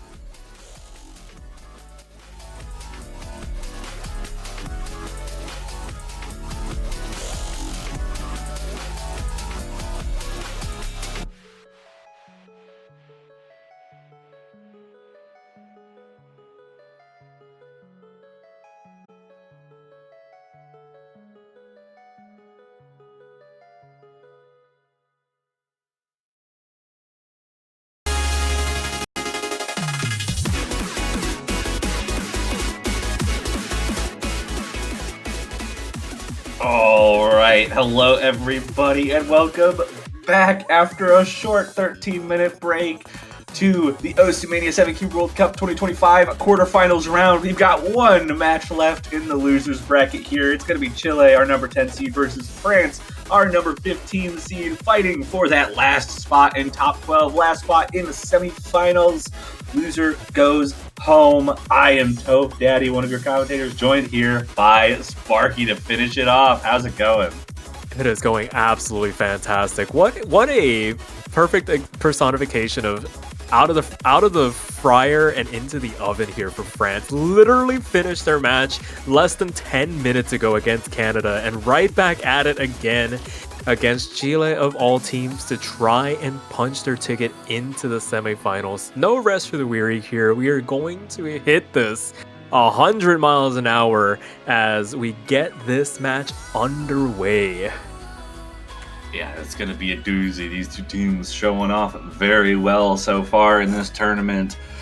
But like I said, one of these two teams goes home, top 16. One of them makes it into the semifinals with another chance to continue their trek into the rest of the tournament. Last spot remaining in top 12, going on to face Malaysia in the losers bracket next weekend. So one way or another, they're going to have a tough opponent ahead of them, but they've got to put all their eggs in one basket for now in this match in order to even have that opportunity. Yeah, for sure. And France winning the roll here by the slimmest of margins, 78-76, going to opt to protect LN4. That's an interesting decision.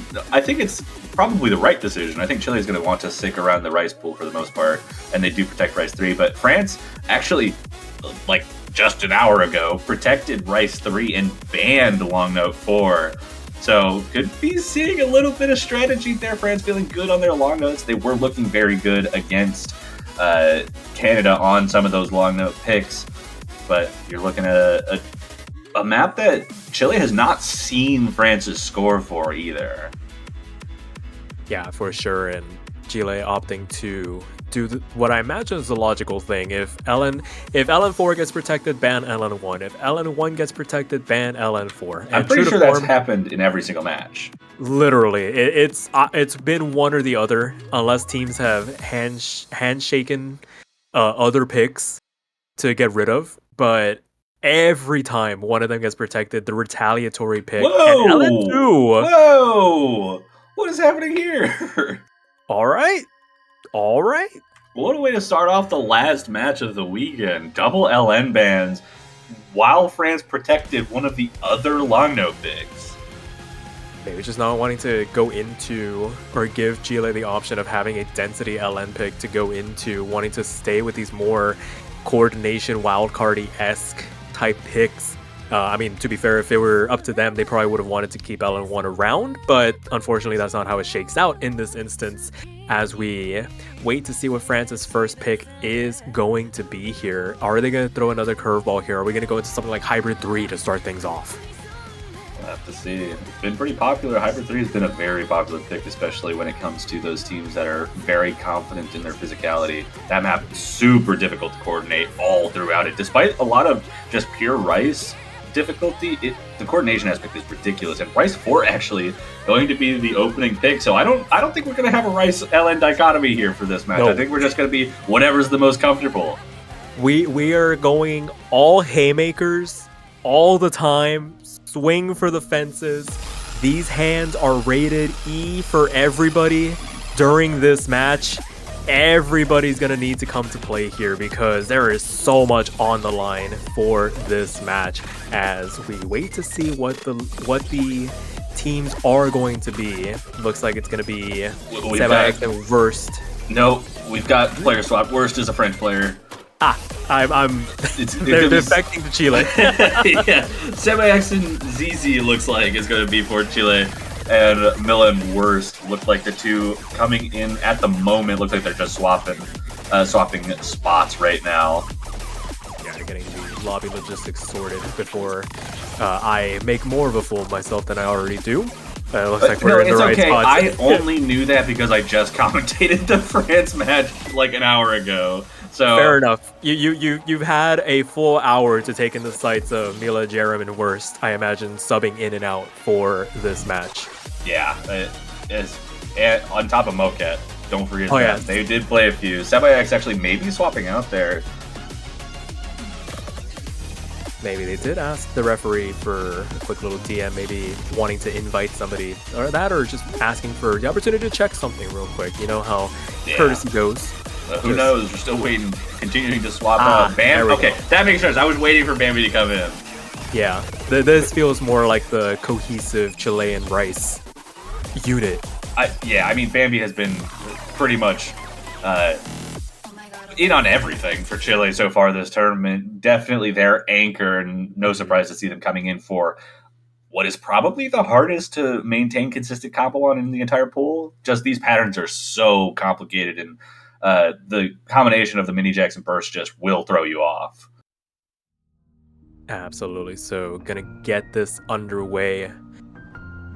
France still trying to keep warm after going through a bit of a gauntlet. 8 maps the hour prior, winning that match 6-2 against Canada. Meanwhile, Chile had having the luxury of coming into this on their own time, having that basically full day break, but ZZ actually finding the first break for the Chileans, going to give France a bit of a early cushion to work with here.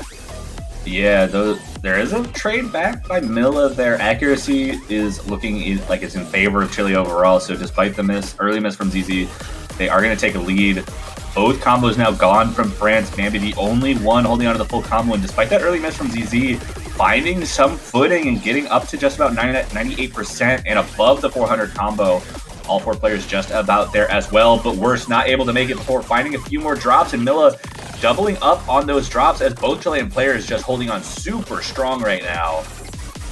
Yeah, absolutely. ZZ making a wonderful recovery run from those earlier drops. Worst not able to stand toe-to-toe against them on the bottom half of the lobby, and Bambi just winning the battle outright overall over Milla on the other side. Highest accuracy in the lobby by a long shot as it stands, over 0.5% as they finally go down here before too long, but still keeping themselves ahead of everybody else in the lobby and paying off in spades right now. 40,000 points to the good going into the last third of this chart. Yeah, that miss wasn't the cleanest either by Bambi. You saw, like, in those anchors when those misses started coming out, a few bad judgments on top of it, but still maintaining the highest accuracy in the lobby and was able to recover to the 400 combo fairly easily as Worst actually finds the next break in the lobby. ZZ, like you mentioned, really great recovery after that early drop. A little bit low on the accuracy side, but being able to hold combo on this has shown to give a huge advantage to Chile, as that lead is now 65,000 points, and Worst not able to hold on to the consistency. ZZ finally finding another break after that early one, but they did it more than enough to establish a lead and give Chile an opening break point. Yeah, starting off strong here, able to take away one of France's picks immediately right out of the gate here, and maybe throw a bit of a wrench in the works of what France was hoping to go for with regards to what they were going to end up picking through in this match. So an opportunity for Chile early on to double up on the points here, take advantage, and start off with a potential 2-0 to start things off. So have to wait and see what the pick is going to be for them for their first pick in this match. Yeah, it almost feels like this could be a great opportunity to open up with a protect pick, though I don't know how. Chile has to have watched France just play. It was an hour ago, or at least had it open enough to see the scores, and France did quite well on Raise 3. It actually kind of surprised me to see Chile going for that as their protect, despite seeing France perform well. And Rice 1 actually going to be the opening selection for Chile.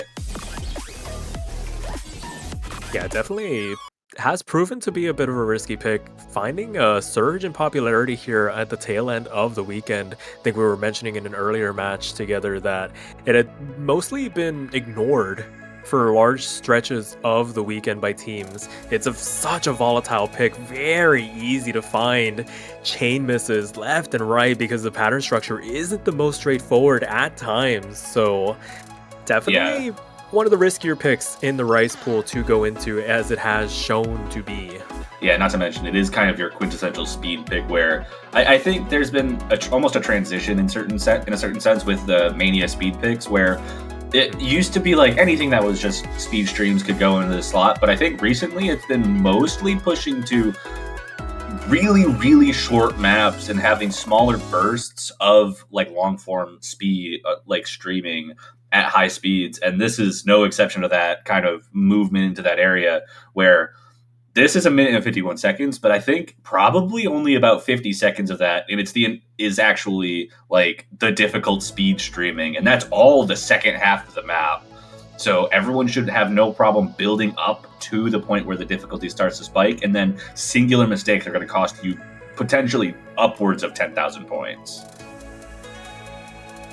For sure, we'll just have to wait and see if there are going to be any pitfalls befalling any of the players. Jerome actually subbing in for France on behalf of Worst, going to be finding the first break to start things off. Better to get those misses out of the way early before things really start to pick up. You can kind of rebuild up a full head of steam going into some of the harder sections, but going to give Chile a bit of a cushion to work with now. 7,000 points as it stands going into the second quarter of the map as things begin to build up here. Yeah, quite a nice lead for Chile off the back of that miss and the accuracy. Milla a little bit behind the rest of the lobby, still holding on to 99%, but Chile's players minimum at 99.5, and an early break from Jerem in the transition there. Bambi going to trade it back. It's going to give France a little bit of leeway here to get back, and it looks like that lead is kind of stuck around that 19,000, but accuracy dropping a little bit all over the place, and Chile is starting to build up more of a lead. Jerem now above 400, Bambi also above 400, all the combos back up to normal, but that lead is huge for Chile. But I mentioned singular misses and chain misses can be massive. Double miss traded between ZZ and Jerem. Combos on the top rows holding strong for now. Yeah, but with only a sliver of chart left to go, Chile building up this full advantage to the tune of about 30,000 points. And Milla Jerem full combo reset on the side of France, going to help balloon this lead for Chile, make it a comfortable lead at the end of the day as they look to successfully capitalize on that breakpoint they picked up off France to double up the lead here, make it 2-0 to start this match off. Yeah, that was just really well done by Chile. 3 1 misses across the board. Jerem a little bit behind, but accuracy is not too far off. Milla having a little bit of issue with holding on to the accuracy, but 200, as far as 200 counts go, France not too far behind. If we saw them full combo, that would be a lot closer, but it's just about that consistency. And I would imagine at this point, okay, they just immediately pick LN4. I was going to say, probably steering clear of the rice from now on. Yeah, no better time to try and right the ship here a little bit by going for LN4 in this regard. I mean, the speed at which they threw that out there, I think they kind of knew, looking at that result screen, it's like, okay, we know what we need to do. The fact that they did it in sync as well, kind of alluding to being on the same page here. We're going to see Moket come in for Milla this time around. Jerem going to be holding down the fort in reserve, as well as we immediately get on into it. These players kind of, I think the exploratory picks are out of the way. The time for messing around is over. It is lock in serious mode from here on out. Yeah, no swap outs from Chile there. Bambi and ZZ staying in for this selection. Moket coming in for Milla there on the long note pick. We didn't see France play this in their previous matchup, so it's a little bit of a mystery. They performed well on LN1, though, against Canada. Tough opponent. But they seem confident enough to protect it and pick it right away after giving up that break point. An early miss from Moket, though. Before 400 combo, traded misses between ZZ and Moket. Some consistent breaks there from Moket, but the accuracy holding on extremely strong for Moket. Jerem and Bambi both a high 99% FCs right now. And just the difference between Moket and ZZ is enough for France to start taking a small lead out of this, just about 6,000 points. Though Jerem does find a break, and Bambi is holding on, keeping it within striking distance despite the high combo ability or high combo potential for this map and the just sheer length, making it harder to make up those leads, especially now that we're in 5-digit territory. For sure, an early gap for France to kind of nurse from here on out.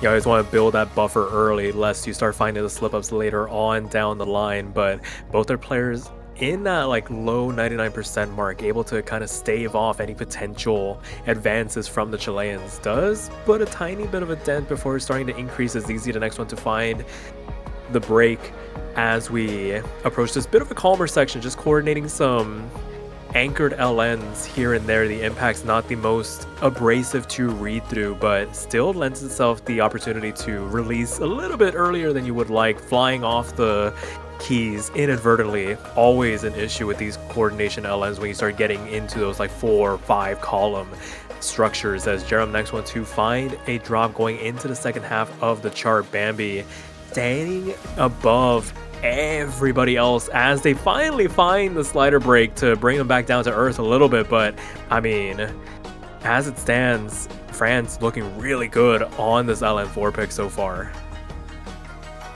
Yeah, 28,000 point lead. We're seeing consistent breaks across the board. Moket finding another one, but Bambi building up to 400. ZZ finding some footing.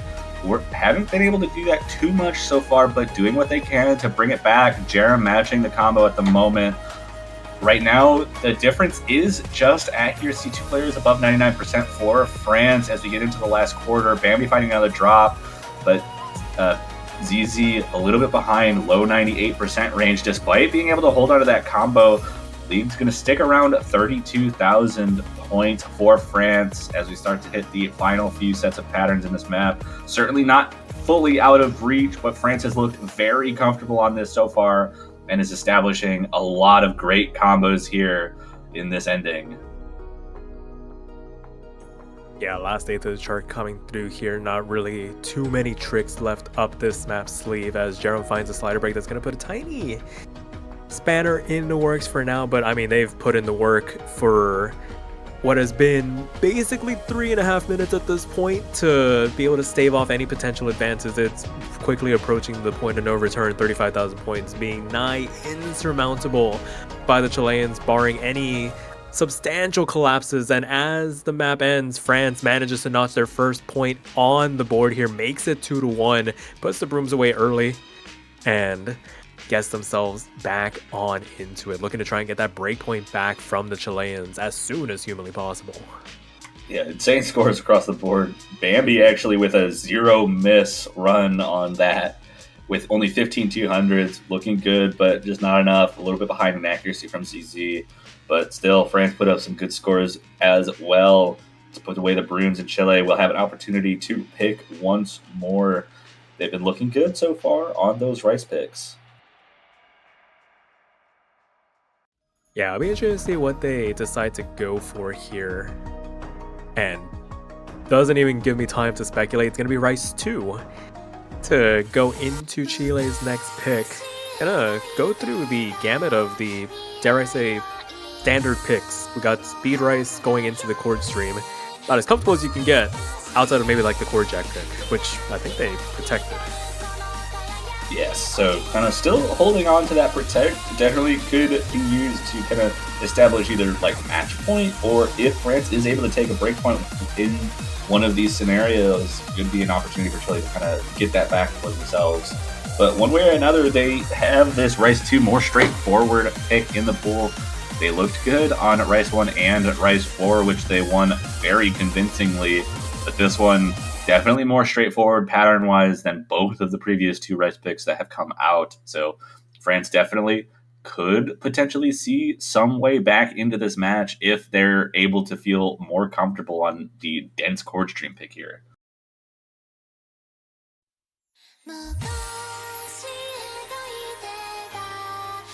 So getting on into it, gonna have some cursory sampling of notes to dive right on into it. Gonna be a bit of a build-up before we get into the real meat and potatoes of this chart. It's gonna be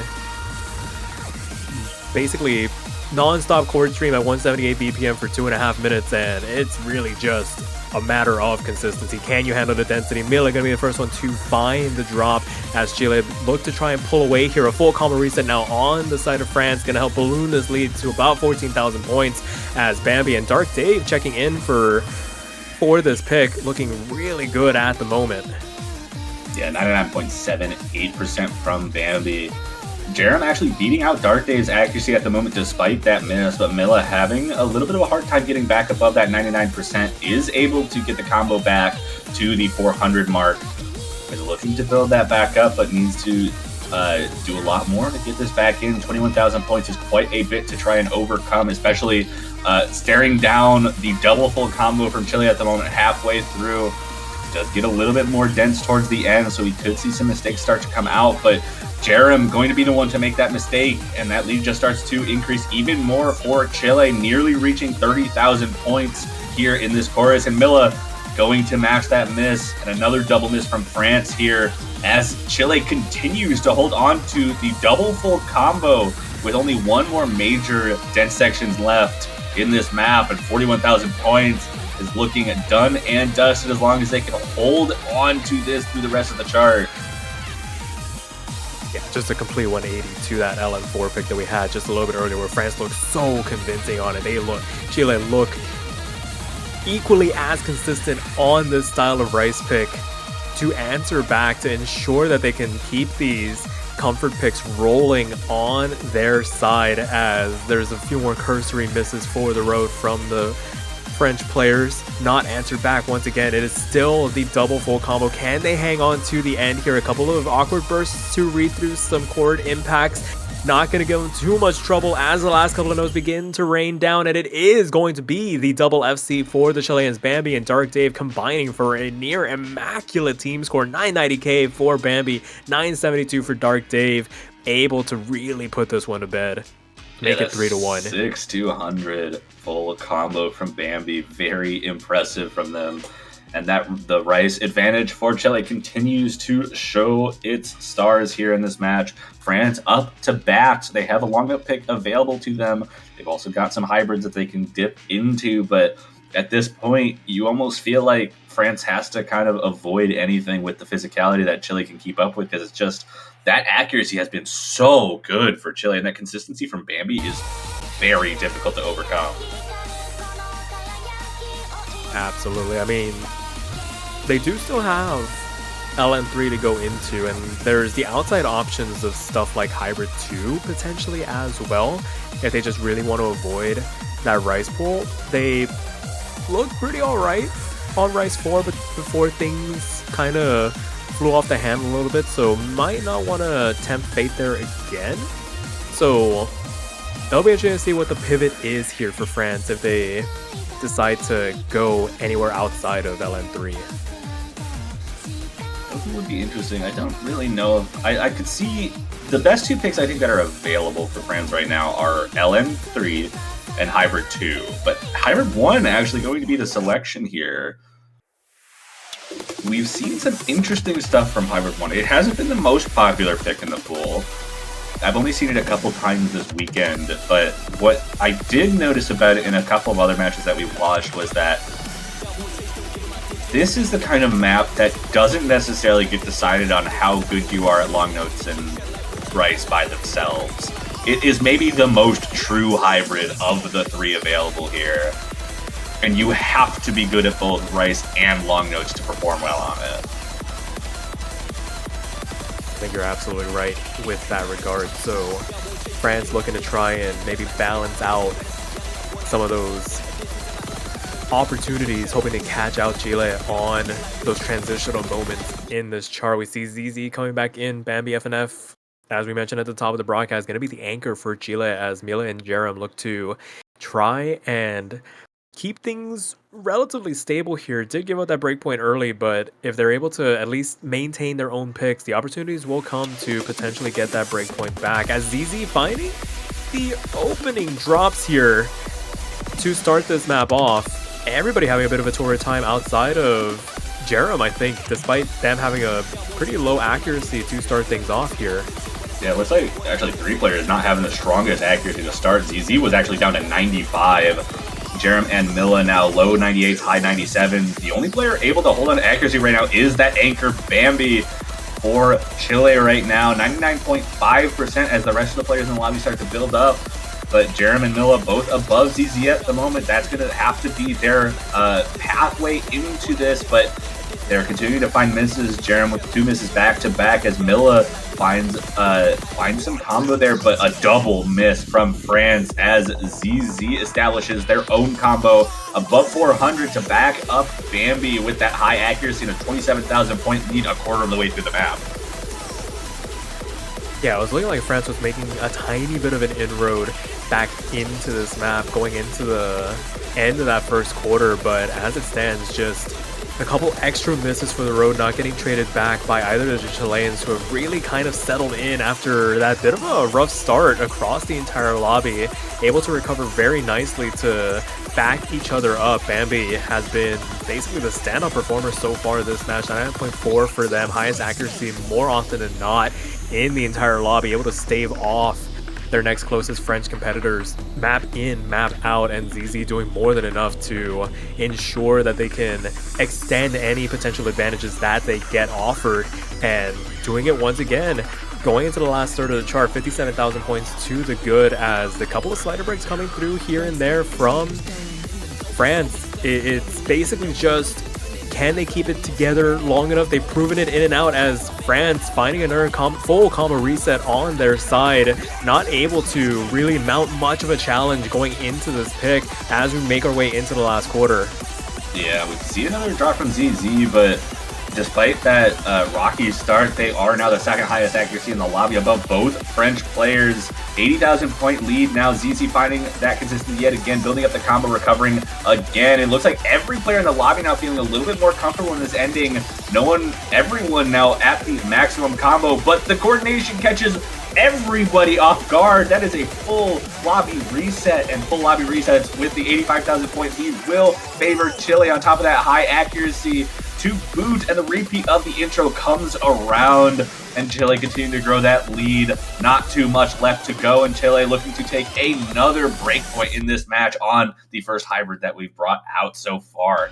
4-1, Chile up to bat with an opportunity to bring it to match point.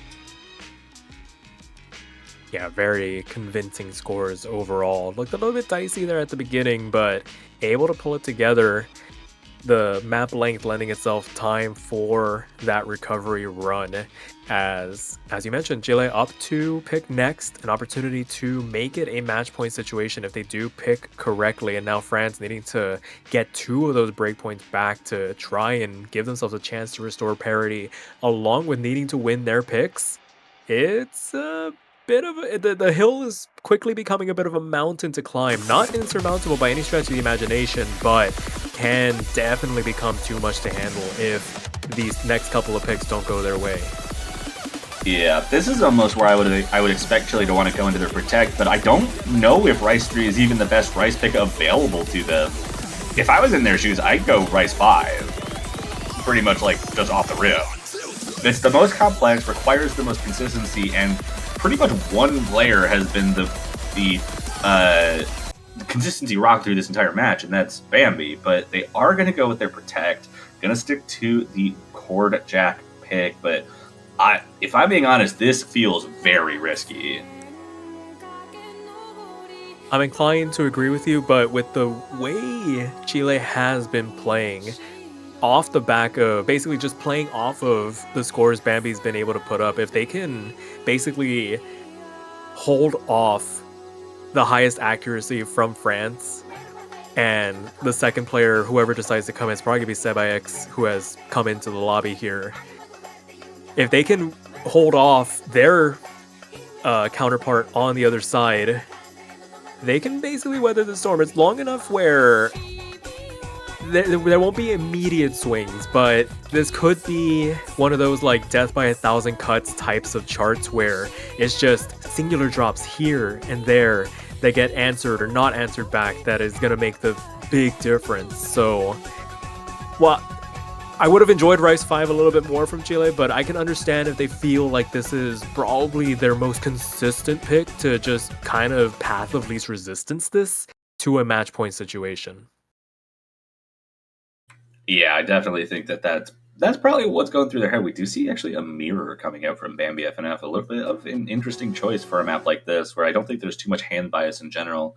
Usually just means that there's maybe a small mind block on one pattern.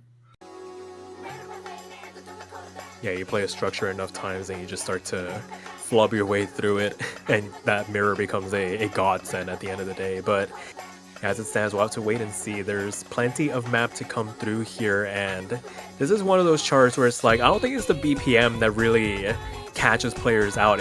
It's really just the pattern structure of these chords. There's very how do I say it? There's pitfalls littered everywhere in this chart that can catch you out, and we see Jerem being the first one to fall victim to it as the density begins to increase here going into the second quarter of the chart. Yeah, density is starting to spike a little bit with those 6-note chords. Both players on Chile above 99.9, and Jerem right at the end of that difficult section going to find another combo break. It's going to give Chile a nice opportunity to build up some score with this break section coming up. Milla doing what they can to hold on to the combo, but the accuracy from Chile just dominant right now. 99.92, the lower of the two accuracies, and Milla about 0.25% behind, but still holding on to the full combo and still trying to keep it within striking distance if we start to see any mistakes from Chile. Yeah, it's definitely still within a catchable range, but the misses are going to need to start coming through, and with a little bit of perpetuity here from the Chileans, but so far they have been dialed in through the first 2/3 of this chart, barely flinching the 300 counts, probably at an all-time low at the moment. There's very little in terms of pattern variety outside of this constant 1-2 structure to really throw them off, and it's really just France finding these little hiccups here and there. A full combo reset on their side once again gonna help essentially double this advantage for the Chileans going into the last quarter of the chart. And as things begin to wind down here, it's a little bit of a lull before we get back on into the outro where things begin to really ramp up once again. Yeah, a little bit of a build-up here before the final section. Sebax does finally find a break for the side of Chile. Not the cleanest break, but still holding above 99.88. Does give a little bit of an in-way, but Jerem continuing to find breaks in this ending section. Lead starts to build up even more, and Bambi with the absolutely ludicrous accuracy is going to bring Chile to match point. It is France's pick, and I'm not... Oh, a 100. Oh, right at the end. He was at 99.98 going into the very ending patterns and dropped a 100. That is tragic. I mean, that is quintessential core jack play. You have the it's immaculate a classic. We have the classic core jack scores. I mentioned this in the previous match with Potassium, but you could just name these scores and you know it's a core jack pick. Absolutely. This is just put your finger over the map name. You look at these judgments across the board and it's like, okay, yeah, that was Rice 3. And Rice 5, the pick from France, trying to stay alive. Don't know if I agree with this. I mean, backs against the wall. You want to go out swinging? I mentioned at the top of the broadcast, all haymakers from here on out. Why go for something safe when you can just throw things into complete chaos and go for something like Rice 5 to try and work something out? Yeah, but got a little bit of a long map. France has not looked the strongest on these Rice picks against Chile here. Still had a long map pick available, but they're on their last legs. 1 point away from being eliminated from the tournament and have to do whatever they can to try and make it back. And maybe there's a mindset of, hey, this is going to have to be picked eventually, or we're going to have to play it against Chile eventually. It's going to be picked even if we start winning, so might as well get it out of the way and see if we can handle it. Yeah, that's a really good point. So, as it stands, Chile on the cusp of punching their ticket into the semifinals. France looking to try and keep themselves alive, at least for one more pick. If they're going to go out, they're going to try and go out on their own terms. Going to go for Rice 5. Against what we were thinking. I think we were both thinking maybe LN3 potentially, but I mean, if they feel more comfortable on this, who are we to stop them? Yeah, I mean, this was a position I was expecting Chile to go for this over Rice 3. So France kind of throwing it right back at us, saying, hey, I don't care if Chile was supposed to be the one picking this, we're going to take this. But here we go, opening patterns coming out, nothing too difficult, but Jerem finding a little bit of a trip up there on an early pattern. First start coming out, Chile with a small lead as everyone's building up to that 400 combo. Jerem a little bit behind, but a miss before the 400 is going to be less impactful than it would now, so still looking okay. A double miss, Bambi and Jerem trading misses at the same time. Accuracy is going to be the big kicker here, and ZZ currently with the highest accuracy, but misses. Only one full combo left on the board, and that's going to be Milla as that lead starts to shrink just a little bit as combos start to build up. Yeah, as everybody starts to get back over that 400 combo cap, the fact that Jerem gets there that little bit sooner than ZZ, and with Bambi now falling once again. Oh, Jerem falls as well. The trades going back and forth between these two rosters, keeping Chile ahead by the slightest of margins as there's another trade at the bottom of the lobby. ZZ and Jerem trading back and forth going into the second third here. Only one major combo left on the board at the moment. Bambi is going to hit 400, but Milla holding strong with that combo, being a little bit behind in accuracy compared to the Chilean players. But ZZ's going to find another drop, and that lead might just swing over to France just off of the combo consistency that they're showing right now. Yeah, absolutely. This free time, a full combo reset on the set of Chileans. Jerem trades one of them back, but Milla still holding strong with the full combo going into the last third of the chart. Maybe not the highest accuracy in the lobby, but who needs accuracy when you can combo your game your way to a potential victory? 3,000 points to the good, not out of the woods by any stretch of the imagination. There's still so much left to read through in this last quarter that could potentially be their undoing. The accuracy style starting to play a factor as Milla finally goes down. Bambi and ZZ able to pick up the pieces here as Milla finds yet another drop. A full combo reset on the side of France going into the last days of the chart. Chile has recovered. They both have above that 400 combo cap and the accuracy to boot as France starting to fall apart here at the end, the 11th hour. And Chile running away with it, 27,000 points now to the good. Oh my goodness, Milla was showing such great consistency there and then falls apart a little bit as the Chileans find some footing in that quarter stream section to end. And despite it being a little dicey there, Chile going to complete their victory 6-1 against France in the quarterfinals and will move on to top 12 and a losers bracket semifinals match against Malaysia. Congratulations to them. And with that, unfortunately, France has been eliminated in a top 16 position. Yeah, commiserations to them, but I mean, they put up a hell of a fight. It is not easy going back to back in terms of matches. Being able to close out Canada, just running out of steam here at the very end, meeting their maker against Chile. Congratulations to them, securing that top 12 positioning going into next week. And it's going to be a bit of a tough customer going up against Malaysia, but I mean, if they can keep the consistency, just keep their heads above water against them, I can fancy their chances potentially pulling off a bit of an upset there. But that will do it for the quarterfinals weekend. All that is left is that all-important semifinals map will showcase. Gotta be able to show off to the players what they can be expecting next weekend. But Toph, we still got one last thing before we officially close it out here. I think my amnesia has been fixed. I've been forgetting about it every single time, but I think I remember this time. And it's that I remembered that there's banners at the Osu store. I think that's it. Would you care to explain what a banner is?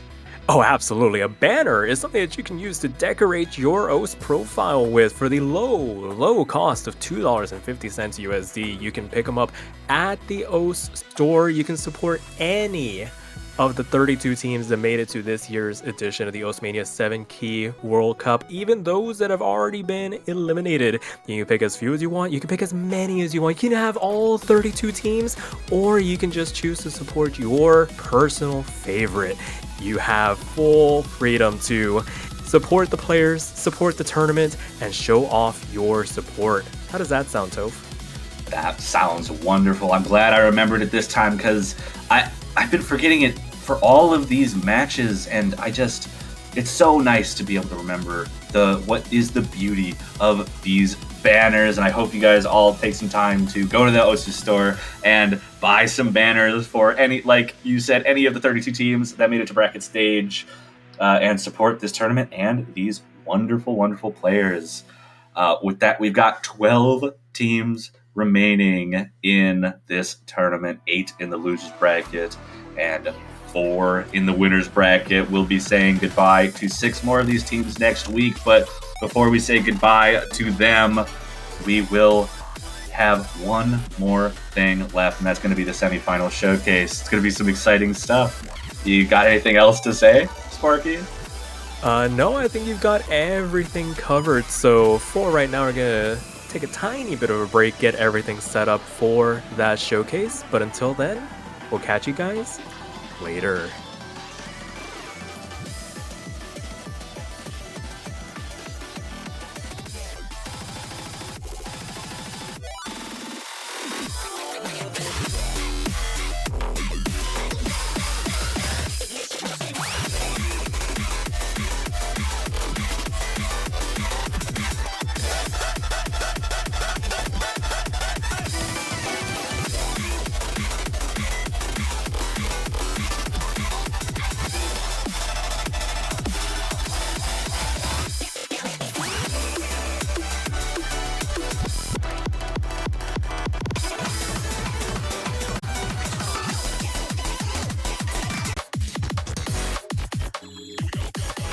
All right, hello everybody, and welcome back to the Oceania 7 Key World Cup 2025 quarterfinals weekend. We've just got a few matches left coming up, but for now, we're going to be looking at France versus Canada. The winner of this match does still have to play another match after this as well, and it'll be immediately after this. So that's going to be exciting.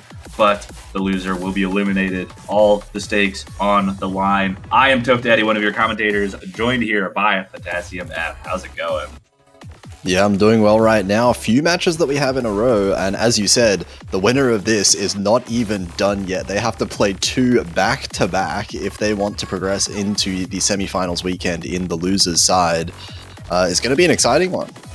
It definitely is going to be a seed 15 versus seed 21. Canada, historically, actually both of these teams historically a bit stronger than what we're seeing from their seeding this year. But they did, both teams losing a sizable number of players, notably Elementaires, not on France's team, and a few players gone from a bunch of players gone from Canada. Mr. Moo, pretty much the only player left there. Yeah, I know players like Harambe and Tricked, I think, from previous years. Perhaps playing on the Canadian side, which was why they were scoring so high last year. But still strong teams this year, making it this far, of course, and they're looking to try and contest for that semi-finals position. Also, important to note, at the same time, we do actually have 2 matches happening simultaneously, so there should be the B stream up right now, Osu Live _2, which should be playing, what is that match right now? Peru versus Spain. Yes, Peru versus Spain happening over on the B stream, so have both streams open, watch whichever one you want, but make sure to keep paying attention because I think both are going to be really good matches. Peru versus Spain in the losers bracket, looking to make it to the loser semifinals to face the United States, I think. So got a tough opponent ahead of them, but they've got to put that aside for now and focus on the match. But France, Canada, all the stakes, like we said, not done after this, even if they are to win. But protects and bans coming out. Looks like Canada did win that role and go for the first protect for LN1. I mean, that makes sense. Canada's been pushing the LN advantage they have pretty much not solely, but largely off the back of Mr. Moo, who's one of the best long-no players in the tournament right now.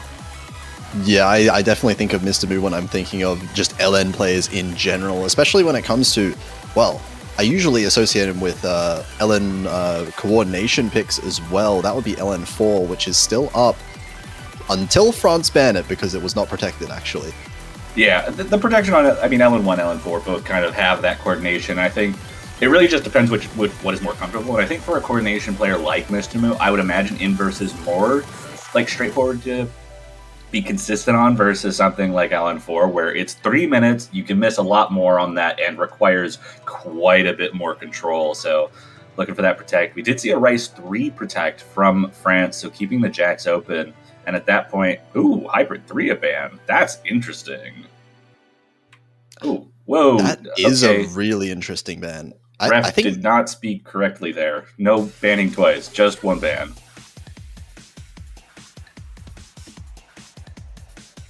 Right.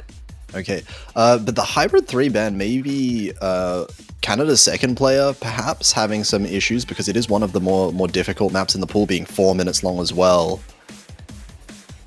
Yeah, it really long, has a lot of complexities, but sort of goes to show Canada maybe not super confident when it comes to just switching skill sets off the bat, which could come into play if we end up seeing a tiebreaker, but we've got a lot of match to get through before we even start thinking about that.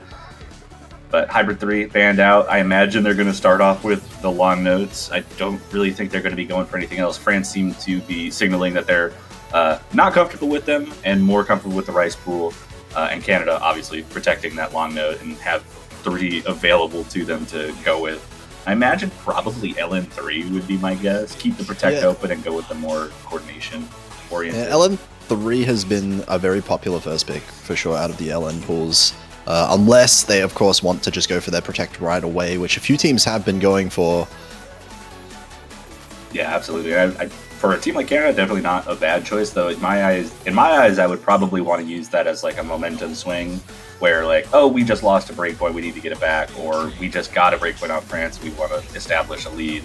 That's the kind of situation where I would expect someone like this to really want to take advantage and feel like they have a more guaranteed win, so to speak. Yeah, like save the more comfortable wins, quote unquote, for a higher stress situation in the match later on. But still waiting for that first pick from Canada. We'll have to see if they decide to go with that long note. I don't think they're going to be sticking their head into the hybrids for the most part until they're out of those long notes. So it's really just about what order they kind of want to go in at this point. And the Protect does come out, so they're starting off out of the gate with that inverse coordination long note pick here. Yeah, going straight for that, not wasting any time. They want to guarantee their first point, assuming that they are super comfortable on this one, of course. Because I do think France is quite good at their LN as well. Yeah, France in general is just pretty well-rounded as a team. It's not quite the skill focus, I guess, in one specific area. I think in this case, France, looking at that rice pool is more of a way to attack what Canada's not as strong at versus feeling more comfortable on the pool potentially. It's always nice to have that kind of like team balance in the skill sets overall, so that you can kind of adapt your game plan against each individual team that you come across. Yep, and we are watching players swap in. Lil Pop coming in for Canada. Mr. Mu obviously staying in. It would be a crazy day to see Mr. Mu leave the lobby for a map like this. Yep. I feel like these two are probably going to be the two players that stay on for almost every pick for Canada. Yeah, I can definitely see that happening. But France, looking at a full swap, Jerem coming in and Moket coming in for the wall inverse pick. Ooh, maybe not Lil Pop, or maybe they're just swapping into a different slot or something. There they are, they're back. Yeah. And I think France have a few players who they have been kind of switching in and out depending on the individual map. So they might have some of that advantage when it comes to maintaining players' stamina, giving some players a break here and there.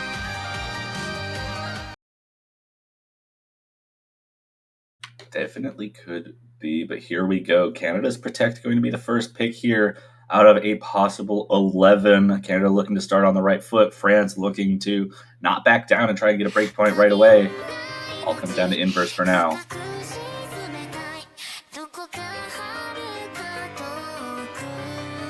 And everyone actually off to quite a good start. We've seen a lot of shaky starts on the start of this, of course, being the full inverse. Very hard to be comfortable with. Early miss there for Jerem. Yeah, early miss gives Canada a little bit of a lead. Accuracy's staying mostly consistent. Jerem finding another break, but a clean one at that, staying in the mid-98 range. So continues to find breaks as the more consistent inverse patterns with the faster streaming comes around. And 21,000 points out of the gate as Lil Pop and Mr. Move both hold on to some good accuracy full combos, matched by Moket as well, but just those misses and accuracy drops from Jerem enough to extend a lead to about 25,000 points right out the gate. There's quite a few misses in a row, but the accuracy for Jerem is still not too bad. Following, actually raising the accuracy up to a high 98 pretty shortly, it seems. So this lead might start shrinking over time, especially with Mr. Mu getting the miss halfway into the map.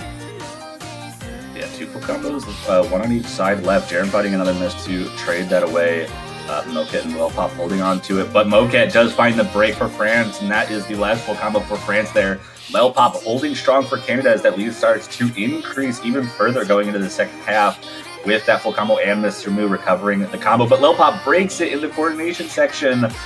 No full combos on the board, and oh my goodness, a lot of misses from Lil Pop as a pretty nasty chain of misses there.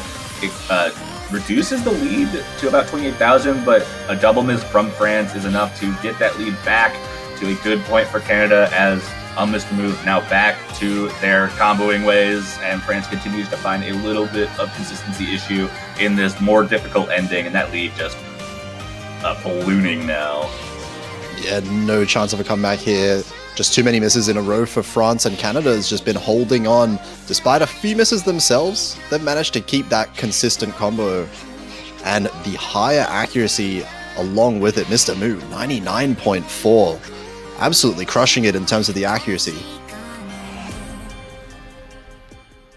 Yeah, ridiculous score. It looked like a 1 miss from maybe not even a miss, probably a 50. Oh, okay, it was a miss. Weird to get one of those on a map like this, but still, just the 1 combo break with a 99.4%, getting Canada the win, and actually very good performance just in general. Lelpop beating out both of the French players as well, so strong opening pick there, but that was their protect, so I was expecting them to feel pretty confident on a map like that anyways. Yeah, you don't protect such a specific skill set as full inverse unless you are really comfortable at it, and Canada is showing exactly why here. But France now, they get their own decision, and I think they might go towards some of those riots. Actually, the protect again, right away, protect after protect. Yeah, I don't see matches start off this way very often, but I guess go with what you're most comfortable with. Go with what you think you have the best chance of winning. As it's a strategy that some teams do hold out with, but have to see how it pans out. It's interesting that they went with something like this, given how straightforward the map style is. The patterns aren't particularly easy as far as core jet goes, but accuracy should be very straightforward for everyone in this lobby. So I'm interested to see if Canada is going to be able to hold up, despite France obviously feeling very confident in it. Yeah, it's always one of those picks, especially this week. As you said, it's very straightforward to hold the accuracy on this one as long as you can keep up with the density. And if there is any kind of small mistake, I can imagine Canada definitely being good enough to hold strong combos and accuracy to be able to capitalize on anything that France might slip up on.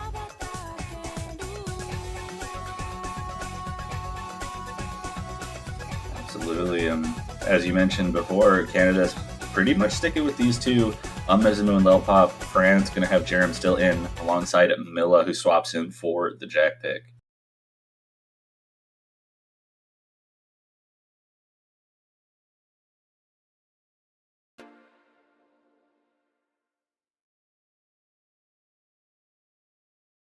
And we'll see how this one turns out. Expecting some pretty high accuracies on this, especially compared to that previous map.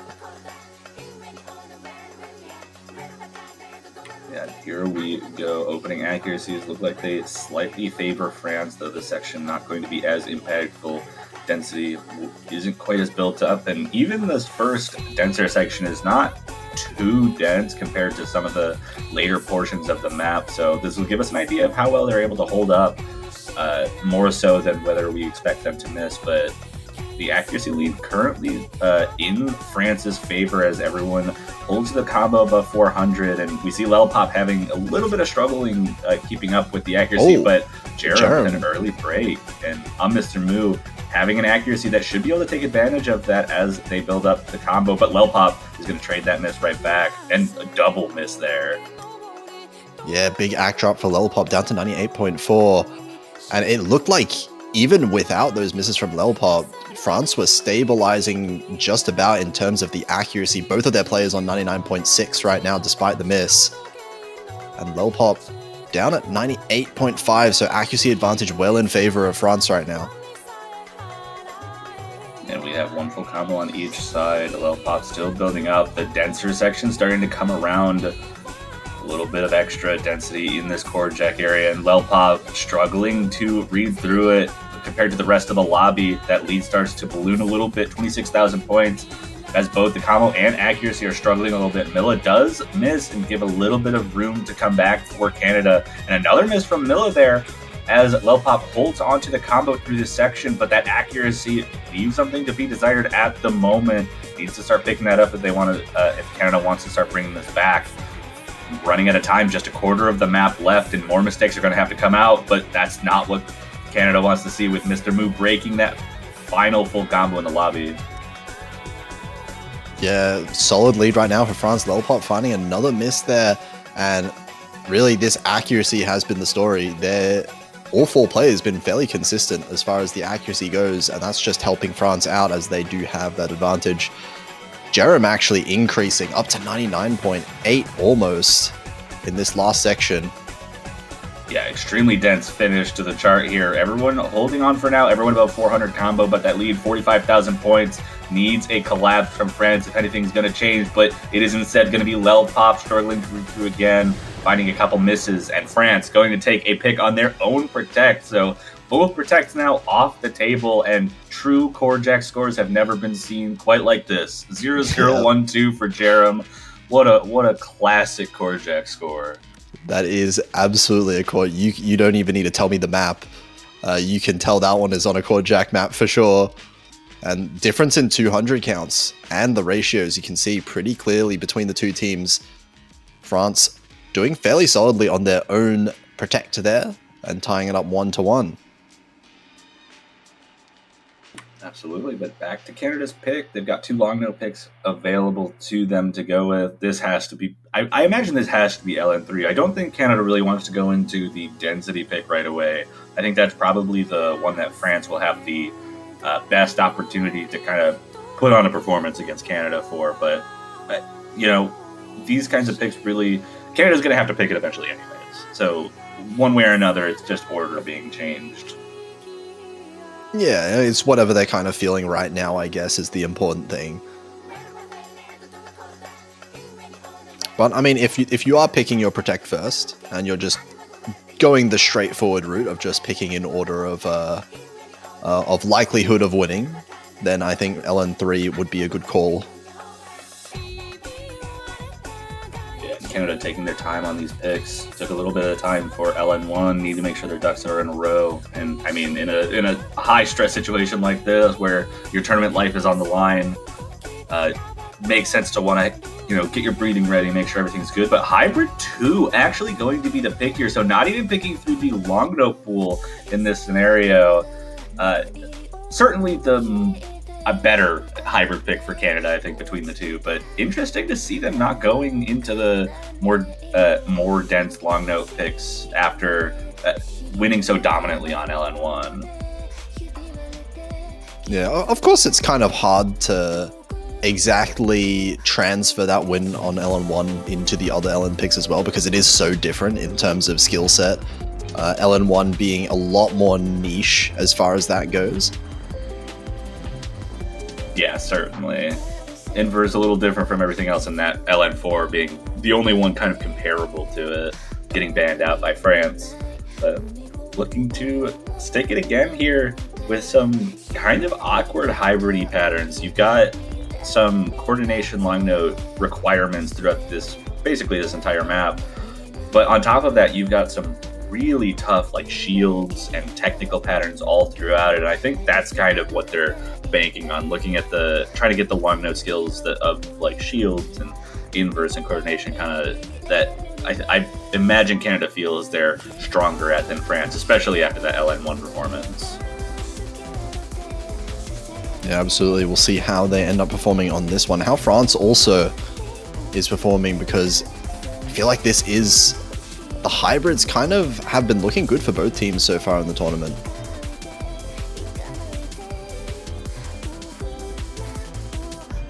We are going to see Moquette being switched in for Jerem, making a reappearance here. Yeah, an interesting kind of swap in, because for that LN1 pick, we saw Jerem and Moquette, but this time we're seeing Milla actually taking the slot, who swapped in for the Rice. So potentially looking at that Rice ability requirement for these hybrids and seeing Milla stay in for this as a result.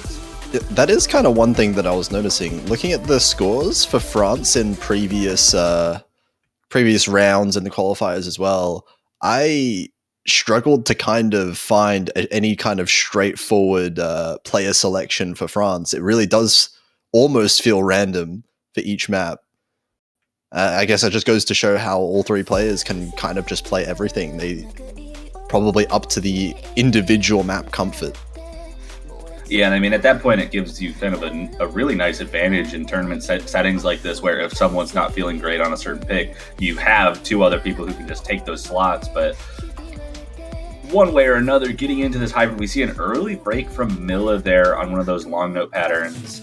Accuracy looks slightly in favor of France despite that miss, but they're pretty even. I think that score lead is pretty much 100% off of that early miss from Milla. Yeah, absolutely. Still a lot of really awkward patterns to come in right now as well. A lot of really tricky LN releases at the same time. So very easy to find misses in these sections, and Milla does find another miss here. That's going to give Canada back the advantage, but only by a little bit. And double miss from Canada there. Mr. Moo and Lil Pop both finding some issues on that transition pattern.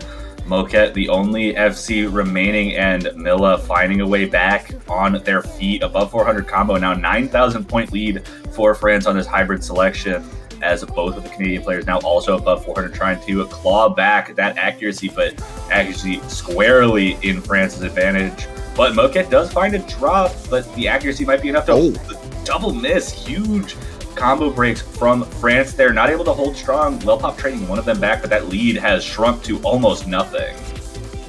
Yeah, massive misses from both teams. Moquette and Milla again. This is actually going back to Canada.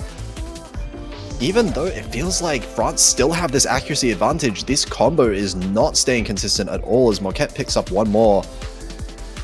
Yeah, this kind of has been a little bit of a trend we've been seeing through this. Lil Pop finding a break in this rice-oriented section. Lots of technical mini-jacks here. Lil Pop trying to hold on to the consistency. That lead shrinking based on the accuracy. Moquette trades one of them, but Lil Pop finding more breaks, and they're just trading back and forth to these final patterns. And a double break from France as Mr. Moo, the only player able to hold on to the combo, and as the LN transition happens, Lil Pop finds some ground, and that lead is ballooning now to 21,000 just off of that transition. There's so many misses in a row for France there, 21,000, and that's the end of the map. Mr. Moo managing to combo through the entire thing, and Lil Pop holding on the combo long enough as well. That is going to be Canada taking their own pick again.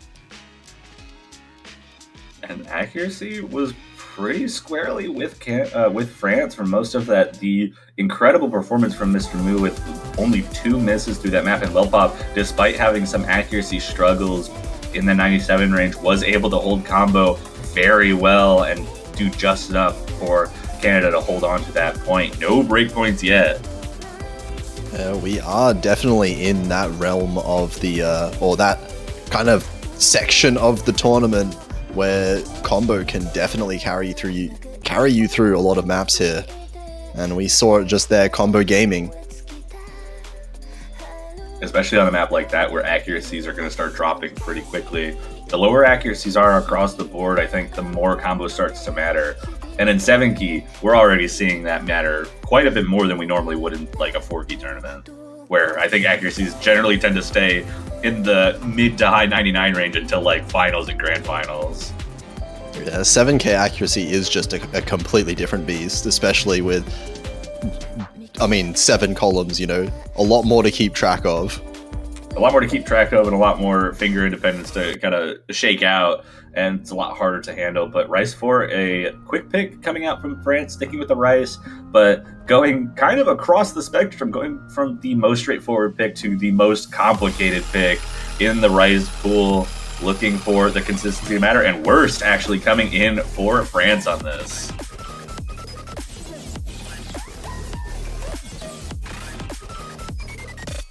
Okay, France showing again. They have a lot of players they can sub in for these picks, don't they? Yeah, the swap outs are very useful, I think. Interesting for one, useful for another, and gives an opportunity that if players need breaks, they can. And Moquette kind of left that lobby very quickly. We saw both of the French players actually having some struggles at the end and probably needed to get out of the lobby for potentially some mental, but able to swap in worse there for Moquette. Canada still sticking with the main 2, Mr. Moo and Lil Pop. Milla staying in as well for France.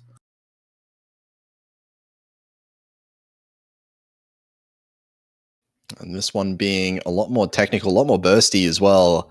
And a short map at 2 minutes means that we might see a bit of fireworks when it comes to the combo.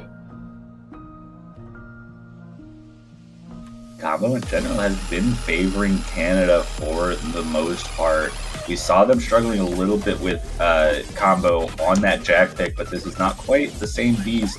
Worst, an early break there before 400 combo.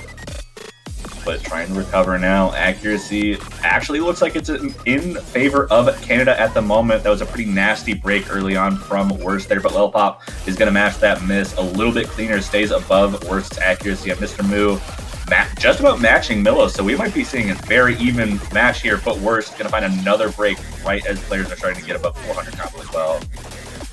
Canada's going to maintain their lead, but just by a little bit worse, finding a repeat misses. Mr. Moo does break the full combo, but it still looks like it is going to be in Canada's favor, and actually the lead shrinking now. Ooh, but a miss from Lelpop. One full combo on the board right now, one combo on the board above 400. Worst continue to find some issues in the slow section, but Milla holding down the fort with the full combo. Down by 5,000, but Lelpop breaks, trades that miss from Worst, and they're going to start building up a little bit of a lead as the combos start getting back up above 400. Mr. Moo is there, but accuracy looks good for France here. Worst above 400, Lelpop building up, and we're at an even game as the combos start to even out.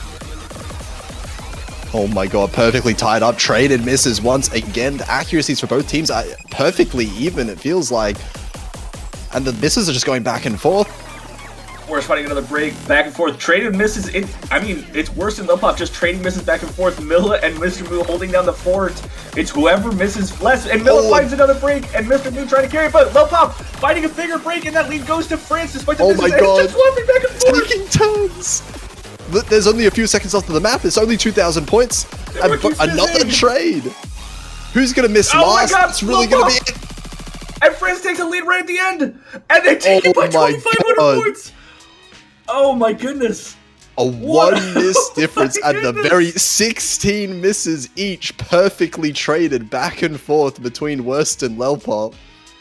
And it all came down to accuracy. 200 count better for Worst compared to Lelpop. 200 count better for Milla compared to Mr. Moo. That one miss almost was enough to take it back, but 2,600 points is enough for France to maintain that lead, get the win, and stop Canada from getting a break point. But man, these points are already getting close. We're only 4 maps in. Yeah, you'd think with a seed discrepancy like 15 to 21, it almost feels like there should be a larger difference, but these two teams are basically exactly matched up with each other right now.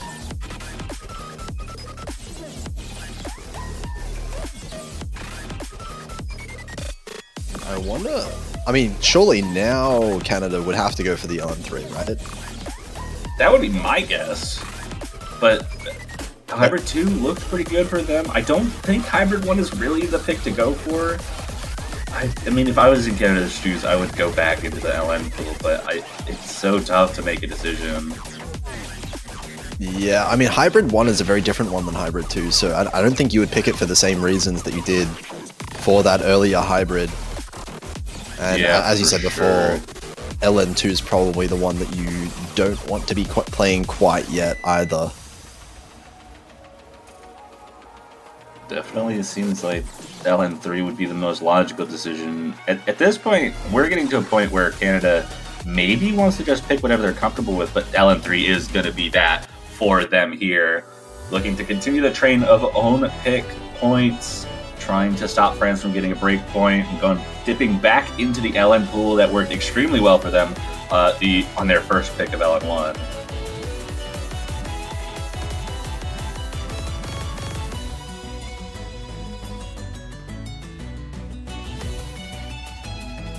And we actually are going to be seeing a swap in for Canada, Lelpop being switched out for Genuine. An interesting decision in that case. Lelpop, I would expect to be on most of the long note picks, if not all of them. But Genuine has swapped in for, I think, a few of the hybrids in previous rounds, so potentially just a little bit more comfortable for them. And this does dip a little bit closer into that density long note zone that could potentially be more comfortable for a player like Genuine. We'll see how that works out for Canada.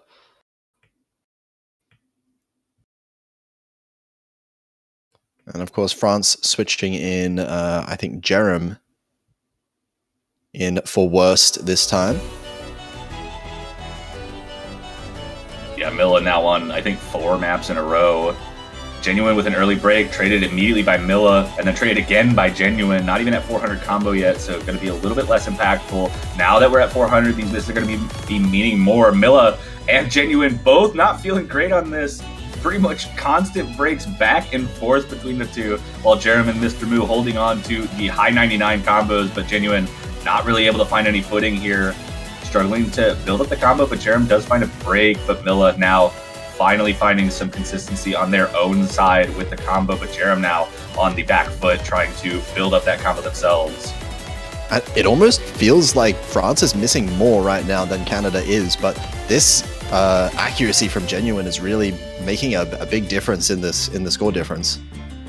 Yeah, we do see, double miss from France there. Genuine's going to match that, but Mr. Moo holding on to the combo themselves with a high accuracy, looking to do what they can to carry it back. But that's three-way miss. Genuine the only one to survive that section that had already missed and finds a miss afterwards as the density starts to pick up.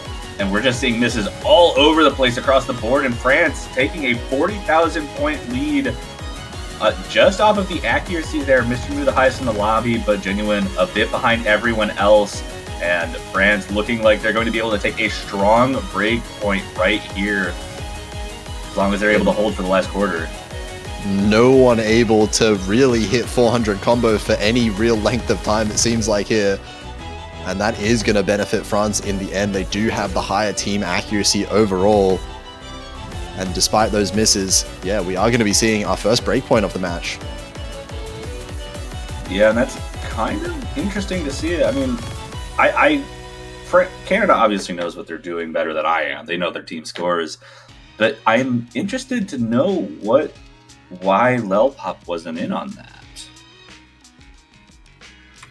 I would have expected Lelpop to feel a little bit more comfortable, even if it's a little speedier, but I don't know. That kind of throws things for a loop. It makes it almost seem like Canada can't pick into the long notes anymore if that's how they're feeling on something like LN3, which I would have expected them to feel very comfortable on. Yeah, especially with the last LN being the LN2, the density pick being left over, that does feel a lot more dangerous now after seeing this map. Absolutely, but France kind of sticking in the danger zone, hit both of their picks, their first pick being good, but the last pick only won by 2,600 points. And that Rise pool not looking as comfortable as potentially France wanted it to feel. But I mean, maybe France just picks the LN2 themselves if they really want to get spicy. That's kind of what I was thinking, but I don't think they're going to be taking that risk this early on in the match, especially right after taking a break point. So Race 5 going to be the one coming out. Okay, the Osu original coming out once again. It's been a popular pick, luckily enough for us. Yeah, get to see the Osu original for the round. Evolutionary Anima, always fun to see. 2.5 minutes of mixed rice action. OD8, not the easiest to keep accuracy on, especially with how complex the pattern types are in this. Goes back and forth between some technical patterns, and then the ending even has some chord stream. Lots of tough patterns throughout this entire map. And this is the kind of map I would expect Genuine to stay in on. So, kind of not seeing Canada swapping out. Jerem and Milla both staying in, it looks like, potentially. Well, first time we might see the exact same four. Yeah, no swap outs as the start command comes in. First, like you said, first time we've seen that this whole match. Interesting two maps for it to be across as well. The mixed LN into the mixed rice.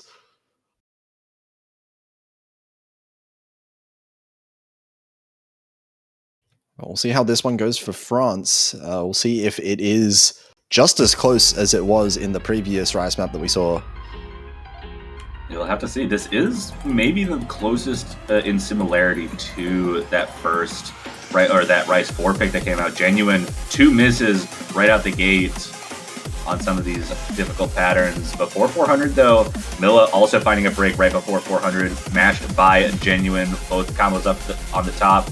Jerem and Mr. Moo holding on, but Genuine having trouble finding some footing in this map, and the lead gets to almost 20,000 points very early as Mr. Moo breaks the full combo, and now, okay, right before I was about to say Jerem's name, combo breaks, but Milla finding some footing, holding down the fort as the rest of the lobby struggles to maintain any combo and continuing that trend. But Milla does find a break there, but the accuracy just so far ahead for France at the moment, 50,000 points in climbing. Yeah, both the highest accuracies in the lobby right now belonging to the two French players.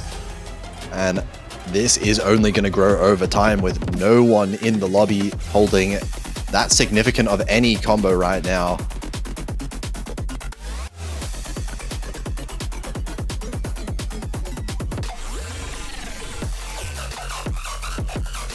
Continuing to see some misses pretty much across the board. Genuine and Jerem struggling to build that combo back up. Milla and Mr. Moo with the consistency at the moment.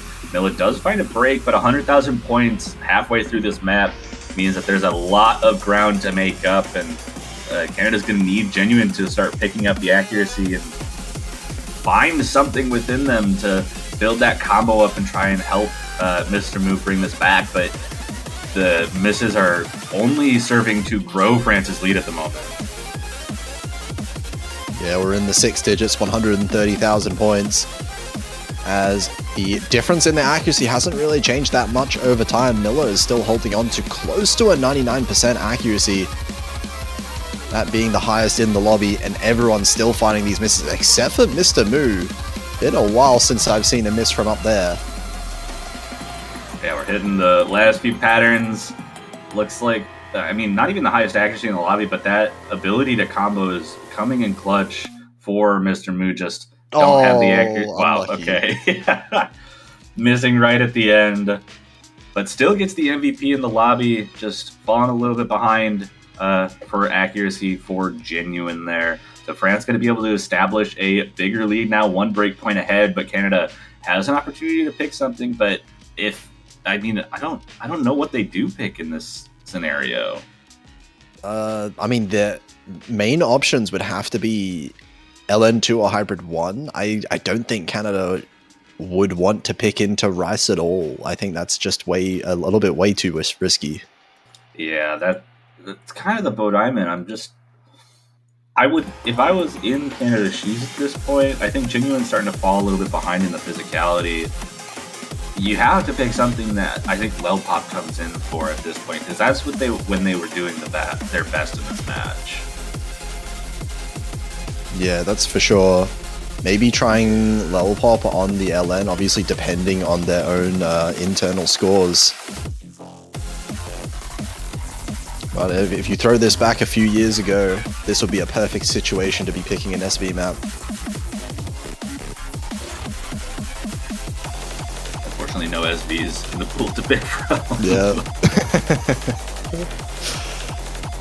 And Canada, I mean, I bet Canada would wish for those SBs to be back, because they've been historically an extremely good SB team. Yeah, I can always dream.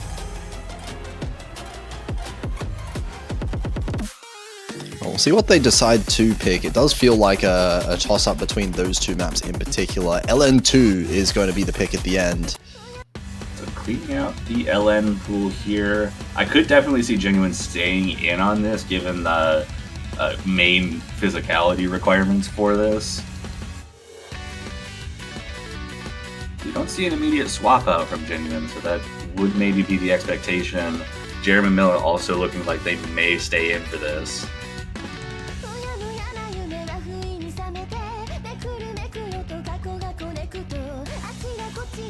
Interesting again. Yeah, same players once again. A bit of consistency being found from both sides with the player selections. But Canada gonna have to dig deep, find something, or else France is gonna be on match point here with their own pick coming up. Genuine gonna have to dig deep, find a way to hold on to the combo and accuracy, and this definitely going to stick more on the side of the Rice difficulty, and Genuine with a good start. Jeremy actually finding a huge set of misses right at the beginning.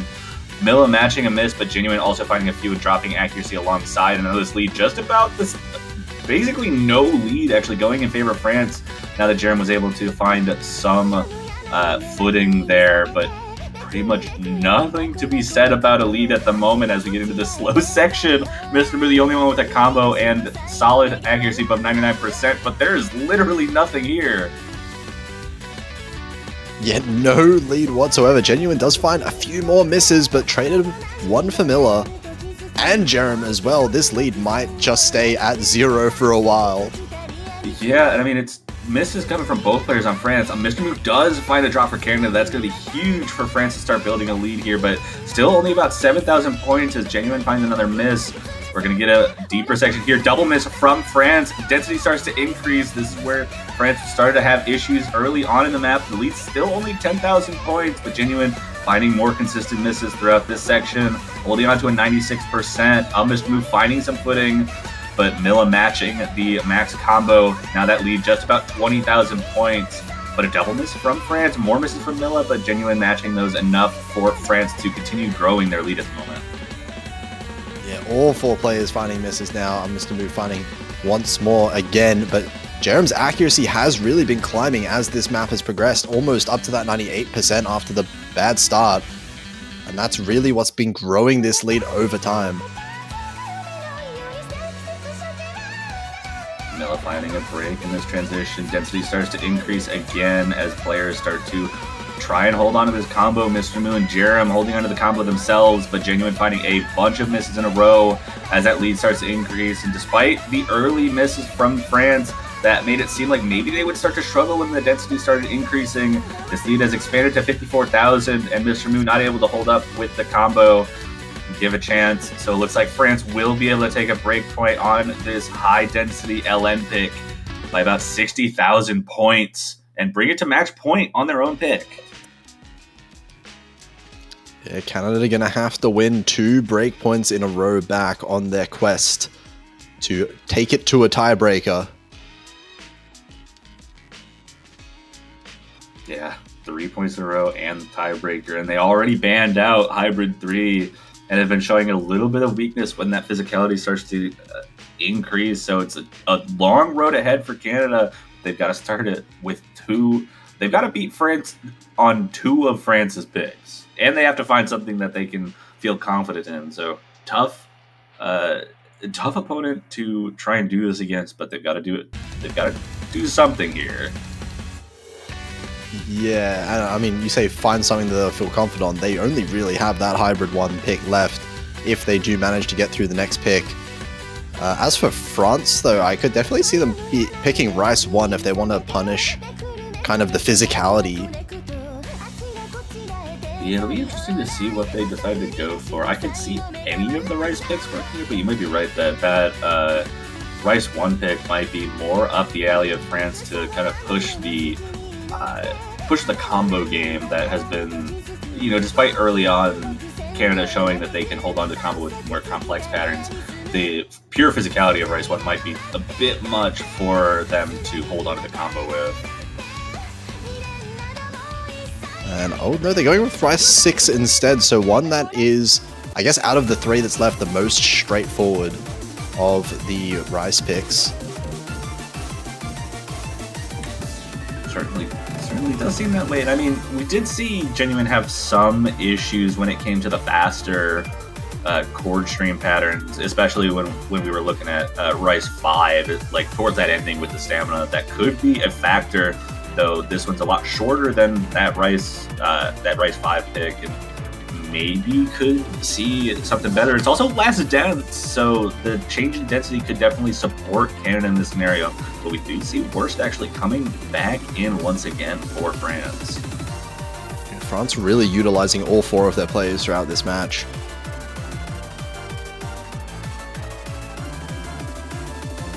Here we go, Canada on their last legs at the moment, needing to win 4 in a row to stay alive in the 7-Key World Cup. France looking to end the Canadian threat and move on to the next match in the losers bracket, which is happening right after this. Yeah, move on to 15 minutes later. Yeah. Move on to Chile in 15 minutes, but still have to win 1 more point to get to that section, get to that match. And an early break from Milla there. Accuracy drops from both the Canadian players a little bit. Worst with better accuracy than Mr. Moo, Genuine below Milla, and that's a miss from Genuine after, not quite after 400, but closer to 400 than Milla, so that's going to be more impactful as Milla builds up that accuracy above 99% and gets the combo back up to 400. Worst going to trade with Genuine there, but that's going to mainly support France as Genuine continues to have some issues building up that accuracy and finds a few more misses with the higher density patterns. Oh yeah, big actually dropped there for Genuine, down below 97%. Both of the players on France holding 99, and Mr. Moo not far behind either, but oh, that's a trade of misses on the top row. That's going to benefit France just fine, as it's not that long of a pick, so we're already halfway through.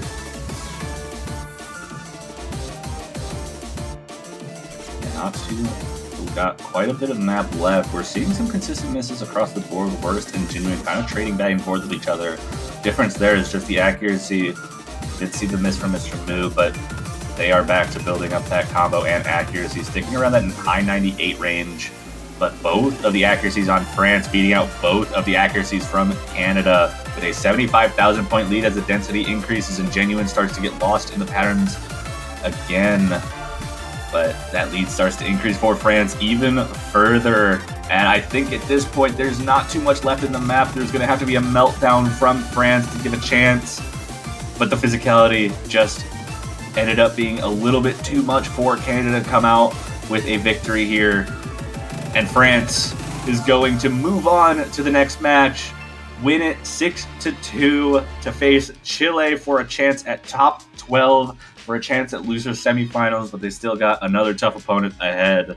And Canada, unfortunately, will be eliminated from the Oceania 7Key World Cup. Yeah, managing to bring it close there for Canada, almost winning a few more of those points, but yeah, they will be eliminated here, and France do get the opportunity to verse. I've already forgotten. Oh my god.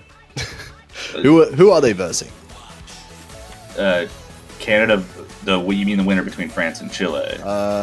Chile. No, Chile. I mean, Chile is who France is facing next. They're aiming to make it into the losers bracket for the semifinals round. Let me check who their opponent would be real quick. It will be Malaysia. Tough opponent. Tough opponent to face off lots against. Lots of tough opponents. I mean, we're reducing the team pool size so far. We're going to be down to, like I said, 12 teams. We only have 13 left in the tournament, with Chile and France being the final match of the weekend, but that won't be happening until, well, I say that like it's going to be a long time, but 13 minutes. Long wait. Long wait, 13 minutes. Go get your food, go get your rations to your MWC food, as it were. But you've got a small break. We'll be keeping the stream open for the time being, but make sure to come back in that 13 minutes at 18 UTC for the final match of the weekend, Chile versus France. See you then.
Hello everyone, welcome back to the Oceania 7K World Cup 2025. We are almost done with the quarterfinals, but we still got a couple more matches to go, including this one, which is Germany against the Netherlands in the lower bracket.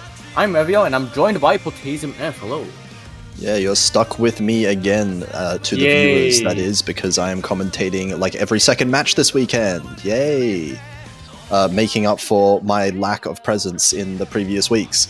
But we are here again with a losers bracket match. As you said, this is the first match of the weekend for these two teams. So the winner is going to actually have to verse some other team later tonight to be able to find out who progresses into the semi-finals. But Germany and Netherlands, two teams that I don't actually get to cast very much, so I'm interested to see how these players perform.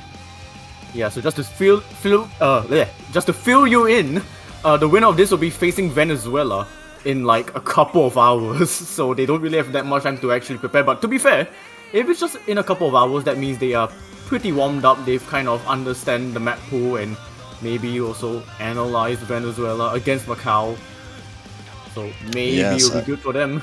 There are, of course, Venezuela already playing their match against Macau, so there are some scores available for that, for whichever team is looking to win this match here. Actually, very close, like Germany and Venezuela in particular, very close in seeds, so that could be an exciting match. But Netherlands managed to pull off, I believe, one upset, a little bit of a seeding upset last week, so they're looking to try it once again against Germany. But I feel like the German players, in particular, Takia Whiskers is one of the names that stands out to me as a player that will become more and more valuable as these pools are getting harder. So I'm looking at that player in particular here for this match. Yeah, Takia Whiskers in terms of team score, which is performance score, in the round of 16, they finished 6th out of a lot of players, finishing higher than players like Alter, Lucas, Suzuha, Love, Bambi, Kaukai even. This player is going to be one to watch out for Germany. Yeah, there are some cracked players in this tournament, but yeah, Takia Whiskers is definitely one of those world-class players that you can expect, especially in matches like this as we're getting to like the mid-game level. These are now maps that realistically in some of these matches you can definitely pull off a bit of a solo carry performance. And sorry if that's coming through my mic, it's thundering outside. Hopefully it won't thunder too much for the Netherlands as they are protecting LN 4 as Germany protects LN 1. So we are full sending some noodles here today. Yeah, interesting that Germany is going for the LN1 protect. Yeah. I would be thinking, so I was kind of looking at these scores and I don't particularly see any obvious like relative strengths and weaknesses in terms of skill sets for these teams. Like both teams perform pretty well on the LN, pretty well on the hybrid. They're fairly well-rounded overall, but I would assume the less physical picks would be the ones that the Netherlands might lean towards. Yeah, give themselves more of a chance to try and take down some players from Germany that are going to scale as the weekends go by. And so actually, look, my point's kind of being proven here. Netherlands did protect LN4, which is one of the less physical picks. Very technique coordination heavy, that map. So maybe that is the plan. Very weird to see two LNs being protected though. I'm not sure if I've ever seen that.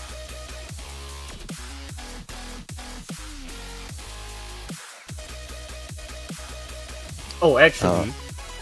I think Germany thought that they were going to be banning first. But Rice 4 will be banned by Netherlands actually. Wait, this is weird. Is Germany still going to be banning Rice 3? We're going to have two LN protects and two Rice bans. This is wild, actually. I think for a map like Rice 3, I don't think it really matters what happens to your opponent's ban. Because Cord Jack is a skill set that is like in another realm for Rice. I guess for Germany, they don't want to be playing Rise 3 in particular because it's one of those that the scores are just going to be relatively close. Assuming that all four players are comfortable with like the density of this pick, that it's very easy for scores to just flip back and forth because you do assume that these accuracies are going to be quite high in general. Not just that, but also like you blink once and you chain miss a lot. We have seen so many players have such wacky judgments, but also a lot of costly score drops because of it. Yeah, I mean, shout out to one of the players earlier, getting, I think, 12 50s. 12 50s, yes. Yeah, I that's... don't think that's the first time that has happened in like the quarterfinals as well. It I happens. A match with 12 50s as well. Especially in 7K, because I feel like the BPMs, obviously with the core jack maps in 7K, are quite a bit lower than the 4K BPMs, obviously making up for that with the density. But that lower BPM kind of causes you to, in a way, kind of like note lock sometimes, where it registers the next chord when you hit a note, and you just chain 50s, like non-stop. Yeah, and when you chain drops in 7K, it's gonna hurt more than in 4K because you have more notes to press. Oh yeah, absolutely. It's brutal in 7K if you do that. HP fails, obviously, a big deal for players like me, who can't FC Oh, the boy. maps that these players can, but we're going straight into LN3. It looks like both of these teams like LN. We might be in one of those weird matches where we see none of the rice being picked up early on. I approve. This is going to be a very interesting start to the match as well, because it's just going to expose like how well these players can play Noodles, can play LN. This is the mixed LN map. Yeah, definitely gonna be interesting. This might kind of determine how some of the picks play out, of course. I feel like Netherlands might still want to be picking LN4 regardless of what happens here, because that's a very different skill set in general, but Yeah. also important to note, I do believe we're going to be seeing the same 4 players playing every map. Both of these teams are quite top-heavy, so I believe think so. these are the 2 players that are going to be permanently in for both teams. We shall see, but Freak will already be the first one to drop, trading in with Blacko and Sukiya Whiskers, so only Draven with the FC just 200 combo in. Draven missed at the very start.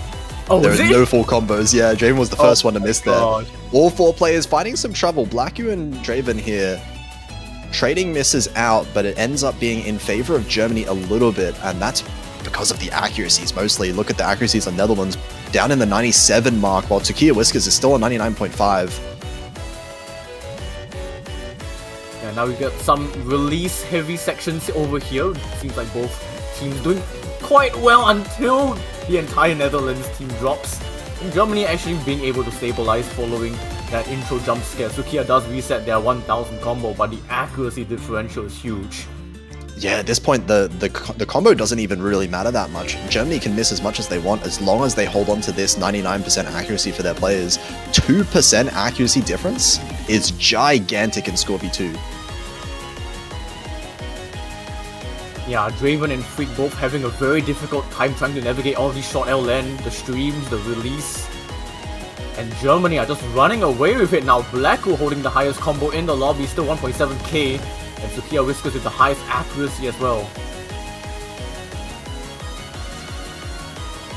Yeah, a couple misses coming here from both sides, but again, traded misses, they're benefiting Germany once more, and 100,000 points in the lead. This is looking fairly solidly in Germany's favor. Blacko does drop that really high combo towards the end, but does not matter whatsoever. Yeah, this is definitely a good map to start off from Germany. Just to scout some information. The physicality of this map definitely getting to the Netherlands. Oh. You hate to see the last LN hold being Slider Bro. It's the worst feeling. No matter how well or badly you do on a map, missing that note it always kind of sucks. But a very solid point for Germany. You can kind of see exactly here, you know, it's players like Sukiya Whiskers there, and actually Blacko as well, holding up really well with the increased difficulty of this pool. Yeah, and it's now time to see what Netherlands will want to go for. Now that they know that the physicality aspect of this map pool is probably going to be getting to them, they'll probably have to go for something a bit more comfortable. Yeah, I mean, in hindsight now, you know, Rise 3 ban from Germany was a really good idea, because if I was Netherlands, I would love to go to that Rise 3 right now. It's the most unpredictable map of the entire map pool, called Jax. Yeah, I mean, I guess I wouldn't mind if they just picked LN4. That does seem like something that could work out. But as far as like easy maps in the pool, I mean, there's none. But maybe something more comfortable in like a Rise 6 might also be possible, relatively. Yeah, relatively easier, because now we are in the quarterfinals. A lot of these maps are pretty much out of the easy territory. Yeah, I'm so hesitant to say the word easier, because throw me in this lobby and I'm getting a lot of fat B ranks. I don't think I can play any of these maps, so... Yeah, I mean, I'm being generous to myself here, honestly. But yeah, it's rough. We're getting into the quarterfinals. There's really no safe picks anymore. There's no picks that you can look at and say like, oh yeah, that's a nice AC battle map, for example. And it seems like Netherlands are struggling to think of a map to go for. They are going for Isofode. Hybrid 2. Yeah.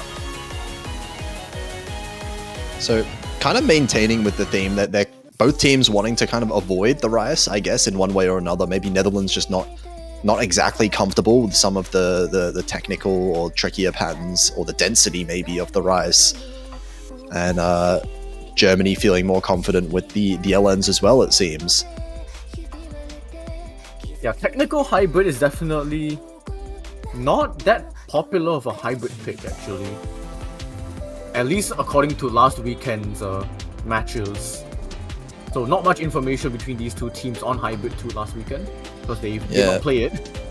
I mean, this one has been played a fair amount, I think, in this week's matches, that is. It's maybe a little bit nicer physically, but it definitely has some, like, very weird LN snaps that I think is quite noticeable, like, even at the very start of the map, that have been catching people off guard, even if only like dropping accuracy. I've seen a lot of 200s being dropped on the ends of these LNs. Yeah, so something to definitely take note once we do start this map. Like you mentioned, no changes in this lobby. I'll be very surprised if there's any player switches for any of these players. They've all been playing really well throughout the tournament, which is why they're here in the first place. We'll see if this one plays out well for Netherlands. Important to be able to start off strong on your own pick, of course. It does seem so. Sukiya Whiskers actually holding the lowest accuracy of the lobby. Draven does actually pick up a bit. Oh, Blacku also dropping below 99%. It is Freak holding the highest accuracy of the lobby. Yeah, a lot of these LN patterns are the type of pattern that you do sometimes have to sacrifice your accuracy in favor of just holding the combo as much as you can. You can see some players almost dipping below 99%, and Blacku actually with the first miss. Yeah, Netherlands might be targeting Germany's second player. Sukiya Whiskers, as I say that, drops the combo, trades it with Draven. Freak's the only player of the FC. But Draven will drop a lot of accuracy and Freak will finally drop the FC. So Germany will be able to reel this lead back in. Yeah, there was a bit of an opportunity there for Netherlands to grow a lead, but the repeated misses from Draven just got kind of getting caught up on some of the trickier patternings there. Blacku does find a miss back, but Freak trades it, and now this accuracy imbalance is in favor of Germany, as Sukiya Whiskers is the only player to come out ahead of that 99% mark. Now Draven now dipping below 98. And pretty much everyone in the lobby holding no combo at all. I mean, look at these releases. They're really, really awkward to be able to time. Well, maybe not awkward, just hard, generally. Yeah, you're bound to drop some accuracy. Sukiya still holding on to the 99% very crucially. And also Blacku doing very well to just keep behind, as Netherlands have a couple more combo drops. This lead's just going to grow towards Germany, both players dropping again. Yeah, we can see Blacku and Freak kind of holding similar accuracies there, similar scores, but Sukiya is the one that's not really being matched on the side of Netherlands. Yeah, once again, everyone dropping combo. It's only Draven hitting the 400 combo cap first. But this map is pretty much done. If everyone drops, then that score lead is not going to change very much. And 86,000 points, Germany is off to a breakpoint start here. Definitely a little bit closer than before. But wow, Sukiya with 15 200s, that is a quarter of the next highest 200 count. Oh my god, yeah, that 200 count is crazy. For that miss count and 200 count just seems really weird. A map that's this tricky to get accuracy on as well. That's a kind of like 200 to miss distribution that I would expect in something closer to like a core jack map. That is true, yeah. Freak with the same amount of misses. Blacko actually had 1 miss less. But yeah, incredible accuracy. Yeah, but we could definitely see the idea there. Netherlands definitely keeping up in that first half of the map, but as those like LN patterns became a bit more tricky, a bit harder to navigate, that's when they started struggling and kind of losing their comfort. Oh dear. Hybrid 3 is coming out. We are jumping the gun. We're going from one of the more relatively easier hybrids to basically a mini tiebreaker. And yeah, I mean, if you're talking about mini tiebreaker, that's really testing everything. Germany's really putting themselves forward and saying, you know, we are more well-rounded. We can play harder stuff just in general. And I think they'd probably be correct after seeing the first couple maps. It seems like they would have an advantage when it comes to the tiebreaker style maps. Yeah, this might be rough for the Netherlands. But it's also in like Germany's ballpark to be able to capitalize on that.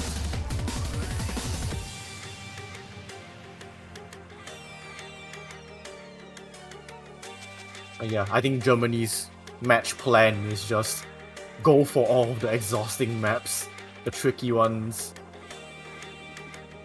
Yeah, stamina is actually going to be a big deal in this one as well. 4 minutes long. Yeah.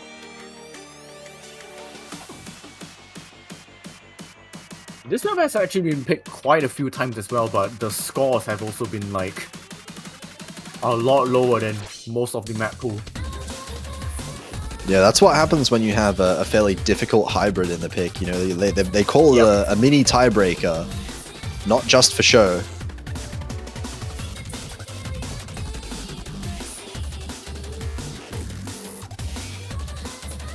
And if it's anything to follow from Isophote, we might see a similar result. But it also just comes down to how Germany is able to handle.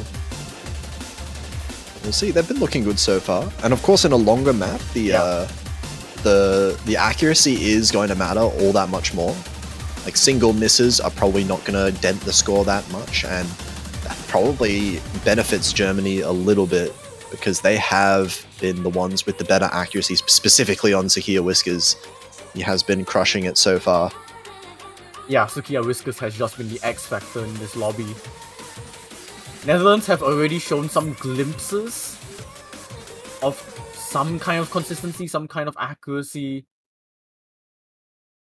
depth, but this is a 4-minute map, so they are going to be tested on consistency to the max. Yeah, they're going to need to keep it up for as long as they can. We'll see how it goes here for both teams as we're starting a fairly long one. So any small mistakes that we see at the start here, like for Blacku there, is not really going to matter all that much. The second one might matter a little bit though. And Sakia Whiskers.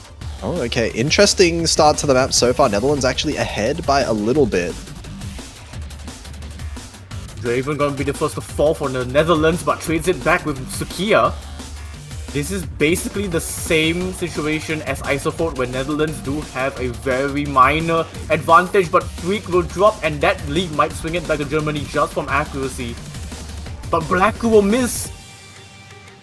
Trades it with Draven and... oh, this lead's gonna flicker as Sakia misses twice. Oh my god, oh my goodness, what is... oh yeah, hang on a second. Just, yeah. Netherlands, please pick LN4 after this. Like, this is a sign. This coordination section right here. Yeah, Blacku is not having a fun time. Look at all the 200s coming out. Oh, but it's so close. Oh, Draven finds 2 misses. Blacku finds 1. This lead's gonna flicker. Germany's accuracy is still in the lead. Draven is still tanking the accuracy down below 98 now. And oh wait! Oh no! Oh no, not the full... the disconnect potentially from Takia Whiskers. We'll have to see if he is still playing on his offline client, because it's possible that it still can be counted. But for now, all we'll get to see are these 3 players, it looks like, and everyone missing on these LN sections. That is rough.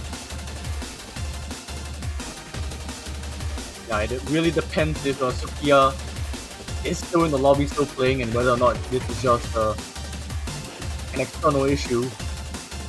Yeah, it is absolutely past the allotted time for disconnections, so there cannot be any restart as far as I'm aware from the rules.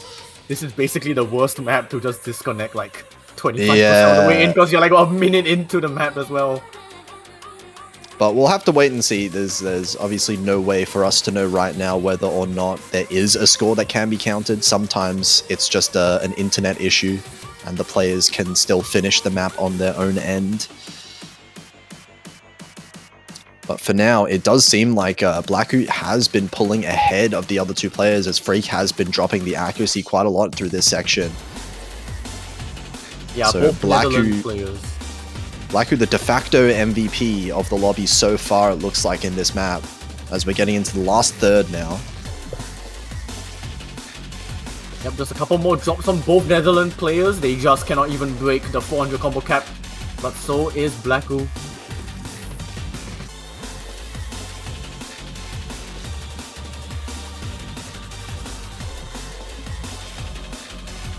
Still holding on to some decent accuracy though, Blackoot 98.5, and both Netherlands players, the 98% is really out of reach now. Yeah, and looks like some big stamina issues there for Freak as well, now dropping below Draven. Draven's really pulled it back in the second half of the map, for sure. Going from that low 97 all the way up to the high 97 over time, despite these patterns really being relentless, we can see this LN section is just non-stop. This is good information, like you mentioned, for Netherlands. Like, even though they are getting pounded in this, like, very difficult section, like, LN4 is definitely I think that one short coordination section was actually a very good look for Netherlands when it comes to that specific skill set. So I would definitely like to see how that plays out, because it did look like they had a level of comfort there that might be able to translate into that LN4 map. Okay, so I believe it was an actual disconnect. They are actually offline, so it does seem like Takia is completely offline, so most likely it does seem like it is going to be Netherlands' point, unfortunately for Germany.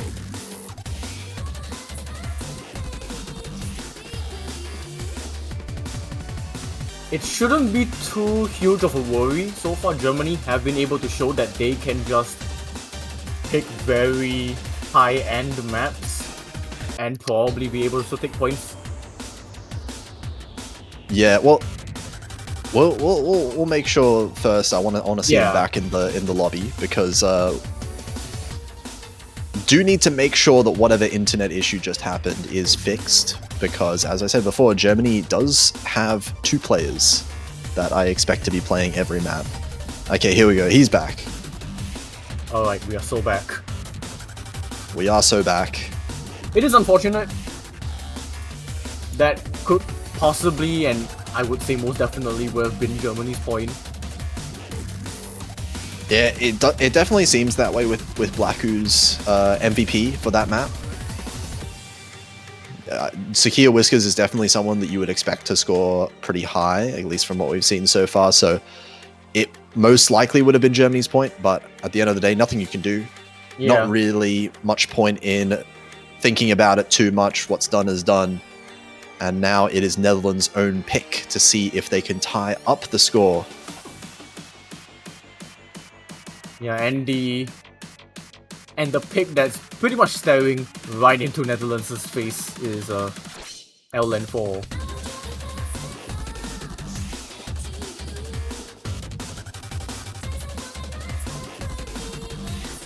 But it will be the Netherlands to pick, so Me Light Connect is gonna be Vice too. So still saving LN4. Well, they can. because Yeah. they will still get a minimum of. Hang on. 2 picks. They'll get a minimum of 2 picks, including this one. Okay, and to make sure I can count Yeah. properly. Dense COD stream though. 178 BPM.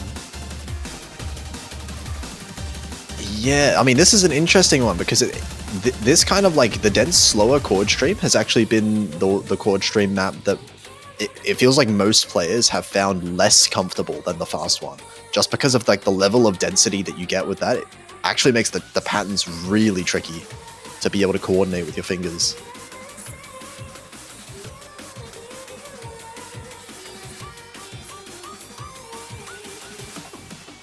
Yeah, and it's a 8.5 OD as well. So I think like for a player like Sukiya Whiskers, it might be nothing, but for the rest of the lobby, will definitely pose a bit of an accuracy issue.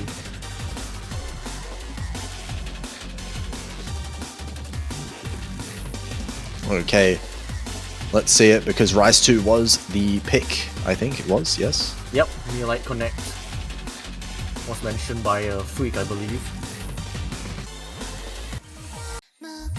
Okay, yeah, I'm just making sure I didn't hallucinate that whole conversation because I couldn't read the chat anymore.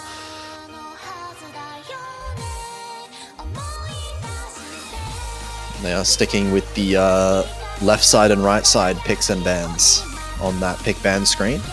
Wait, is it? I wasn't paying Yeah, attention. it's pretty perfectly split. Netherlands on the right side, Germany on the left side so far. And that also applies to their protects. Yes, it does. The protects and the bans and the picks. Let's hope it stays that way. Yeah, I always like some nice aesthetic pick ban screens. But we'll see. I'm interested to see on why this would be the pick here. I guess in a way it's more like straightforward than like, you know, the technical pick, for example, for the Rise or even Rise 5. Yeah.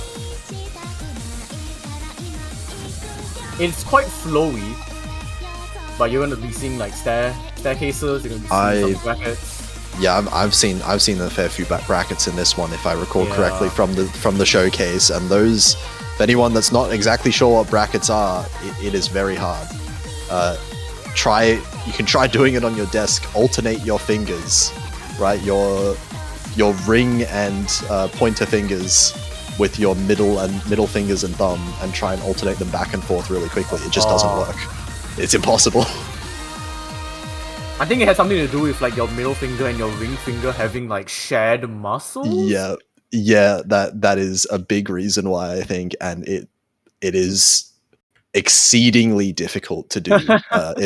Way more difficult than it looks like, unless you have a very large amount of practice, which these players typically do. So I'm always impressed seeing maps like this come out.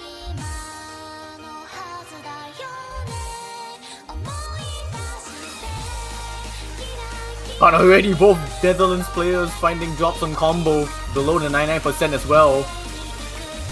So this will give the advantage immediately to Germany. Now here we go, some streamy patterns. Black will be the first to drop from Germany. Sukiya still holding on 99.7. Yeah, it's a monstrous accuracy there, but Blacku does find a repeated miss. The combo definitely in favor of Netherlands right now, and that accuracy just tanked all the way down to 98.5. Freak does trade one of those misses, but accuracy is kind of up in the air right now between the two teams, despite Sukiya Whiskers holding that absolutely insane 99.8. Yeah, Blacku actually struggling with some of these streamy patterns. Freak will trade in with Blacku, but Blacku misses again. That's going to give the lead a little bit more towards Netherlands now, as Sukiya completely crushing this map in terms of accuracy. But Netherlands still able to hold on, but accuracy is dropping from both players. This lead is going to shrink towards Germany as Blacku is able to hold on, but they do find another combo drop. And Netherlands once again still hold on to the lead as Draven will trade it back, and the lead will now flicker to Germany. Oh my god, this is insanely close. These trade misses are keeping it so close. What? I'm actually, I'm shocked. I'm shocked it's this close. The accuracy is squarely in favor of Germany as well, by the way, but these trade misses are somehow working out in favor of Netherlands ever so slightly now. It looks like Germany has stabilized some sort of lead, but still misses coming out from Blacku's side. This is going to be really close all the way to the end. Yep, it's not over till it's over. Netherlands will still have to hold. Accuracy might actually be shifting towards the Netherlands, but Draven finds a huge drop, making this lead a 5-digit one. And I think Germany might have just done enough. I think Sukiya might have done just enough. Black will still have to see out the end of this map. Tweet doing all they can still to make this competitive. But they will find a miss at the end that will seal it. Sukiya has done enough. And Germany will get a 3rd point on the board. This was very close. That's a monstrous performance from Sukiya as well. That is What? a carry and a half. What? 1-1. Huh? Full combo What? for Sukiya Whiskers. Are you sure this person belongs on the 13th seeded team? What is that? That Yeah, is close oh one my there. gosh. The next highest 200 count is 24. 24 So out of times place. higher than Sukiya, yep.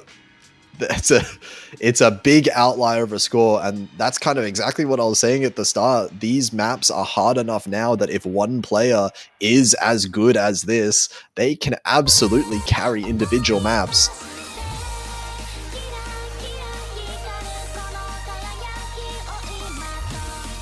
And now it's time for Germany. I mean, if I was them right now, why not just pick your Protect?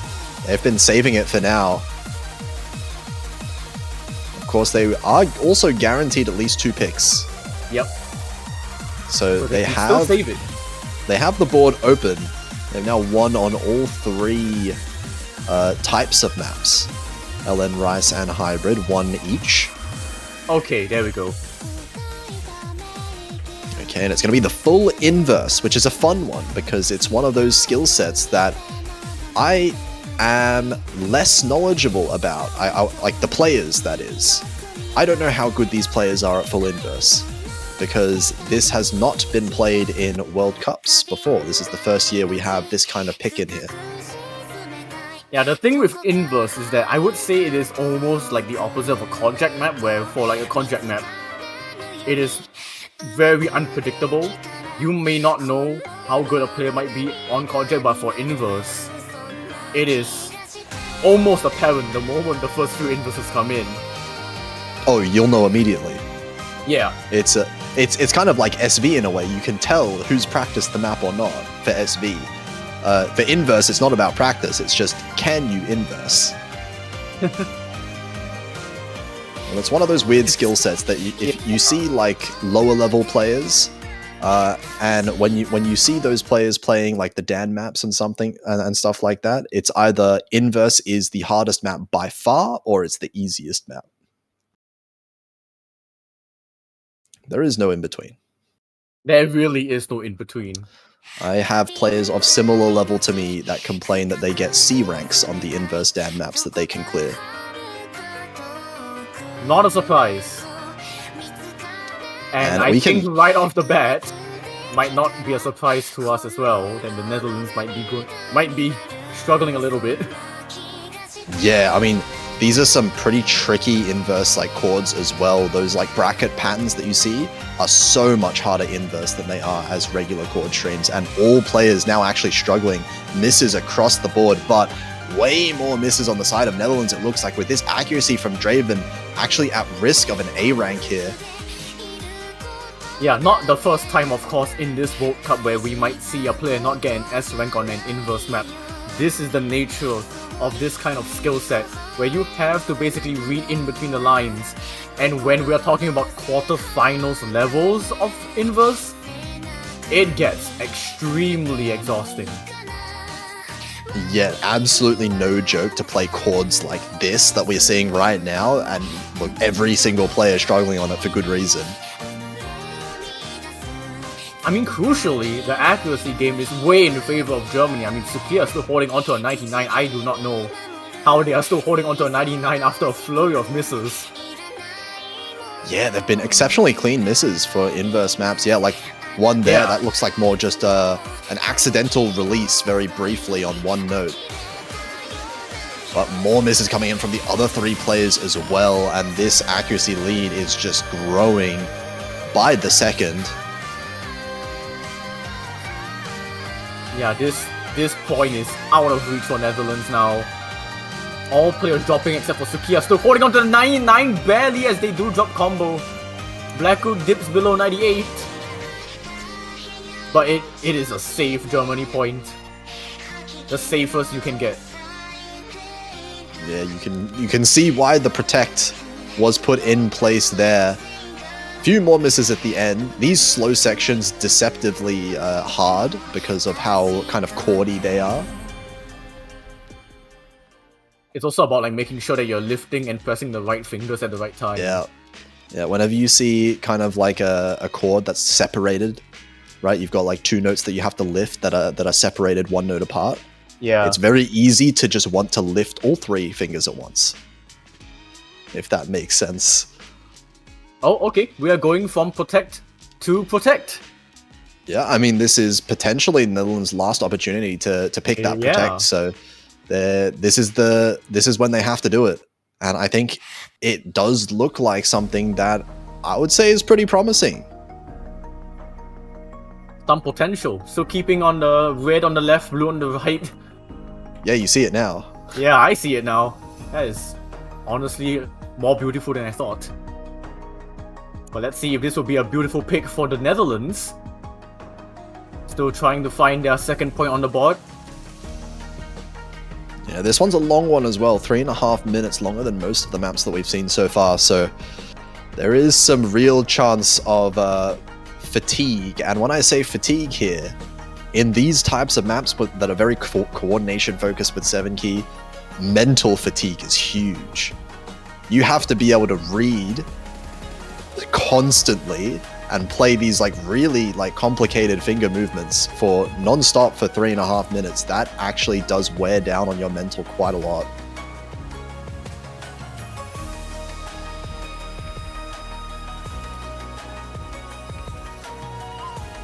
Yeah, and for this kind of map, you're going to be seeing like long L lens with slower patterns, and they usually come on the same hand. So a lot of these are single hand eye coordination patterns. And then the choruses will be the parts where it gets denser.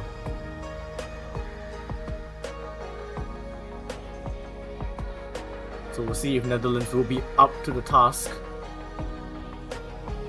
This was the map that they did protect, so they definitely have cooked something for this. Yeah, well, it means at the very least they're decently comfortable on it. Comfortable in quotes, obviously. It's very hard to be fully comfortable on maps such as this, but yeah, enough as to get comfortable. decent scores for sure. Yeah. As comfortable as one might be.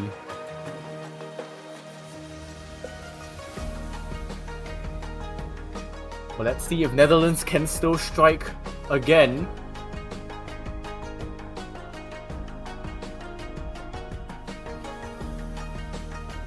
On Fu Da Huang. The LN I'll- coordination map, yeah. I'll let you do the pronunciation there.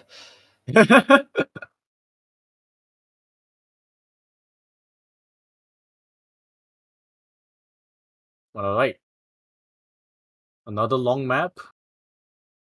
Which means sit tight. And another one that we might be seeing fairly early on, if there's any players that are really uncomfortable with this kind of patterning. Well, the first drop will be Blacku. I believe Blacku have been like not as consistent on LN as Rice, so maps like this we might see a couple more drops towards the map as it goes, but Sukiya finds a drop. So both players of Germany down, both players of Netherlands still holding on to FCs. And still fairly early on the map, definitely will get harder pretty soon as we're still in the intro, but Blacku finding another miss there. This is a very good sign for the Netherlands early on. Yeah, make it another miss. And so Freak does- Netherlands... Oh, yeah. Freak does trade, but another trader misses here. It's still accuracy advantage. Oh, who has the accuracy advantage? I think Netherlands still does, yeah. Netherlands Blacku now definitely. drops below that 98% on the side of Blacku.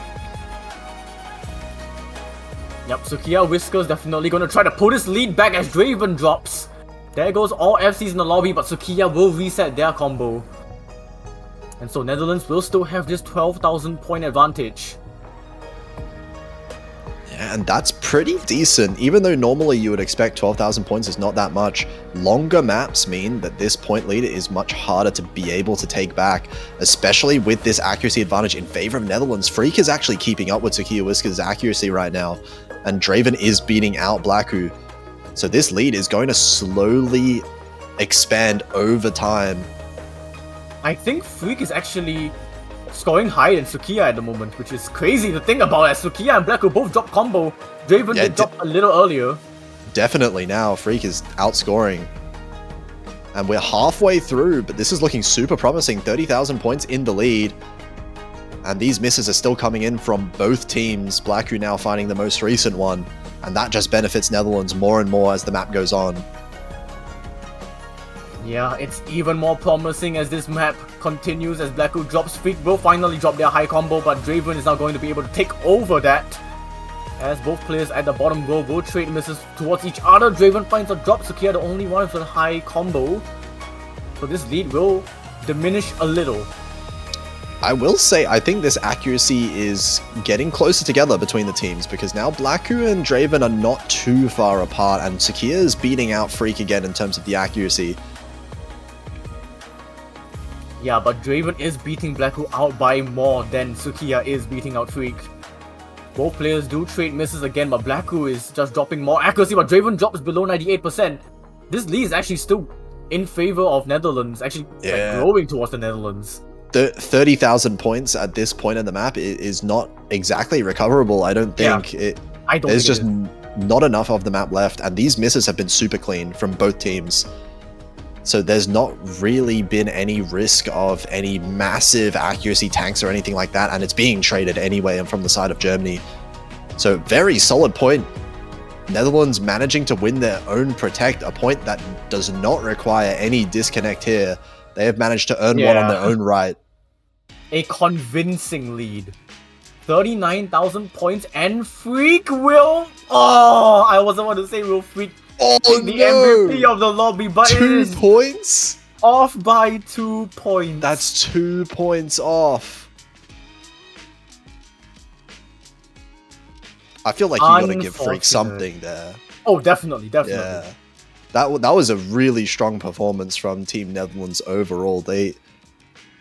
It seems like it is going to be the Sukiya Whiskers continuation of MVPs though, as we get 4-2. Netherlands only 1 breakpoint away, but it has proven difficult to win on Germany's own picks. Yeah, but what this also means is that regardless of what happens, the Netherlands will still get another pick. But it is looking very difficult. We have 3 Rice maps, 1 LN, 1 hybrid. Connect 4 watcher out here. Rice 5 I like as a pick for Germany for aesthetic reasons. Possibly Rice 1. If they plan on picking Rice 5 after for the Connect 5, that would work out. But more likely that they're going to pick something like LN2 or Hybrid 5. There we go. Oh, Rice 5 coming out. They're listening to stream. It's either they're listening to stream or they just like OSU originals. That's true as well, actually. That's an added bonus of this being an OSU original. So we do get to hear this one from Akiri again on stream. Shoutouts to Akiri Bonk.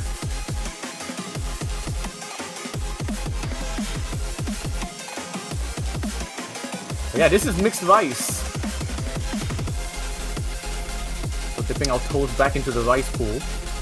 Yeah, we have only seen 1 rice map so far, and that was actually very close, all things considered. This one, of course, being a very different one, I would expect there to even be more misses on a map like this. Much more kind of technical patterns, much more mini-jack focused and bursty patterns than we saw on the Cord stream earlier. Yeah, a completely different type of rice map. And again, I think this is one of those maps that you might be seeing Sukiya Whiskers pulling ahead and perhaps being that difference maker for Team Germany. But alternatively, there's also a fair chance that all 4 players might be missing quite a lot, as we've been seeing in some of the other maps. Yeah, it does seem like Blacku has been the one that is always lacking behind Sukiya Whiskers. But crucially have been able to just beat both Netherlands players, or just one of the Netherlands players, to be able to give Germany the point. But from what we saw in the previous map, the LN4, Blacku was the lowest performing player of the lobby, despite Sukiya being the highest performing. So that means Blacku will have to do all they can to make sure that they do not finish bottom of the lobby this time.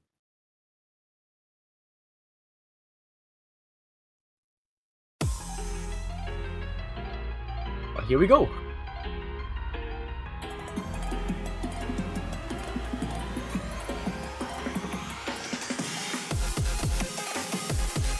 To get ourselves into these rolly bursts right now. Blacku will be the first one to fall, as I mentioned. Blacku needing to step up. They will be the first to drop combo first, but the Netherlands' accuracy once again on the back foot, and Sukiya will actually find a miss. Both players of Germany dropping again, and again Netherlands having both players still with FCs intact. Oh my god, we're combo gaming on this one. We're combo gaming. Yeah, throw accuracy out. Actually, no, not just throw accuracy out the window. No. All 3 players but Sukiya drop combo. And Draven this is- will... Oh. This is getting chaotic. We're seeing trades left and right, but now a few coming in for Draven and Freak. This is going to turn back to Germany, but Blacku does miss as well. And it seems like, as we're kind of stabilizing a little bit, it's in favor of Germany, mostly from this accuracy. Draven is falling behind a little bit between the other 3 players, but still trades misses back and forth. Yeah, and this is the Kojak section. So now we can kind of see what might have happened if Vice 3 was being played, and it does seem like Germany is able to beat out Netherlands on that Kojak aspect.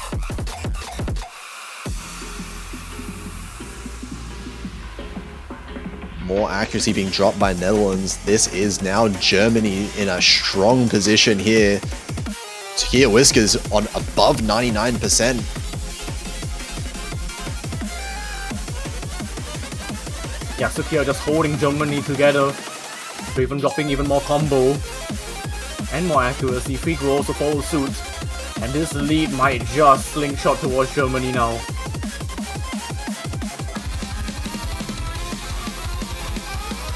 Yeah, a couple of trade and misses, but notably there is one name that's been absent from these misses that have been happening for the last 2,000 notes until that point. But it is going to be enough. Yeah. Sukiya Whiskers once again getting that MVP, and Blacku keeping up with Freak for the most part there. That is going to be Germany putting themselves on match point now after another one of their own picks being won out. Yep, Blacku having a very shaky start at the start, but they were able to hold on to their accuracy towards the end, 98.58, just 0.01 below Freak, but crucially was able to beat out Draven. Yeah, overall the better team score here for Germany. Netherlands now, they get their own pick at the very least. Technically, they are still only 1 breakpoint behind, if you want to look at it that way. But yeah. Wait, hang on. Oh. Hold up. Double S from Draven! Wait, no way! Draven Scorvy 2 double S? Hold up. I don't think I've actually seen that happen in, like, ever. That's kind of funny. Yeah, the Scorvy 2 double S only comes up if you get 0 300s.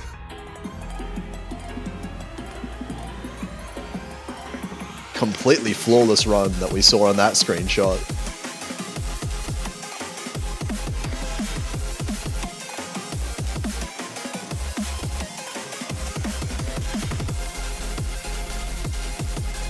And Freak wants to pick LN4 again. I would agree. I would think that would be the correct decision if they were allowed to make it, that is. Unfortunately, once a map is picked, it cannot be picked again. I think those are the rules since the very first World Cup back in 2011. Imagine if we could just have like LN1 and LN4 just being looped, picked back and forth until tiebreaker. Oh, no. Like, Oh no. Okay, I do expect Netherlands maybe. What would they go for? LN They could- 2. LN2, Rice 6 might be. They shouldn't pick Rice 1. And I don't think they're gonna pick Hybrid 1. I don't think they're gonna pick at all. They're just not gonna pick. I don't know. I don't know what Freak wants to do. Yeah, it seems like they're taking a timeout. They want to have a think. Wait, did they actually like Oh, leave the referee to randomly roll, and then it picked LN2 by accident? That would be really we'll funny. see. They did ask for a timeout, so they're going to be thinking about this properly. Seeing what they want to be playing, what they might have the best scores on, what they have the most fun playing sometimes is the real way of deciding. The real way is just to have fun. Yeah, that's how it goes. Fun is Sometimes at the end of the match, you're just like, I kind of want to play this map, but it hasn't been picked. Or maybe I just want to flex my score on this map.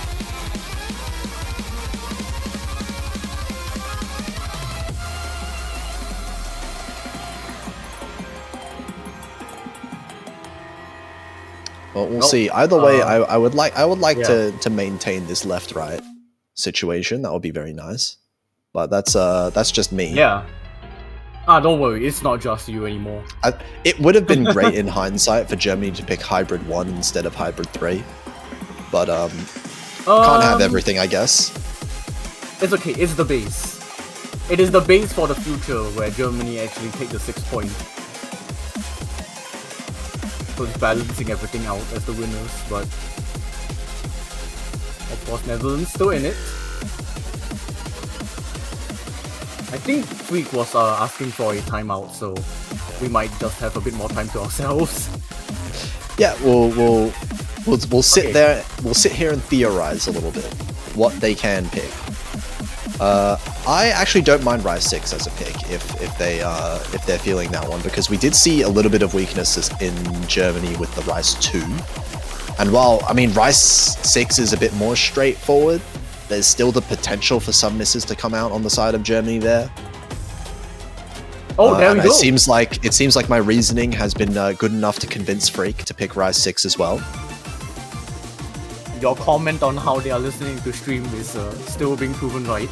I've been getting these right a weird amount this match. I shouldn't be. I'm not a 7-key player. And yet, the knowledge.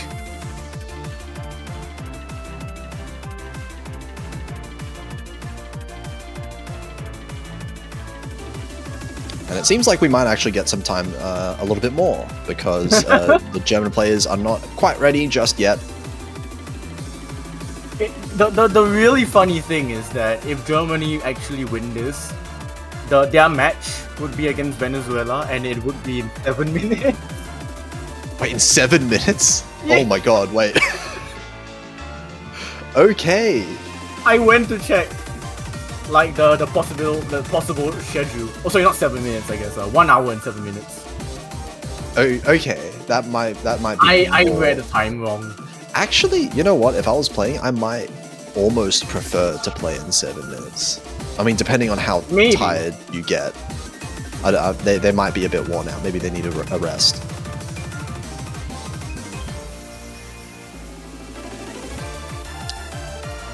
But yeah, that might be a very exciting match to have a look at. Of course, they still need to close out this one. Yep.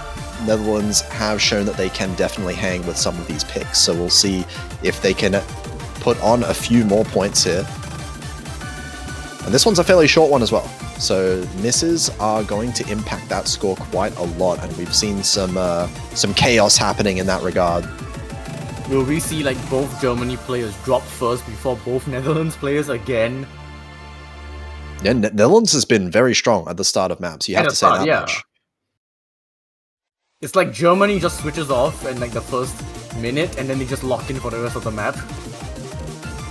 Yeah, I mean that can be a good thing sometimes. Honestly, sometimes if you if you get off to a bad start, the pressure's kind of off, Yeah. and you end up playing better for the rest of the map. I feel like that happens sometimes when it comes to tournaments.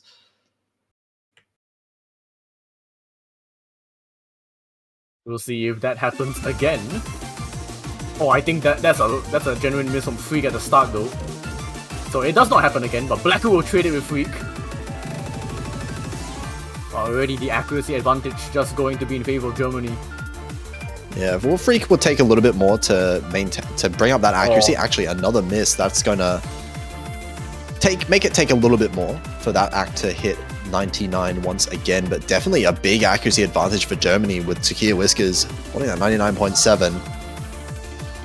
Yeah, they were sloppy misses from Freak as well as opposed to Blacku. Blacku now being able to recover back up to 99.1. Draven will fall, as is Blacku. Sukiya the only FC in the lobby. But big difference this time around is Blacku is holding a very strong accuracy himself. Yeah. 99% is above both of the Netherlands players. And Draven finds another miss there. So Germany is going to start to pull away with quite a large lead now. Yeah, Blacku definitely stepping up from the previous maps. Now being able to tangle with even the highest from the Netherlands. Which automatically means that the Netherlands are just off the back foot.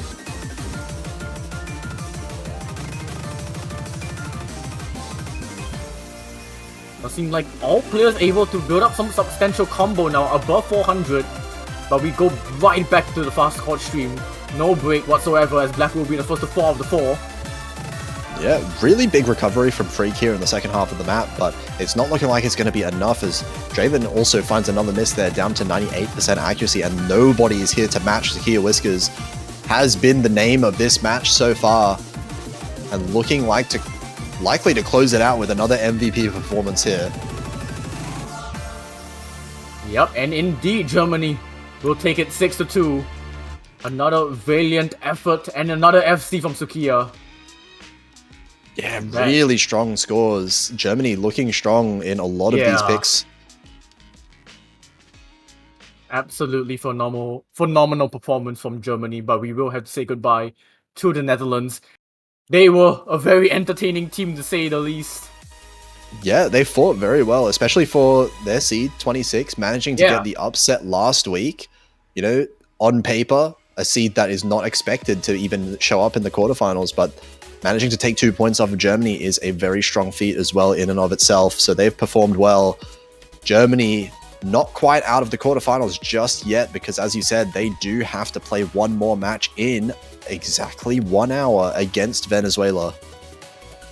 Yeah, you do not want to miss that because that is seed 12 against seed 13. So we are going to probably see fireworks. There are going to be some very interesting situations there, especially since both teams now have some information about the scores of each other. So we might be seeing some very unique picks and bans coming out. But for now, it looks like that is going to be the only match that we have on right now. I don't think we have another one until that one in an hour. Nope. Yep, indeed, as you can see right on your screens, Germany just having finished a match. We'll have to play the next match in an hour. Yeah, we do have, I believe, 4 matches left this weekend today, or is it 5? It is 4. It is 1, So 2, 3, 4, yes. We have 3 confirmed matches and then 1 conditional match, which the conditional match will be either between France and Canada or Peru and Spain. Yeah, so well, those teams are going to have to... those teams are definitely going to have to play right after each other, aren't they? Oh wait, actually no, they are playing at the same time, and then it's Chile against the winner of France and Canada. My bad. Okay, lots of teams in the losers bracket here duking it out to try and make it to that semi-final spot. But we will take about an hour break, and until then, make sure you go have some rest, go eat some food, make sure you're ready. Oh, go buy some banners as well. Oh, that too. That's an important one. Tell me more about the banners. Yep, you can go over to the O's store, and you can purchase 1 banner, or you can purchase all the team's banners, and you can purchase multiple of a single team's banner. Why not, show your support to everyone in this tournament. And also, if you pick the winning team's banner, you get to hold it on for the rest of the year. That sounds great. Make sure you stack as many banners as you can, within reason, under your budget, of course. But yeah, But 1 hour to the next match, and I think that will be it from both of us. So, yeah, we'll see you soon. any more words for TZMF? No, I am satisfied today. I will see you guys in, I believe, 3 or 4 hours. 3 hours, where I'll be commentating at 4 a.m. So Oh dear. we will see you guys shortly. Yep, we will see you all in an hour back for Venezuela and Germany.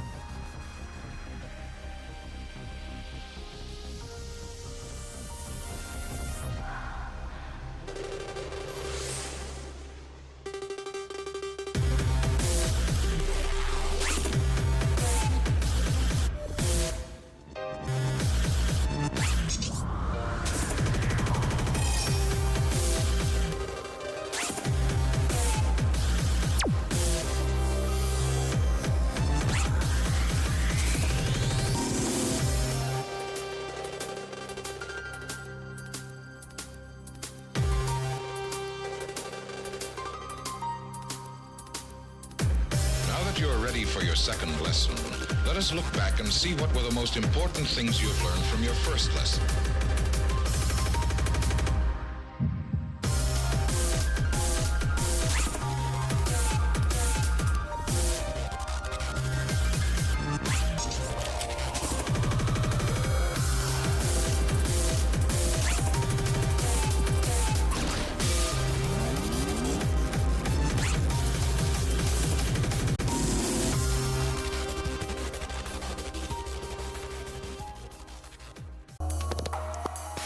Welcome back, everyone, to a second day of matches here in the Osimania 7 Key World Cup 2025 quarterfinals. We are here to kick off this bracket with, well, this block, I should say, with a absolute banger of a match here. I am Potassium F, joined here with Silveska Els. How are you doing today? I'm really excited to see what this match is going to be in store for us. I mean, I just know there's going to be a lot of matches that are really good, but this one in particular, Seed 4, Seed 5, the definition of closest, literally right here in front of our eyes between Japan and Indonesia. Yeah, I mean, you can't get any closer than this. Winners bracket match, of course, so neither of these teams quite in danger of being eliminated just yet, but of course, every single stage that you manage to get through in the winners side of the bracket means so much when it comes to a field that is as stacked as a World Cup is.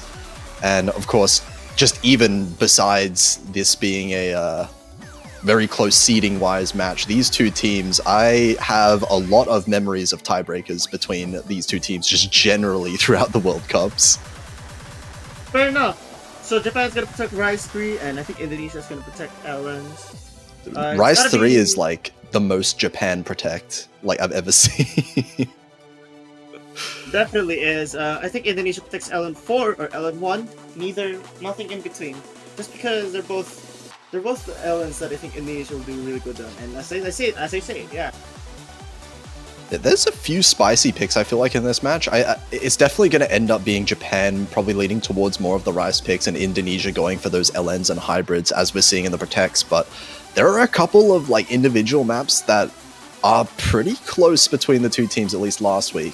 Both of these teams getting number 1 and number 2 on Rice 1 last week is something that does stand out to me, as well as LN1. In fact, Japan getting the number 1 LN1 score of round of 16 was not something that I expected coming into this year. Wait, really? Wait. No way. Oh. Okay, Rice 2 being banned from Indonesia, they're really targeting that ratio ability for the Rice picks for Japan, which makes a lot of sense. And what does Japan ban? Because I don't think Japan actually wants to ban LN1, as that would be the case in any other match. They're going to actually ban the LN2 instead, somehow being more comfortable with the full inverse. Okay, so LN2 being banned. You know, I had to look at the statistics just to make sure that was true, and it really is. Yeah, that is not expected at all.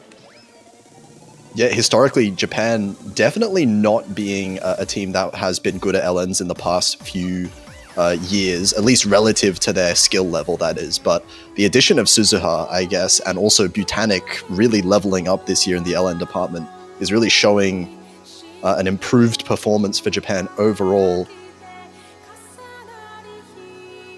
Very true in that. So now we're going with the core jack pick already. Okay. Oh my You know, god, the Potassium told me this right before the stream to check to tell he told me that I should check my Twitter, and I was like, okay, I wonder why, and I didn't. So just for the record, I didn't. I didn't. So I want to know this performance first before I look back. So yeah, I will not spoil it, but anyone that wants to spoil themselves, you can go check out Butanic's Twitter. It's a score. It's one of the scores. But whether or not he can pull it out here is obviously a very different story. Very easy to mess up on the slightest thing when we're dealing with insane ratios that we would be expecting from all four of these players on both of these teams. So small mistakes could mean quite a lot.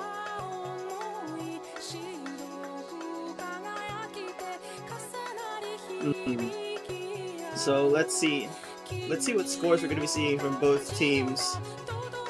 I actually think off of sheer consistency alone. Oh, here we go. I'm so nervous. But here's the thing: like sheer consistency alone. If let's say Indonesia can manage to gamble a full combo for the entire team, and let's say they're gonna hope Japan misses, and that happens, that would be a really massive breakpoint.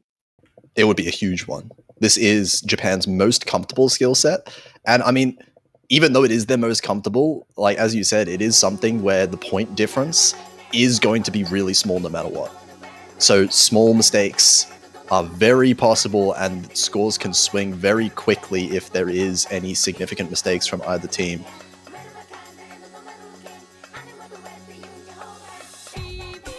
Oh, and a bit of a taste early on here. Everyone holding that 99.9 just about. Rainlily actually drops down to 99.8. Alright, yeah. So, this is a very close start for everyone. In fact, it's actually Indonesia who has the advantage right now. But here's the thing, while Rainlily is slowly dropping, I just know some act gains will eventually happen. But not to mention, the consistency and fatigue problem is going to be a factor as well on how everyone's going to perform. But ooh, okay. 500 points for Indonesia. This is nothing yet. It's still way too early to call. I just know the ending is much more difficult than whatever it does. is in store. It does get really dense towards the ending, of course, but we can see Rainlily increasing that accuracy. It might have been an early 200 from him early, and now managing to hit that 99.9 just about in this break section it should be. But Indonesia with a double 99.95, dropping a little bit, but still maintaining that lead for now. It's actually as small crazy, as it might though. be. Still no misses from either side, but now this is where I think, unironically, Japan could increase their accuracy a lot. Ravko actually does find a little bit of an act drop there, and that's going to give the lead over to Japan ever so slightly. Well, I'm not even seeing a single 300 from Butanic right now, by the way. That's crazy. Oh my god, a miss! But that's a 99.8, so it's not exactly too bad of a miss. It's clean, but yeah, at the same time, now Indonesia needs Japan to miss. There is no in-between. Japan will not drop accuracy enough to counteract this miss. That's crazy. Now Butanic and Rainlily are ahead of Ravko. A while ago, that wasn't the case. Onta Pikasi and Ravko had the ACK advantage. But that's just not going to pan out well right now. Now that it's more dense, I just know Indonesia's starting to feel the effects of fatigue, the effects of having to force themselves to be consistent. I just know this is the pattern that Japan will really do well on.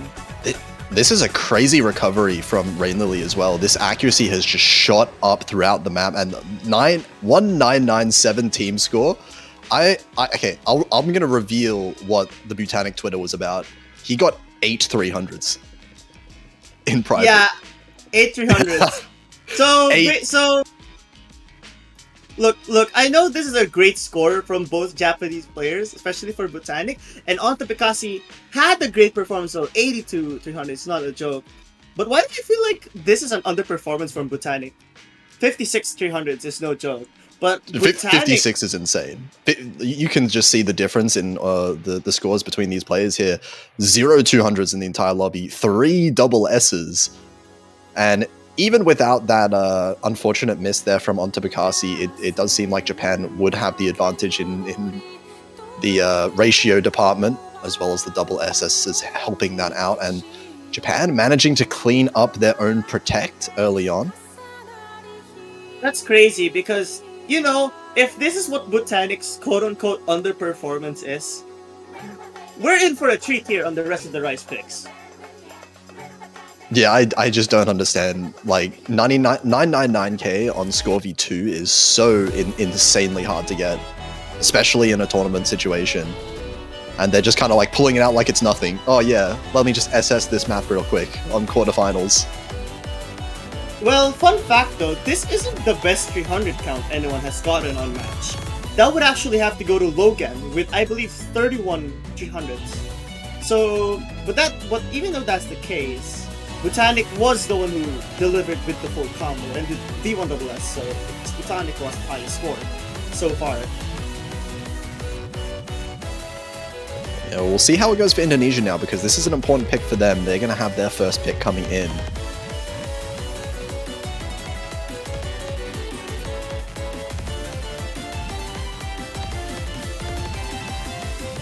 So yeah, now let's see what's gonna happen. They are deciding to go towards the LN pool, avoiding their own. Hang on. Yeah, they are. This is LN3, right? So they are avoiding their own protect just for now. Deciding to go with something in between right away. Of course, I don't expect them to go for the LN1 at all in this match. So one of their 2 LN picks is coming out here. Alright.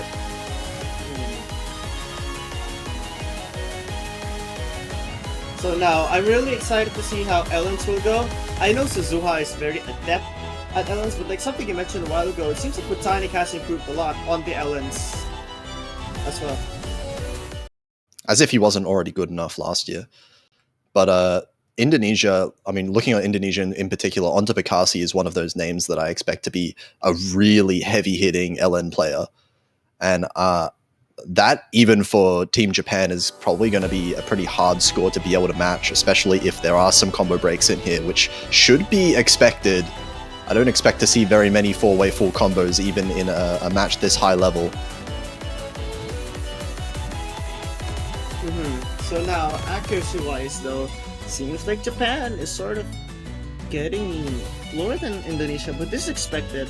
I know Onto Bikasi is very adept to LNs. Rafco is as well, but now Botanic finding the first drop, and actually the act difference is pretty big for both teams. So that's gonna be a bit concerning. Both players on Japan holding 99.4, while Indonesia still holding onto those 99.6s, so definitely a strong accuracy lead right out the gate along with that one miss. And 11,000 points, definitely not safe just yet, but we are halfway into the map already, very short one. Indeed. And 30,000 points of the difference doesn't look too big. But you have to remember, this is a 2v2 setting only, and this is 1 minute and 56 seconds. This can evaporate instantly if Indonesia finds drops and accuracy and combo, but it doesn't look like it's happening anytime soon. Just very good consistency from Indonesia here. I mean, Japan's doing great too, but that accuracy is still not enough. Yeah, all 4 players' accuracy is dropping, to be fair. Rafco actually now with the MVP performance in the lobby, but still much higher on the side of Indonesia. That was a fake miss, so just Indeed, I did have to do a double take for that one. But doesn't really matter. as there's only so little of the chart left. Oh, double miss for Indonesia. Really weird situation, but Wait, I don't think yeah. it should be enough. Those were Yeah, very that's clean not enough. misses. And accuracy lead is way too strong as well, not to mention only very little time left, so it's not gonna matter too much.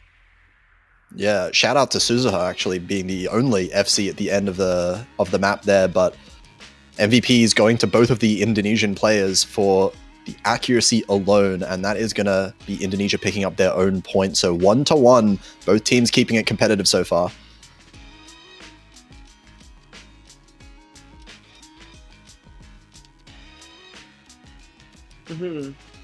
That's actually crazy. A great bounce back pick from Indonesia, but you know, I'm just a bit concerned because there's only 3 LN picks left, and I believe there's still like 4. Rice picks are 5? I could be wrong. Let's take a look. Okay, 4 left. 4 left. There's 4 rice picks left. I And am two, not even right. going to... I don't think Indonesia should even pick LN1, so I think Indonesia should go to hybrids after their LN4 pick later, but I guess that's a discussion for another time because Japan might just pick out the entire rice pool. That might just be their strategy right away. We know how comfortable they are on their rice, especially with a player like Rain Lily on their team. But this is one that I know Indonesia performed exceptionally well on last week as well, getting the number 2 team score on the speed pick. Fair enough. So I definitely don't think this is a free one at all for Japan, and I expect maybe to see Yeah coming in for Indonesia if they're swapping out a player here.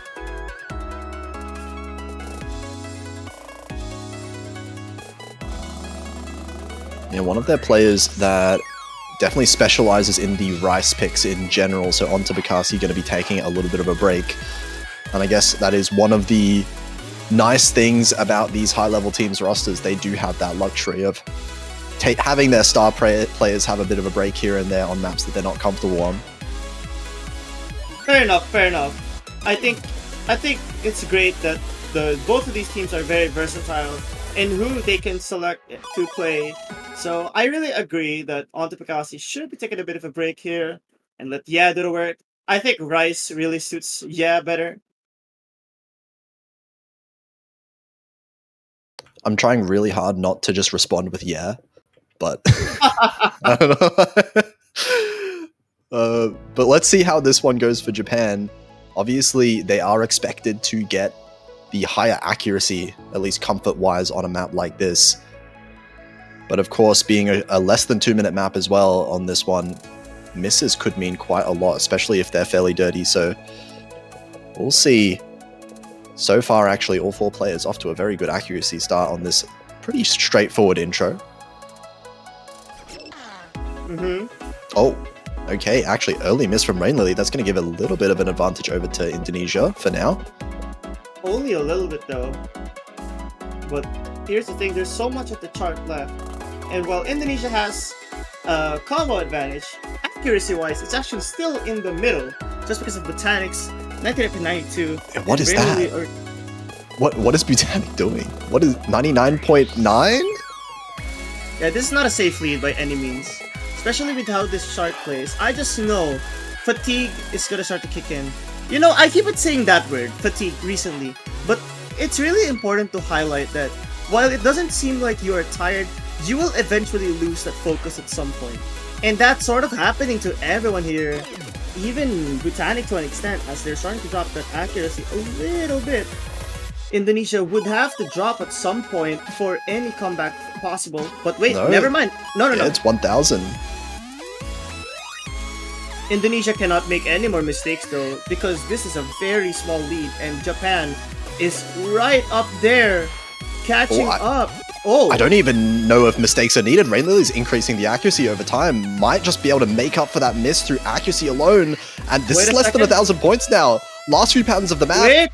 Wait! And who's going to take it? It's going to be Japan by 500 points, managing 500 to points! offset that early miss just through the accuracy. 993k for Botanic, and he needed every single one of those points.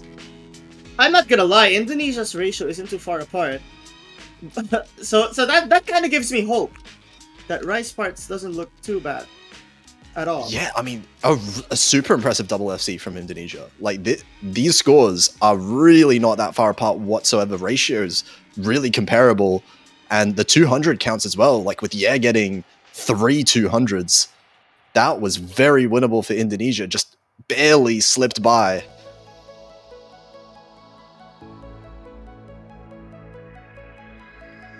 And Japan breathing a massive sigh of relief for that, because Indonesia are looking really strong on the LNs as well. So I don't think either team can really afford a breakpoint this early into the match.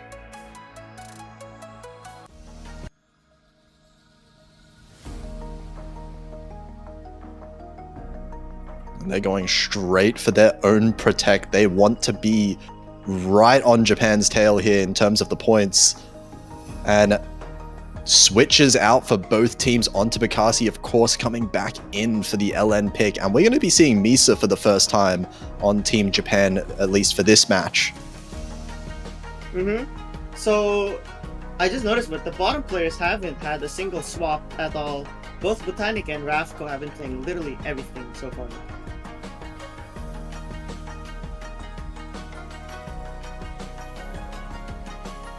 Yeah, definitely the well-rounders, the all-rounders of their teams, I should say. Botanic definitely the player that can play everything. And Rafko has actually been playing really super solid on all of these maps so far.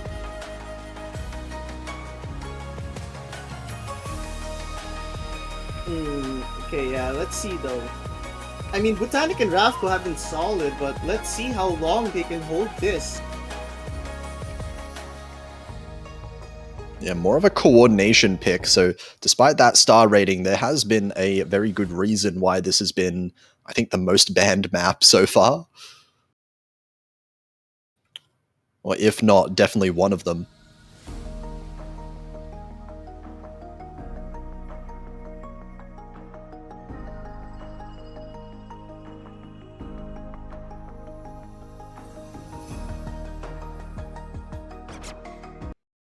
And now Misa finding a miss.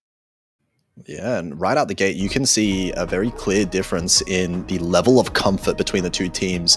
Trading misses from Rafko and Botanic there and Misa onto actually missing as well. So all four players actually finding their own struggles at the start of this map as we're getting into it. But it's a fairly long one, so plenty of time to recover that. Oh, wait, was that a fake miss from Rafko? I think it may have been. So I think that means Rafko is still on the full combo, if I'm not mistaken, and Misa does find that second miss, so this lead is going to start growing in favor of Indonesia.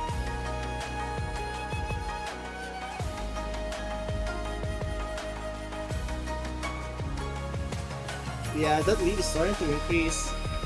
Like, the more Ellen release this gets, I just think Indonesia benefits a lot of this, and it's a great choice for a protect. Yeah, absolutely. And that's like one of the things when it comes to LN coordination is if you're not comfortable or if you show any kind of signs of discomfort with comboing these, it is so extremely hard to maintain combo. Like, this map is not going to let up, and it is very hard to believe a player that would miss multiple times is going to ever hold significant combo throughout the map. But of course, willing to be proven wrong here, Japan kind of needs to hold on to these big combos that they have now and hope for Indonesia to miss a few times if they want to come back, because 20,000 points is quite a lot on a long map. They need to start hoping for Indonesia to drop their act first, but that's the first sign.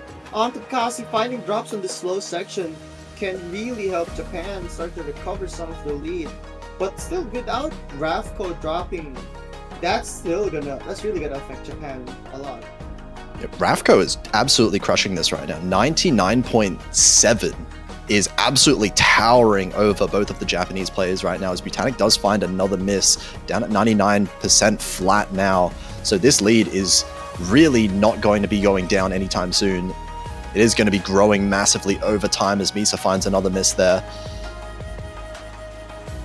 Yeah, that's gonna be... Yeah, those misses from Japan are just really not helping.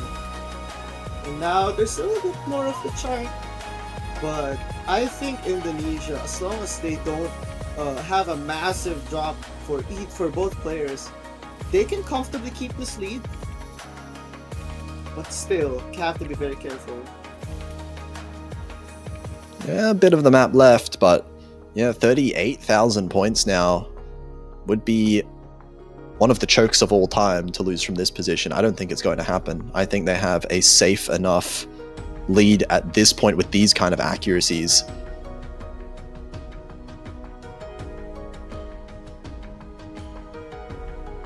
Yeah, it's starting to increase a little bit, but just like that, I think Rafko is gonna hold on to the lone full combo of this chart. That's crazy. I don't think Rafko has missed a single time this entire match. Wait, is that true? Surely at least once. There's been. Let me double check. So let's see. Rice won. Rafko once. full combo. Rice. Okay, the first pick, Rafko full combo. Okay, no. Yeah, Rafko missed once. Only once though. But also, I'd like to just add on to that the one map that he missed. He did also MVP. So.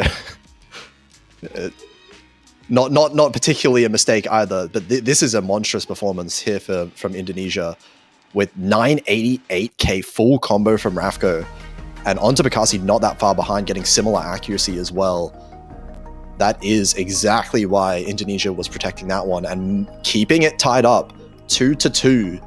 And now it's Japan's kind of time. It feels like Japan is the team that really needs to prove at this point that their picks are strong for them, because Rice 1 was way too close for them. Well, Rice 1's picks are built to be either very close or very far apart, so I understand why that one was close. Rice 1, however, I can see where you're coming from. Oh, and we're going to be seeing the Osa Original coming out. Rice 5, the mixed Rice pick. And another one that, I mean, from what I've seen so far, this could be fairly close as well.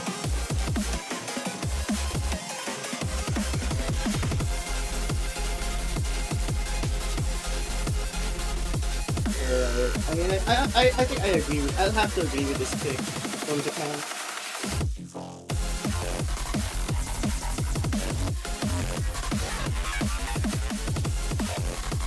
Of course, we're going to be getting Rain Lily being switched back in. I wonder if we're seeing a switch in for Indonesia, or if they're going to keep the same two players, keeping on to Bekasi in for this one. I think they do have a bit of a luxury of choice here on the side of Indonesia, which is nice as well.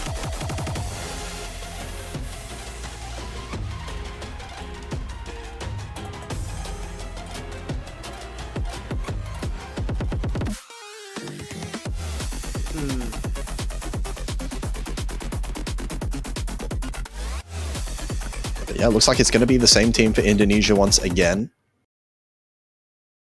We'll see how this one goes, if this is going to be just as close as the last Rice map we saw, or if Japan is going to clean up their mistakes.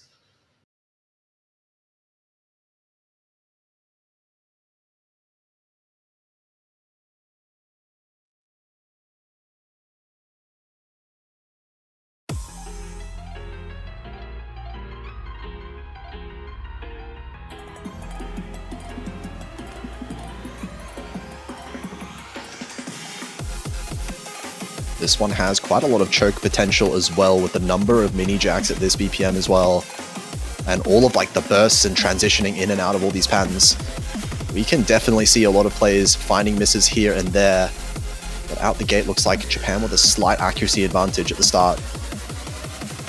So court jacks, I mean, this kind of banners benefit Japan, but now the technicality, I won't be surprised if you see a lot of like misses here all around, but now, with Rain Lily dropping accuracy, and that miss too. That's gonna give Indonesia some.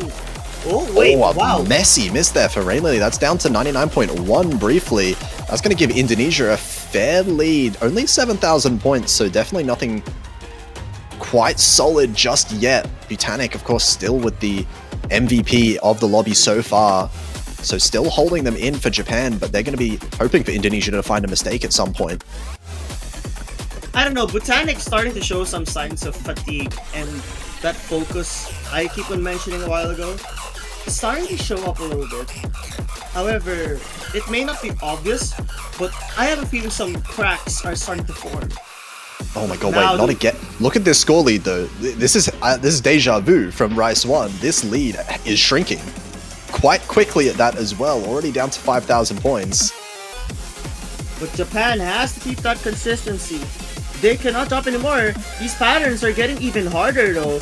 So this is their opportunity to strike back at Indonesia. It's getting even smaller.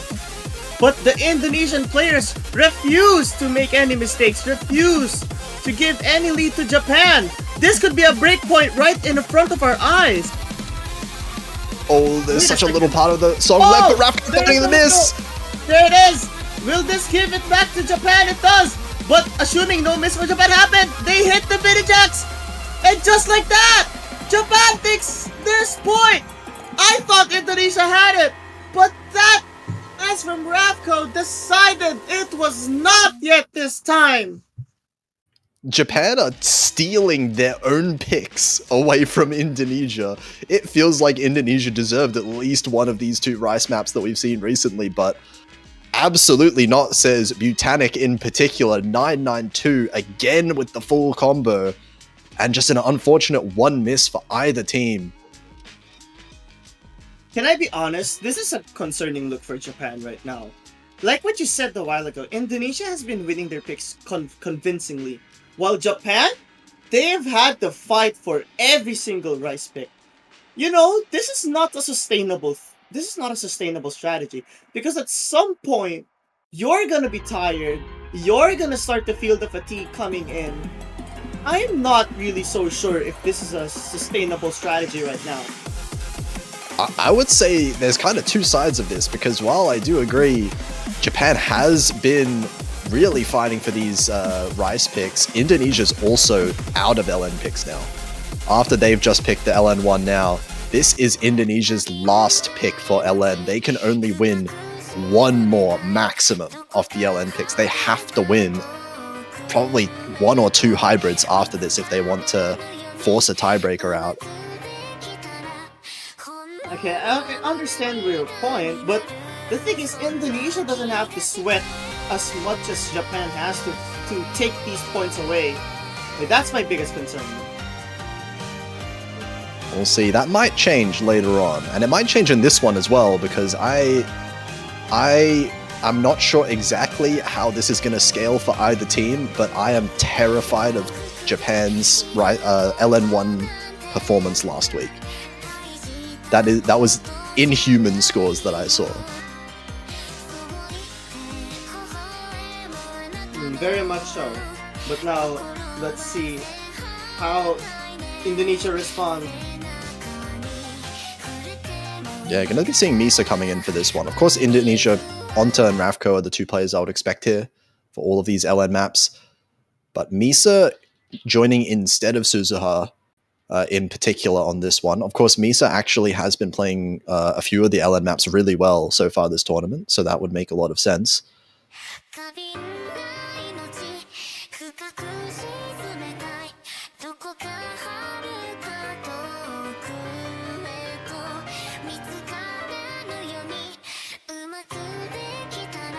And actually a bit of accuracy trouble on the side of Misa, it looks like at the very start, holding that 97% now. Some of the releases may be a little bit early. And No, actually, first miss. They're actually a bit too late. If you were to look at the unstable rate for Misa, it's actually more late than it is early. So that's saying that probably, like, the level of coordination needed here is way above, or not really way above, or like above the skill level that's needed for this match. And both Indonesian players on the other side doing very well. That was not a miss. Okay. I'm still safe from the curses so far this match. But two double... Okay, one FC. On the side of Indonesia's. Onta does find a very clean miss. Misa is catching up in the accuracy now, almost at the 99%, so actually seems to have stabilized a little bit, but 12,000 is already a decent lead for Indonesia as we're already at the halfway point of the map.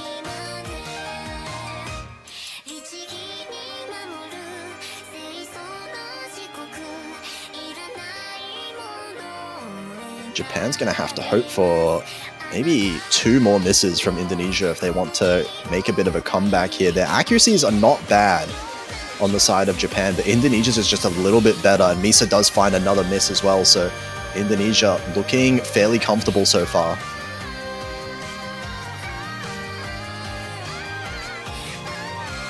And now Misa finding more of these misses.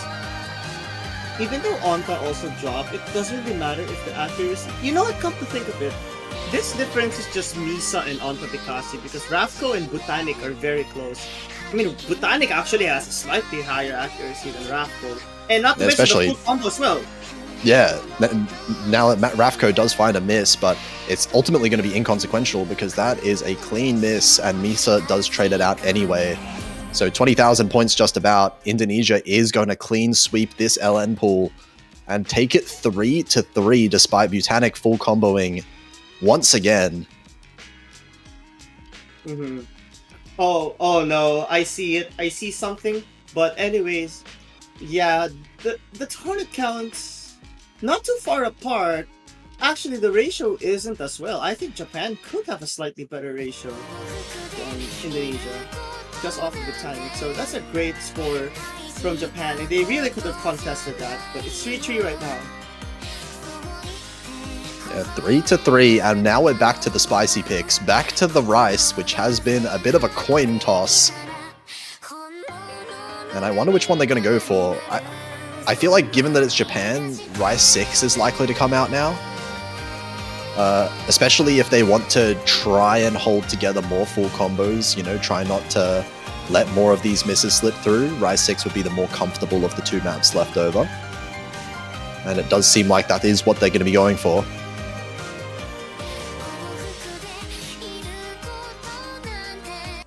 Let's see first though.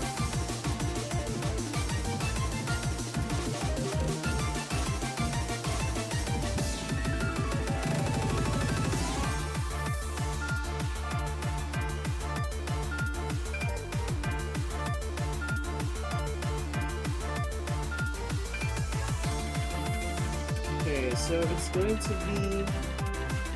Okay, Rice 6. 1 minute and 54 seconds!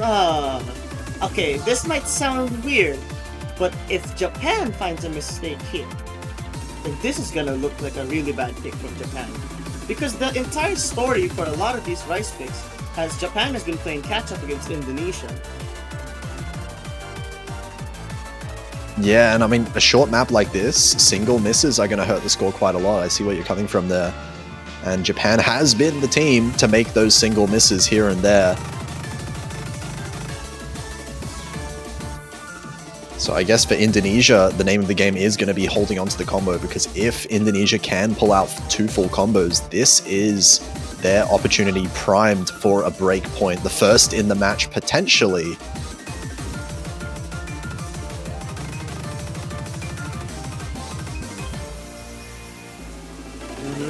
So yeah, I am really nervous on this pick, because I just know this can go either way.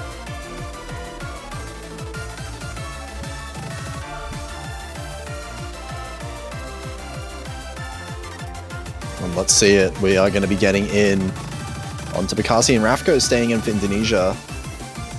And of course, Rain Lily swapping back in once again for the Rice.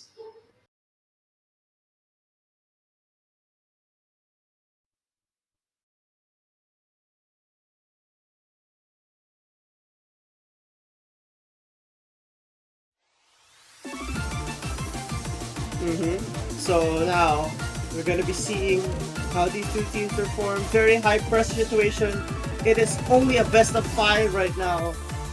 So both teams are really on, have to lock in much more.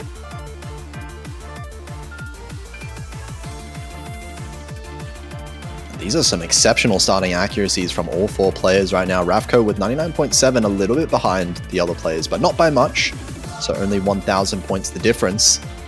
And of course, what we're really looking out for is any kind of combo drops or significant mistakes from either team. Indeed. Accuracy lead growing in favor of Japan. Both of them holding above that 99.86 for Rain Lily. 99.7s for both of the Indonesians, so it's a little bit behind overall as a team. But still, one miss is all it takes. And Rain Lily has shown signs of being unstable. But the thing is, for this pick, it seems like both Japanese players have been able to stand their foot on the ground, keeping their consistency as needed. Indonesia isn't too far apart, but they're ready to strike when they have the opportunity.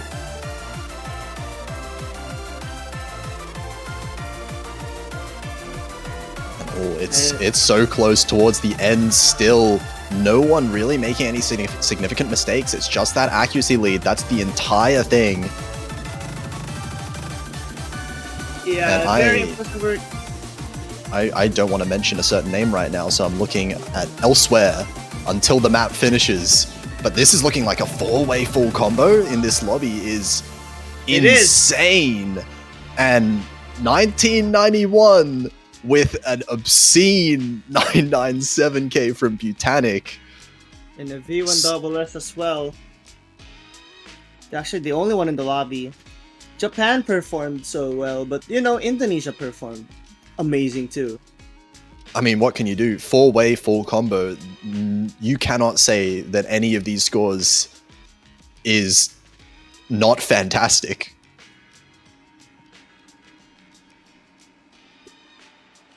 Like, this is a very, like, even with Indonesia's score, I'm sure this will beat out a lot of teams. Absolutely, 100%. This is exactly why Indonesia is seeded so high as well. Getting the double 991, 992k scores. You would be hard-pressed to find any team that could even contend with that kind of team score. But Japan, of course, Chord Stream team right here. And Indonesia now have their tough decision of which hybrid do they pick, because the Rice is not going to be the one that they're going to pick, I can tell you that much.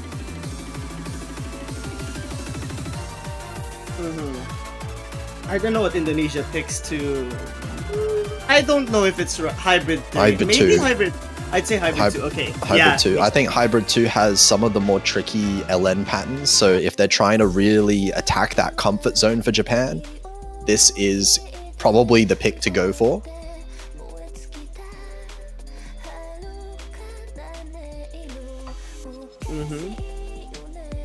Let's see. I mean, I actually wonder. This is a 2-minute. Okay, so again, there's a bit of a room for mistakes, but considering the level of competition here, yeah, I don't think there is a lot. Regardless. Yeah, I mean, actually, kind of an addition to this being the more LN heavy of the hybrids relatively, it's also the shortest hybrid, which probably does benefit Indonesia at this point, seeing how the combo has been going back and forth between the teams. But actually feels like it's been a little bit of time since we've seen Suzuha coming back in.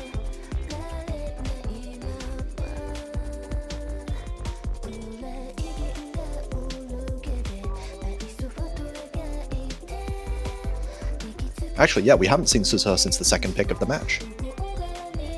Fair enough, Interestingly enough.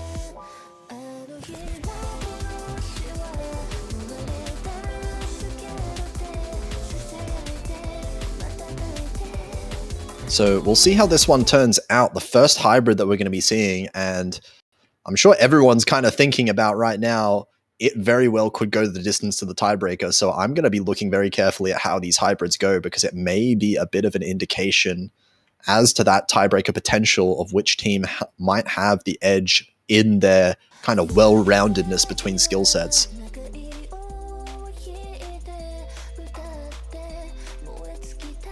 Yeah, now I'm really curious if Indonesia can take an advantage on hybrid.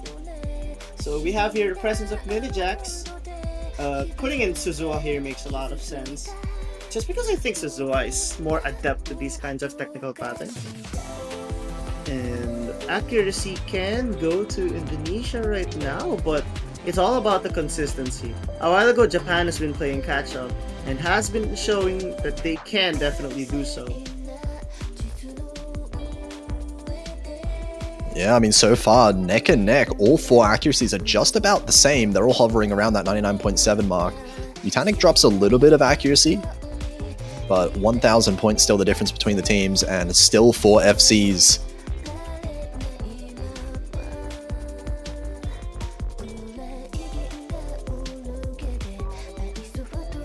I'm waiting. Where's the misses? Guys? Hello? Still no misses.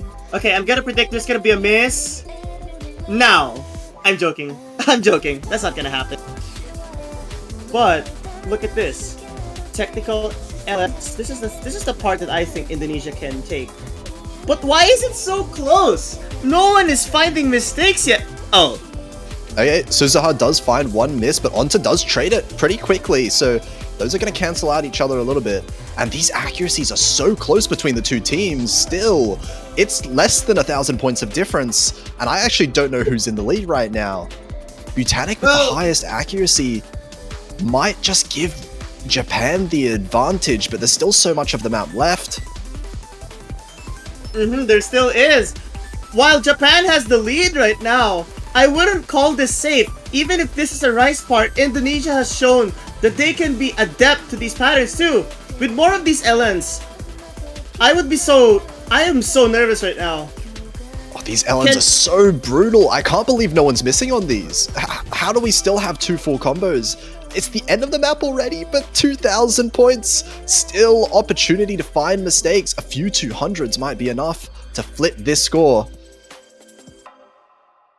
But 2,800 points, Japan finding a break point on the 8th map of this match. Just barely with their accuracy. Even if we had a double full combo, I'm not sure if that was enough. Wait, you know what? Okay, this will be 981 for Suzuha. And then Onta will have like 982. Yeah, I don't think it would have been enough. I think it's just cleanly like 1 miss for each player. So take away that 1 miss for each player. That's the same amount of score that they would have lost, I think, either way. But still, it's so close on that hybrid. And it's definitely not over at this point. Even though Japan managing to get to match point on that one, Indonesia could absolutely win this rice pick and then win a hybrid. Like, you can imagine that so easily right now. A break point can happen in rice. We literally saw on all the rice picks that the difference is so close. Absolutely minuscule differences. And this one, I mean, speaking of all the rice picks, this is probably the least comfortable map for Japan. Not just because they picked it last, but also because it's the tech map. Just in general, a bit less physical, but also way less straightforward than any of the other rice maps that we've seen.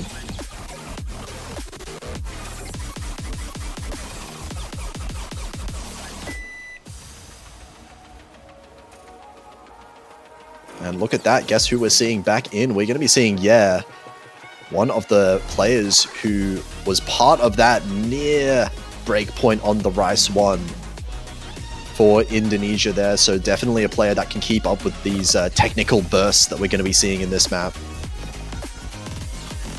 Yeah, very technical, but I can see why was put in here. So here's the thing though. Like, I mean, it was, what was the pick in Rice 1, right? The one that Indonesia Rice 1. won. Yeah, that it makes was with a lot of and sense. Rafko.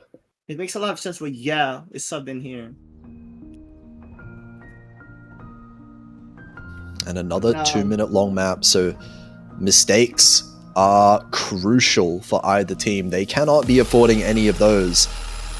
And it couldn't come at a more nerve-wracking time for both of the teams as well. Japan needs to capitalize on this point lead. And of course, Indonesia is required. But here's the thing, Botanic is starting to drop in accuracy. And we've seen Rain Lily be inconsistent on pattern like this. But is also dropping that accuracy. So, like, this is the chart where you will really drop a lot of accuracy if you're not careful.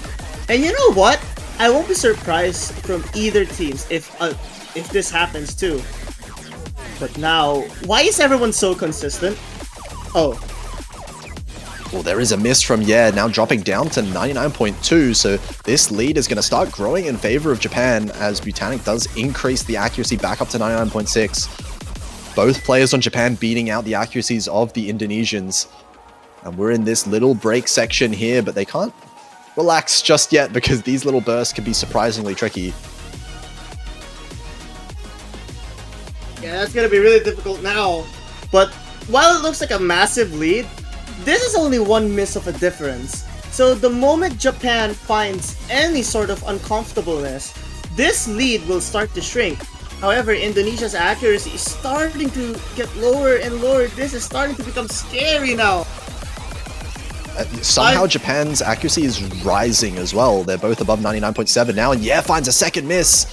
Right at the start of this section, it is traded by Rain Lily. That's a big miss from Rain Lily. But Yeah trades one back! That is not good! Indonesia's chances are starting to get lower and lower. Mini jacks galore, so many grace notes, so many cards! I think that is it! Butanic and Rafko doing an amazing job holding these full combos. But ultimately, this was a battle of accuracy and consistency as well. But I just think from the sheer accuracy alone, Japan was way too strong. And shout out to both of those players you mentioned as well. Butanic and Rafko with the only two full combos on this map. And I mean, both of those players played an absolutely insane match as well. The number of misses from those two players combined was probably like 4 or 5. Which is absolutely insane for a full-length match just about, but it is going to be Japan winning over Indonesia here in the winner's bracket. They get the prize of going up against South Korea, I believe, next week in the winner's bracket semifinals, whereas Indonesia still gets their chance to continue further in the tournament from that loser's bracket. Well, yeah, I just know whoever is facing Indonesia should be terrified. Absolutely. Like, Indonesia performed so well. And I'm just going to have a look. I wonder if it is decided at all. I don't think so just yet. I think it's going to be... Oh, would you look at that? The team that versus Indonesia is going to be the winner of the match that we're about to see in about 10 minutes. And what could that possibly be? We are going to be seeing Russia versus New Zealand. Seed 11 versus seed number 14, a loser's bracket match. So the loser will be sent home and the winner is going to get to verse Indonesia next week in the loser's bracket. That is quite a big matchup as well. So I am very excited for that one. But we are going to be taking a bit of a 10-minute break then, and we'll be back very shortly, so don't go anywhere just yet. Alright.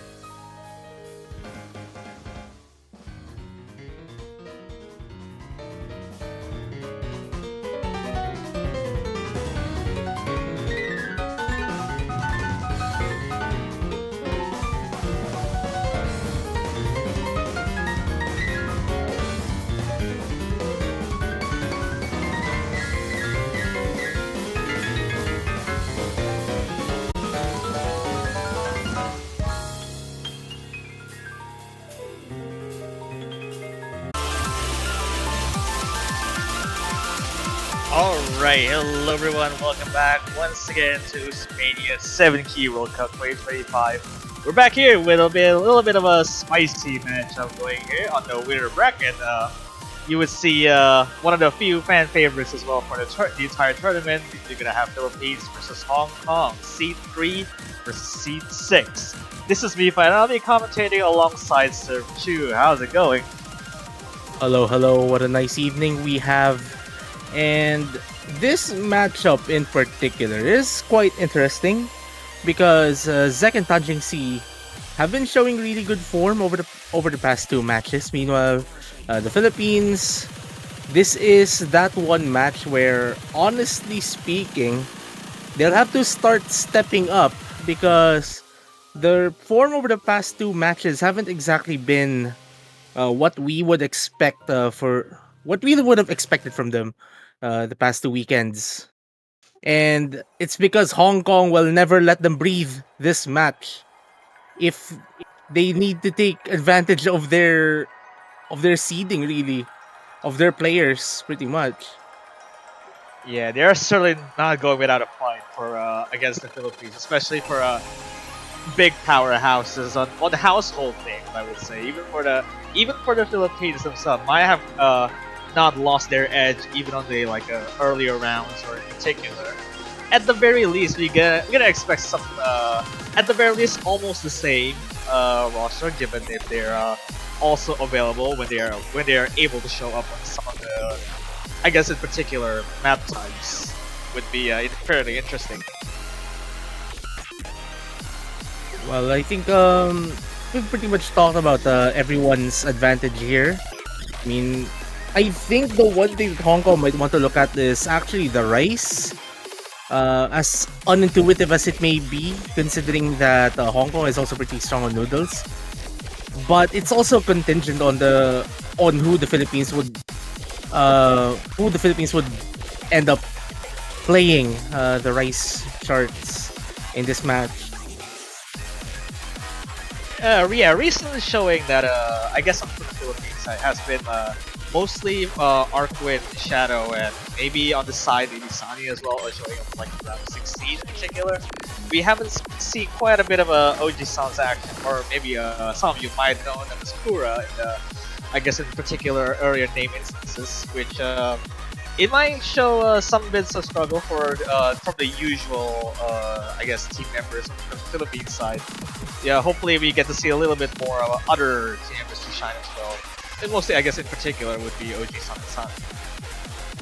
Yeah, I mean, again, you mentioned they'll have to play at their very best now, because we're already getting to that part of the tournament where you cannot really afford showing any weakness. But anyways, I think we're just waiting for everything to be set up so that we can see how everything will pan out for the strategies in this match. Yeah, alright. It looks like we got a few bits of setting up for, I guess, the actual room itself. What would you think the bans are going to be? This would be fairly interesting because Hong Kong is mostly known as a jack of all trades, which you would know that Philippines will be able to make sure their specialty does not lie or deviate from their plans. Well, the Philippines are going to be playing to their strengths. I would presume that they might be banning, most likely, Morning Loom. If any of the LNs, maybe LN4, which, funnily enough, has been a favorite chart to ban this entire weekend. Those are at least historically, those are the charts that the Team Philippines would end up banning here. Meanwhile, for Hong Kong, LN1 might be something to look at, because Sunny and I presume Oji-san would be the ones playing them, if not Arkwin. Something to note. And also Shadowkun, also pretty decent on Inverse. Another thing that they could look at maybe is the chord streams for the bands, or maybe the speed pick. But I think Hong Kong has a bit more leeway, really, with what they could ban. Yeah, alright. We should be seeing coordination being protected from the Philippines. We're not going to be seeing that much of a ban for Hong Kong side, but I mean, I guess the Hong Kong should not be worrying too much about that. I guess for that pick being protected. Okay, LN4 being protected. Okay, that's interesting. And court stream being protected from Hong Kong. That's a interesting one. We have seen quite a bit of bans for slower court stream, but this time this actually being protected, which is a counter example of past matches where both of those are being banned quite a bit. Well, let's see what the Philippines would end up banning in this case. Morning Gloom. Huh, okay. So no wacky stuff, no technical fix.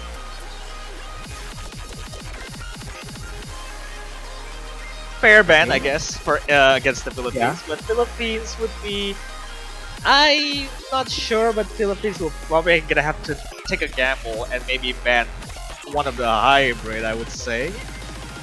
Yeah, like forget what I said earlier because I think the teams are not going to be playing to expectations at the very least.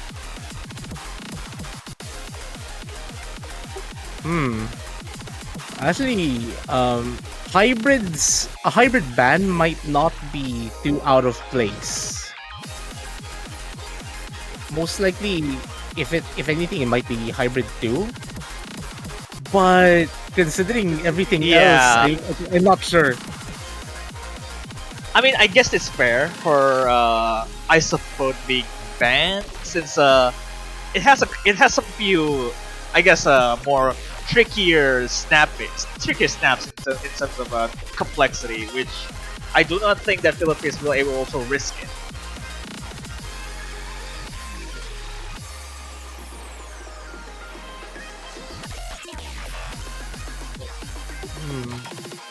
Like maybe if it's Oh, not okay, Rice 5. Mixed rice. We're not gonna be seeing also original this time, I guess. No one's liking rice here. What I'm assuming from this matchup, huh? So we're going for mostly a noodle match. I guess maybe a core jack on the side, but depends. So entirely, court streams are okay, I guess. Well, I guess Hong Kong protected the slower court stream, which Grievous Fate would not be that much. Would not that be different at all?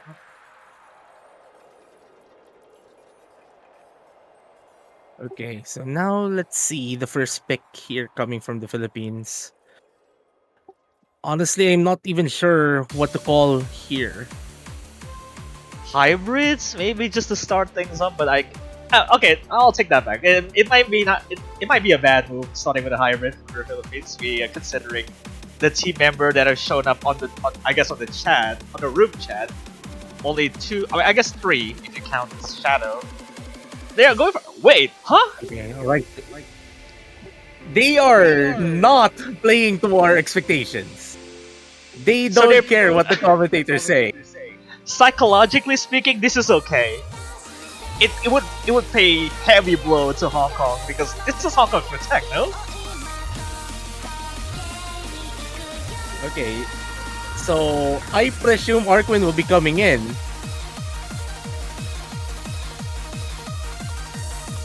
For the second player, well, Sunny is okay. But this is weird. Yeah, this is just weird. I have no idea. I mean, of course, if they are adventurous and brave enough to consider the protected pick being picked by your opponent, well, we'll see how this goes. Let's see if Philippines versus Hong Kong matchup here. Not what I would expected. In terms of their game plan. Actually, I think now that I thought about it, I think the Philippines are just picking the songs they like. Not the chart. Just the songs they like in the pool. As long as they have vocals, which I'm guessing it would be. Yeah, like I think that's a secret for those picking against the Philippines. Just ban the songs with cute vocals. Well, I guess they take the lead momentarily just because of accuracy being slightly better. Yeah, Sani holding very well with their accuracy, just keeping up with Arkwin pretty much. It's only Tanjing C's 99.4 right now making the difference between these two teams. It's just anchoring of one player from Hong Kong, which is kind of just like you mentioned before. Oh, Sani taking a drop, and Zach actually traded that out surprisingly, actually. But it's a messier drop there for Sani at least. Like, it's 2/10 for Sani. Oh, Tanjin C. That's a very early hit. Massive accuracy tank there for Tanjing C, and that is going to stretch the lead for the Philippines. But that's a miss coming from Sani. That will reduce the lead by a little bit. And this is really shaky form coming from the Philippines, and Hong Kong might be able to take advantage of that. Just still fairly slightly. I can't tell the lane we're going to. Arcade is trying to stay afloat here with that accuracy. Might rival with Zek even with the drop earlier. But still, Lee's not going anywhere. Oh, Tangency, that's a lot of early hits. Yeah, that tank, another tank from Tangency, dropping them below 99%. Still with a decent combo though. I think the only one of the two full combos that we're seeing here, Arquin and Tangency. But there's still less than a quarter of the chart remaining. Anything can still happen. Oh, and there's Arquin! a miss coming from Arquin. That is pretty fake. That is not ending the the Philippines right now. But Tan Sunny still has a fell off. combo. Never mind. Hong Kong still has now the further lead. It goes. It's not working for the Philippines. Looks like, and Hong Kong will be able to take that. They're protected, even though this is not their pick. Yeah, that's Hong Kong getting the first point and the break point as well. That is a clutch full combo, even Yeah. though that's clutch full combo, even though that's the third highest score, or I guess the second lowest if you think about it. But that's a clutch. Yeah, Tangency showing really good form, just making the full combo, supporting Zek's score pretty much. Meanwhile, the Philippines coming short on a pick that they're expected to be strong at. Yeah, now Hong Kong's turn to pick. I don't know. Maybe Hong Kong will. I don't know. Maybe pick LN4. Just make your opponents protect. Maybe, right? Logically speaking, maybe we could look at Try 6, and there you go. There comes Try 6. All right, this is their lane. So I'm assuming this should not be any different. Apart from maybe if the Philippines will have a swap round. I don't know.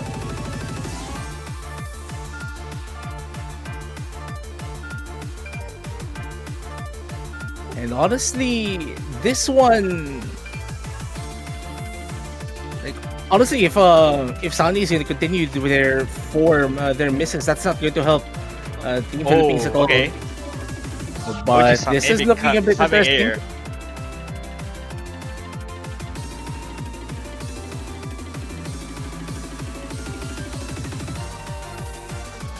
It's looking like we're bringing, yeah. It's looking like that. Philippines will be bringing their heavy hitter, which is Oichi-san. You know, Team Hong Kong, while they do have one more player in their team, I think this is one of those matches where they cannot really afford to do a substitution unless like, it's a very specific pick. Yeah, we'll see because it was still a kind of a dodgy lead for Hong Kong, all things considered. It's just only like a couple thousand points, which is it could go either way still. Well, the Philippines sees a consistency for them to get the points. Oh, that's a that's a Wait a 200. minute. That's almost 100% on the first 200 notes. Wait, that's kind of scary. Well, this is what we kind of expect from the guy. For at least for speaking about Oji-san. Meanwhile, Arquin kind of dropping Team Philippines' average accuracy to where Hong Kong is right now. So that kind of means that the advantage is pretty small. We're still gonna be sensing a pattern where Tangency is gonna fall a little bit behind on accuracy, which you would expect, but it's just the misses that might actually count.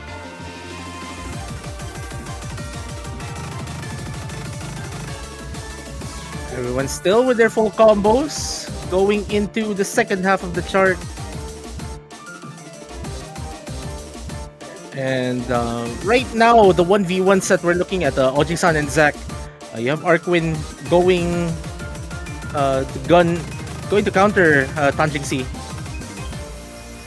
Yeah, they do not want to jump the gun, even though that's still like a 9,000 point lead. You cannot drop even an inch, which does seem to work now into the 5-digit lead for the Philippines because of accuracy alone.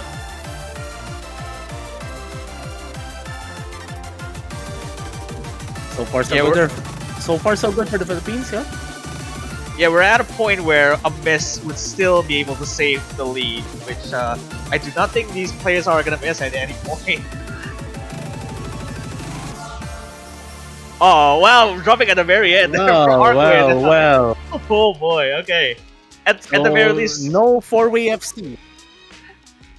that is the plus there for Uji-san, which is impressive for to be able to carry that.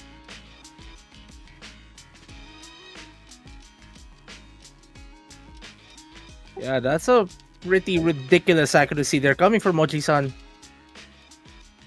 And this is, frankly speaking, the score that you would really expect coming from the number 3 seeded team. I suppose, yeah. It's just like faster, lower density forcing, which these players should be able to handle that. It's just the speed required to do that would be at a point where accuracy might tank a little bit. But that's also double break point in in that situation. So Philippines will have to pick next. I don't know actually. Well, they could go for Ellens, but no, they're gonna stay with the Rice. Staying with the I think Rice the plan, this time. most likely the plan for this match is maybe they'll exhaust the Rice move before they even touch the Ellens. Most likely will. Korchak is just a special case, I guess, but maybe Philippines will pick that one too. And once this pick already comes up.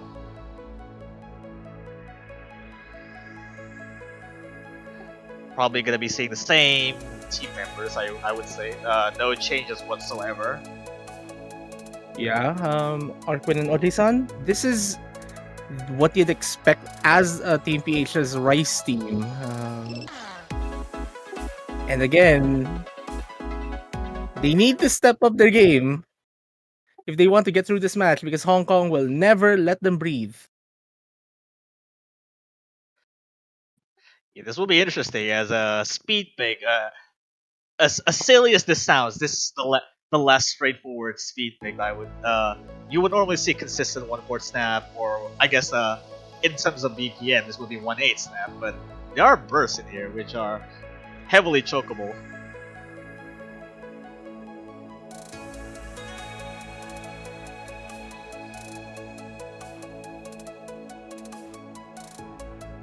Well, we won't really see much of an activity until the main tense part really kicks in. Yeah, it's irrelevant on the intro. Maybe this time it actually matters. Oji-san has a similar accuracy with Arkwin, actually. Yeah, and Hong Kong just not too behind. Some accuracy drop from Zek, Oh, and Zek. that is a miss as well. And that That is is just a going to help miss. the Philippines stretch their lead a little bit more. Alright, mostly come to the meat of the chart here. Tangency dropping to below 99 now. And though that accuracy tank has just skyrocketed the lead here for Team PH. Who's still making double full combos? Yeah, we're at a point there. A miss could still salvage the lead for the Philippines, which it's just accuracy difference, which really helps them afloat. And Zek with another drop will just increase the lead here for Team PH, who have been holding out very well on this pick. Look at also Tanjingsi. I think the reason why their accuracy is struggling, they're hitting way earlier, earlier than they should really. Yeah, But I guess still, we're gonna be seeing 3 FCs for like this entire lobby, which just comes down to like ratio here. Just falling a little bit behind, but Tangency even was still impressive FC as it is, but that's still like lowest score. Yeah, unfortunate accuracy there for Tanjingsi. Though again, like they can get through the charges fine with the combo. They might just want to maybe adjust some of their settings, maybe to fix their accuracy a little bit.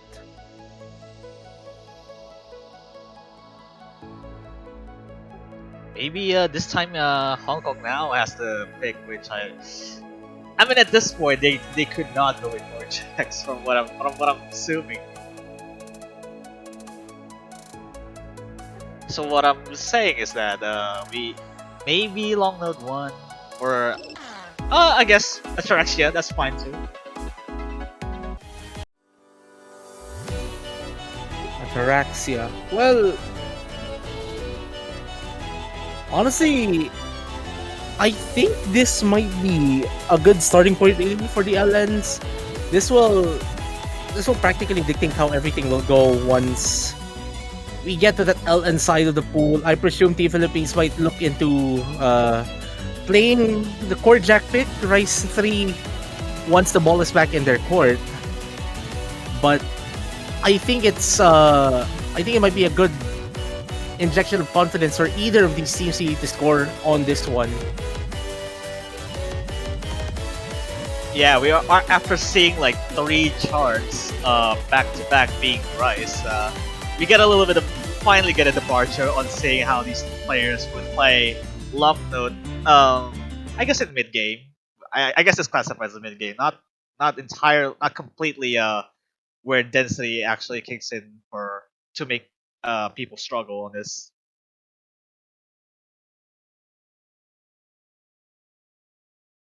Well, anyways, here we go with the 4th chart of this match. Sunny and Oji-san. Sunny coming in for Arquin in the LNs for this LN chart. Pretty close accuracies at the very beginning. Zek surprisingly the best one. Yeah, no signs of struggles at the very least. So happy to see that it's at the very least it's okay at the stage of the game. The first quarter in, not too much of a struggle.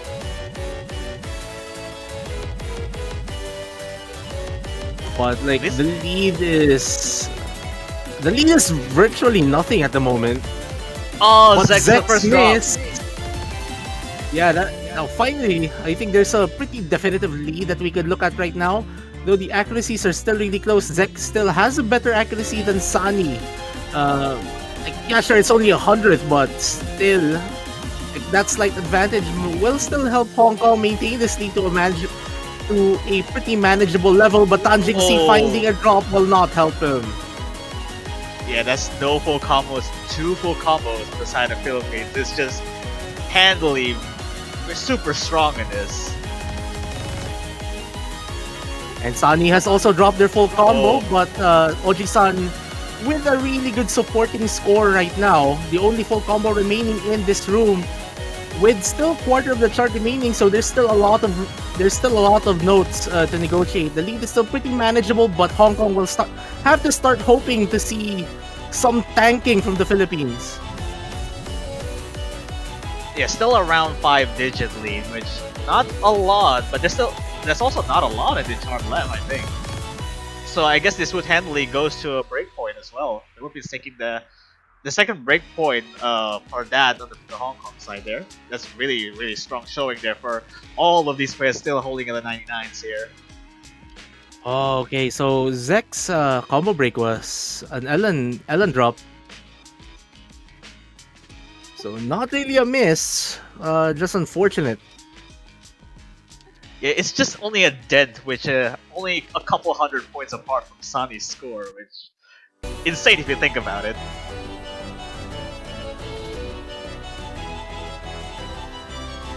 Okay, so now here comes Team Philippines next pick.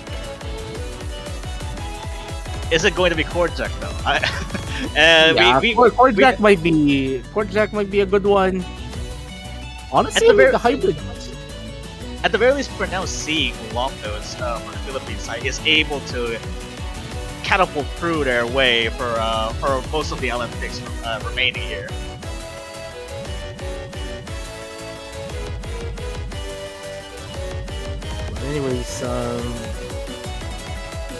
Anyways, back to where I was. I think some of the hybrids might also be a good direction to take. Specifically, hybrid 1, maybe hybrid 3 as well. But No, they're Okay. going for LN1. Okay, this could be interesting since Ellen inverse, which both of these teams really excel at this. Maybe that's the sole reason why they actually seeded this high. Would be this.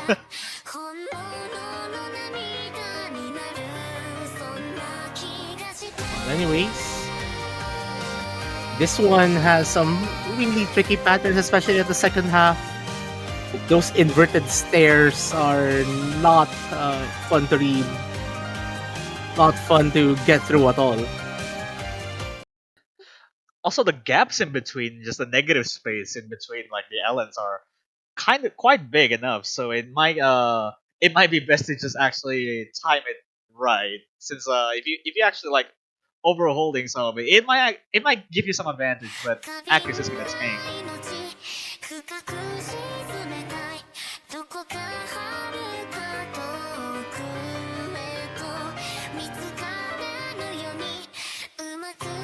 Just a point to look at. Team Hong Kong will keep this close, I would think, considering that they're also one of the stronger LN teams among the top 8. So, like, we're looking at a chart where it could really go either way. It's just a matter of who misses first and who gets a really bad drop somewhere in this chart. So as it stands, it's the Philippines with a really good run. Yeah, it's just the point where if you can read this, then it's just a matter of releasing correct. Which in this negative space, which is kind of big, OD5 might actually mitigate it somewhat, but overholding or letting go very early would actually cost it. Zek is actually the first drop here. Yeah, as you were saying, releasing very early, and that's pretty much the reason why we saw a drop coming from Zek. But their accuracy is still above 99%, which is a good sign. But they might, Team Hong Kong might want to start hoping for some drops here coming from Team PH, considering the lead is already at that point where you might want a few misses, and also stepping up in accuracy might also be a task for you at hand. But anyways, here comes the harder patterns. Yeah, we're at a point where we get to see a little bit of inverse stairs here. Yeah, should be fine for most players here. Everyone's still annihilating that. Looking at Tanjing's accuracy right now, again, they're maintaining their full combo. It's just that their hit distribution is pretty early. Like, it averages really early. Noticing a pattern here, which Philippines is able to get and plow through this with double full combo, which potentially, unless maybe the release is actually not favoring at the, I guess, well, only Zek dropping at the very end there. But that is your 3 FCs in this lobby. That is, wow, that is very impressive. They're looking at those scores in particular. Ratio is actually very good too. Yeah, ratios are really good for everyone here across the entire room. Well, meanwhile, Team Philippines with a double FC on LN1. That is a really strong team score. Might be one to top the leaderboards for this weekend. Yeah, it could be one of the fair few highlights there, but now this time of Hong Kong's turn to pick here. Now that they know that their LNs are not to be actually to be trifled with, it's just whether or not they get eventual hybrids, but that would be kinda bad. Okay, they're gonna stay with it. They're gonna stay with it. Okay, they're gonna even protect here. Yeah, so Philippines picking Hong Kong's protect, and Hong Kong's picking the, I guess their protect, I would say, maybe. Yeah, and now they're even now. Yeah, pretty much. This is one of those funny matches.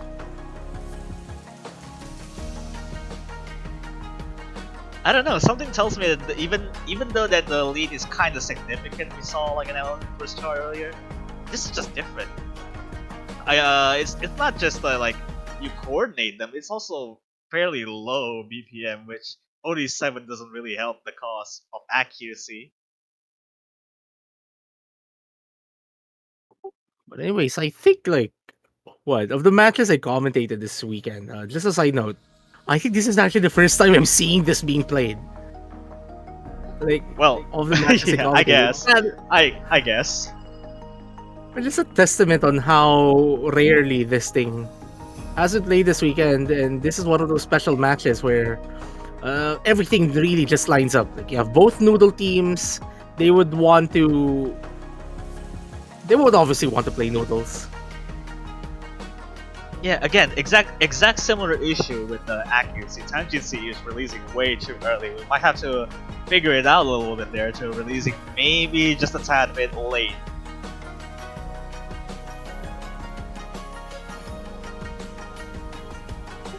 And Zek finding the first drop Oh. actually make that two. Yeah, that missed actually quite a bit there actually, like 2 drops and has a few accuracy drops along with that. And that's a pretty sizable drop as well, considering their opponents have been carrying like upper half of 99%. Like Sunny with a 99.7, Oji-san with a 99.67. Like they're gonna maintain that consistency for the most part. And the thing about LN coordination is that the amount of notes that you're negotiating, the note density, is not going to be helping. Not going to be helping your score.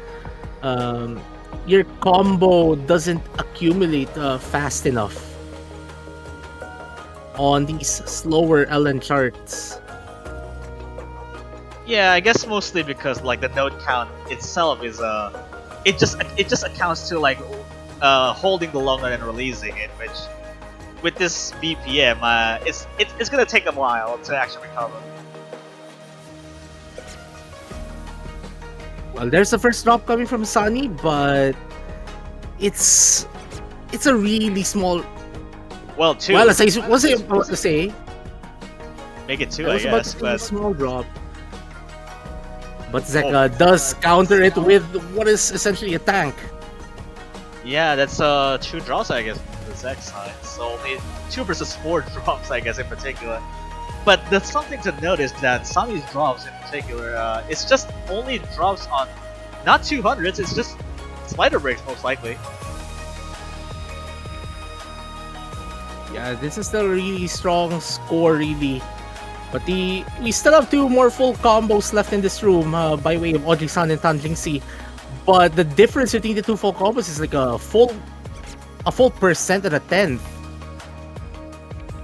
Yeah, I guess we're coming to the outro, which is like practically the last quarter, which does not feature quite a bit of I guess more of the same.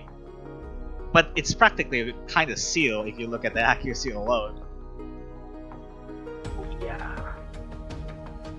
Oh wait, I actually just noticed it's not a 98.5, it's a 99.5 for Tanjing-C.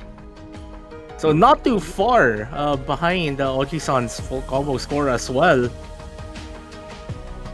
Yeah, you kind of have to give it credit that Tanjitsu is able to recover from like 99, the very low 99 at the intro, and now climbing back onto maybe match Sunny, just most likely just the full combo as well too. Oh, what is that rivaling 200 count? Oh boy, that's Oh, 5 boy. 200, 5 200s and 8 200s. That's really disgusting when OD7 is taken into account. Yeah. Well, those who watch, who follow Osamania 7K really closely, will know how difficult this chart is. And while the chart doesn't look very dense, very impressive, like in an if you have untrained eyes, those 2 scores that you just saw from Sunny and Oji-san are some of the strongest scores you're gonna see this entire weekend.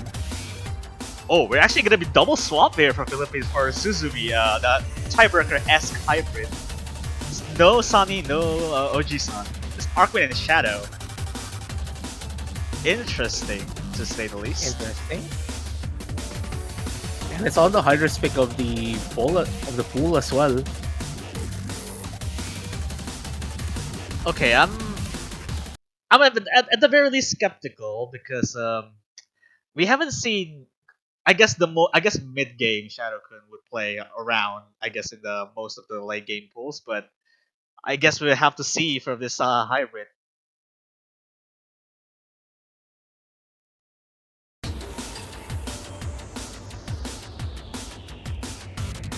Well, let's have to see, especially for Shadowkun here, if they're able to keep up with practically everyone else in the room. While Shadowkun has been performing pretty well over the past 2 rounds, this is the first short of the weekend.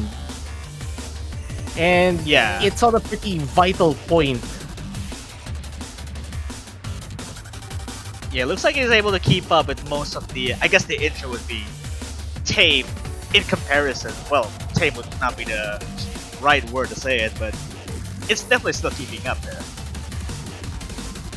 Not anymore. Well, not anymore. That's unfortunate. Meanwhile, Team Hong Kong with a really consistent 99.6 average accuracy. But a miss coming from Zek on this break section, which is far from a break section. Again, to whoever follows Mania 7K. Ooh. Even though the lead is still like far cry, well, I guess Shadow actually tanked a little bit on the almost shield patterns here, which gonna give the lead a little bit to Hong Kong, which by all accounts, this should not be the dancing section. Yeah, there are some harder sections really in this chart. And this is one of them. We see another drop from Shadowkun. But everyone else maintaining pretty substantial combos. 2 players with FCs. Yeah, Shadowkun is not having that best of time, even though it's still doing fine, but I'm not sure.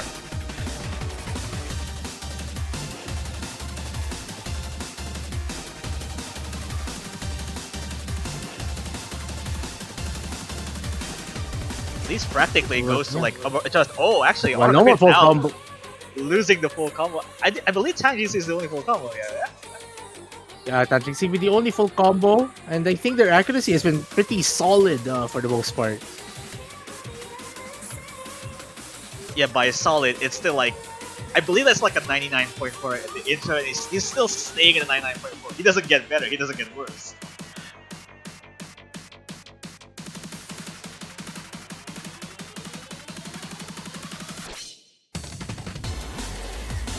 $20,000 lead there, but Shadow can keep continually finding lots of transitions here.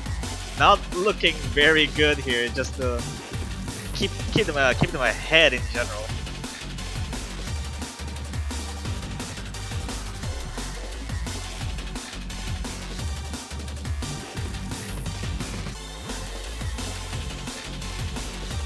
Yeah, continue finding drops in the LNs here. I guess the spacebar LN could say so, but that's still gonna eclipse the 30,000 point lead now to Hong Kong. But now Tang is finally losing the full combo there. Yeah, no more full combos left in this room, but this is practically a really safe lead now for Hong Kong. They just need to take this home. And Shadowkun and Tantric C finding a trade, but trades do favor the team in the lead. Yeah, the misses from Hong Kong is just being reciprocated by Shadowkun or Arkwin in this case. Yeah, you're gonna have to give props to Hong Kong to be able to still holding all the 99s here, even with substantial combos to begin with, and Tang keeping up the combo until like the last quarter of it.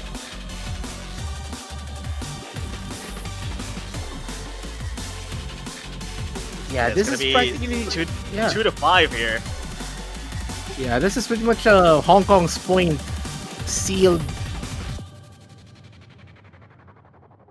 And now it will be Hong Kong's pick as well. This is also a breakpoint. Hong Kong's 2 points have been breakpoints from Philippines picks. Yeah, if I were you, that Hong Kong here doesn't have that much left to pick outside of it. I guess that this pick from Philippines though is probably like a one-off thing, dude, because Shadow is having so much trouble at trying to keep their consistency up. And there's only like 2 hybrids and 1 LM left. I do not think they can go Cortex here. That's a death sentence if considering Philippines' strengths in particular.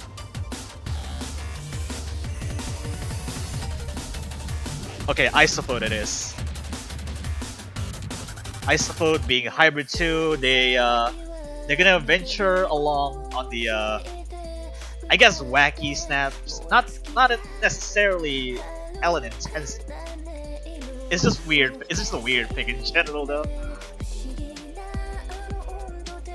And honestly, this is a good pick for Hong Kong. But again, I think what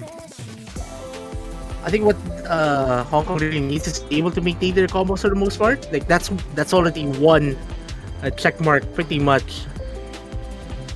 But if there's any like that's one check mark at least. Like they can maintain their combo, but if there's a chart where you absolutely have to, it's this one. And now that's all, and it's also because Sunny came in for Shadow Kun. I presume that at least from performances, this match might see a higher team score relative to the previous pick. Yeah, it would be like higher average, I would say. Sunny is able to, I guess, hold their own in terms of hybrid, which is definitely very good. It's definitely a very good idea to bring them in.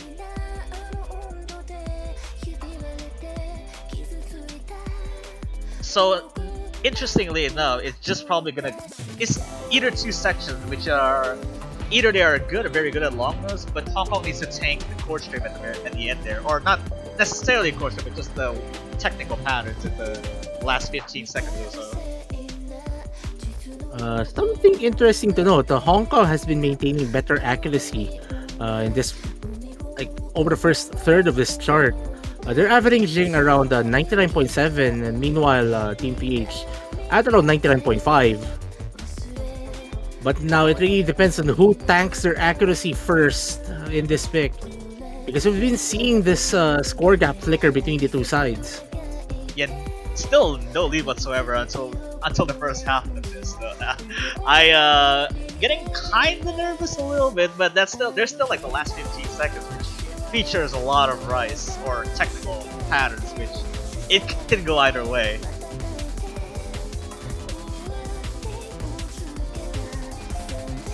And now the lead has been trending more towards the Philippines side of your screen. But just note, the accuracies have been really close. Sunny just performing a little bit better than Tanjing C. Okay. Meanwhile, Arquin and Zek. Yeah, these rice patterns might be the deal breaker. We see a couple mistakes happening on Japan versus Indonesia on these rice patterns. Like Zek did the first victim of that. Here comes Zek. Yeah, it's also the better of the two Hong Kong accuracies. That drop combo, and that will just help Team PH amass a lead. Look at that lead skyrocket. Like it's been pretty close over the first 2/3 of this chart, and now at this final quarter where the patterning just becomes pretty intense.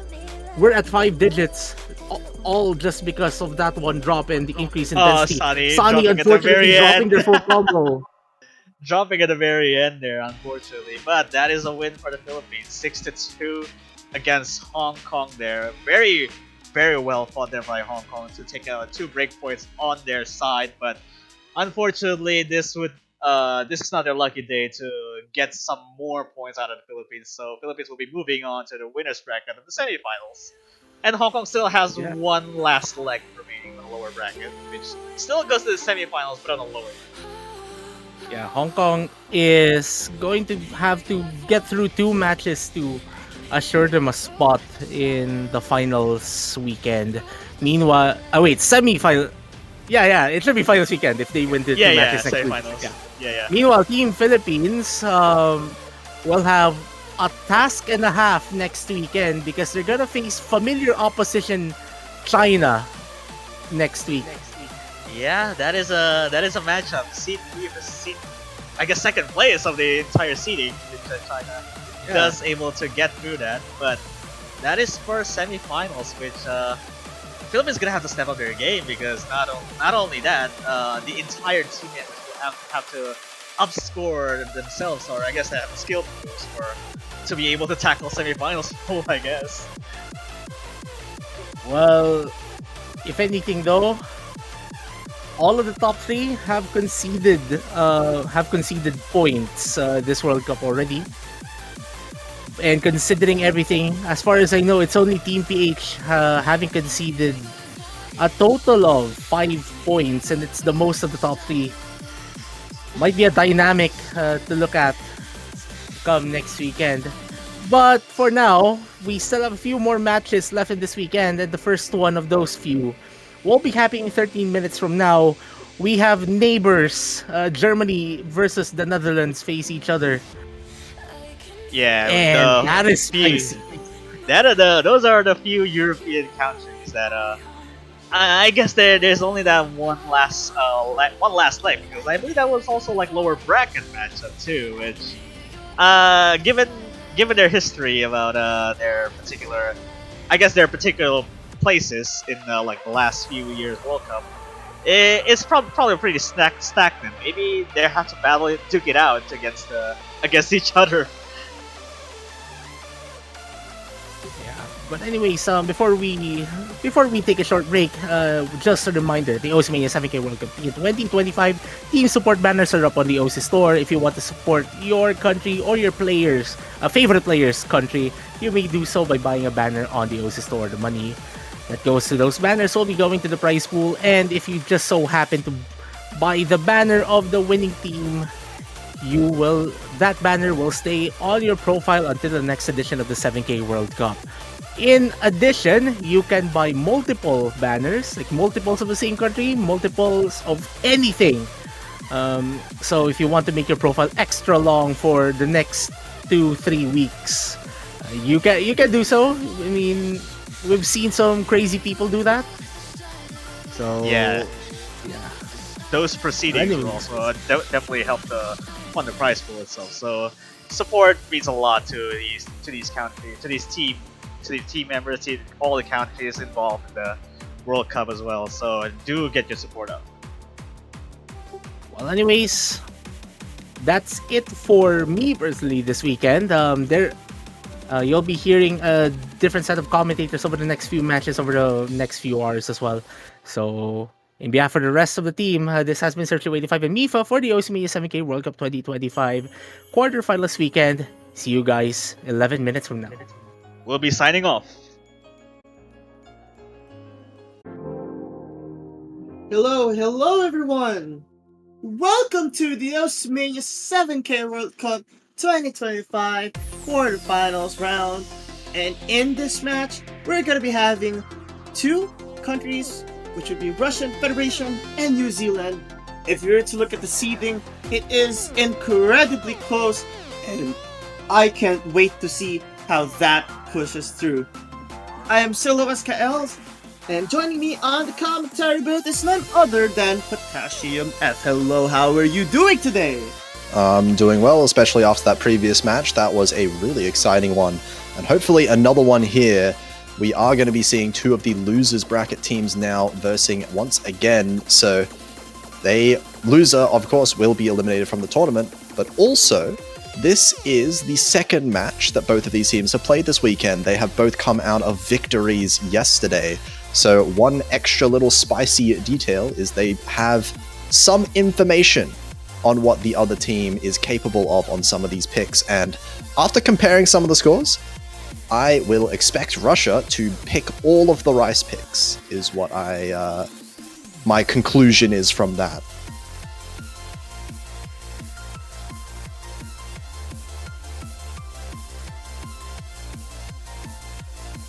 Yeah, okay, so I am predicting Russia will protect a rice. They already have. They protected Rice 1, which I didn't see does that. makes a lot of sense given we did see, I think New Zealand was struggling a little bit with the speed in their match yesterday, and New Zealand protecting Hybrid 2 is a very targeted protector as well, given the team scores from the two teams yesterday as well. If I'm not mistaken, I think Hybrid 2 is the map that their team scores were, I think, 2,000 points apart. So definitely one that could go either way, but it's the one that I think New Zealand has shown quite a lot of fight in as well. They are a fairly solid all-round team. Alright, so... Wait, so wait. New Zealand protecting Hybrid 2. Yep. And I assume Russia's going to ban... Okay, New Zealand banned Rice too, so they're not going to want to... Kind of just throwing out any of the Rice maps would be a fine idea. Russia did have some very scary scores on some of these Rice picks, getting some double full combos I recall from yesterday. And I assume Russia's going to ban maybe one of the LN picks if they're uncomfortable with one of those. It's LN4, isn't it? That's gonna be my prediction. Oh, well! Yeah! Right on cue! That makes a lot of sense, yeah. The least comfortable LN pick for most teams is going to be LN4, so that does make a lot of sense there from Russia.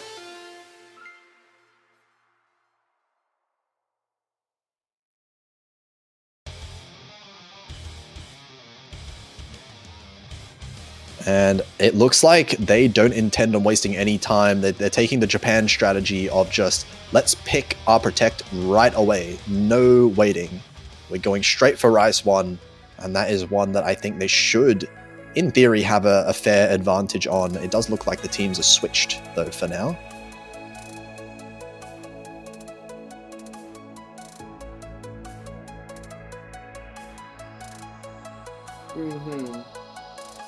So, the Rice 1 pick makes a lot of sense. I just think... I don't know, I just think this could go either way. Also, I think they're on the opposite sides, by the way.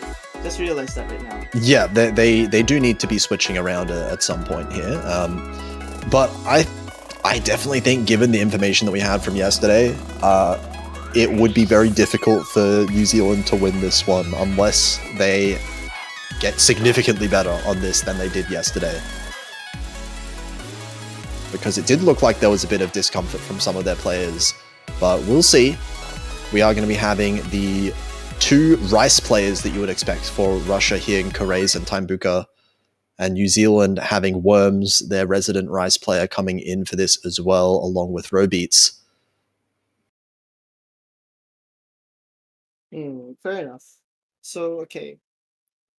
So, it makes a lot of sense that this is the, what do you call this again, the lineup for New Zealand. I know Robeats and Worms are very adept to Rice skill sets. Same for Karays and Tiebreaker, or Tiebreaker, I don't know how to pronounce that. I don't know either, I'm just kind of guessing here. Very sorry for anyone that I mispronounced the name of, because there's always going to be some that I just have no idea. But fairly calm start. We're not really going to see any significant things happening. Oh, okay, never mind. Worms does find an early miss at the intro here.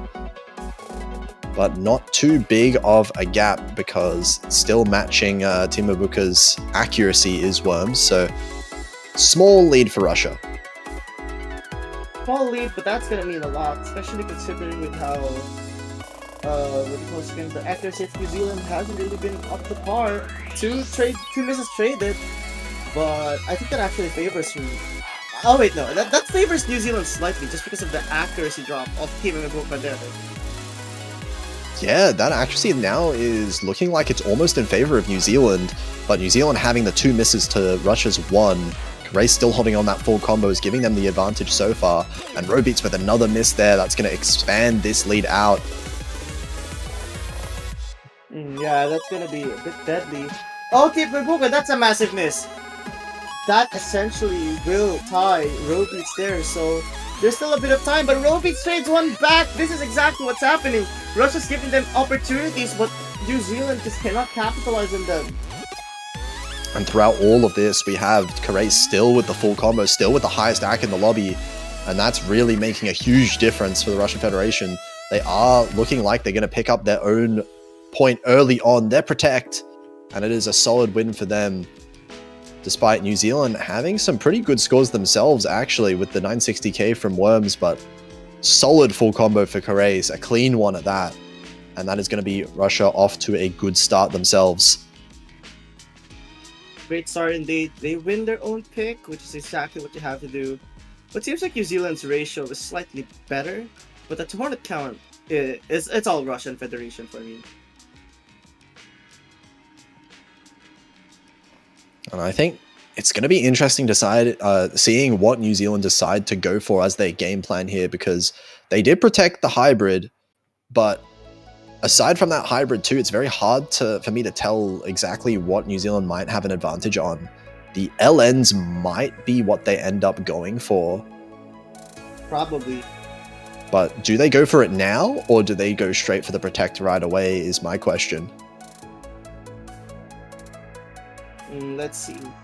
Oh, it is going to be the protect, actually. They are going with the hybrid too, so first pick hybrid, not something that you are going to be seeing every day in a match like this, but it is precisely because these teams know of each other's scores on some of these maps is why we're seeing some a bit off-meta first picks, you would say. Fair enough, but still. I'm not sure if this is exactly a great pick, but considering how Rice went, I understand why they're going for something that's not Rice. Yeah, and again, I mean, this is the map where even though Russia had a better team score on this yesterday compared to New Zealand, it was by 2,000 points. And given how that first map went, maybe a bit closer than I was necessarily expecting on Rice 1, it is very possible for New Zealand to end up winning this one themselves.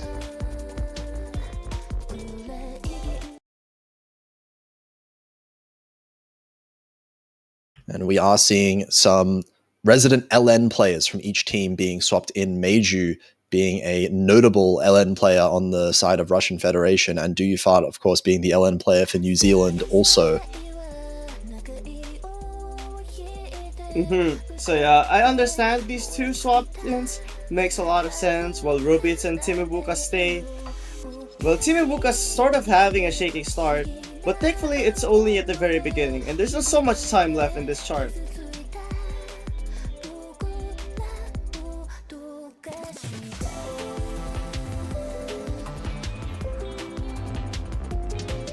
Yeah, really strong accuracies right now for New Zealand. Not too far behind is Russia right now with the solid 99% for both players. But it is going to be... Okay, no, never mind, that was a fake miss. No misses from any player so far, but a bit of accuracy drops from the side of New Zealand means that now... Oh, trade of misses on the bottom row. Might benefit New Zealand by a little bit though, as Timubuka drops below 99%, so does Do You Fart. So yeah, things really get switched up. The accuracy, oh, that was a massive dent for just one miss on Timubuka's end, so something tells me they're starting to lose the stability there.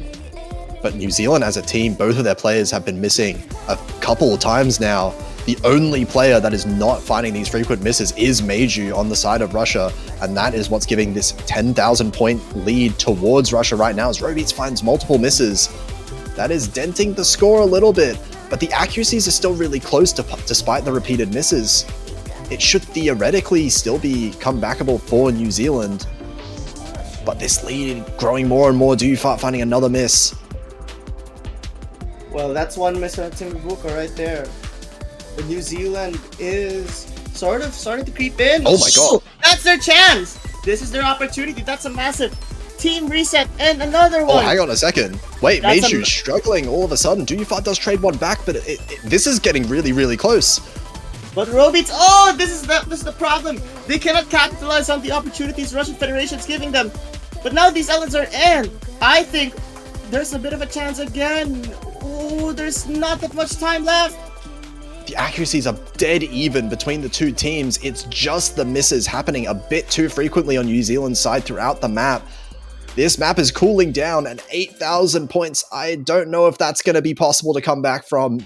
Russia is going to find a very early breakpoint here. And dead even scores. You can see the difference in Meiju and Robeats and Timubuka and Do You Fart. These are identical almost. Yeah, Robix had the best ratio by a lot. So that means New Zealand already wins on the ratio aspect. The hard counts are almost the same as well. But I think New Zealand's misses were more spread out. So that's why I think Russia probably won this. Yeah, definitely much more spread out for New Zealand. As we saw, like Meiju's 4 misses were all pretty much in the same location. But that is a strong start for Russia because they have plenty of rice pigs that they can churn through now. There's 4 left and they can just keep picking them, force New Zealand to win a break point at some point to be able to come back in this match.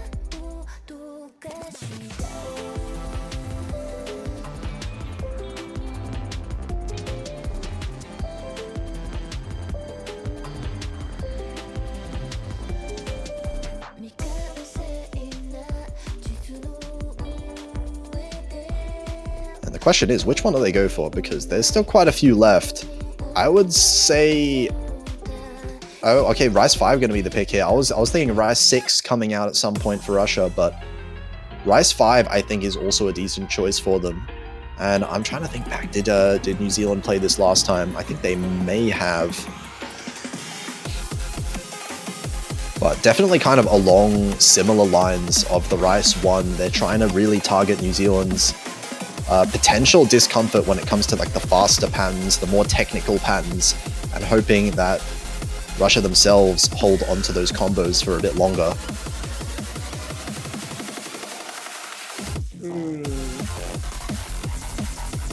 Okay, let's take a...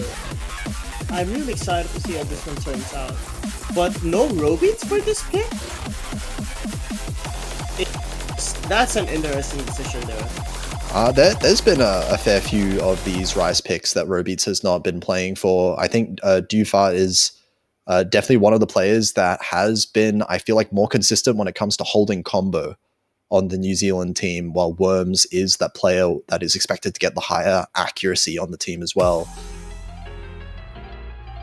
So definitely on a pick like this, where you would say there is a lot of choke potential, a lot of places where you can miss on combo, I think the ability to maintain that combo is going to come in really helpful, especially as we see Kare's early miss on the side of Russia, going to give New Zealand a little bit of an early lead. Luckily, the keyword is early, so that's not really going to matter on the long run. However, that one's going to matter a little bit more, though, from Team Avuka. So now both of the FCs gone from Russia, but Worms does trade one back.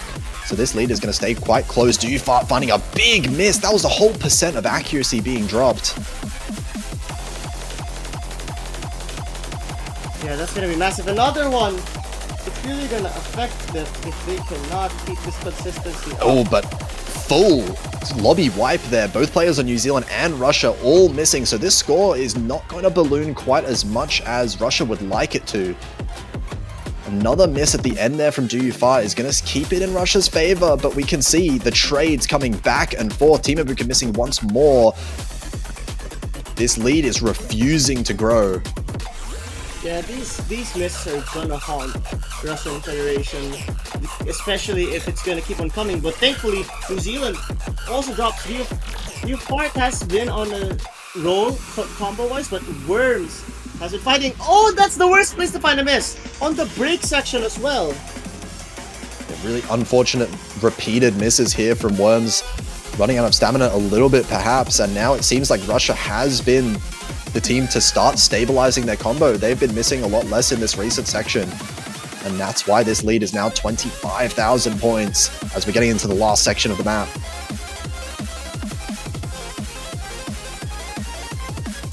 Indeed. So yeah, more of this. There's more technical patterns, more courage streams, and I just think Russian Federation will continue to increase that lead. Just not stopping at all. Very consistent. Everyone has sort of maintained some stability, but just like that, Russia is gonna take the 3rd point of the match. Yeah, winning on another one of these Rise picks was fairly close in the middle, but definitely thanking Kare's there on the Russian team. He was putting in a massive combo after the early misses in the map, not missing again for the entire rest of it. is really that big score difference between the two teams. We can see New Zealand catching up with Team Ibuka there. But 3-0 right now. Russia maintaining their lead in the match as New Zealand going to want to put their first point on the board as soon as possible.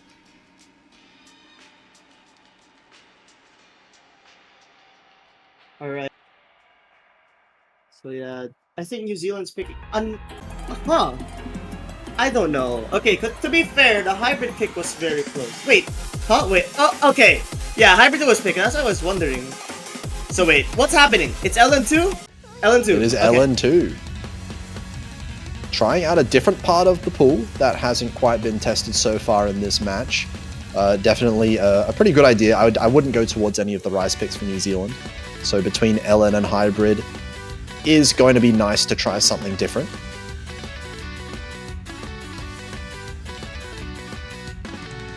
Fair enough. I think this could go very well for New Zealand if the consistency is there. And we are going to be seeing the LN teams come out for both of these countries. Once again, Meiju and Robeats coming back in. This one being the density pick as well. But at this speed and at this density with the tricky LNs, we are going to be seeing through this one. Very high potential for some huge accuracy drops at any point in time.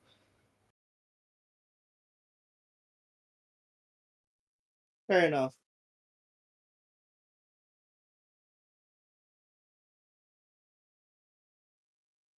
Now we'll have to see this pick.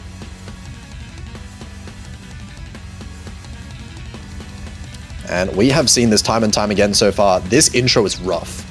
All four players missing right on that same section just about, and some really big struggles in accuracy. No one is above that 99% mark at the start there because of how suddenly this map really just gets into it.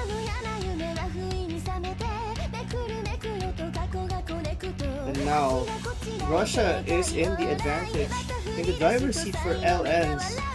But I don't think this is a safe lead just yet, because there's so many LN patterns here that can trip the player, just like that. And now Team Ibuka dropping. But the trades is not gonna help. Oh yeah, both players on New Zealand missing, but then so did both players on Russia. It's just been happening a little bit more for New Zealand, so Russia is going to walk away with 30,000 points of lead right now. And the accuracy from Meiju is really helping them out as well, hitting that 99%, the only player in the lobby to do so.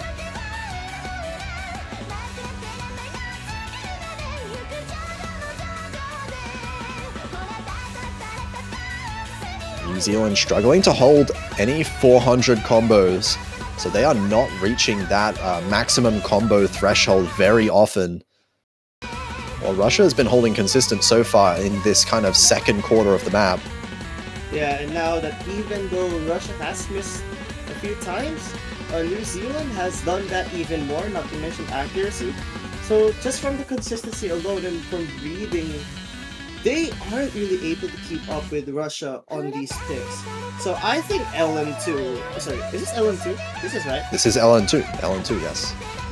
Yeah, so like I think fast LN density charts aren't the go-to for New Zealand. Yeah, it looks like New Zealand are stabilizing now with these combos and these accuracies starting to rise, but it is just a little bit too late in the map for anything to really happen here.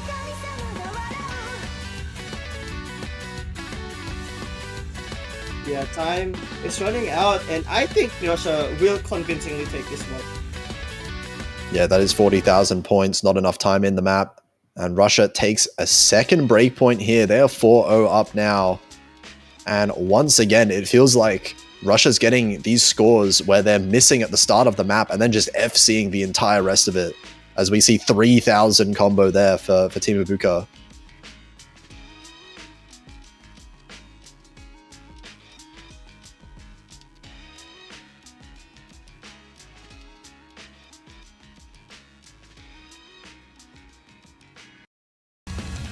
And now it is Russia's pick once again. They have those Rice maps all up. I would probably expect to see a Rice 6 coming out.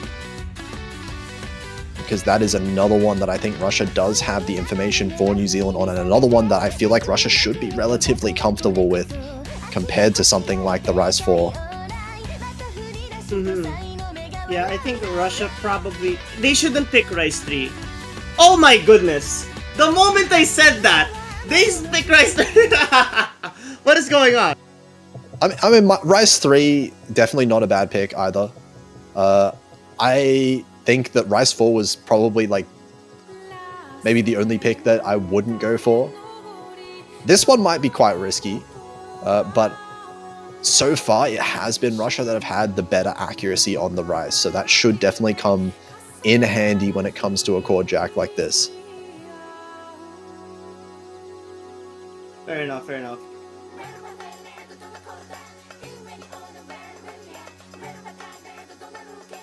And of course, it being a chord jack map, you really do need to keep up with that accuracy. So do you fart being switched out in favor of Worms? So the two more accuracy focused, more ratio focused players on New Zealand being played for this one. Well, Russia maintains their Rice roster, of course.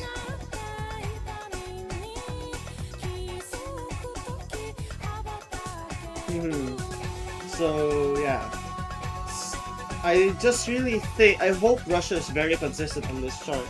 Just because any mistake on a chord jack pick will cost you a lot of points compared to other picks. Yeah, absolutely. I mean, we even saw it in that last match, how close the score gap is when all four players managed to FC. But of course, we're not expecting that to happen in any more matches than it already has, for sure.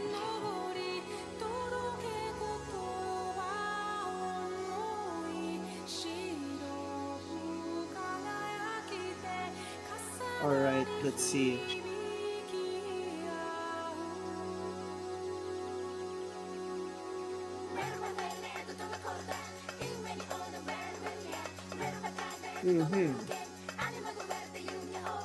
So yeah, at the start we can already see that New Zealand has an accuracy advantage, but I don't think this means much because this is a very long chart. 3 minutes. This is a weird couple of 200s for Team Ibuka at the start of the map, going down to the low 99s. But of course, intro, still plenty of time to catch up that accuracy. And Robeats does actually drop that accuracy down quite a lot himself. And oh, a miss early on here for Robeats. That's going to maybe flip the point lead over to Russia. New Zealand still does have that accuracy lead. And Team Ibuka actually trades the miss right back as well. So now definitely New Zealand staying ahead.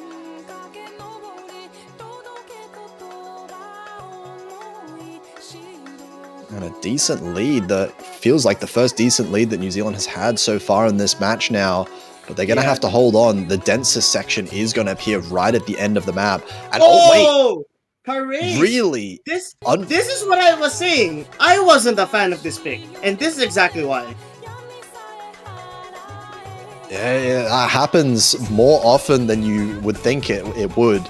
Or it should, you should say. Missing in that break section. And now it is New Zealand. Better accuracy on both of their players and the better combos as well. As we're getting into the second half now. It's still a very volatile pick. Oh, volatile indeed, as Worms finds a drop. But it's gonna take more than that. Robeats has the consistency, but the problem is, as time passes on, I just know fatigue could be a factor. That was a huge accuracy drop from Worms. There was a few 100s that he got on a couple of those chords. That actually basically tied up the score lead. I think that's a bigger deal than the miss, honestly. Because now these two teams, it's not very far in favor of New Zealand. It's only 3,000 points, and that miss from Worms, I think that might be enough to give Russia back the lead. But here's the thing. There's still a bit more of the chart left. If any misses happen from Russia here, it's gonna go back. But here's the thing. It has to happen now. Oh I see a 50 from Team Ibuka. That is scary. Wait a second. If anyone misses here, that's who the point is guaranteed to. Oh no, so, wait. Who's gonna win? This is less than 1,000 points. Oh, but Worms finds a miss at the end. That decides it. That gives it to Russia. Oh, wow. The ratio game was won by New Zealand, but that wasn't enough. 1250s on... Wow, 1250s on Team Ibuka. Team Ibuka was holding on to dear life for that lead, and it paid off. That was insane. At the very end, you can see, as you said, the ratio advantage was so strongly in favor of New Zealand that entire map.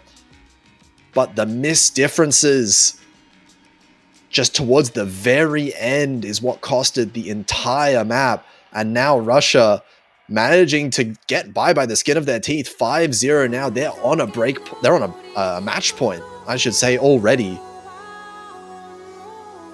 I'm really shocked. The fact that those 50s, if any of those 50s were a miss, it's over. That's game over. New Zealand takes that. Yeah, 12 50s.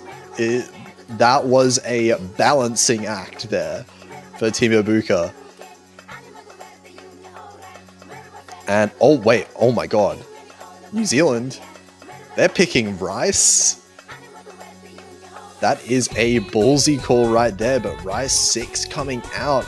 Maybe they're feeling more confident after seeing the ratios, but I guess the risks they have to take if they want to come back into this match, because they need a clean reverse sweep from this point onwards. That's just crazy though. The fact that they're going for Rice after all how Rice picks end, and then I'm not sure what to feel about that.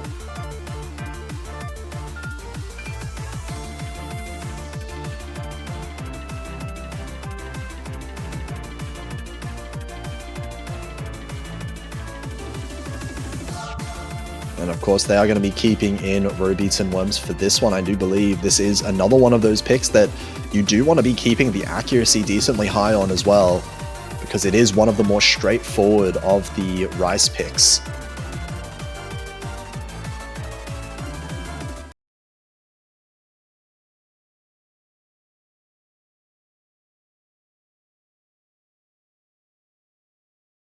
That's crazy, but now let's see if this bold pick from New Zealand pays off.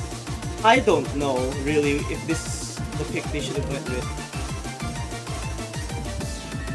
Well, only one way to find out. We'll see how it plays out in the match itself. Early on, no big advantage for either team. A bit of an act drop for Robeats early on, but nothing too serious just yet. Only 1,000 points for Russia. It actually keeps on going on. I noticed that Robeats sort of dropped a little bit. And as I say that, Robeats eventually did drop a miss, so that's gonna be when the problems start. Yeah, combo is going to be so imperative on a map like this as well. I don't know if you're going to be expecting Russia to miss a whole lot on something like this, and Worms, that's both of the full combos gone for New Zealand. Time is of the essence here. Now we're in a break section. No one misses here, thankfully. But that's already 3 misses for New Zealand. 22,000 points in favor of Russia. They still have their 2 full combos in the second half now. And just like that, more and more of this accuracy and consistency lead is going to the Russian Federation.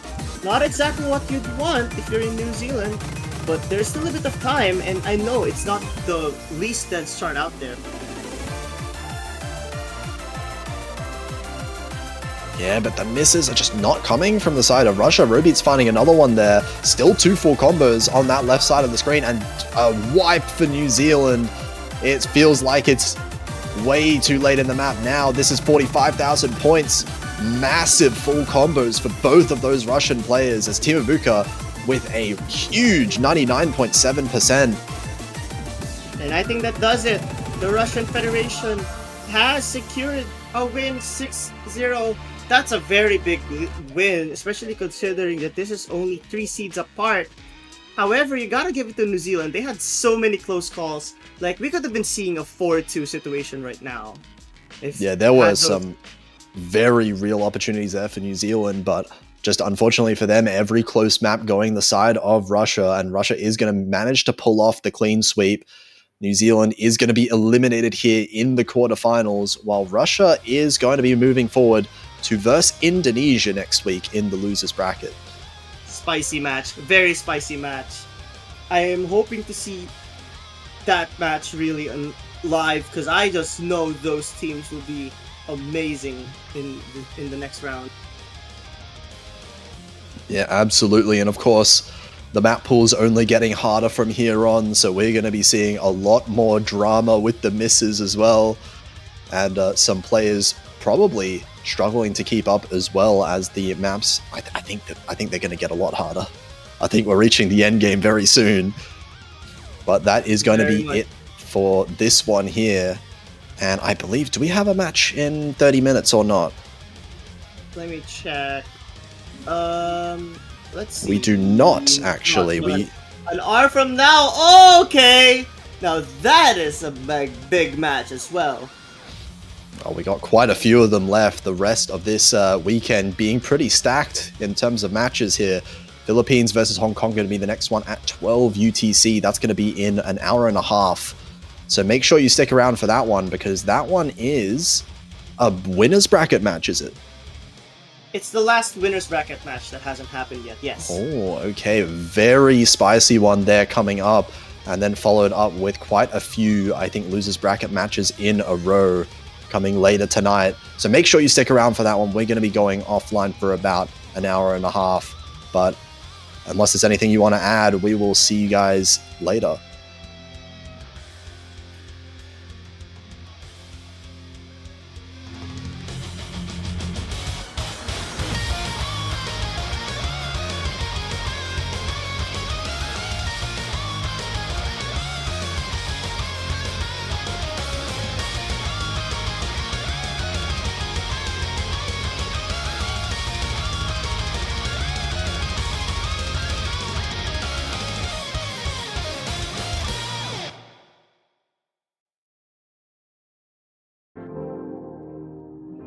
Hello everyone!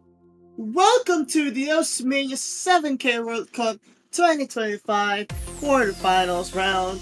And in this match, we're going to be having two countries, which would be Russian Federation and New Zealand. If you were to look at the seeding, it is incredibly close, and I can't wait to see how that pushes through.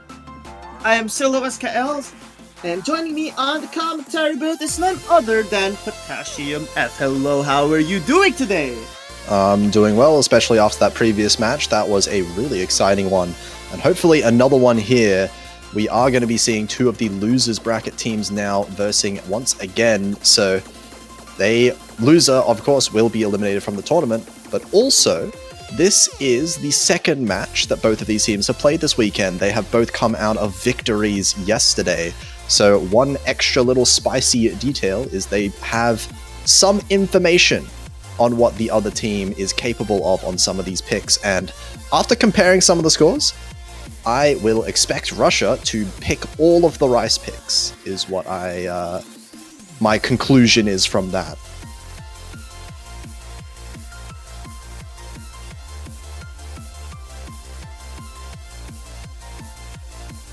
Yeah, okay, so I am predicting Russia will protect a rice.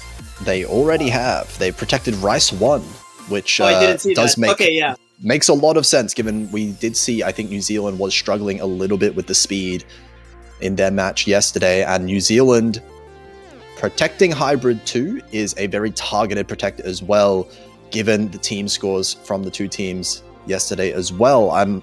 If I'm not mistaken, I think Hybrid 2 was the map that their team scores were, I think, 2,000 points apart.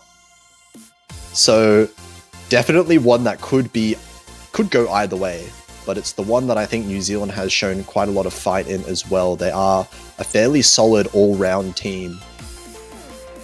Alright, so wait, New Zealand protecting Hybrid 2. Yep. And I assume Russia's going to ban... Okay, New Zealand banned Rice too, so they're not going to want to... Kind of just throwing out any of the Rice maps would be a fine idea. Russia did have some very scary scores on some of these Rise picks, getting some double full combos I recall from yesterday. And I assume Russia's going to ban maybe one of the LN picks if they're uncomfortable with one of those. It's LN4, isn't it? That's gonna be my prediction. Oh, well, yeah. Right on cue. That makes a lot of sense. Yeah, the least comfortable LN pick for most teams is going to be LN4, so that does make a lot of sense there from Russia.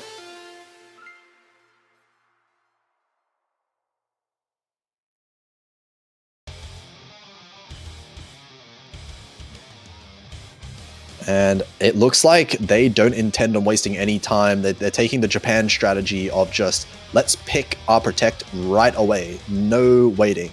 We're going straight for Rice 1, and that is one that I think they should, in theory, have a fair advantage on. It does look like the teams are switched, though, for now.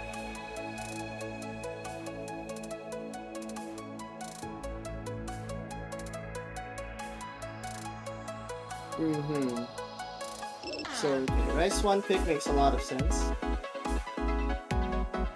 I just think... I don't know, I just think this could go either way. Also, I think they're on the opposite sides, by the way. Just realized that right now. Yeah, they do need to be switching around at some point here. But I definitely think, given the information that we had from yesterday, it would be very difficult for New Zealand to win this one unless they get significantly better on this than they did yesterday. Because it did look like there was a bit of discomfort from some of their players, but we'll see. We are going to be having the two Rice players that you would expect for Russia here in Karays and Tiebreaker, and New Zealand having Worms, their resident Rice player, coming in for this as well, along with Robeats. Fair enough. So, okay. So, it makes a lot of sense that this is the, what do you call this again, the lineup for New Zealand. I know Robeats and Worms are very adept to Rice skill sets. Same for Karays and Tiebreaker, I don't know how to pronounce that. I don't know either, I'm just kind of guessing here. Very sorry for anyone that I mispronounced the name of, because there's always going to be some that I just have no idea. But fairly calm start. We're not really going to see any significant things happening. Oh, okay, never mind. Worms does find an early miss at the intro here. But not too big of a gap, because still matching Tiebreaker's accuracy is Worms. So small lead for Russia. Small lead, but that's gonna mean a lot, especially considering with how the accuracy of New Zealand hasn't really been up to par. Two misses traded, but I think that actually favors me. Oh wait, no, that favors New Zealand slightly, just because of the accuracy drop of Tiebreaker there. Yeah, that accuracy now is looking like it's almost in favor of New Zealand, but New Zealand having the two misses to Russia's one. Ray's still holding on that full combo is giving them the advantage so far, and Robeats with another miss there, that's going to expand this lead out. Yeah, that's going to be a bit deadly. Oh, Tiebreaker, that's a massive miss. That essentially will tie Robeats there, so there's still a bit of time, but Robeats trades one back. This is exactly what's happening. Russia's giving them opportunities, but New Zealand just cannot capitalize on them. And throughout all of this, we have Karays still with the full combo, still with the highest AC in the lobby, and that's really making a huge difference for the Russian Federation. They are looking like they're going to pick up their own point early on their protect, and it is a solid win for them, despite New Zealand having some pretty good scores themselves, actually, with the 960k from Worms, but solid full combo for Karays, a clean one at that, and that is going to be Russia off to a good start themselves. Great start indeed. They win their own pick, which is exactly what you have to do. But it seems like New Zealand's ratio is slightly better, but the tournament count, it's all Russian Federation for me. And I think it's going to be interesting to seeing what New Zealand decide to go for as their game plan here, because they did protect the hybrid, but aside from that hybrid too, it's very hard for me to tell exactly what New Zealand might have an advantage on. The LNs might be what they end up going for, probably. But do they go for it now, or do they go straight for the Protect right away is my question. Let's see. Oh, it is going to be the Protect, actually. They are going with the Hybrid too, so first pick Hybrid, not something that you are going to be seeing every day in a match like this, but it is precisely because these teams know of each other's scores on some of these maps is why we're seeing some a bit off-meta first picks, you would say. Fair enough, but still. I'm not sure if this is exactly a great pick, but considering how Rice went, I understand why they're going for something that's not Rice. Yeah, and again, I mean, this is the map where even though Russia had a better team score on this yesterday compared to New Zealand, it was by 2,000 points. And given how that first map went, maybe a bit closer than I was necessarily expecting on Rice 1, it is very possible for New Zealand to end up winning this one themselves.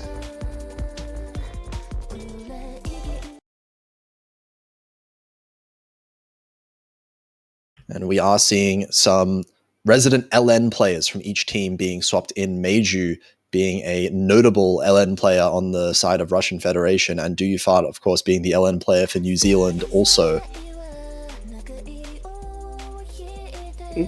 So yeah, I understand these two swap-ins. Makes a lot of sense, while Rubits and Timubuka stay. Well, Timubuka's sort of having a shaky start, but thankfully it's only at the very beginning, and there's not so much time left in this chart.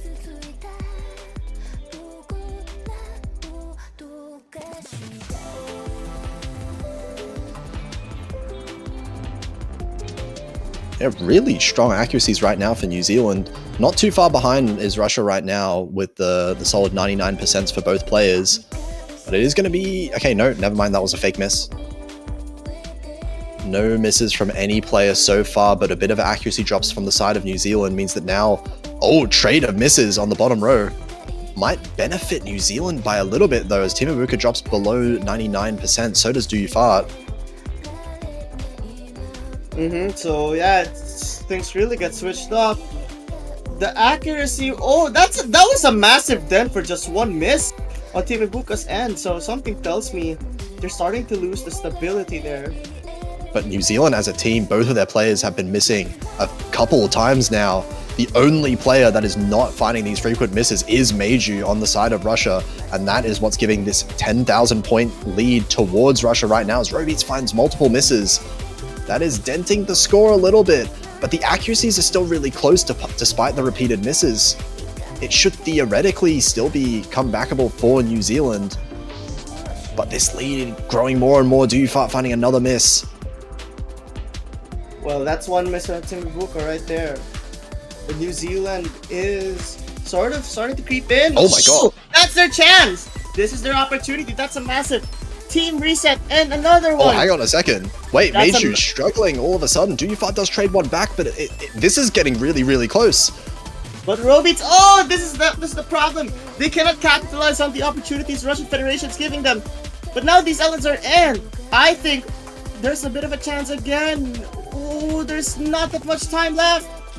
The accuracies are dead even between the two teams. It's just the misses happening a bit too frequently on New Zealand's side throughout the map.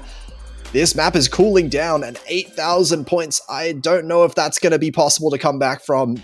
Russia is going to find a very early breakpoint here.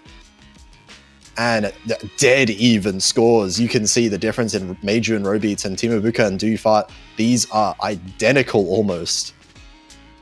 Yeah, Robeats had the best ratio by a lot. So that means New Zealand already wins on the ratio aspect. The heart counts are almost the same as well. But I think New Zealand's misses were more spread out. So that's why I think Russia probably won this. Yeah, definitely much more spread out for New Zealand. As we saw, like Meiju's 4 misses were all pretty much in the same location. But that is a strong start for Russia because they have plenty of rice pigs that they can churn through now. There's 4 left and they can just keep picking them. Force New Zealand to win a breakpoint at some point to be able to come back in this match.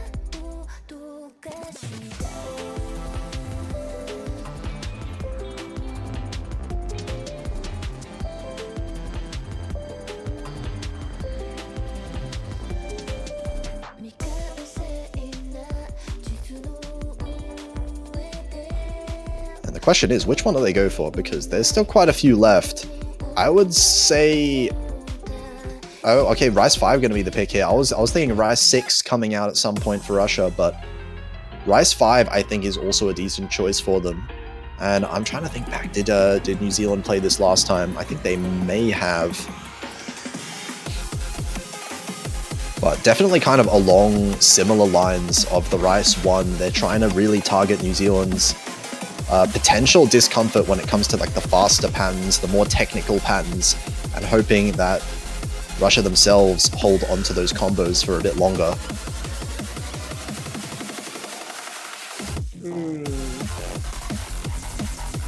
Okay, let's take a... I'm really excited to see how this one turns out. But no Robeats for this pick? That's an interesting decision there. There's been a fair few of these Rise picks that Robeats has not been playing for. I think Dufa is definitely one of the players that has been, I feel like, more consistent when it comes to holding combo on the New Zealand team, while Worms is that player that is expected to get the higher accuracy on the team as well. So definitely on a pick like this, where you would say there is a lot of choke potential, a lot of places where you can miss on combo, I think the ability to maintain that combo is going to come in really helpful, especially as we see Kare's early miss on the side of Russia, going to give New Zealand a little bit of an early lead. Luckily, the keyword is early, so that's not really gonna matter on the long run. However, that one's going to matter a little bit more, though, from Team Avuka. So now both of the FCs gone from Russia, but Worms does trade one back.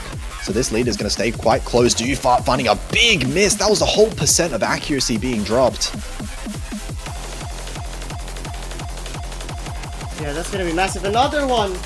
It's really gonna affect them if they cannot keep this consistency up. Oh, but full lobby wipe there. Both players on New Zealand and Russia all missing. So this score is not going to balloon quite as much as Russia would like it to. Another miss at the end there from Dufa is going to keep it in Russia's favor, but we can see the trades coming back and forth. Team Avuka missing once more.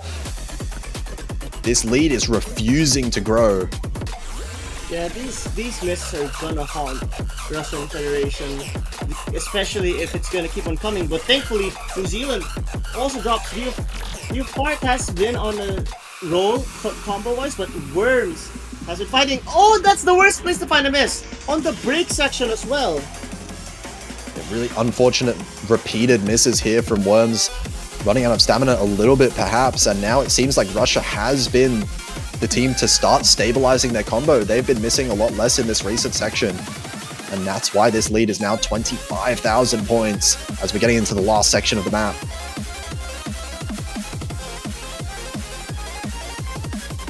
Indeed. So yeah, more of this.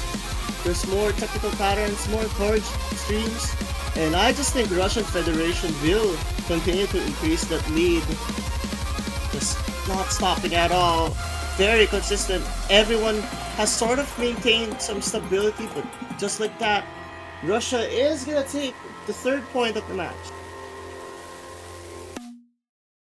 Yeah, winning on another one of these Rise picks was fairly close in the middle, but definitely thanking Kare's there on the Russian team. He was putting in a massive combo after the early misses in the map. Not missing again for the entire rest of it is really that big score difference between the two teams. We can see New Zealand catching up with Team Avuka there. But 3-0 right now. Russia maintaining their lead in the match as New Zealand going to want to put their first point on the board as soon as possible.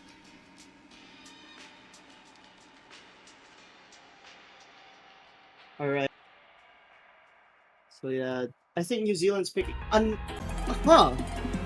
I don't know. Okay, to be fair, the hybrid pick was very close. Wait. Huh? Wait. Oh, okay. Yeah, hybrid was picking. That's what I was wondering. So wait, what's happening? It's LN2? LN2. It is okay. LN2. Trying out a different part of the pool that hasn't quite been tested so far in this match. Definitely a pretty good idea. I wouldn't go towards any of the Rise picks for New Zealand. So between LN and hybrid is going to be nice to try something different.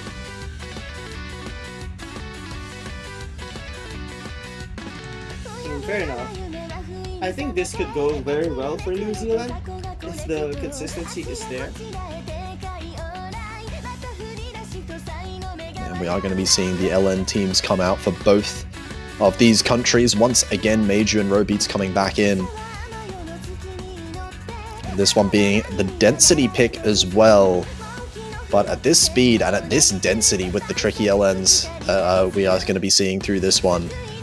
Very high potential for some huge accuracy drops at any point in time.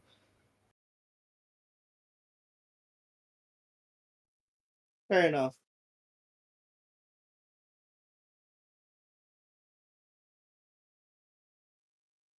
Now we will have to see this pick.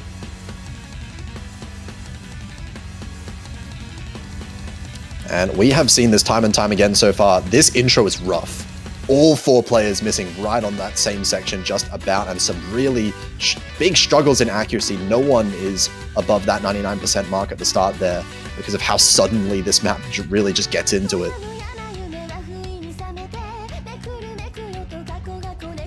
And now, Russia is in the advantage in the driver's seat for LNs. But I don't think this is a safe lead just yet, because there's so many LN patterns here that can trip the player, just like that. And now Tiabuka dropping. But the trades is not gonna help.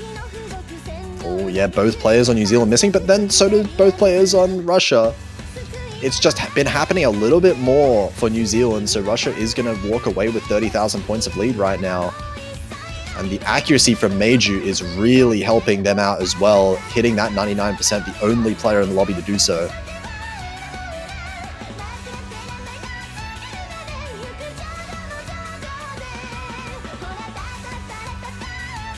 New Zealand struggling to hold any 400 combos, so they are not reaching that maximum combo threshold very often.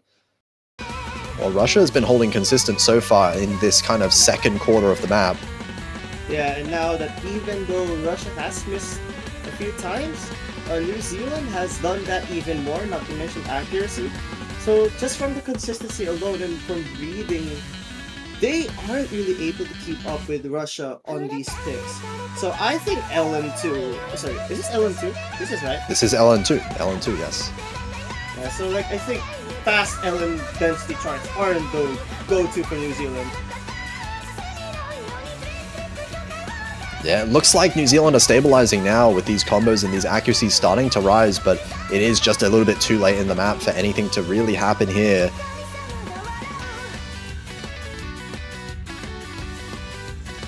Yeah, time is running out, and I think Russia will convincingly take this one. Yeah, that is 40,000 points, not enough time in the map. And Russia takes a second breakpoint here. They are 4-0 up now.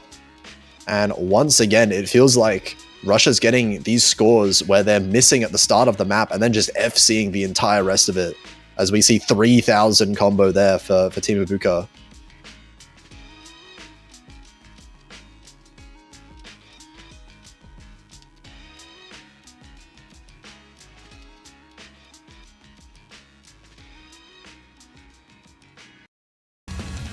And now it is Russia's pick once again. They have those Rice maps all up. I would probably expect to see a Rice 6 coming out, because that is another one that I think Russia does have the information for New Zealand on, and another one that I feel like Russia should be relatively comfortable with compared to something like the Rice 4.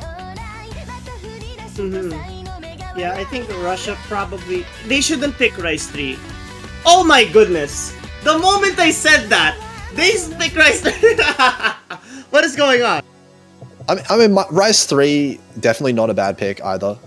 I think that Rice 4 was probably like maybe the only pick that I wouldn't go for.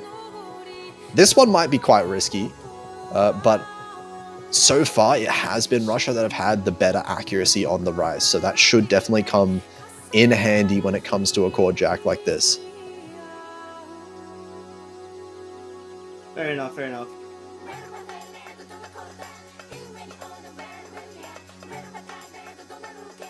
And of course, it being a core jack map, you really do need to keep up with that accuracy. So being switched out in favor of Worms. So the two more accuracy focused, more ratio focused players on New Zealand being played for this one.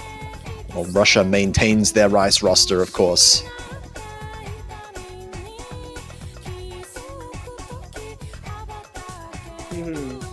So yeah, I just really think, I hope Russia is very consistent on this chart.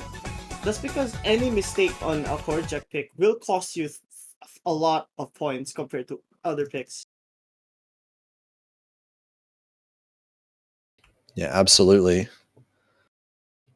I mean, we even saw it in that last match, how close the score gap is when all four players managed to FC. But of course, we are not expecting that to happen in any more matches than it already has, for sure.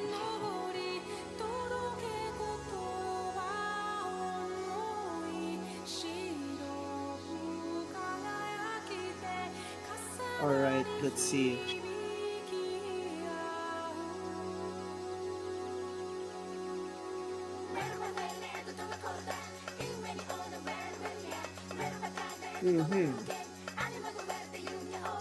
So yeah, at the start we can already see that New Zealand has an accuracy advantage, but I don't think this means much because this is a very long chart. 3 minutes. This is a weird couple of 200s for Team Ibuka at the start of the map, going down to the low 99s.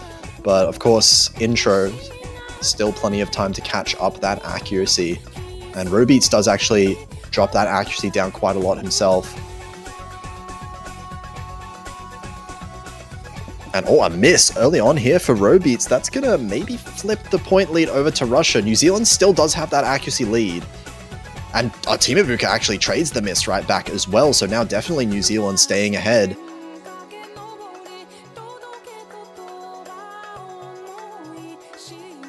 And a decent lead that feels like the first decent lead that New Zealand has had so far in this match now. But they're going to have to hold on. The densest section is going to appear right at the end of the map. And Hooray! Really? This is what I was saying. I wasn't a fan of this pick. And this is exactly why.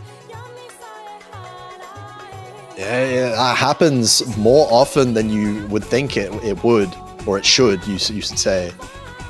Missing in that break section. And now it is New Zealand. Better accuracy on both of their players and the better combos as well. As we're getting into the second half now. It's still a very volatile pick. Oh, volatile indeed, as Worms finds a drop. But it's gonna take more than that. Robeats has the consistency, but the problem is, as time passes on, I just know fatigue could be a factor. That was a huge accuracy drop from Worms. There was a few 100s that he got on a couple of those chords. That actually basically tied up the score lead. I think that's a bigger deal than the miss, honestly. Because now these two teams, it's not very far in favor of New Zealand. It's only 3,000 points, and that miss from Worms, I think that might be enough to give Russia back the lead. But here's the thing. There's still a bit more of the chart left. If any misses happen from Russia here, it's gonna go back.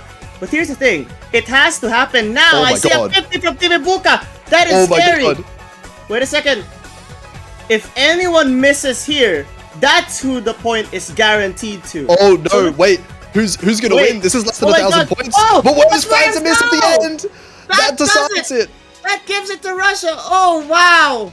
The ratio game was won by New Zealand, but that wasn't enough. 1250s on... Wow, 1250s on Team Ibuka. Team Ibuka was holding on to dear life for that lead, and it paid off. That was insane. At the very end, you can see, as you said, the ratio advantage was so strongly in favor of New Zealand that entire map. But the missed differences just towards the very end is what costed the entire map. And now Russia managing to get by the skin of their teeth. 5-0 now. They're on a break. They're on a match point, I should say, already. I'm really shocked. The fact that those 50s, if any of those 50s were a miss, it's over. That's game over. New Zealand takes that. Yeah, 12 50s. That was a balancing act there for Team Ibuka. And oh wait, oh my god. New Zealand, they're picking Rice. That is a ballsy call right there, but Rice 6 coming out. Maybe they're feeling more confident after seeing the ratios, but I guess the risks they have to take if they want to come back into this match, because they need a clean reverse sweep from this point onwards.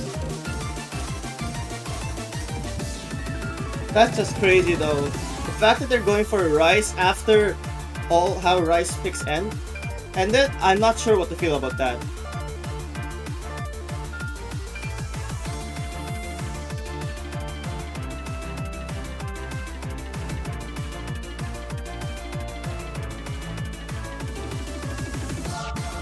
And of course, they are going to be keeping in Robeats and Worms for this one. I do believe this is another one of those picks that you do want to be keeping the accuracy decently high on as well, because it is one of the more straightforward of the Rice picks.